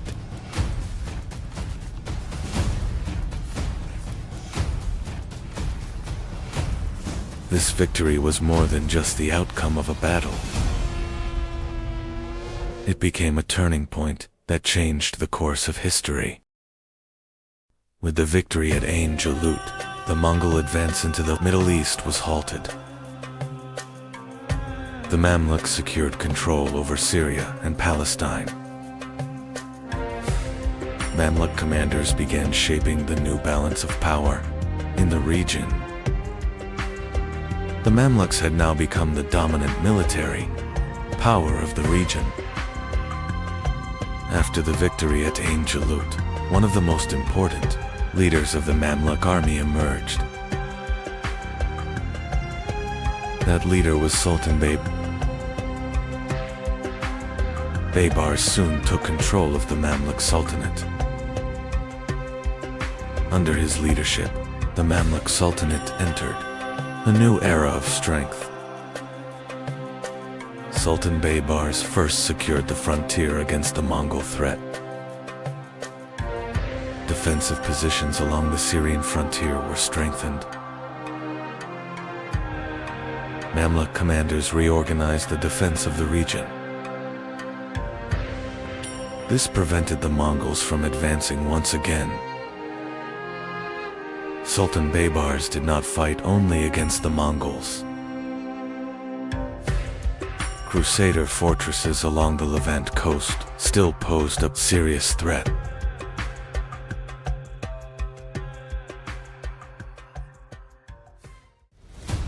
Baybars launched a series of campaigns against these fortresses. As a result of these campaigns, many Crusader fortresses fell under Mamluk control. Mamluk campaigns changed the balance of power along the eastern Mediterranean coast.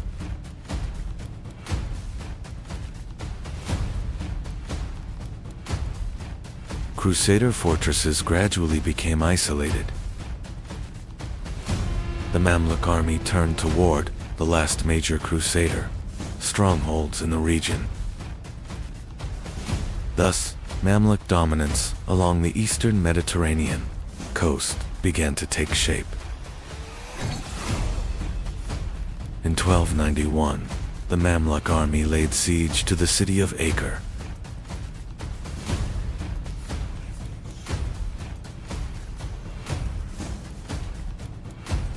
The city was the last major Crusader stronghold in the eastern Mediterranean.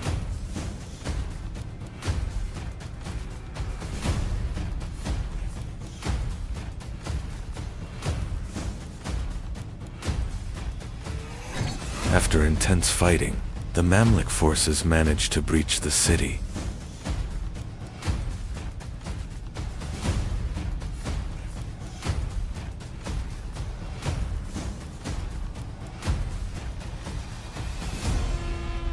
With the fall of Acre, Crusader presence in the region came to an end.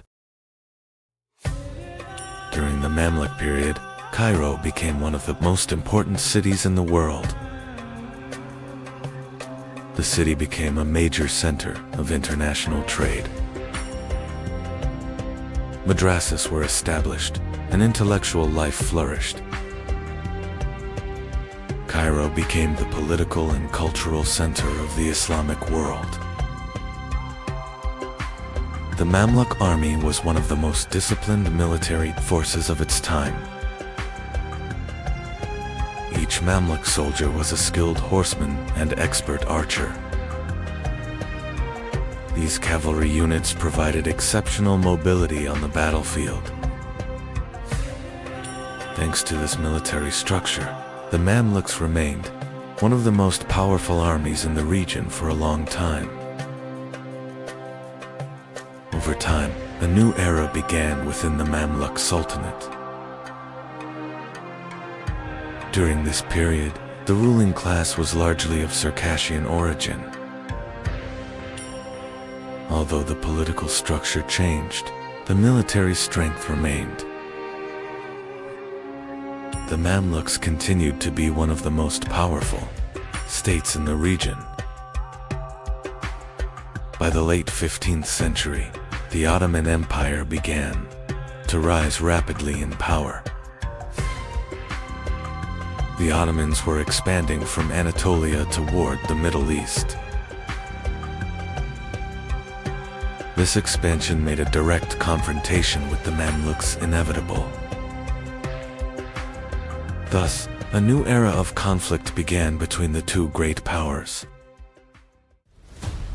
In 1516, the Mamluks and the Ottomans faced each other at the Battle of Marj-Deby. The Ottoman army gained a significant advantage with its advanced weaponry. The Mamluk army suffered a heavy defeat in this battle. This defeat marked the beginning of the end for the Mamluk Sultanate. After the victory at Marj-Deby, the Ottoman army advanced toward Cairo. Cairo was the final major center of the Mamluk Sultanate. In 1517, the Ottoman army captured the city. Thus, the Mamluk Sultanate came to an end politically. In the 14th century, across the harsh and unforgiving steppes of Central Asia, a child was born who would change the fate of the world. No one knew This child would one day shake empires. His name would be Timur. For a child growing up on the steppe, survival was not a choice, but a necessity.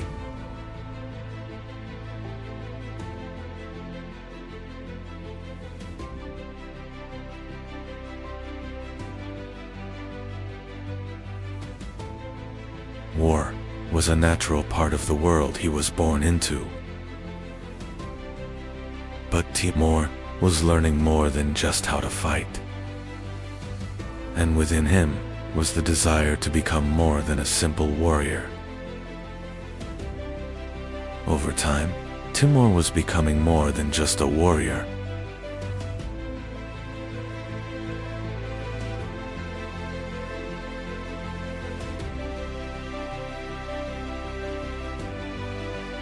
Alliances were formed, and just as quickly, they were broken.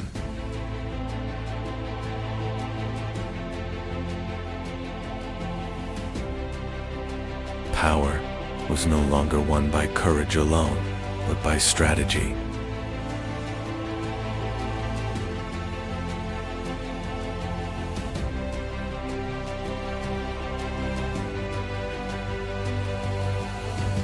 And Timur had learned the rules of this game. Semir was becoming the center of Timur's power. One by one, the tribes began to gather around him. And in time, Timur declared his own destiny. He was no longer just a leader, but the ruler of a rising empire. The goal was no longer survival, but conquest. Cities were besieged, and those who resisted paid a heavy price.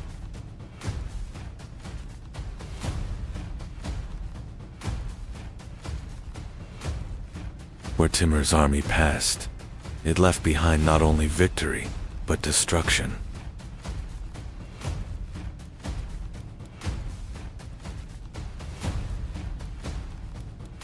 And Timur knew that fear was the most powerful weapon of all. Two powers once allied were now standing against each other.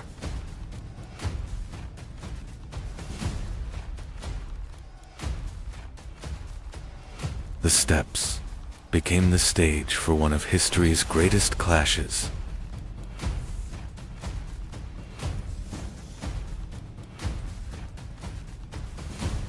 Defeat was not just the end of a battle, but the fall of a power.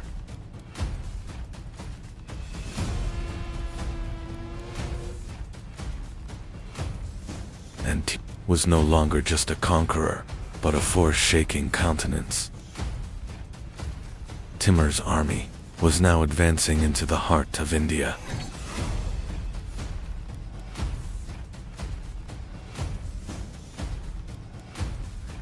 Before him stood a force unlike anything he had faced.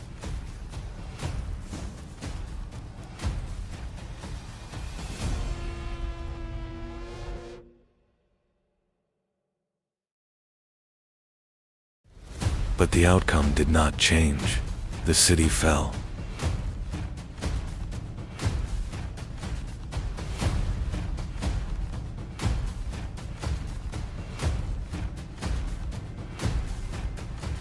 And what remained was one of the darkest marks in history. Two great powers finally stood face to face.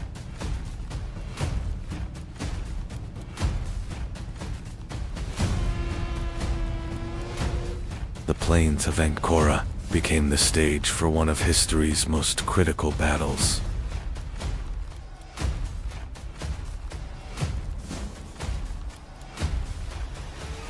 And in the end, the Ottoman Sultan was captured. Samarkand was now one of the most magnificent cities in the world.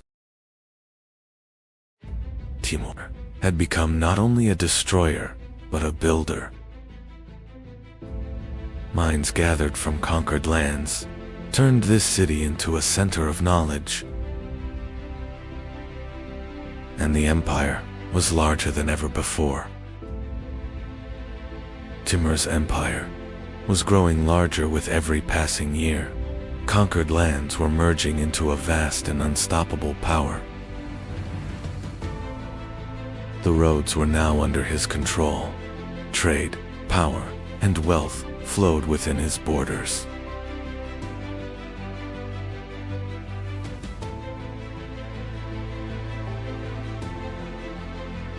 Different cultures, different cities, all united under a single authority.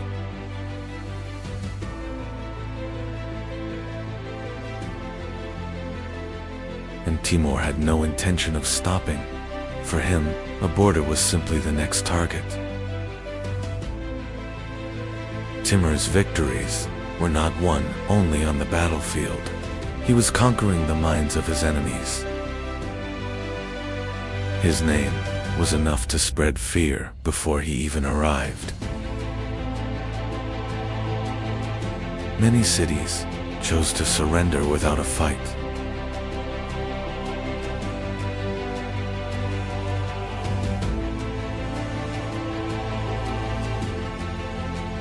Because everyone knew the cost of resistance would be far greater.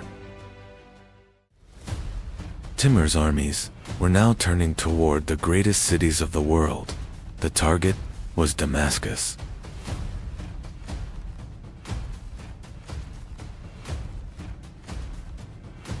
Strong walls were not enough to stop his advance.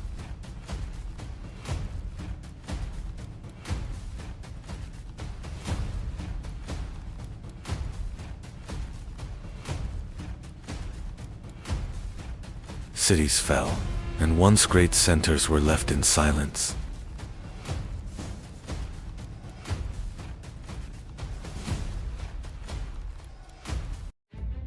And Timur was no longer just a conqueror, but a force that reshaped history.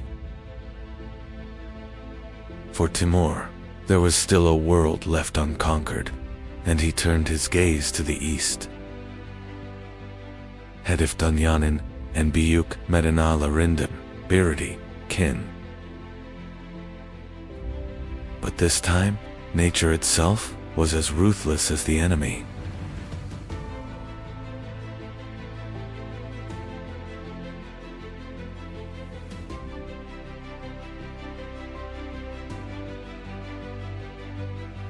And Timur was marching toward the greatest campaign of his life. As the journey dragged on, the army began to weaken. The cold was taking its toll on everyone. And Timur was facing the limits of his power for the first time.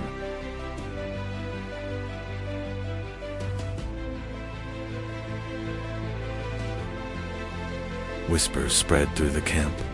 The generals were uneasy. Something was changing. And in the end, even the greatest conqueror could not defy time. In 1405, the steppe fell into silence. Timur's campaign ended here. He was gone, but the power he built still remained. The empire was vast, but the one who held it together was gone. And Timur was etched into history as a name remembered with both fear and awe. His story was not written only in war. Historians recorded his name across countless pages. After destruction, a legacy emerged. Cities were reshaped. Timur's legacy was remembered through both destruction and creation.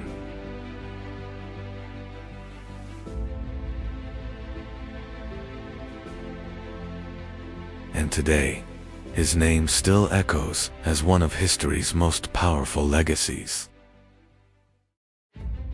When Timur died, he left behind a shattered world.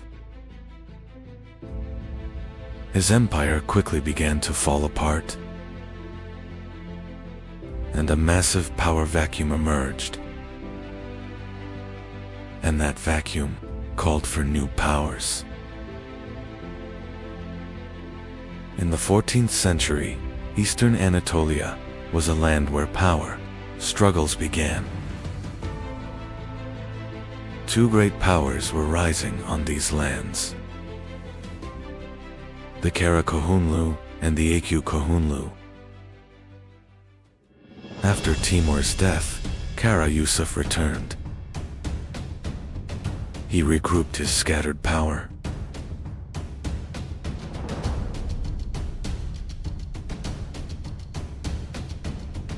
And he captured Tabriz.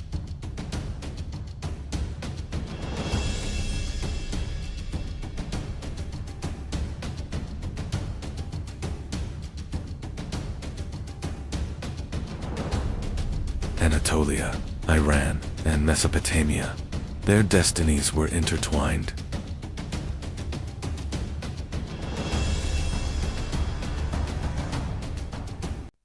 The Karakohunlu state was reborn. After Kara Yusuf, Sian Shah ascended the throne. Under his rule, the Karakohunlu state expanded rapidly. Many key cities, including Baghdad, were captured. During his reign, the Karakohunlu experienced their golden age. Sihan Shah was more than just a ruler. He was also a poet. He wrote under the name Hakiki. In his world, sword and pen existed together. In the east, a new power was rising. The Akyu-Kohunlu were emerging. Their foundations were laid by Kara Ulugh Osman. But their true power had yet to come. A new leader entered the stage. That leader was Uzenhazen. He watched his rival patiently,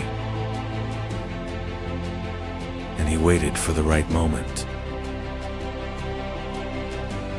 In 1467, two great powers faced each other.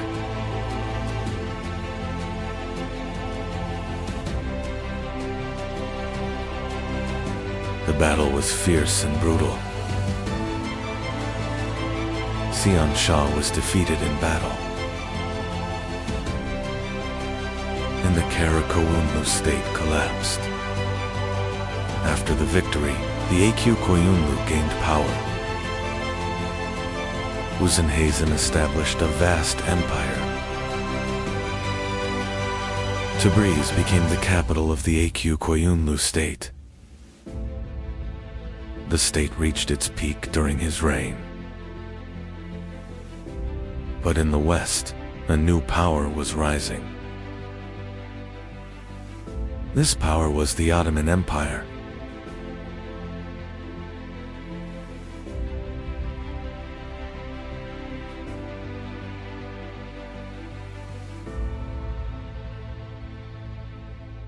Uzenhazen closely watched this rise.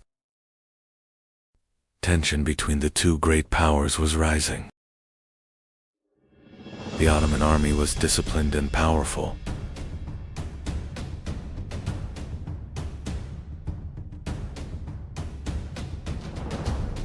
The Akyu-Kohunlu army was preparing for battle.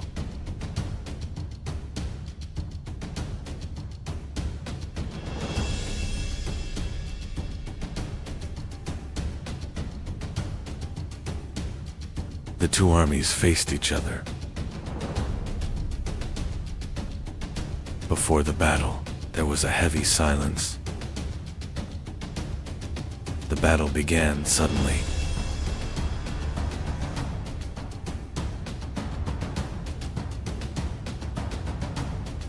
The clash quickly turned into chaos.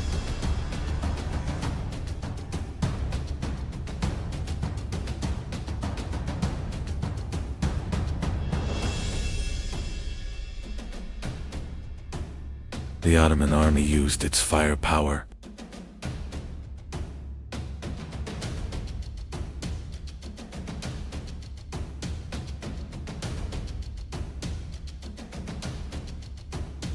The A.Q. Koyunlu army was pushed under pressure. The balance of the battle had shifted.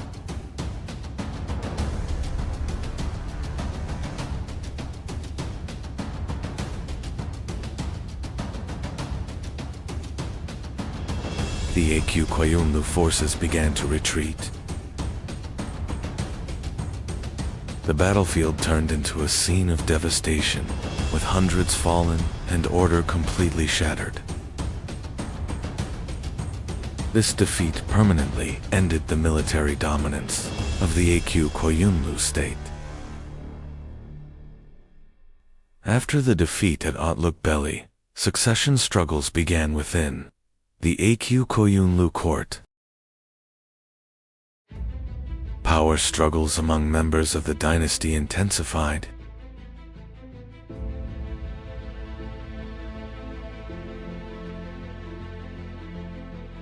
This situation further weakened central authority. The state was now shaken more by internal conflict than by external enemies.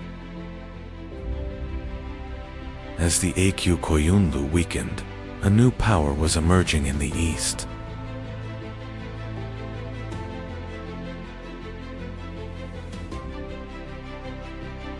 The leader of this movement was a remarkable figure, despite his young age.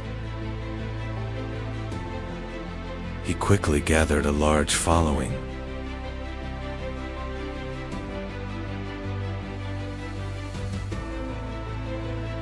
This rise marked the beginning of a shift in the regional balance of power. The leader of this movement was Shah Ismail.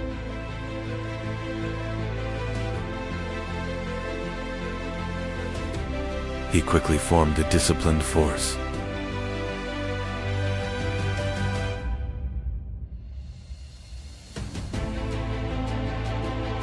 The force around him grew rapidly.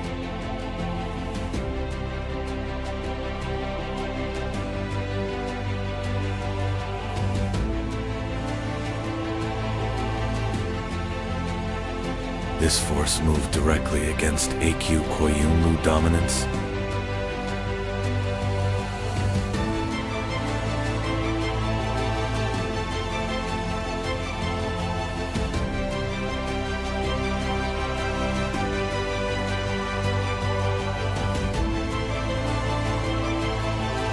By 1501, Shah Ismail was advancing toward the heart of A.Q. Koyunlu territory.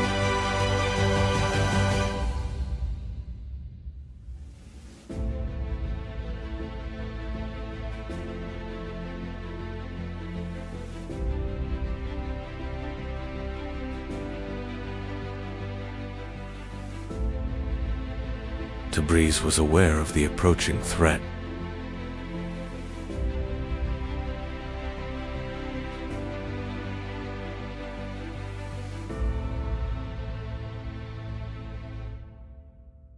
Shah Ismail entered the city with little resistance.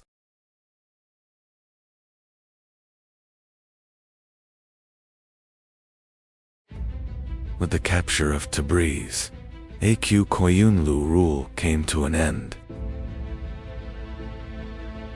After the capture of Tabriz, a new political order began to take shape. Shah Ismail quickly established central authority. The state was built upon a strong administrative system. Thus, the Safavid state officially emerged. The end of the A.Q. Koyunlu and Kara Koyunlu era led to a new balance of power in the region.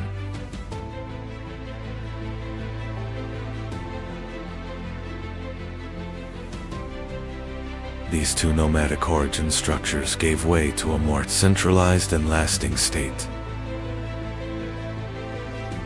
The Safavid state quickly became one of the dominant political forces in the region. This transformation opened the door to a new era, Ottoman-Safavid rivalry. At the end of the 13th century, Anatolia stood in the middle of a collapsing world. The Seljuk state had fragmented. Mongol shadows covered the horizon. But no one knew. An empire was about to rise from this chaos. Anatolia had lost its old order. A new age was beginning. Principalities were rising. Borders were being redrawn. And history was quietly changing direction. On the western frontier of Anatolia, there was a small border settlement. But this place was no ordinary land. Here, a new power was rising. And this power would soon change the fate of the world. The people who lived here were the people of the frontier. They were not just nomads. Here, a power was being forged. And the name of this power was the Kai tribe. At the head of these people stood an experienced leader. His duty was to guard the frontier. Because beyond this frontier stood Byzantium. And this frontier would soon change the course of history. On this frontier, a new leader was rising. No one knew it yet. But his destiny was not to remain just a warrior. He would found the state. One night, Osman Bey arrived at a different door. This door belonged to Sheikh Edabalis Lodge. And this meeting was not just a visit. That night would change the course of history. That night, Osman Bey had a dream. From Sheikh Edabalis' chest, a moon began to rise. And that moon entered Osman Bey's heart. From his chest rose a great tree. Its shadow covered the world. When morning came, Osman Bey told his dream. Sheikh Edebali knew the meaning of this dream. This dream foretold the birth of a great state, and the founder of that state would be Osman Bey. Now the target was clear. Osman Bey's first target was the fortress of Karakohize. And Osman Bey took his first great step. This step would mark the beginning of a state. Karakohizar was under siege. And the battle began.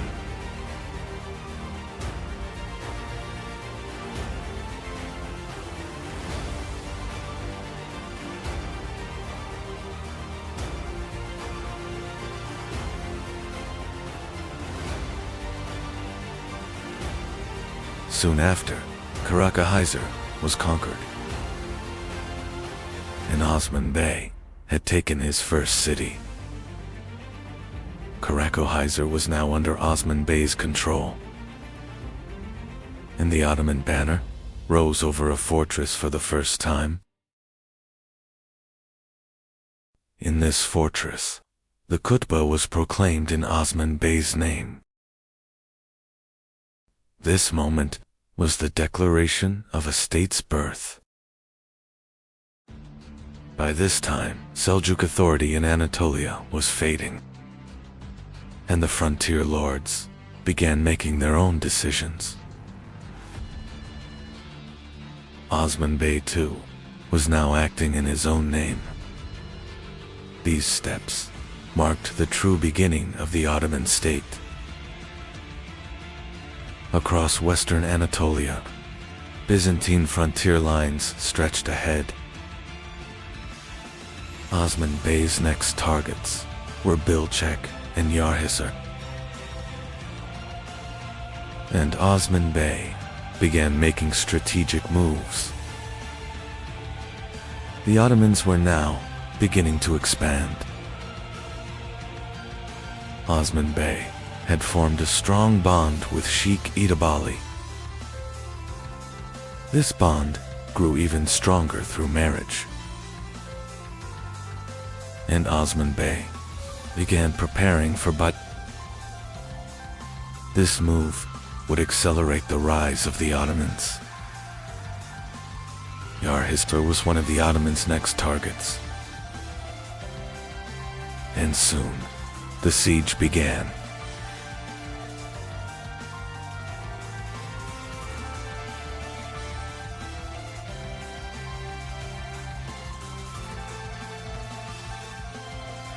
The Ottomans were now the rising power of the region.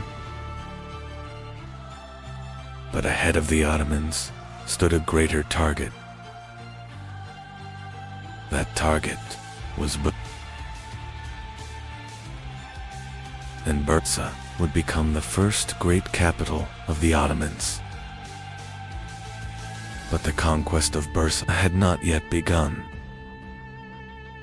Across western Anatolia, Byzantine defenses were weakening.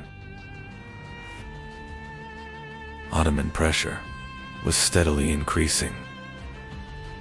New warriors were gathering around Osman Bey.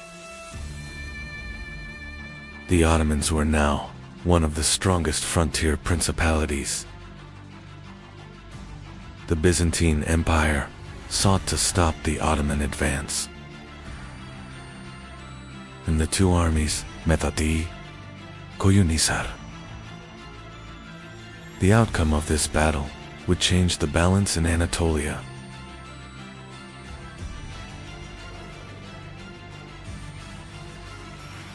And the Ottomans won their first major pitched battle. After Koyunhisar, the balance in Anatolia had changed. Byzantine defenses began to withdraw. And before the Ottomans, a great objective was rising. That objective was Bursa. The rise of the Ottomans was only just beginning. The next destination was Bursa. And the Ottoman army continued its march westward. To be continued. The year is 1204. The Fourth Crusade was no longer heading to the Holy Land, but toward one of the richest cities in the world.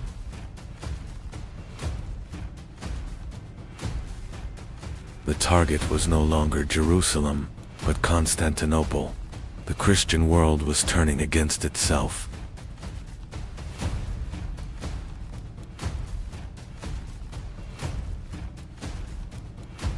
This attack was not driven by faith alone. It was a calculated move for trade, power, and control of sea routes.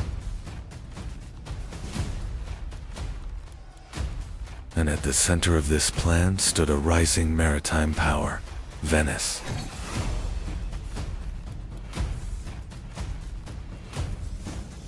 When the sack of 1204 began, Constantinople faced a catastrophe unlike anything it had seen in centuries.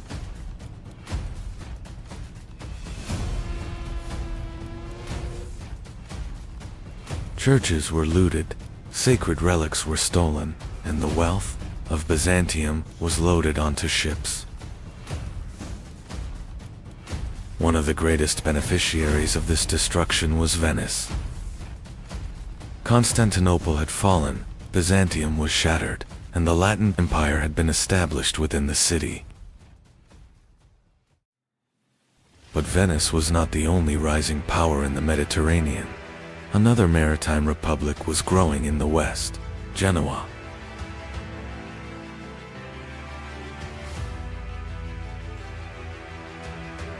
Through trade networks and powerful banking families, the Genoese accumulated enormous wealth.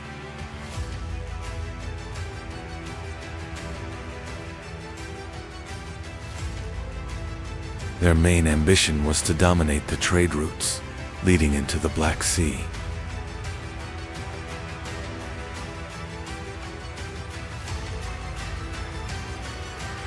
And soon, a rivalry that would last for centuries began between Venice and Genoa.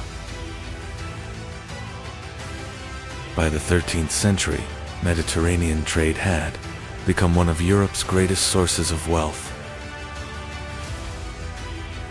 Spices, silk, grain, and precious goods. Every product arriving from the east generated immense profit.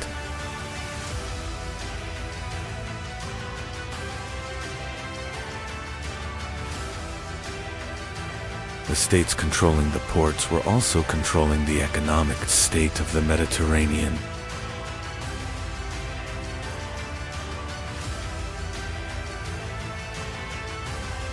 That is why the rivalry between Venice and Genoa became far more than a simple struggle for trade.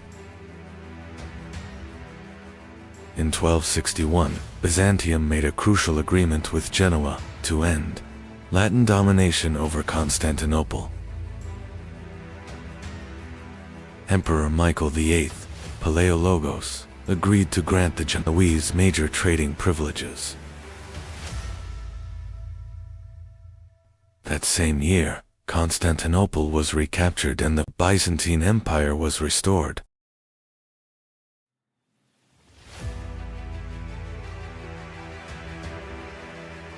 But even after its return, Byzantium was no longer as powerful as before. The city's economy was increasingly falling under foreign influence.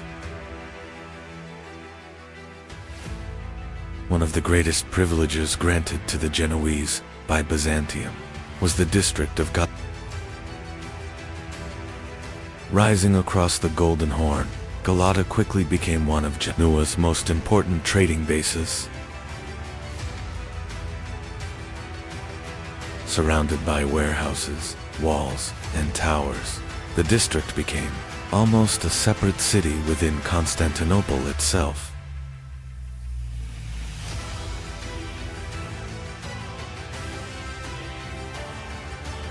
The trade of the Byzantine capital was no longer fully under Byzantine control.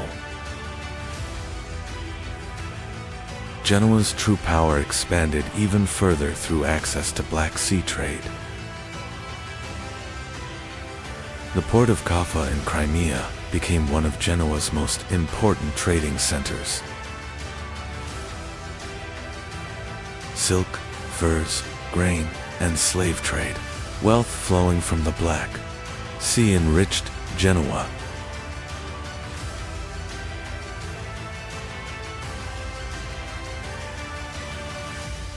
This expansion represented a major threat to Venice. By the late 13th century, the rivalry had begun turning into open warfare. Across the Mediterranean, the two great maritime republics fought each other for control of trade routes.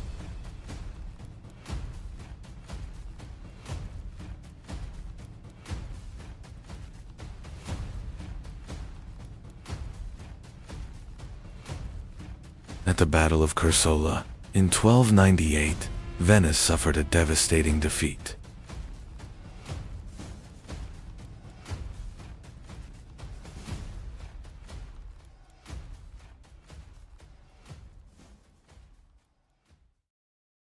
It is even believed that the famous traveler Marco Polo was captured during this battle. Despite the defeat at Cursola, Venice recovered rapidly. The Venetian arsenal was one of the most advanced shipbuilding centers of the medieval world.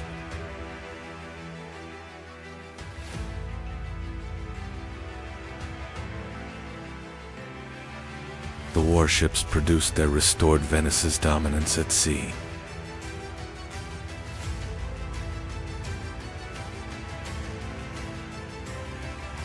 For Venice, maritime trade was not just about wealth, but survival itself. Genoa drew its strength not only from warships, but from bankers and merchant families as well.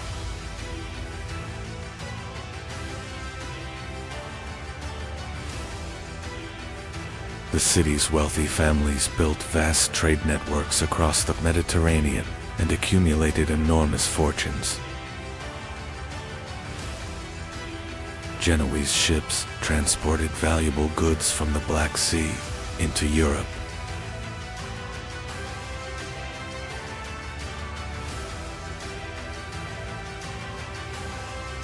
Now there were two dominant powers in the Mediterranean, and both sought to rule the seas. By the 14th century, the Byzantine Empire was far from its former glory. Much of the city's trade had fallen under the control of Venetian and Genoese merchants. The Byzantine emperors struggled to maintain balance between the two maritime powers. But this policy of balance only made the empire increasingly dependent. At that very moment, a new power was rising in Anatolia, the Ottomans.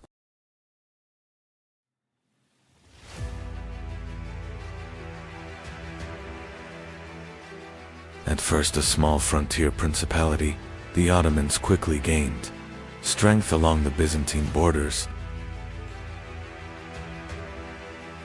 Bursa, Nicaea, and other key cities gradually fell under Ottoman control.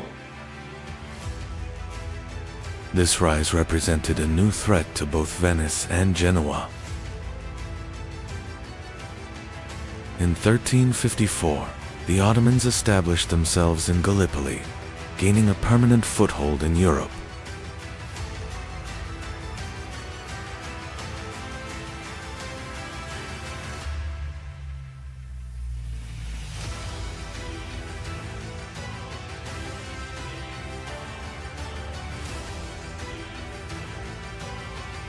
This development marked a major turning point for Byzantium. Venice saw Ottoman expansion as a threat to trade in the eastern Mediterranean. Genoa often tried to protect its interests rather than directly confront the Ottomans.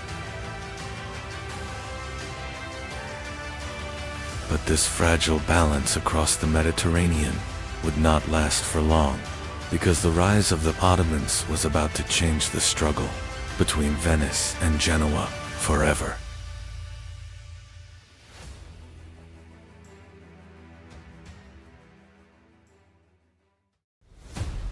In 1378, one of the greatest wars between Venice and Genoa began, the War of Chioggia.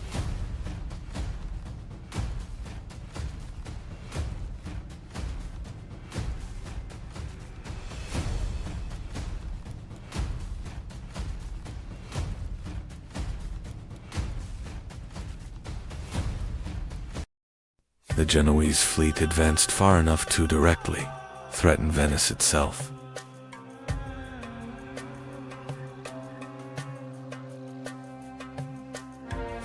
But Venice refused to surrender and prepared for a final massive counterattack.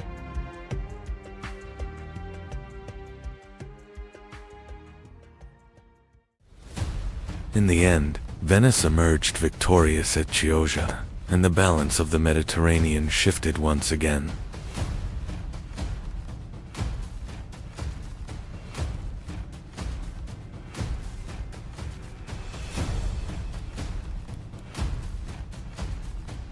After the War of Chioggia, Genoa struggled to maintain its former power.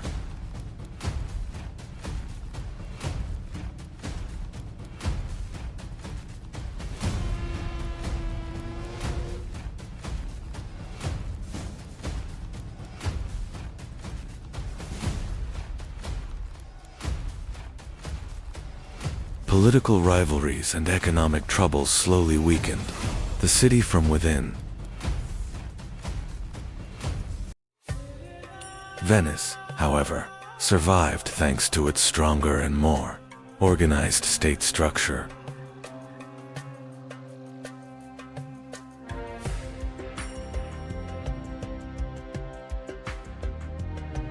But the true rising power in the Mediterranean was no longer Venice or Genoa. It was the Ottomans. By the late 14th century, the Ottomans were advancing rapidly through the Balkans.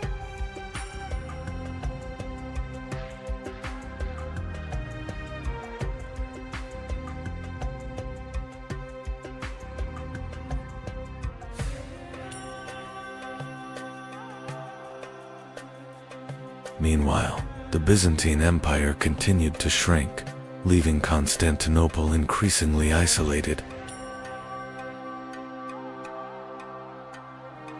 Venice grew deeply concerned about Ottoman influence in the Aegean and Eastern Mediterranean. Genoa continued building cautious relations with the Ottomans in order to protect its trade.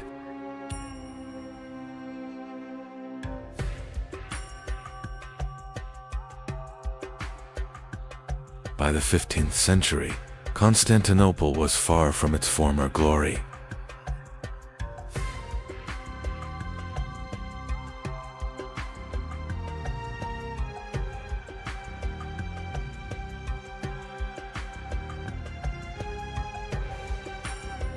The once great empire now survived only around its capital. Venetian and Genoese merchants still dominated much of the city's trade.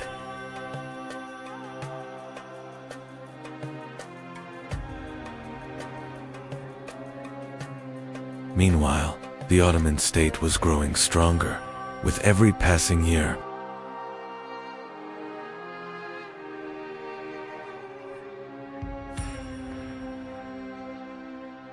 In 1451, the young Sultan Mehmed II ascended to the throne.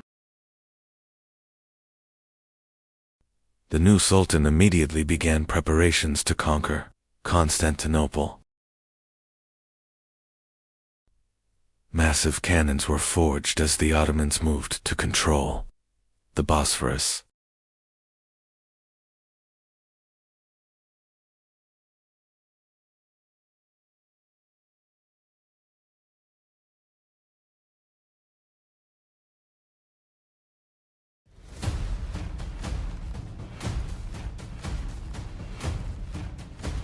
Constantinople knew that a great siege was approaching. In the spring of 1453, the Ottoman army arrived before the walls of Constantinople.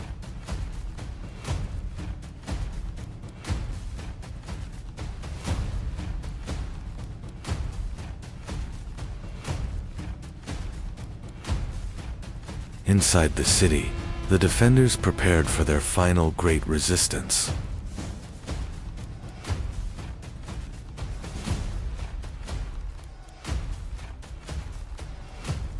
The Genoese commander, Giovanni Giustiniani, became one of the key figures in the defense.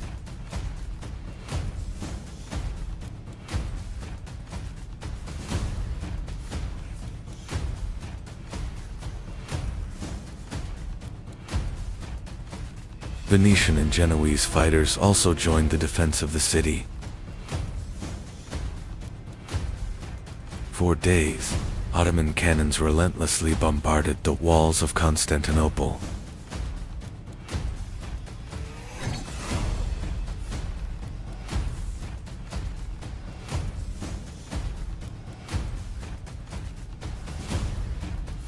The defenders struggled through the nights to repair the shattered walls.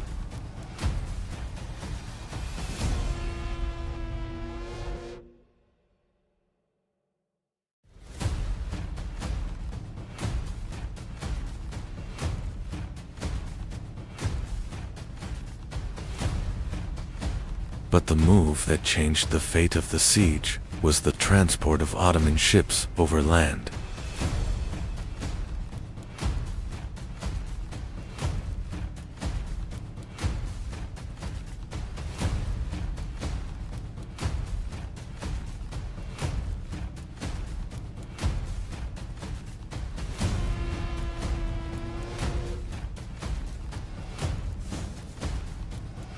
The arrival of the Ottoman fleet and the Golden Horn shocked the entire city.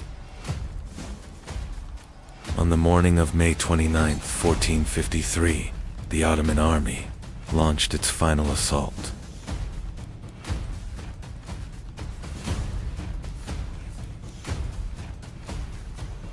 The defenders resisted on the walls until the very last moment.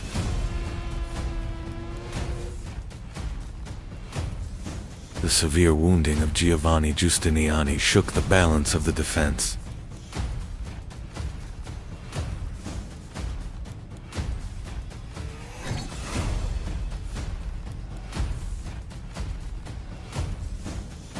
And at last, the walls of Constantinople were breached.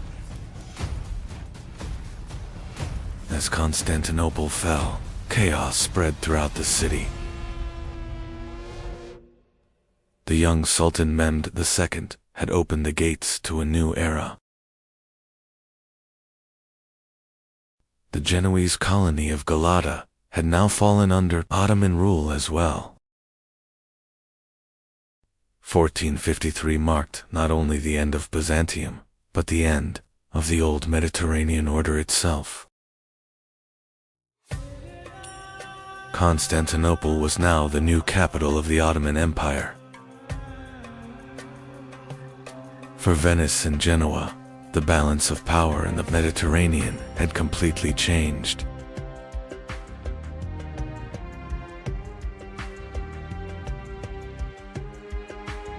The search for new trade routes would soon push Europe toward distant seas. The centuries-long rivalry between Venice and Genoa had given way to a new age shaped by Ottoman power. The maritime republics that once dominated the Mediterranean were now losing their former power.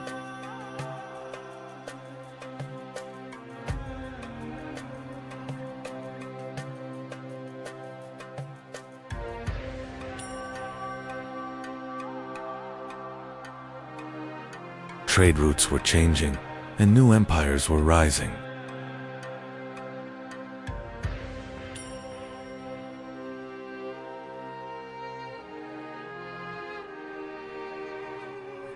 After 1453, the Mediterranean world would never be the same again. But when the city fell to the Ottomans in 1453, both Venice and Genoa saw the end of the old world. There was no longer Constantinople, but Istanbul. Before the Ottomans stood a great city. That city was Bursa. And the conquest of Bursa would change the destiny of the Ottomans. Years had passed. Osman Bey had grown old. But the siege of Bursa was still ongoing. During this time, Orhan Bey began to rise. And the conquest of Bursa would be shaped by a new leader.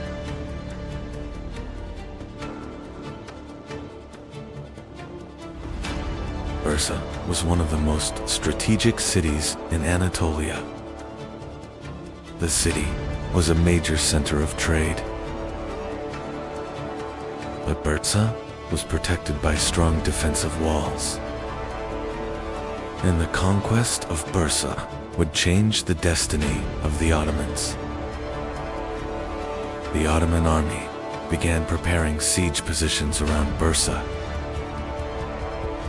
The city's connection to the outside world began to be cut off. The siege of Bursa would be a long struggle. Orhan Bey was patiently waiting for the right moment. The siege lasted 4 months. Was completely isolated from the outside world. Inside Bursa, conditions were becoming harder. Meanwhile, the Ottoman army continued to wait patiently. After years of struggle, Osman Bey had grown old. Yet his eyes were still fixed on Bursa. This great objective now rested in Orhan Bey's hands. The founding leader was leaving behind a legacy. After years of siege, Bursa's defenses had weakened. Inside the city, negotiations for surrender had begun. The Ottoman army was waiting for the outcome. And the fate of Bursa was about to be decided. In the year 1326, the gates of Bursa opened. The Ottoman army entered the city. And the Ottoman banner rose over Bursa. Bursa was now the new capital of the Ottomans. After the conquest of Bursa, Orhan Bey assumed leadership. Bursa became the first capital of the Ottomans. A new system of governance began to take shape. And for the Ottomans, a new era was beginning. After the conquest of Bursa, the Ottomans turned toward the west. The next objective was the Marmara region. And on the horizon, Rumelia appeared. For the Ottomans, a new continent was beginning. On the shores of Rumelia, a new opportunity had emerged. Internal conflict within Byzantium opened a door for the Ottomans. Ottoman forces settled in the fortress of Simp. This step marked the Ottomans' first permanent land in Europe. In the year 1354, Gallipoli became the Ottoman objective.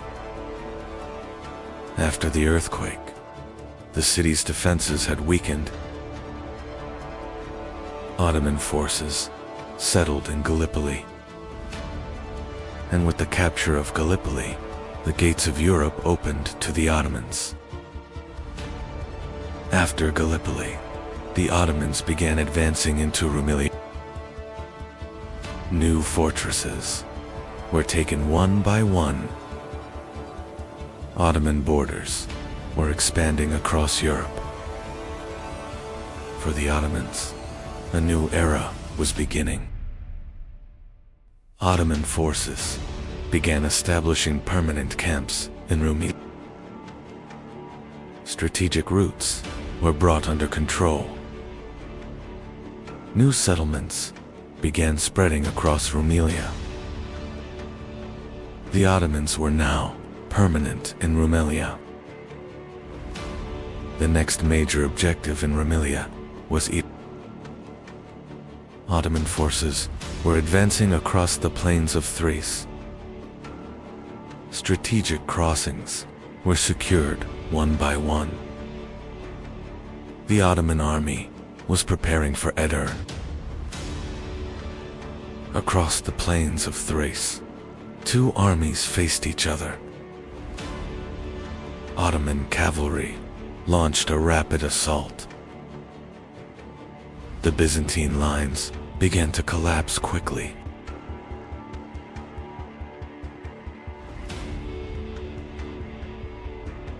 This victory opened the road to Edirne. In the year 1361, the Ottoman army reached Edirne. Soon after, the city gates opened. The Ottoman army entered Edirne. Edirne was now the Ottomans' new center in Europe. With the capture of Edirne, Ottoman administration moved into Europe. Edirne was becoming a new capital. The Ottomans had now established a strong center in Europe. And for the Ottomans, the gates of the Balkans had opened. After Edirne, the Ottomans advanced deeper into the Balkans. Frontier fortresses became the next targets. Some fortresses surrendered without resistance. In Rumelia, Ottoman order began to take shape.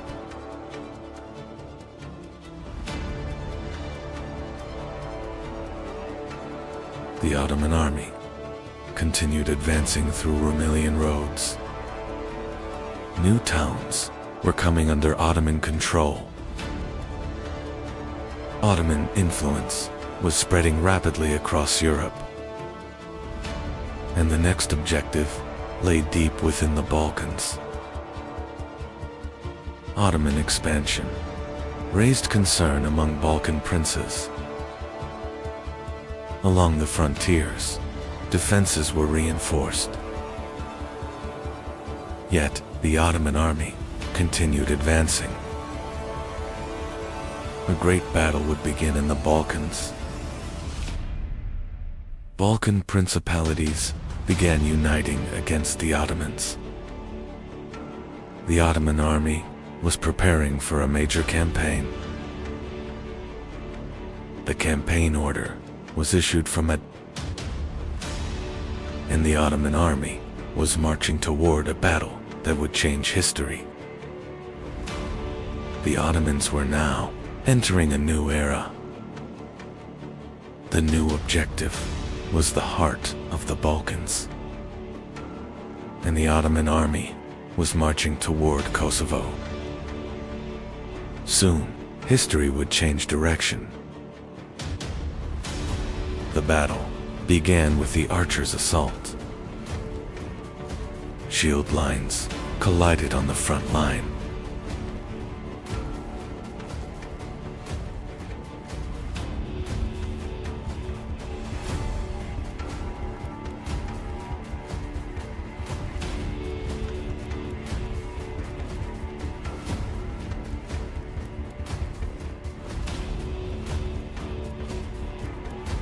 Ottoman cavalry struck from the flank.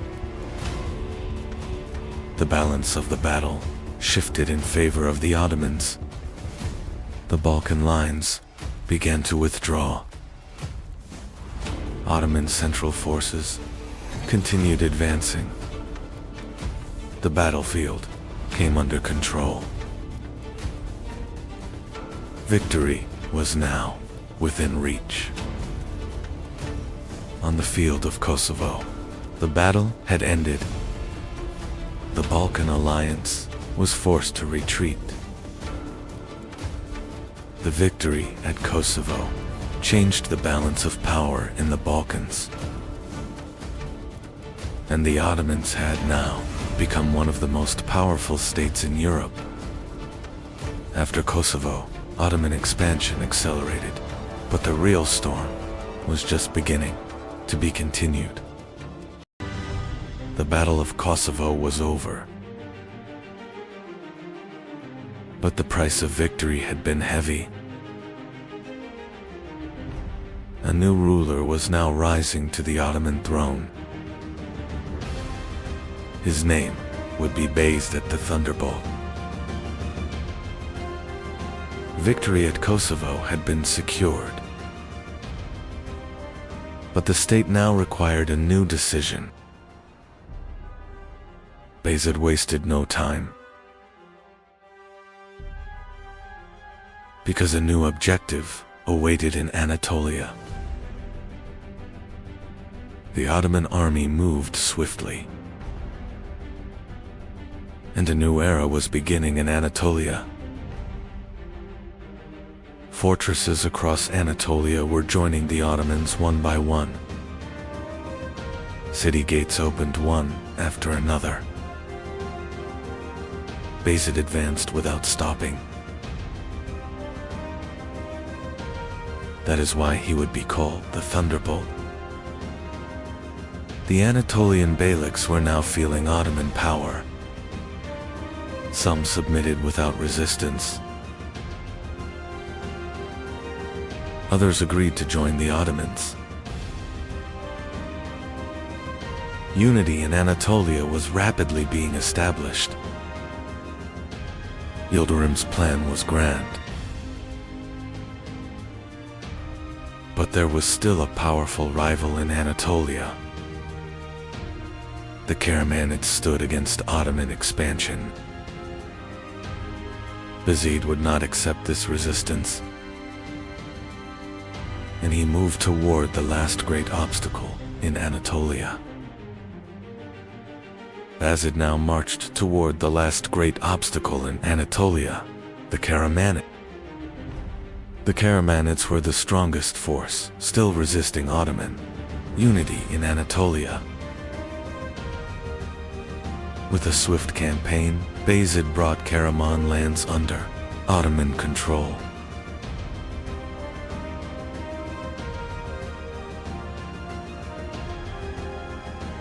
Now, no major power remained in Anatolia to challenge Ottoman authority. The Ottoman advance into the Balkans had caused deep concern across Europe. The Pope called for a new crusade to stop the Ottoman advance. Knights from across Europe answered the call. A massive crusader army began marching toward the Ottomans. As soon as he learned of the crusader advance, Bayezid moved with remarkable speed. He quickly gathered his army and marched toward Nicopolis without delay. Bayezid's rapid advance caught the crusader army unprepared. As soon as he learned of the crusader advance, Bayezid moved with remarkable speed. He quickly gathered his army and marched toward Nicopolis without delay. Bayezid's rapid advance caught the crusader army unprepared. Near Nicopolis, the battle had begun. The first lines collapsed into brutal close combat. As they advanced, the knights began losing formation.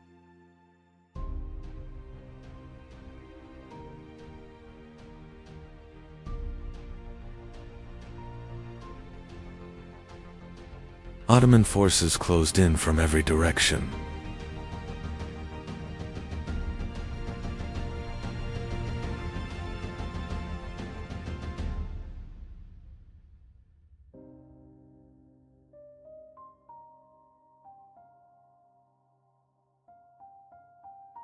Bayezid ordered the counterattack.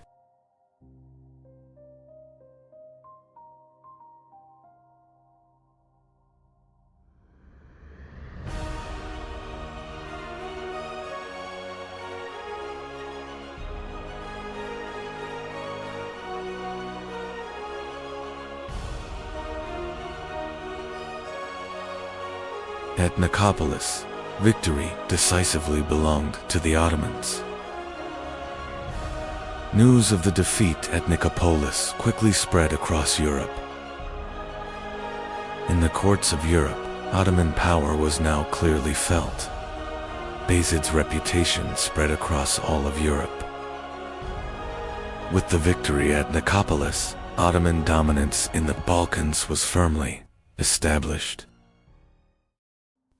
After the victory at Nicopolis, Bayezid turned his attention back to Anatolia. Ottoman authority over the Anatolian beyliks began to strengthen. Bayezid further strengthened central authority. Now, no major rival remained in Anatolia to balance Ottoman power. Bayezid was known for his rapid decisions. His army could move with remarkable speed under his command. For this reason, he was called the Thunderbolt. Under his rule, the Ottoman Empire reached the height of its power. The Ottoman state now held authority across both Anatolia and the Balkans. The Ottoman army could now operate on two major fronts at once. Strategic passes and frontier strongholds had fallen under for Ottoman control. The Ottoman state had now become a true imperial power. After the defeat at Nicopolis, Europe began reinforcing its frontier defenses. European states began preparing defensive plans against the Ottoman advance. The balance of power in the Balkans had now shifted in favor of the Ottomans. Under Bayezid's rule, the Ottoman state stood at the height of its power.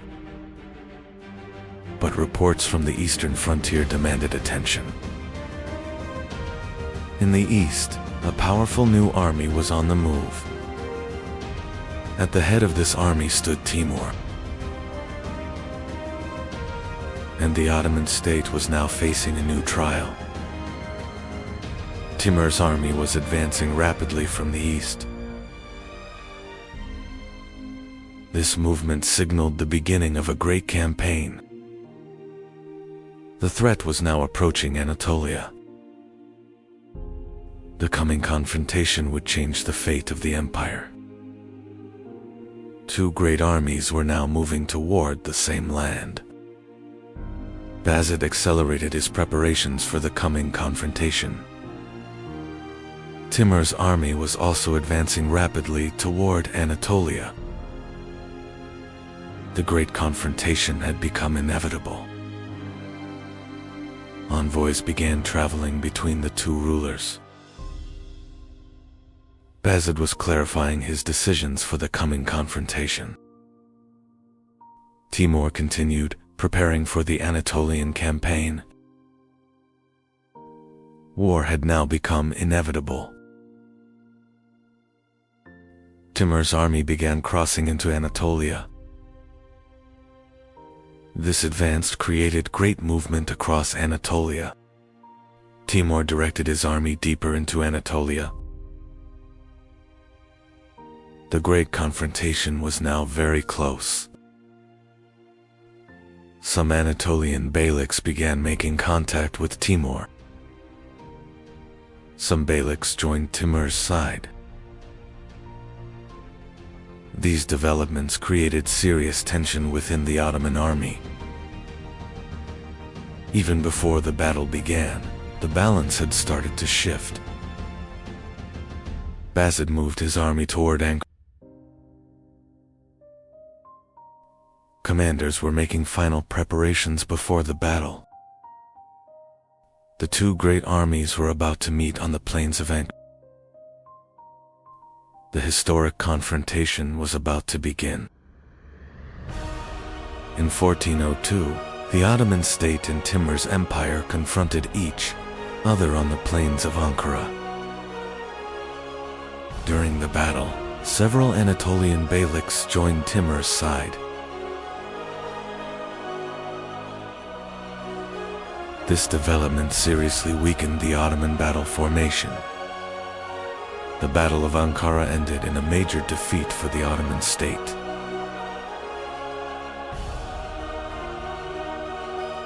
The defeat at Ankara would push the Ottoman state into one of the most dangerous crises in its history.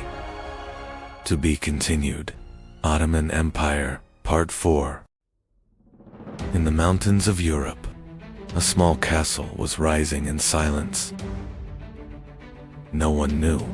This castle would one day change the fate of Europe.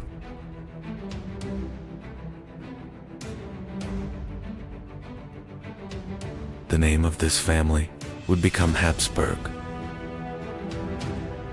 And for centuries, kings, emperors, and armies would live beneath their shadow. At the center of Europe stood the Holy Roman Empire. But this was not a single unified state. Hundreds of duchies, kingdoms, and princes were fighting for power. and the Habsburgs were searching for a way to rise within this chaos. In 1273, a decision was made that would change the balance of Europe. Rudolf of Habsburg was elected king of the Romans. Many nobles never expected him to rise this far. But in that moment, the true rise of the Habsburgs had begun. But standing before Rudolf was still a great obstacle.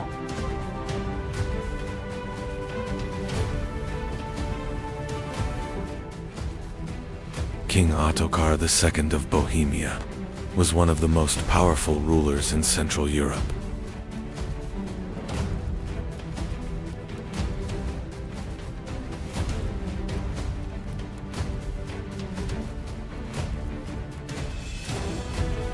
In 1278, the two armies met on the plains of Marchfeld.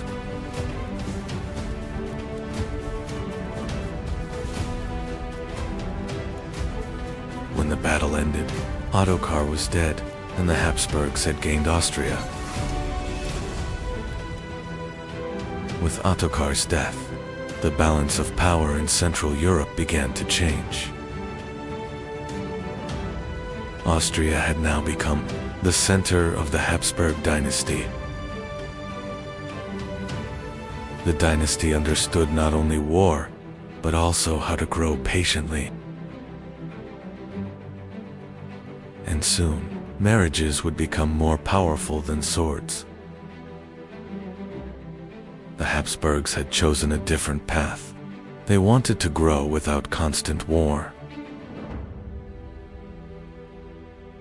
One marriage was followed by another, and the dynasty began spreading across Europe. While rival dynasties weakened through wars, the Habsburgs gained strength through alliances. And a new reality was emerging in Europe. The Habsburgs were becoming unstoppable.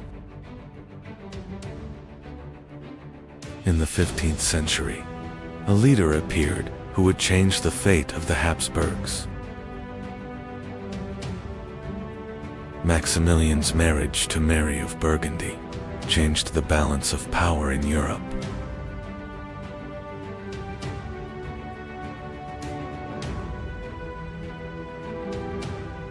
Because with this marriage, Europe's richest cities passed to the Habsburgs. And France now saw the rising Habsburg power as a threat.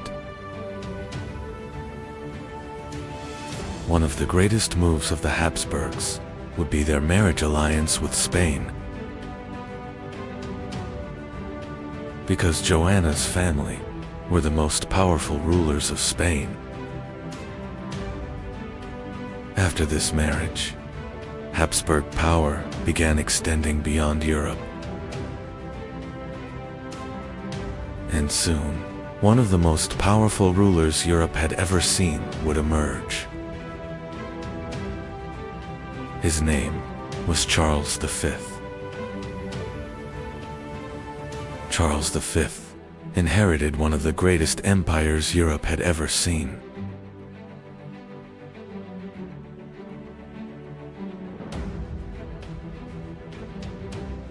Gold and silver from the New World were filling the Habsburg inns. And across Europe, everyone was asking the same question: who could stop the Habsburgs? In 1517, an event occurred that would change Europe forever. Martin Luther was challenging the Catholic Church. Europe was now dividing in two, Catholics and Protestants. For Charles V, the struggle was no longer only about territory. At the same time, from the east, another superpower was rising. And at the head of this empire stood Suleiman the Magnificent. The Battle of Mohacs in Yiwu Harliu changed the fate of Central Europe.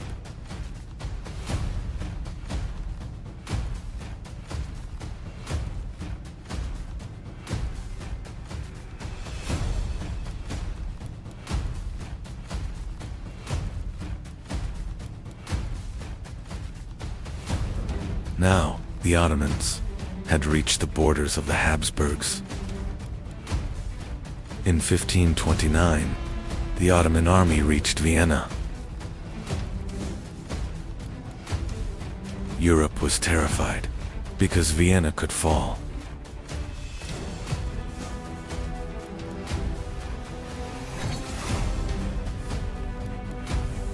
For days, deadly fighting raged across the city walls.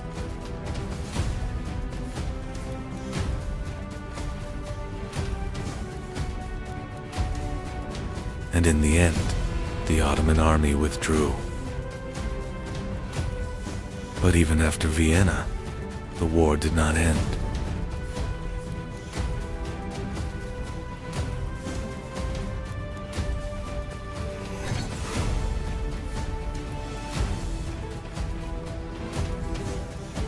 Hungary and the Balkans had become the battleground of two empires.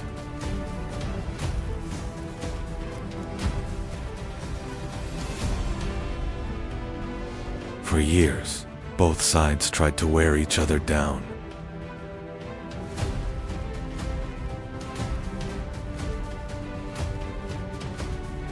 And the fate of Europe was being shaped by the struggle between the Ottomans and the Habsburgs. In 1683, the Ottoman army once again arrived before Vienna. In 1683, the Ottoman army once again arrived before Vienna.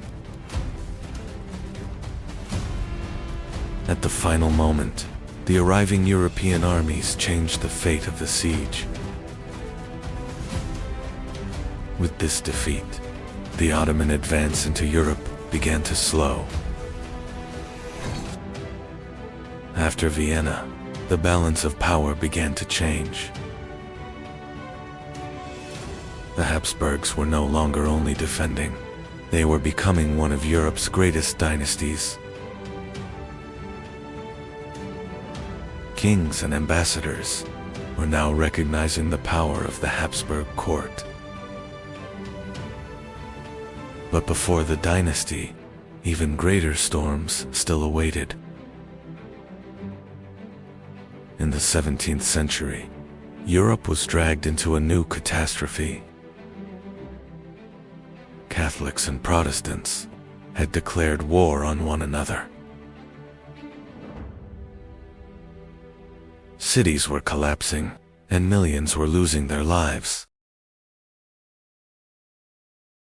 And the Habsburgs stood at the center of the war, shaking Europe.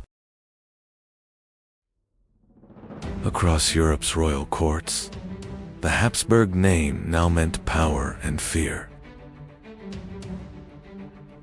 They had built an empire not only through war, but also through marriage and diplomacy. But like every great empire, the rise of the Habsburgs would not last forever. After centuries of dominance, the dynasty slowly began to weaken. New powers like France and Prussia were changing the balance of Europe. Constant dynastic marriages had caused serious genetic problems within the family. Then Europe witnessed the rise of Napoleon. In 1806, the Holy Roman Empire came to an end. A nearly 1,000-year-old empire had collapsed beneath Napoleon's shadow. A story that began in a small mountain fortress had become a dynasty that ruled Europe for centuries. In 1402, the devastating defeat at the Battle of Ankara brought the Ottoman Empire to the brink of collapse. After Bayezid was captured, Ottoman lands were divided among rival princes. The struggle between the princes dragged the empire into years of civil war. This turbulent time would later be known as the Ottoman Interregnum. After the Battle of Ankara, Bayezid was taken captive. Timur's advance across Anatolia severely weakened Ottoman authority. Many Anatolian beyliks declared their independence once again. The Ottoman Empire now faced a major crisis of authority in both Anatolia and Rumelia. In Rumelia, Suleiman Çelebi seized control and became one of the strongest contenders. In western Anatolia, İsa Çelebi was trying to establish his authority. In Amasya, Mehmed Çelebi patiently began gathering his strength. Thus, Ottoman lands were effectively divided among the rival princes. Mehmed Çelebi moved against his rival, İsa Çelebi, in Anatolia. İsa Çelebi prepared to defend his authority in Anatolia. The struggle between the two princes soon turned into open warfare. At the end of these clashes, Mehmed Çelebi gained the upper hand. In Rumelia, Suleiman Çelebi had established strong authority. Mehmed Çelebi was preparing to confront this powerful rival in Rumelia. The struggle for the throne now extended beyond Anatolia, into Rumelia. The struggle between the Ottoman princes was turning into a larger war. Despite his control in Rumelia, Suleiman Çelebi's authority was gradually weakening. Many local commanders and soldiers began changing their allegiance. Meanwhile, Musa Çelebi emerged as a new power in Rumelia. These developments prepared the end of Suleiman Çelebi's rule in Rumelia. Musa Çelebi crossed into Rumelia and quickly began gaining strength in the region. Soon, many soldiers and commanders gathered around Musa Çelebi. The clashes in Rumelia quickly weakened Suleiman Çelebi's power. Thus, Musa Çelebi took control of Rumelia. After taking control of Rumelia, Musa Çelebi moved quickly to strengthen his authority. He made strict decisions to consolidate his control over the region. These developments once again alarmed the Byzantine Empire. The Byzantine leadership began seeking a new balance against Musa Çelebi. Emperor Manuel sought a new ally against Musa Çelebi. For this purpose, contact was established with Mehmed Çelebi. By accepting this support, Mehmed Çelebi gained the opportunity to cross into Rumelia. Thus began a new struggle that would change the fate of the interregnum. With Byzantine support, Mehmed Çelebi crossed into Rumelia and began his campaign. In Rumelia, he strengthened his army with newly joined forces. Meanwhile, Musa Çelebi completed preparations for the approaching major confrontation. The struggle between the two princes was now turning into a final, decisive battle. In 1413, the final great battle between the two brothers took place at During the battle, Mehmed Çelebi maintained firm control over his army. By the end of the fighting, Musa Celebi's forces began to collapse. With this victory, Mehmed Celebi secured decisive supremacy in the struggle for the throne. After the victory at Çamurlu, Mehmed Celebi entered Edirne and assumed control. In 1413, Mehmed Celebi ascended the Ottoman throne as Mehmed I. The new sultan began rebuilding the state after years of civil war. Thus, the interregnum ended and the Ottoman Empire was reunited. After ascending the throne, Mehmed I began restoring central authority. Many Anatolian lords once again pledged loyalty to Ottoman rule. After years of civil war, the army began to be reorganized. The state soon entered a period of recovery and stabilization. Soon after, a major rebellion began in Rumelia under the leadership of Sheikh Bedrettin. The rebellion quickly spread across a wide region. The Ottoman administration moved quickly to suppress the rebellion. After the clashes, the rebellion was suppressed and Sheikh Bedrettin was captured. After the rebellion was suppressed, Sheikh Bedrettin was executed. This development helped restore Ottoman authority in Rumelia. Mehmed I further strengthened central administration. Thus, the state regained strength against internal threats. In 1421, the death of Sultan Mehmed I marked the beginning of a new era for the Ottoman Empire. Murad II ascended the throne and assumed control of the state despite his young age. The Ottoman ruling elite gathered around the new sultan once again. However, Murad II's reign would soon face new challenges.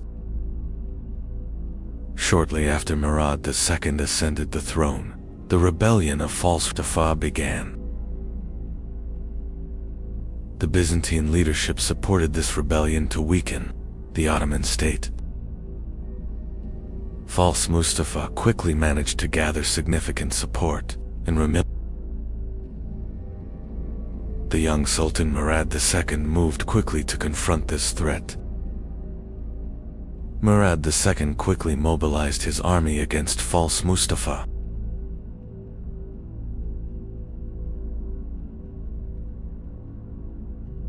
Clashes in Rumelia quickly intensified.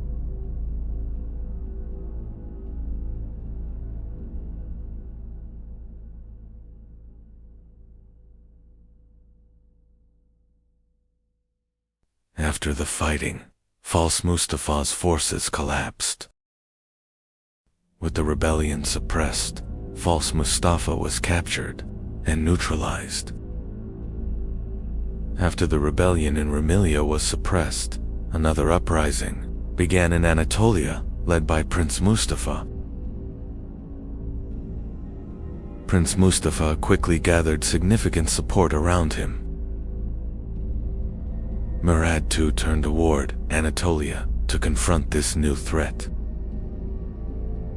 These developments triggered a new internal struggle in Anatolia. Murad II quickly moved to suppress the rebellion in Anatolia. Prince Mustafa's resistance soon began to weaken.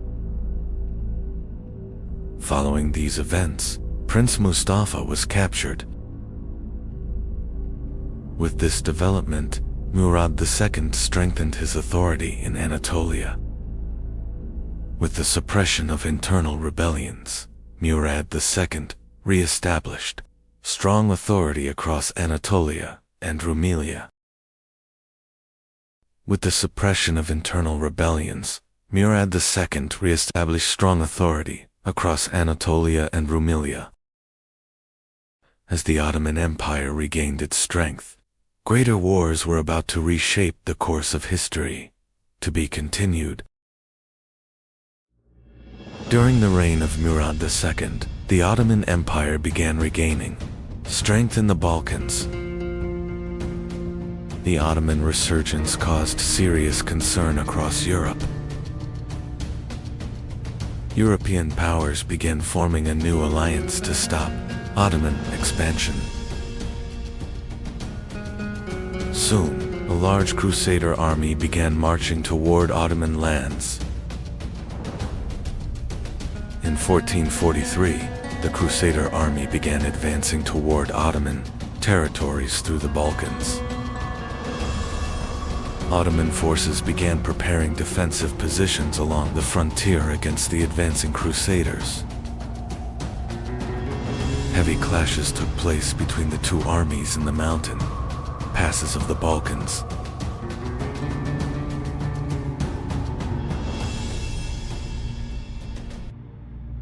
Despite harsh winter conditions, the Crusader army continued its advance.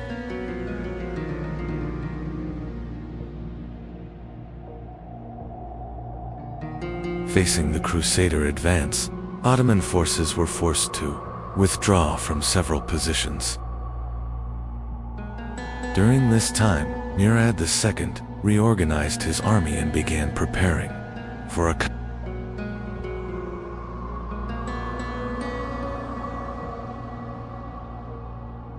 During this time, Murad II reorganized his army and began preparing for a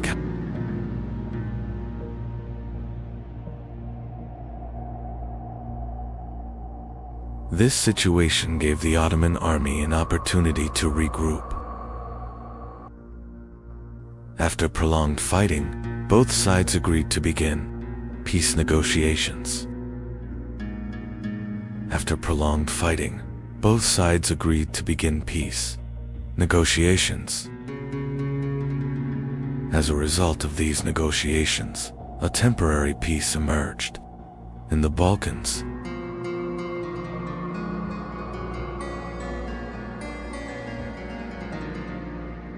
These developments paved the way for an important treaty between the Ottoman state and the European powers.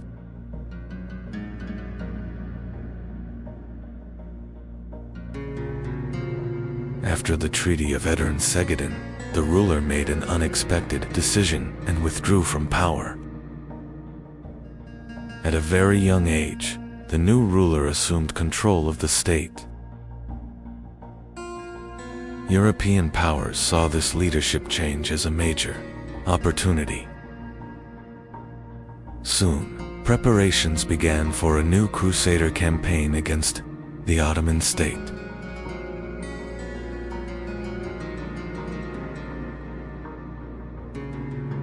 European powers soon broke the recently signed peace agreement.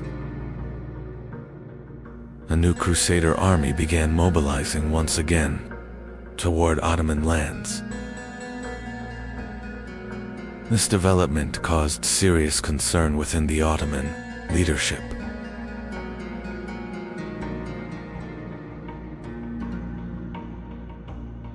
The Ottoman army quickly began preparing for the approaching major confrontation. Facing a growing threat, the young ruler called the experienced leader back to command the army. In response to this call, the experienced commander set out to lead the army once again.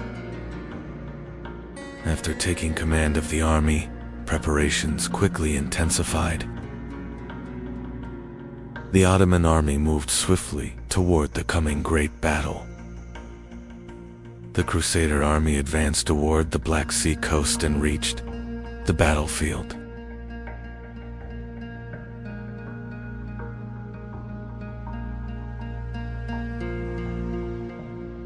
Soon after, the Ottoman army formed its battle lines in the same region.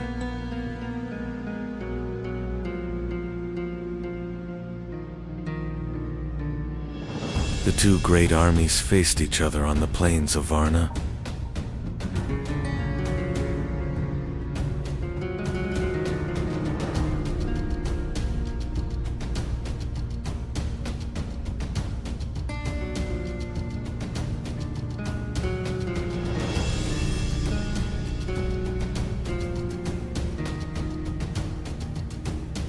One of the most critical battles in history was about to begin. November 10, 1444, Battle of Varna. On November 10, 1444, the battle began on the plains of Varna.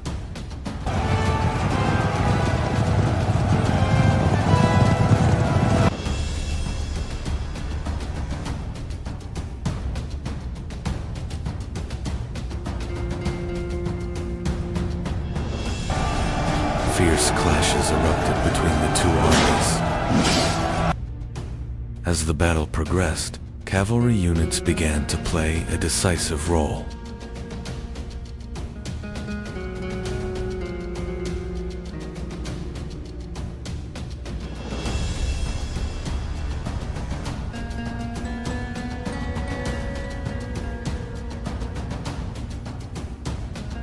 The balance of the battle began to shift.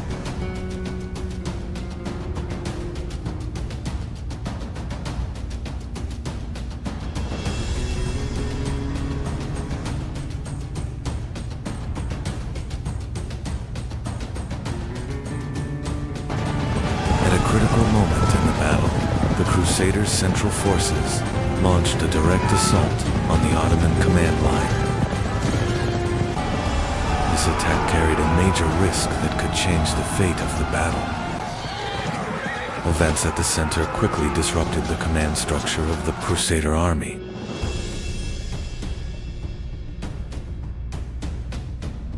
This development became one of the decisive turning points of the Battle of Varna. As the battle progressed, the resistance of the Crusader army began to collapse. Soon, the Crusader forces began withdrawing from the battlefield. The Battle of Varna ended with a decisive Ottoman victory. This victory strengthened Ottoman dominance in the Balkans once again. Despite the defeat at Varna, European powers did not abandon their goal of stopping Ottoman expansion. Soon, a new Crusader army began preparing for another campaign against the Ottoman state. This newly formed army began advancing once again through the Balkans.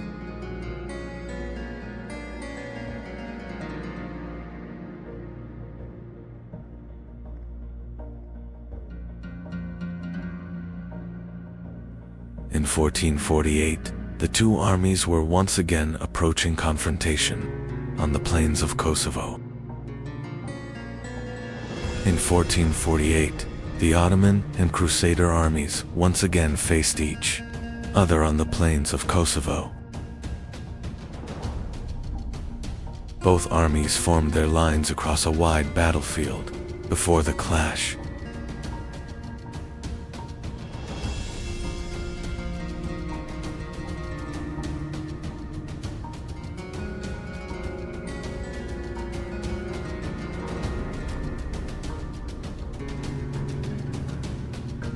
Soon, intense fighting began across the plains of Kosovo.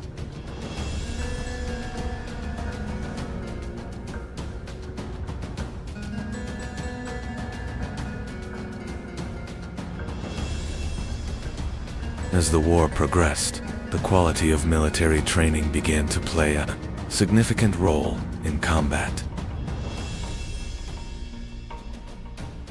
In 1448, the battle on the plains of Kosovo continued for days.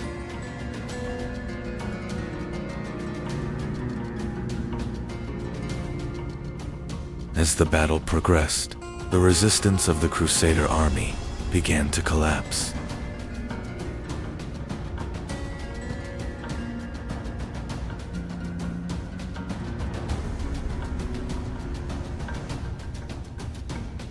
The Second Battle of Kosovo ended with a decisive Ottoman victory.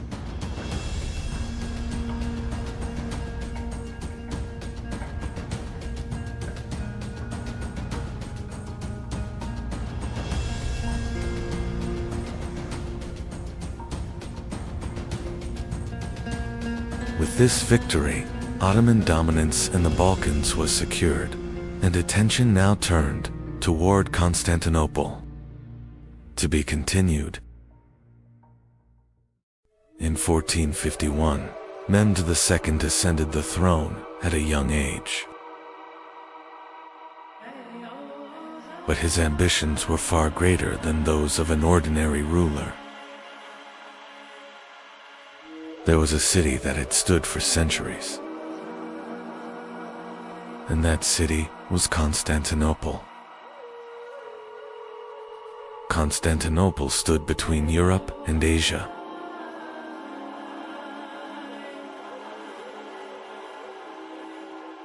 It controlled one of the most important crossroads of the world.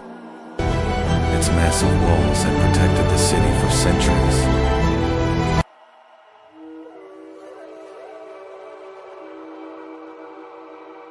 Many armies had failed before these walls. Mehmed II began extensive preparations for the conquest. Rumeli Fortress was built at the narrowest point of the Bosphorus. This fortress was built to cut off aid reaching Constantinople. Now it had become nearly impossible for aid to reach Constantinople by sea. Mehmed II received a strong education from an early age. He was educated by the most important scholars of his time. He gained deep knowledge in history, geography, and military strategy. He learned Ottoman, Turkish, Arabic, Persian, Greek, and Latin, developing a remarkable intellectual background. From an early age, the idea of conquering Constantinople had taken root in Mehmed II's mind. Constantinople was seen not just as a city, but as a great objective. The words of Prophet Muhammad, foretelling the future conquest of Constantinople, had turned this objective into a great ideal in the Ottoman world. Mehmed II was determined to fulfill this ideal. Mehmed II ordered the construction of massive cannons to break the walls of Constantinople. These cannons were among the largest siege weapons of their time.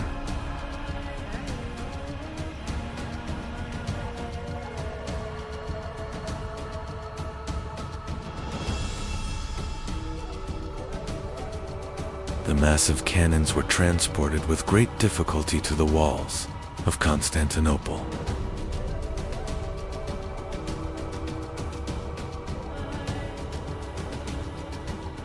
Now the walls of Constantinople faced one of the greatest sieges in their history. Constantinople was no longer as powerful as it once had been. The defense of the city rested on Byzantine Emperor Constantine XI. However, the defensive strength of the city was very limited. The great chain placed across the Golden Horn was one of the key elements of the city's defense. Emperor Constantine XI had requested help from the European states. However, the European states could not respond to this call as quickly as expected. Only a limited number of reinforcements were able to reach the city.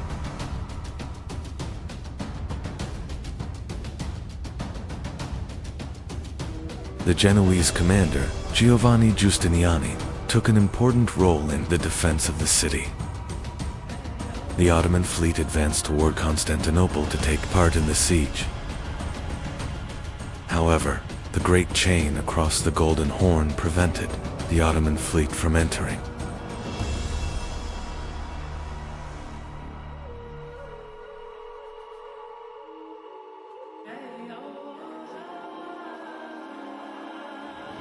This obstacle significantly limited the movement of the Ottoman fleet.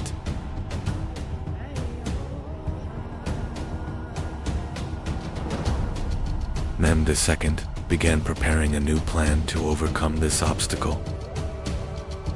Mehmed II was searching for another way to reach the Golden Horn. For this purpose, a plan was made to move the ships over land.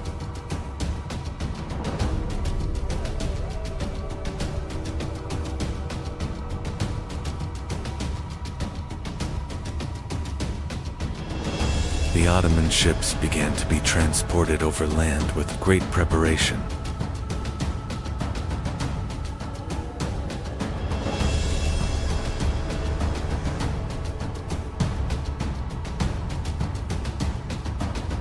This move came as a great surprise to the defenders of Constantinople. The entry of the Ottoman fleet into the harbor changed the course of the siege.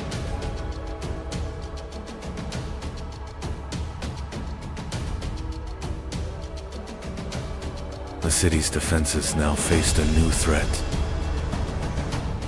Ottoman forces had now surrounded the city, both by land and by sea.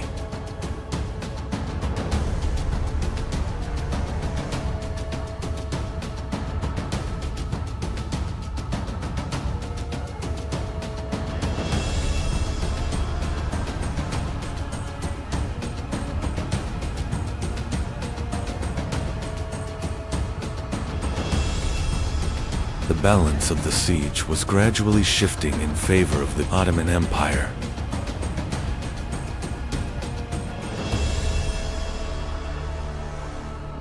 Ottoman cannons opened heavy fire against the walls of Constantinople.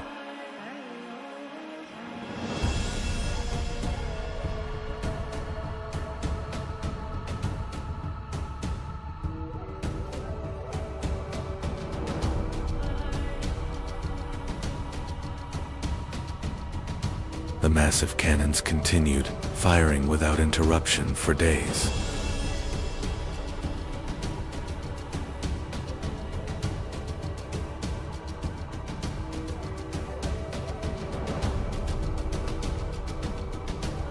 Byzantine defenders tried to repair the damaged walls.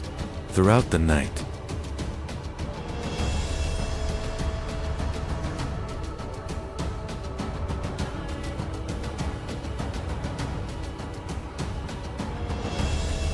however, the walls were now struggling to withstand the massive assault.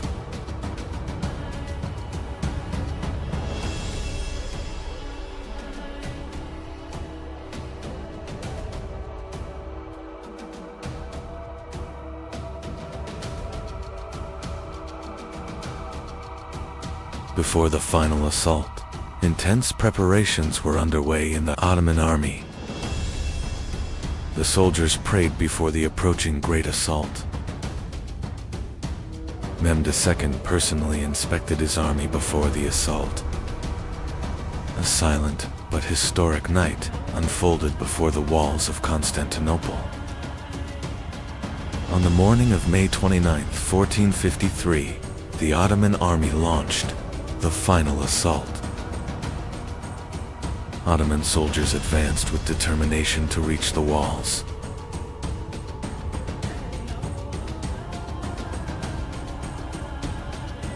The Byzantine defenders resisted with all their remaining strength on the walls.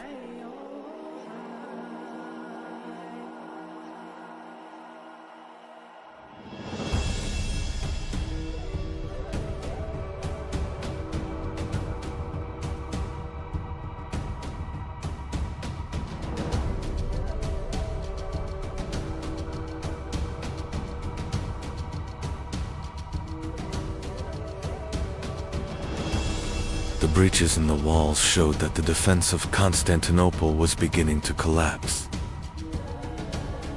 After a long siege, Ottoman soldiers finally breached the walls of Constantinople.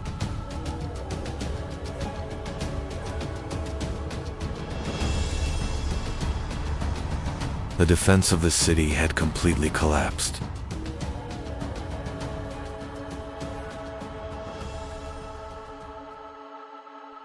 Mehdi II entered the conquered city, marking the beginning of a new era.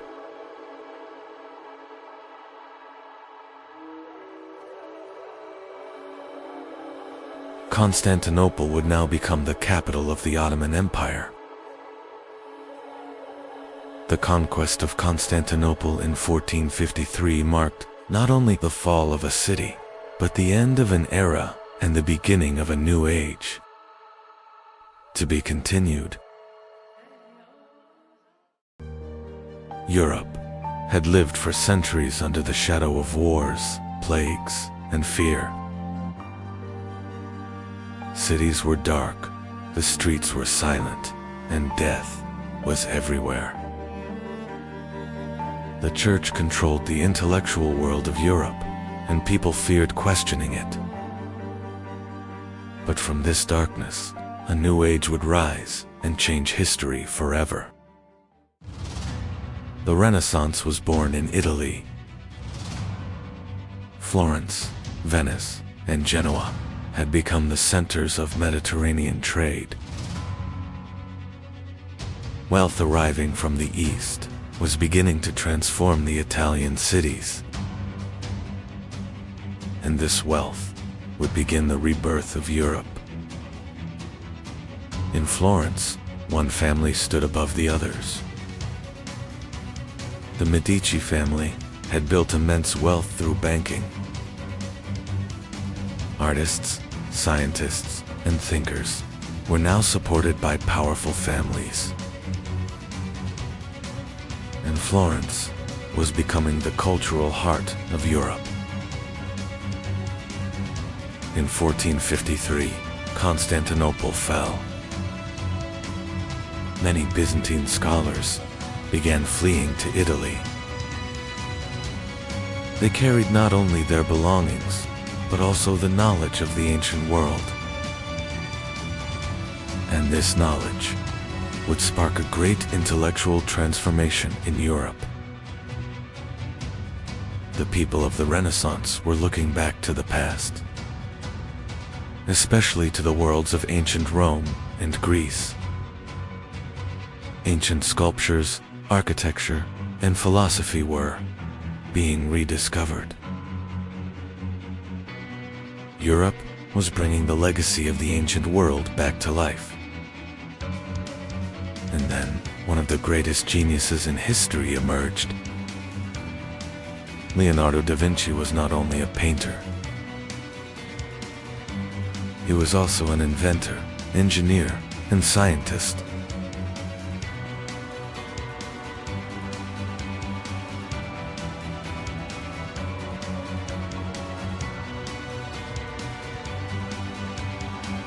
And his ideas would influence centuries to come.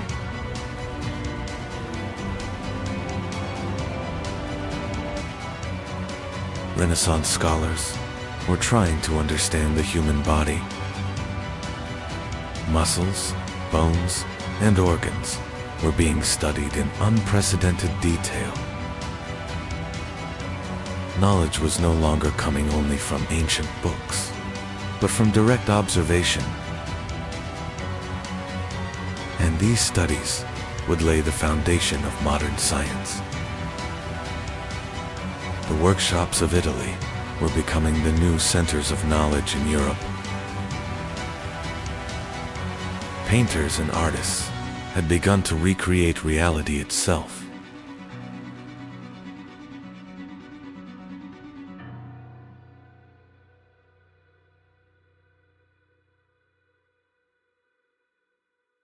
Perspective, light, and human anatomy were transforming art forever.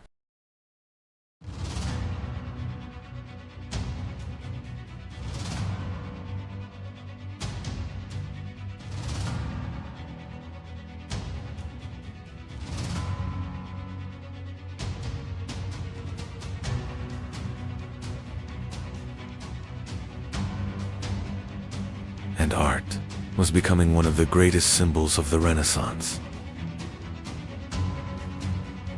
The Renaissance was not only the rebirth of art, but also of science. people had begun to question the natural world. New ideas were spreading across Europe, and this transformation would lay the foundation of modern science. Scholars had begun to study the heavens.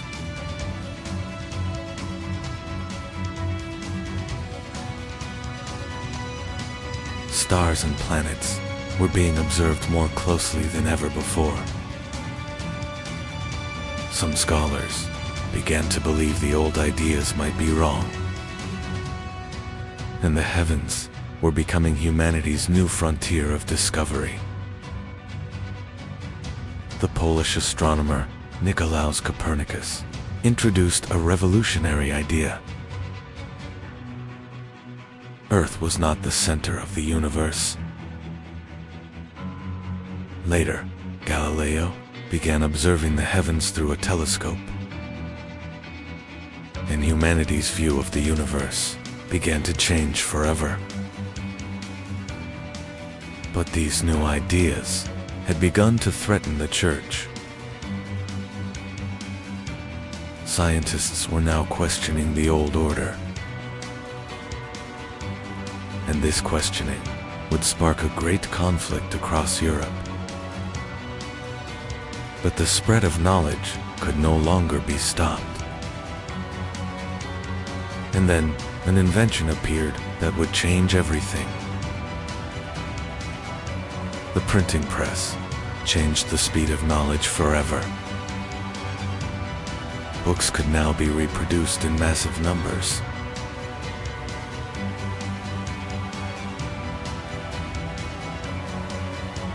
And ideas began spreading across all of Europe. The Renaissance had given people a new idea. The world could be explored.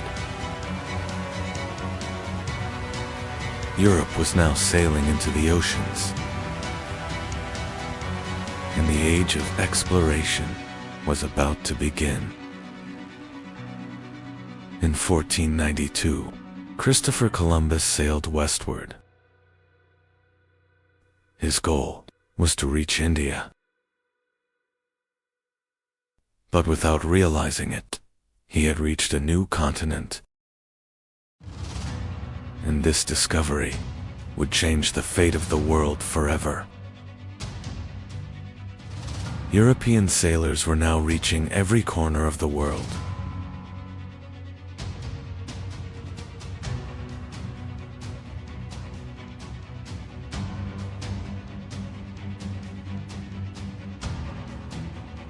Vasco da Gama had found the sea route to India, and Magellan's fleet would sail around the world.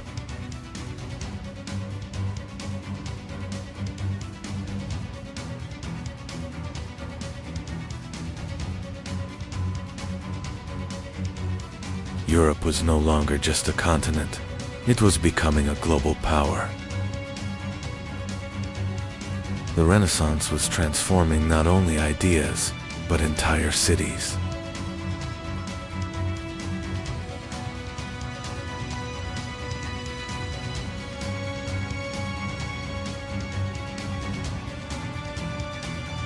Massive domes, marble columns, and grand structures were rising everywhere.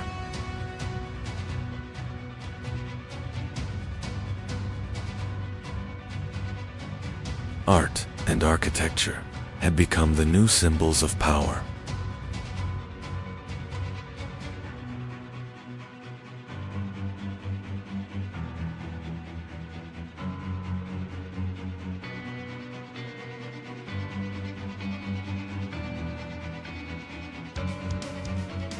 And Europe was being reborn. The Renaissance had completely transformed Europe. Kings were growing stronger, and new states were rising. Science, education, and ideas were shaping Europe's future. And a new age had begun. Europe was no longer the old world.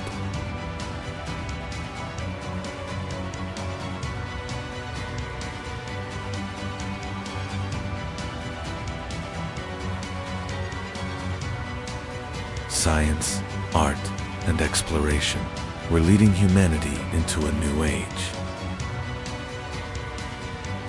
And the fate of the world was changing forever. Because the Renaissance was the birth of the modern world. In 15th century Europe, spices were worth more than gold.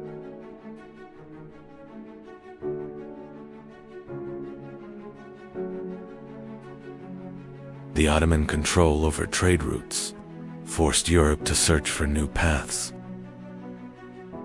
And so the kingdoms of Europe turned toward the oceans.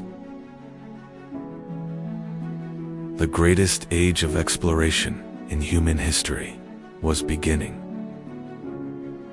The pioneer of the age of exploration was the Kingdom of Portugal. Prince Henry established schools for navigation and cartography. Portuguese sailors began exploring the coasts of Africa. Their goal was clear: to reach India by sea. In 1497, Vasco da Gama began his voyage to India. Throughout the long journey, the sailors fought against death. And finally, Europeans reached India.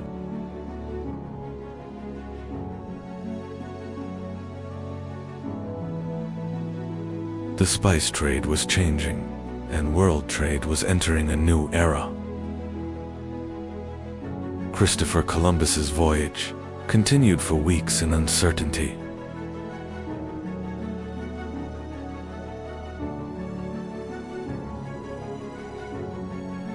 The crew was beginning to lose hope. And one morning, a new world appeared on the horizon.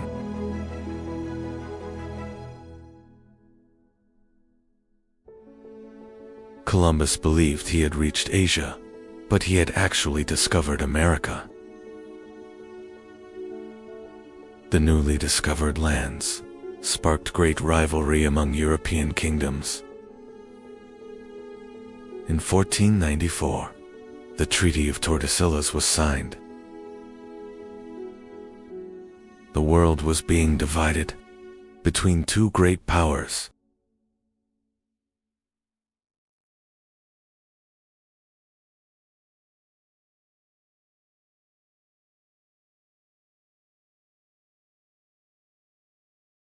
Because of this agreement, Brazil came under Portuguese control. In 1519, Ferdinand Magellan began one of the greatest voyages in history. After months of searching, they discovered a hidden passage in the south.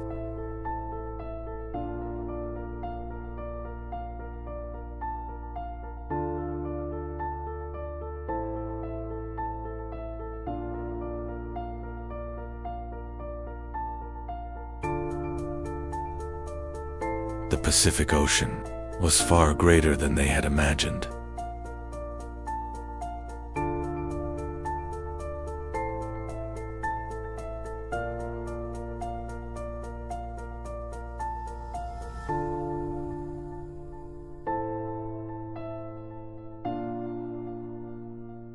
And finally, for the first time in history, the world had been circumnavigated. The Spanish did not only explore America, they also began conquering it.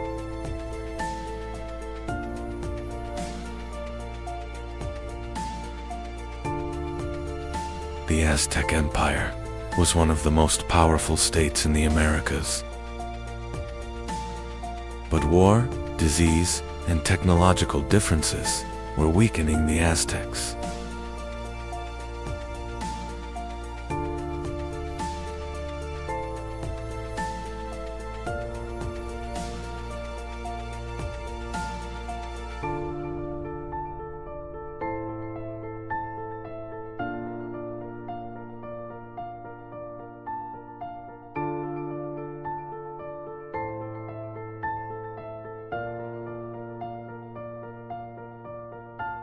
and in the end, the Aztec Empire collapsed.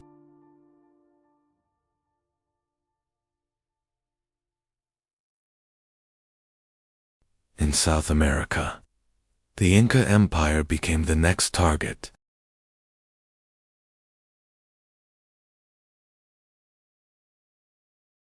The Incas were one of the greatest civilizations of the Andes.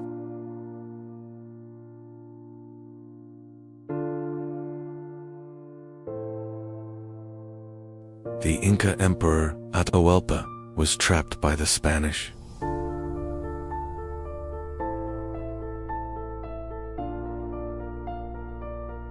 And soon after, the Inca Empire also collapsed. The Age of Exploration increased the wealth of Europe. The center of world trade had shifted to the Atlantic Ocean.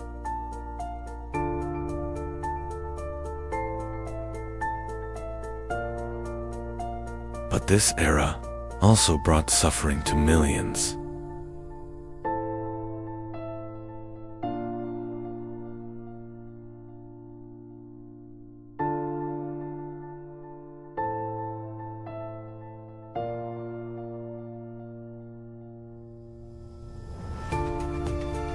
And the world had changed forever. Gold and silver from the Americas began transforming the European economy.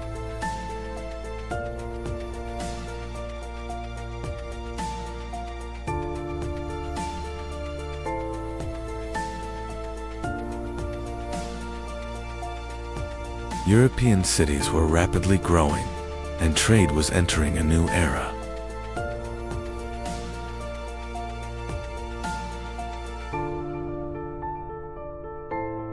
While Mediterranean ports declined, the Atlantic coasts were rising. England, Spain, and Portugal were becoming the greatest maritime powers in the world.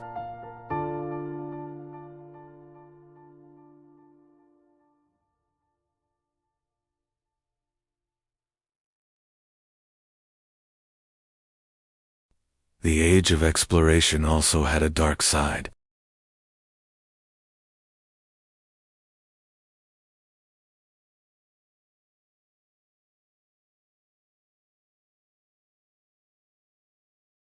Millions of Africans were forced into slavery.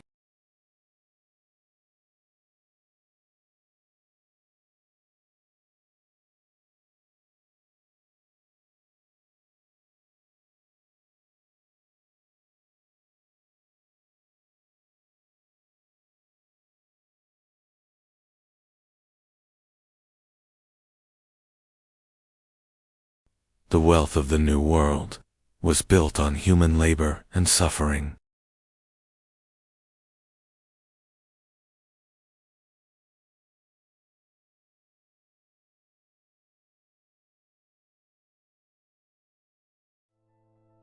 And the Atlantic Ocean became the new center of global trade.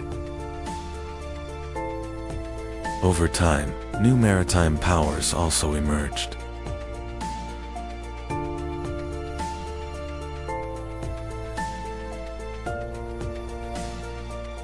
The Dutch and the English began rising in global trade.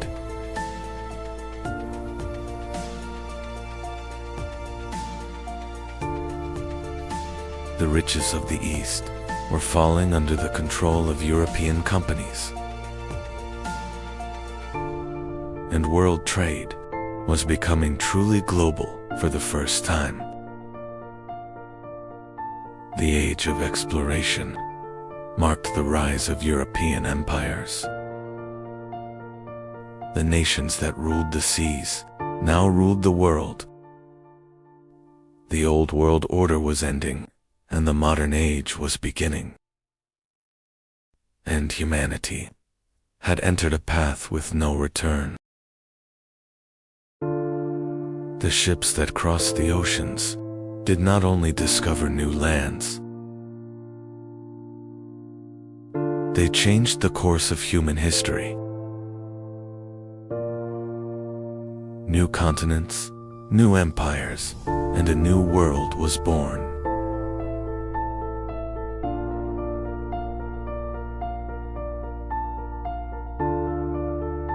And the world would never be the same again. For centuries, Europe stood united under one faith. The Catholic Church was the most powerful authority on the continent. Kings were changing, wars were ending. But the power of the Church remained above all else. People believed salvation could only come through the Church. Fear of damnation had spread across every corner of Europe.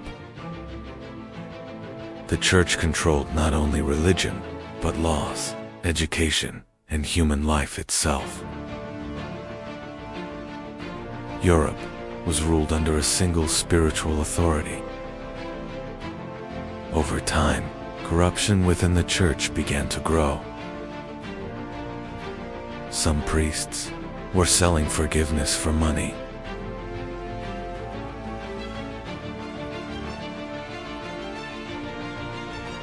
People were told that money could bring them closer to heaven.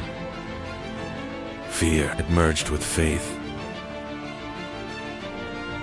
While the Church gathered immense wealth, the people of Europe lived in poverty. Anger was silently growing. A dangerous question was now rising across Europe. What if the Church had lost its way? At that moment, an invention appeared that would change the course of history. The printing press. Knowledge was now spreading faster than ever before. For the first time, people could freely read new ideas. Under the influence of the Renaissance, Europe was beginning to change. People were now learning to question authority. And in Germany, a monk would change this order forever. Martin Luther. Martin Luther was originally studying law. But one day, a violent storm changed his life forever. Believing he had escaped death, Luther decided to dedicate his life to God. And he entered a monastery. He prayed for hours and fasted for days. But no matter what he did, he could not find peace. While studying the Bible, Luther reached an idea that would change everything. Salvation was possible through faith alone. At that time, the Church was selling documents called indulgences. People were told their sins could be forgiven.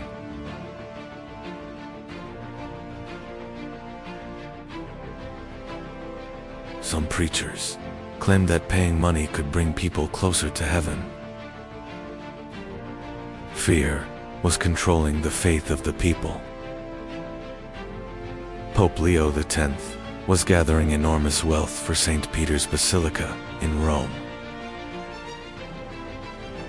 And the sale of indulgences was spreading rapidly across Europe.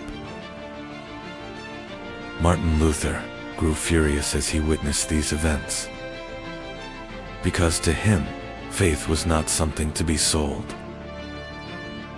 In 1517, Martin Luther wrote one of the most important documents in history, the 95 Theses. Luther nailed his theses to the door of Wittenberg Church, and the silence of Europe was broken. Thanks to the printing press, Luther's ideas spread across Europe within weeks. People were now openly questioning the Church. Rome was consumed with anger. For the first time, the authority of the Church was being seriously challenged. In 1521, Martin Luther was summoned to the Diet of Worms. The emperor and church officials demanded that he take back his words. But Luther refused to step back. "Unless proven otherwise, I cannot take back my words." The Pope excommunicated Luther, and the Holy Roman Empire declared him an outlaw. Now anyone could kill Martin Luther without punishment. But several German princes secretly began protecting him. Martin Luther continued working while hidden inside Wartburg Castle, and he began translating the Bible into German. This moment was a revolution in European history. For the first time, ordinary people could read the Bible in their own language. The Church's absolute control over knowledge was beginning to break. New ideas were spreading rapidly across Europe. The Reform movement was no longer limited to Germany. Europe was entering a new era. Luther's ideas began spreading across different regions of Europe. In Switzerland, Ulrich Zwingli was challenging Catholic traditions. Then, John Calvin emerged, and the Reformation movement became even more radical. According to Calvin, God had already determined the fate of mankind. This belief spread rapidly across Europe. Europe was no longer a single Christian world. Catholics and Protestants had begun seeing each other as enemies. As the Reformation grew, tension across Europe intensified. In Germany, the peasants began to revolt. For years, the people had lived under crushing taxes, and now they demanded freedom. Reformation ideas were turning into rebellion. But Martin Luther did not support the peasant uprising. He feared Europe would descend into total chaos. The rebellion was crushed with brutal force. Tens of thousands of people lost their lives across Europe. Meanwhile, in England, a new crisis was emerging. King Henry VIII desired a male heir. But the Pope refused to annul Henry's marriage. And England found itself in conflict with Rome. In 1534, the king was declared head of the Church of England. And thus, the Anglican Church was born. Monasteries were closed, and church lands were seized. England was now entering a completely different path. The Catholic Church realized it was facing a massive crisis, and the Counter-Reformation began. The Council of Trent was assembled. The Church was trying to stop corruption within itself. During this period, the Jesuits emerged. They became one of the strongest defenders of Catholicism. The Jesuits built schools, educated people, and spread Christianity across the world. But the conflicts in Europe were far from over. The religious division in Europe soon turned into massive wars. Catholics and Protestants took up arms against one another. In 1572, Paris witnessed a horrific massacre. Thousands of Protestants were killed during the St. Bartholomew's Day massacre.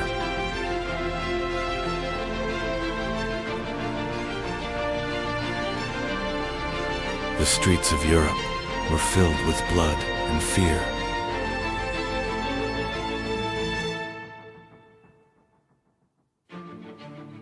The religious wars were tearing the continent apart. In Spain, the Inquisition brutally punished religious dissent.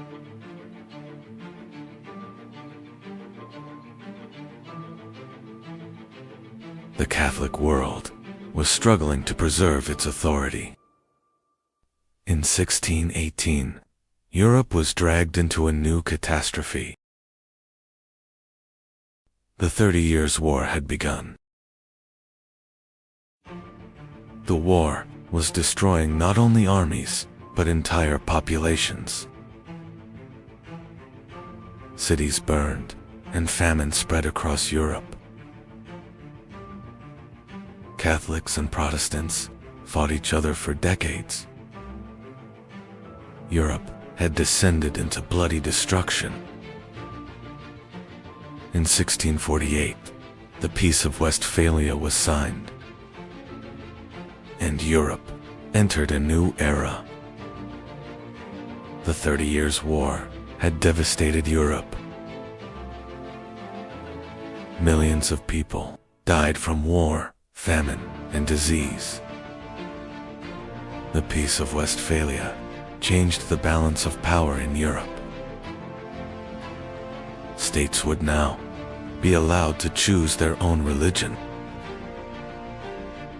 The era of a united Christian Europe had come to an end. The continent had been permanently divided. The Reformation was not only a religious movement, it was a great revolution that carried Europe into the modern age. The Safavids were a great empire that transformed Iran. The Kizilbash warriors formed the foundation of Safavid power.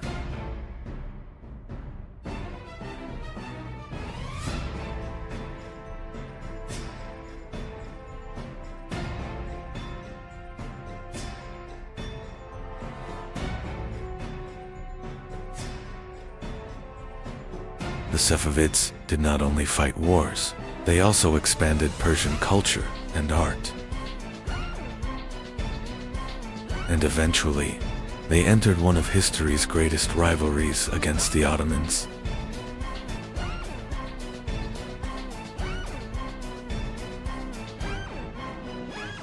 In 1501, a new power was rising in Persia. A young leader was about to change the fate of the Middle East. That leader was Shah Ismail Safavi. At a very young age, he captured Tabriz and founded the Safavid Empire. The greatest power of the Safavids was the Kizilbash Turkoman warriors. They were not just soldiers, they were a fanatical force loyal to Shah Ismail.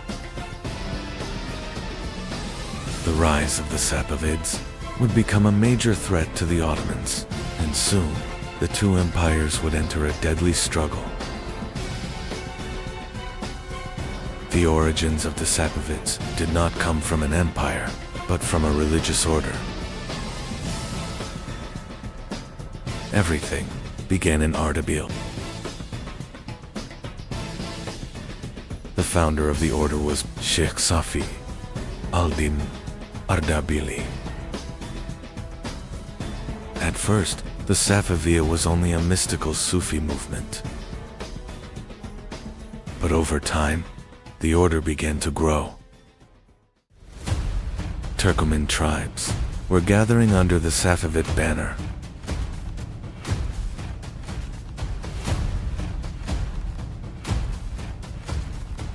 A religious movement slowly transformed into a military power. And eventually, the Safavids marched toward the throne of Persia. Shah Ismail's greatest decision was changing the official faith of Persia. The Safavids declared Shi'ism as the state religion. This decision completely changed Persian history, because Persia slowly began to form a Shiite identity.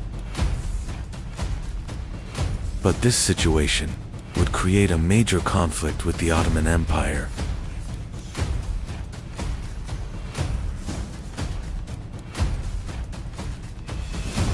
Now in the Middle East, two great powers stood against each other.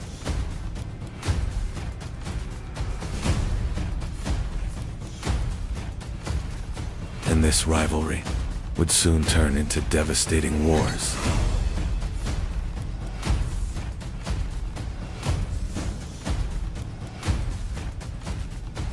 Shah Ismail was not only a religious leader, he was also a highly successful commander. The Qizilbash armies rapidly conquered much of Persia. Rival Turkoman states were falling one by one. Within a short time, the Safavid state became a vast empire.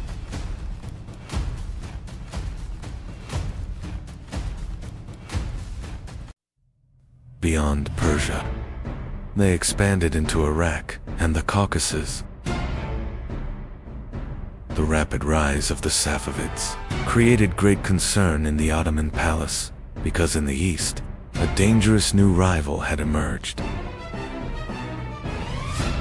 A harsh and determined ruler had now taken the Ottoman throne. Sultan Selim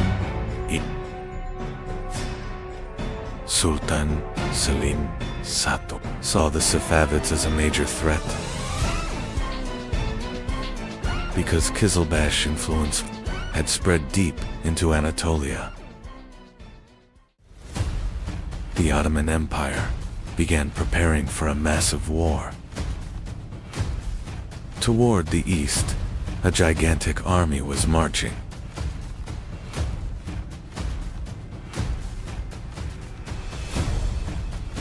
Now, war was inevitable. The Ottomans and the Safavids were preparing for one of history's greatest conflicts.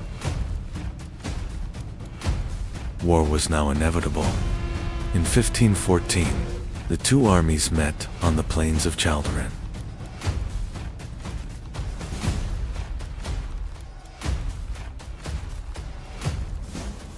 The Qizilbash cavalry launched their attack, but the Ottoman defense was extremely strong. The Battle of Chaldiran became one of the moments that changed military history forever.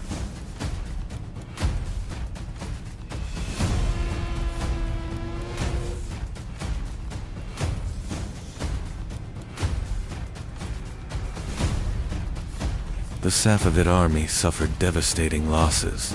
Shah Ismail was forced to retreat. When Chaldiran marked the beginning of the Ottoman-Safavid rivalry.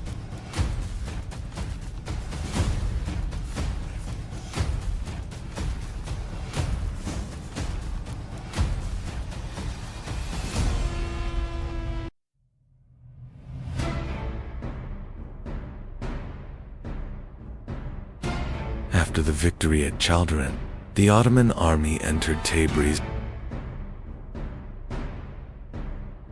This defeat left a deep impact on Shah Ismail. But the Safavids did not collapse. The empire slowly began rebuilding itself. The Ottomans and the Safavids would fight for control of the Middle East for many years. The Safavids were not only a military power, they also became a major cultural center. Art, architecture, and Persian culture flourished during this era.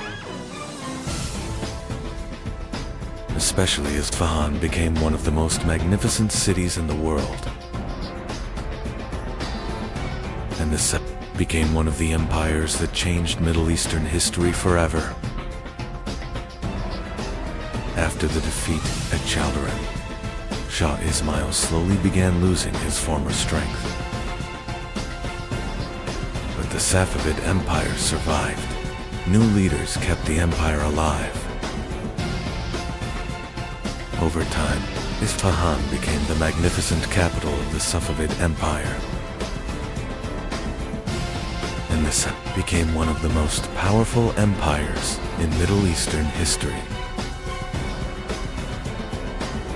Years later, a powerful ruler rose to the Safavid throne. Shah Abbas completely transformed the military system. During his reign, Isfahan became one of the richest and most magnificent cities in the world. Art and science also flourished. Safavid culture influenced the entire region. But the Ottomans' favorite rivalry did not end.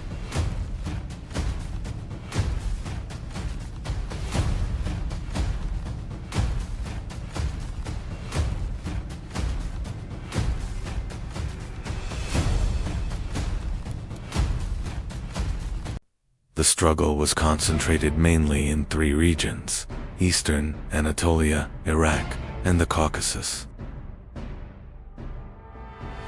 But over time, the Safavid Empire began to weaken. But the legacy they left behind would live forever in Middle Eastern history. Foreign invasions accelerated the empire's collapse.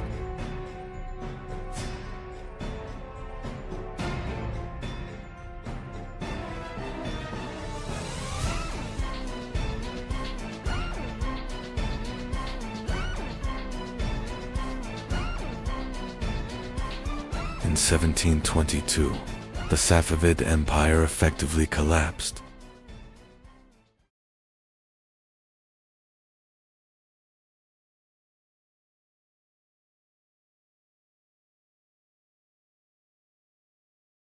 In 1912, China, the last emperor, was about to fall. Puyi was only 6 years old, and a 4,000-year-old imperial system was ending. The longest-lasting empire in world history was fading into darkness. The ancient Chinese empire now rested on the shoulders of a child. There was fear inside the palace because the dynasty was collapsing. From Shang to Qing, a 4,000-year-old order was nearing its end. And China's last dynasty was fading into darkness. China had been ruled by dynasties for centuries. Empires rose, wars were fought, yet the system survived. And this civilization became the longest-lasting political system in history.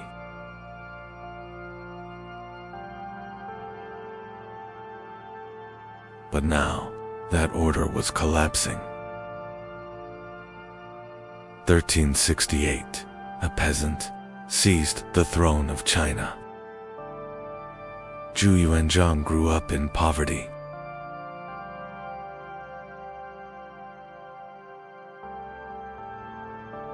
He became a monk, then a rebel. And the Ming dynasty was born. Hongwu was a ruthless emperor. He executed thousands of officials. But he rebuilt agriculture.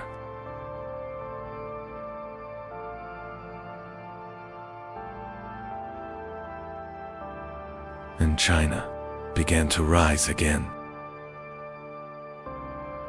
Yongle opened China to the seas.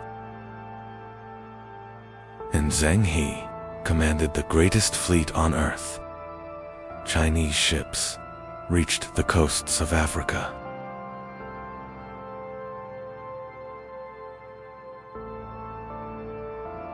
But then, China closed its doors to the world. Famine was slowly destroying China.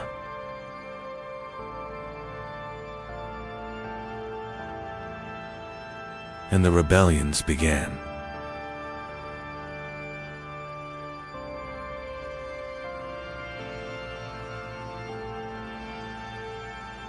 In 1644, the rebels entered Beijing, and the last Ming emperor took his own life.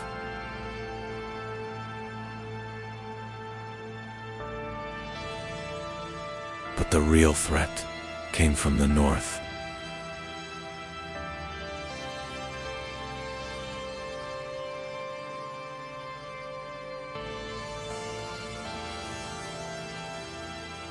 The Manchus were building a new empire,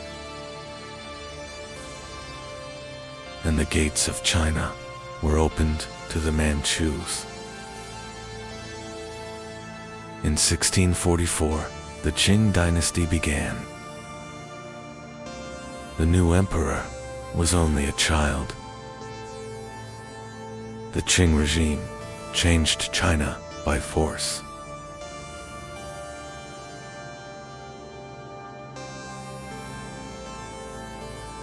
Cities that resisted were destroyed.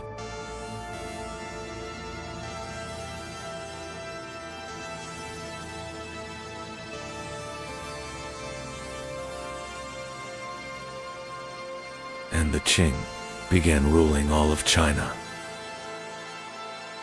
In 1661, Kangxi ascended the throne. Kangxi remained on the throne of China for 61 years. He crushed rebellions and reunified the Qing Empire. He was fascinated by science, especially astronomy and mathematics. And under Kangxi, the Qing once again became one of the world's greatest empires. In 1735, the era of Qianlong began, and the Qing Empire reached the greatest extent in its history. Art, porcelain, and imperial culture reached their peak.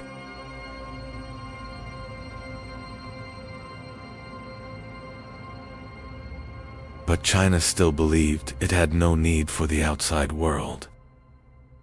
In the 1830s, a new war was approaching. Opium addicted millions of people.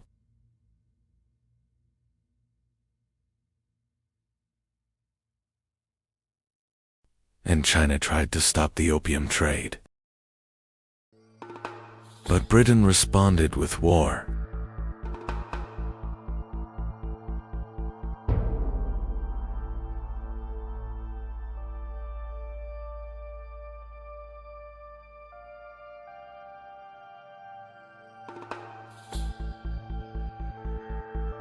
The Qing army was unprepared for modern warfare.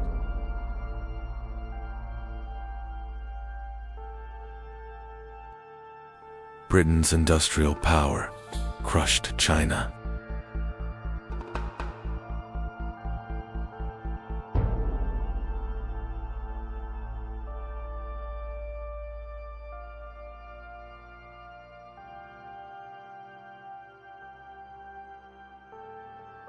In 1842, the Treaty of Nanking was signed.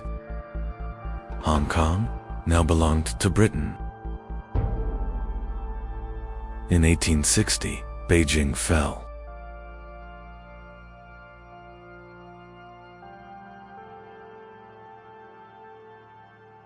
The Summer Palace was looted and burned.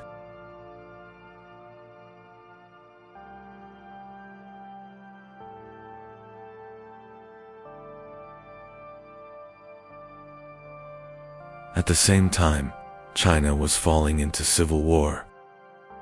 The Taiping Rebellion caused the deaths of millions. In 1894, the Qing entered war with Japan.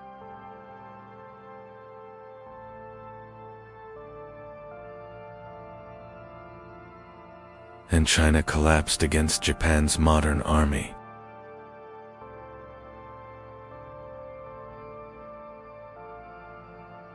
Taiwan was lost, the Qing was humiliated once again, and some believed China needed to change. In 1898, Guangxu launched major reforms. But Cixi refused to give up power. The emperor was imprisoned, the reforms were stopped, and China was thrown into chaos once again.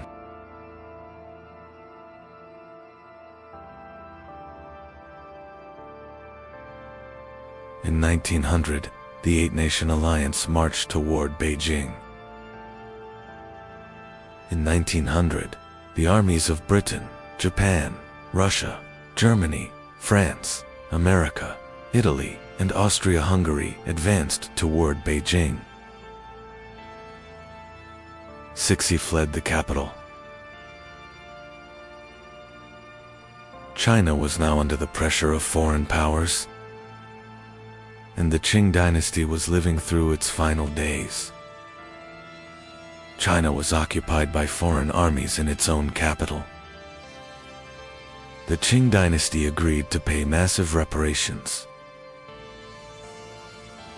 and the Chinese people began losing faith in the empire. Inside the army, revolution was now being discussed. In 1908, Empress Dowager Cixi died, and the Qing dynasty lost its last powerful ruler.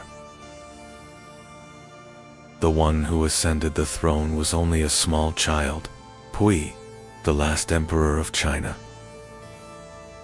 In 1911, the uprising began in Wuchang, and the revolution quickly spread across China.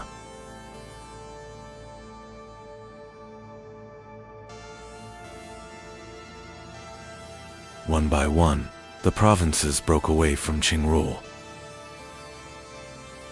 The revolutionaries wanted a new China, a republic. And in the end, Qing generals agreed to surrender.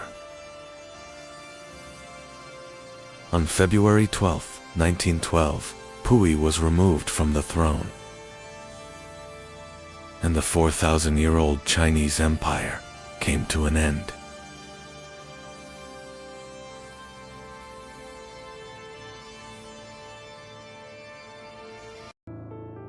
The story of Russia began with the Vikings.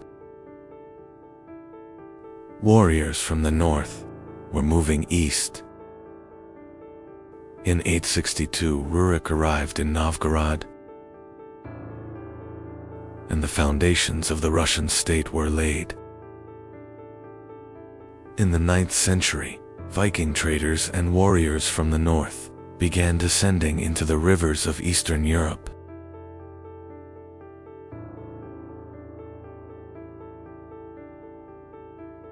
These warriors were called the Varangians. Soon, they began controlling the region's trade routes.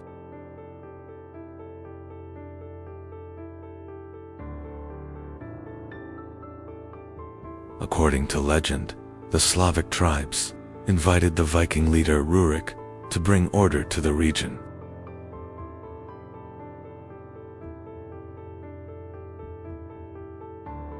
And so, the foundations of the Russian state were laid in Novgorod. Over time, the Varangians captured the city of Kiev. Thus, the Kievan Rus state was born. It would become the first great core of future Russia. During the reign of Prince Oleg, Kiev became one of Eastern Europe's most powerful centers. Trade routes stretching between the north and Byzantium rapidly enriched the lands of the Rus. In the year 988, Prince Vladimir made a decision that would change history forever. Kievan Rus officially adopted Christianity, and Byzantine culture began spreading across the lands of the Rus. Orthodox Christianity became one of the foundations of Russian identity. Russia was no longer just a warrior society. A new civilization was being born. But a great disaster was approaching from the east, the Mongols. In the 13th century, Mongol armies led by Bata Khan began destroying Rus cities one by one.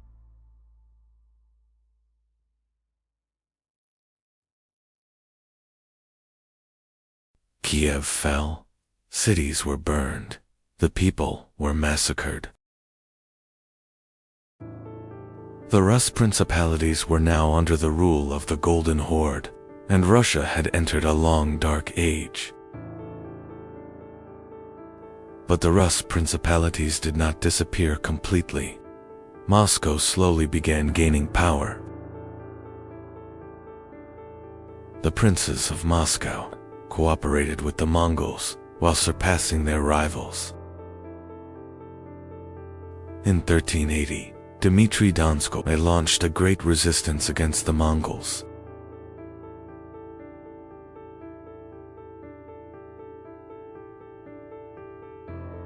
The Battle of Kulikovo gave the Russian people hope for freedom for the first time.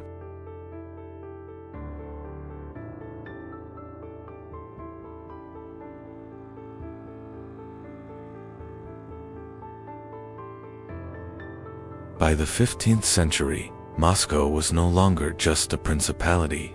A new power was rising. Ivan III refused to pay tribute to the Golden Horde.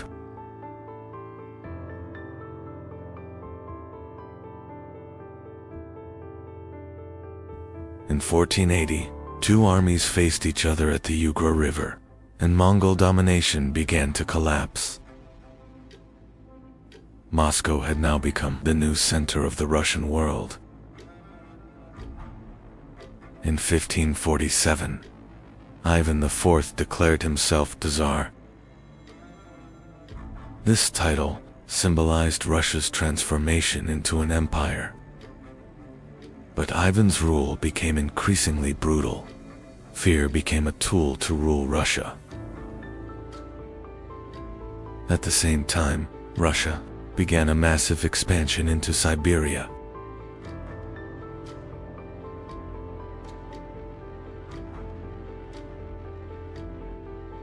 After Ivan's death, Russia descended into great chaos. Famine, civil wars, and struggles for the throne began tearing the country apart. At one point, even Polish armies entered Moscow. Russia stood on the edge of collapse.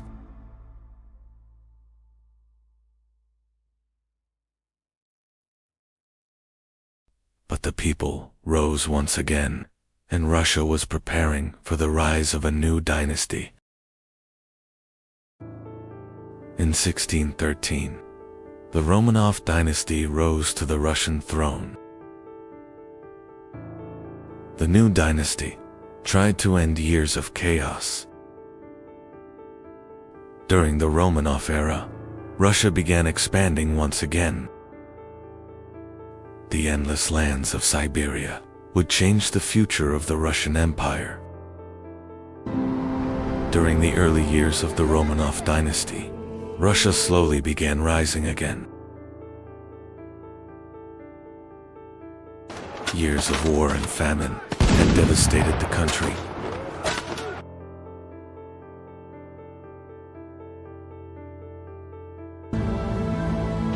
The new government was trying to rebuild the army and restore order. And the Orthodox Church became one of the greatest pillars of Romanov power.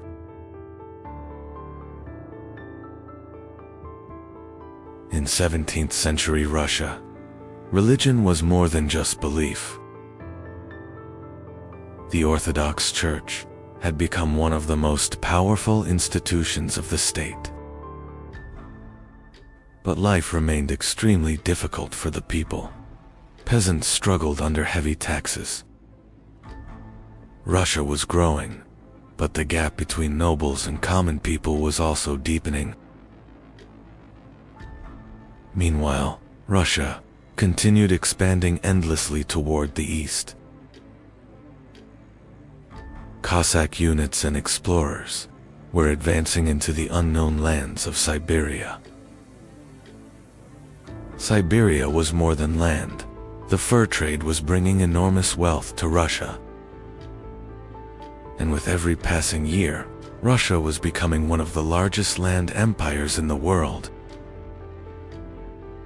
Born in 1672, Peter was very different from other Russian princes. From an early age, he was deeply interested in weapons, ships, and European technology. But intrigues inside the Kremlin never ended. Power struggles still shook Russia. Peter had already begun dreaming about the wars of the future. One of the places that fascinated Peter the most was the foreign quarter of Moscow. There he met European engineers and soldiers. He realized how far behind Russia had fallen. But Peter's ideas disturbed the old Russian nobility. Peter's dream was clear: to turn Russia into one of Europe's great powers. In 1697, Peter left Russia and began his journey to Europe. But Peter did not travel simply to explore. He wanted to learn Europe's secrets. He studied shipbuilding, artillery, and modern armies. He was preparing to transform Russia completely.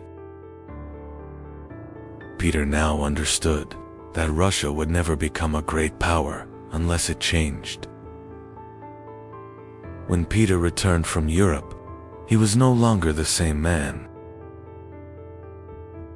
His first target was the old order. He began forcibly changing the traditions of the Russian nobility. The army was reorganized. Modern weapons and European-style discipline were introduced. And Peter's greatest dream was to give Russia a powerful navy. But a great obstacle stood before Peter: the Swedish Empire. At that time, Sweden was one of the most powerful states in Northern Europe. In 1700, at Narva, the Russian army suffered a devastating defeat. But Peter did not give up. This defeat would make Russia even stronger. After the defeat at Narva, Peter began rebuilding the Russian army from top to bottom. New cannons were forged, new weapons were produced, and for the first time in Russian history, a true war navy began to rise. Peter was no longer just a czar. He was becoming the architect of a new Russian empire. In 1703, Peter decided to build a new city on the Baltic coast. This city would become Russia's gateway to Europe. But St. Petersburg rose through great suffering. Thousands died during its construction. And before long, Russia's new heart had been born. In 1709, Russia and Sweden faced each other in one final great battle. King Charles XII of Sweden led one of Europe's most feared armies.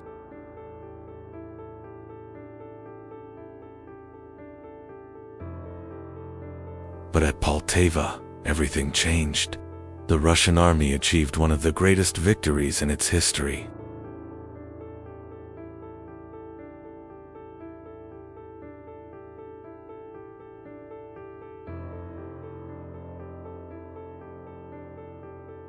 The world now had to accept a new reality.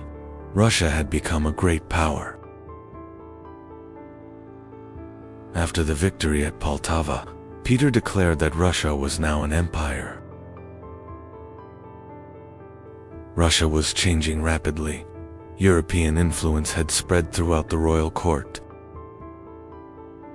New schools were opened.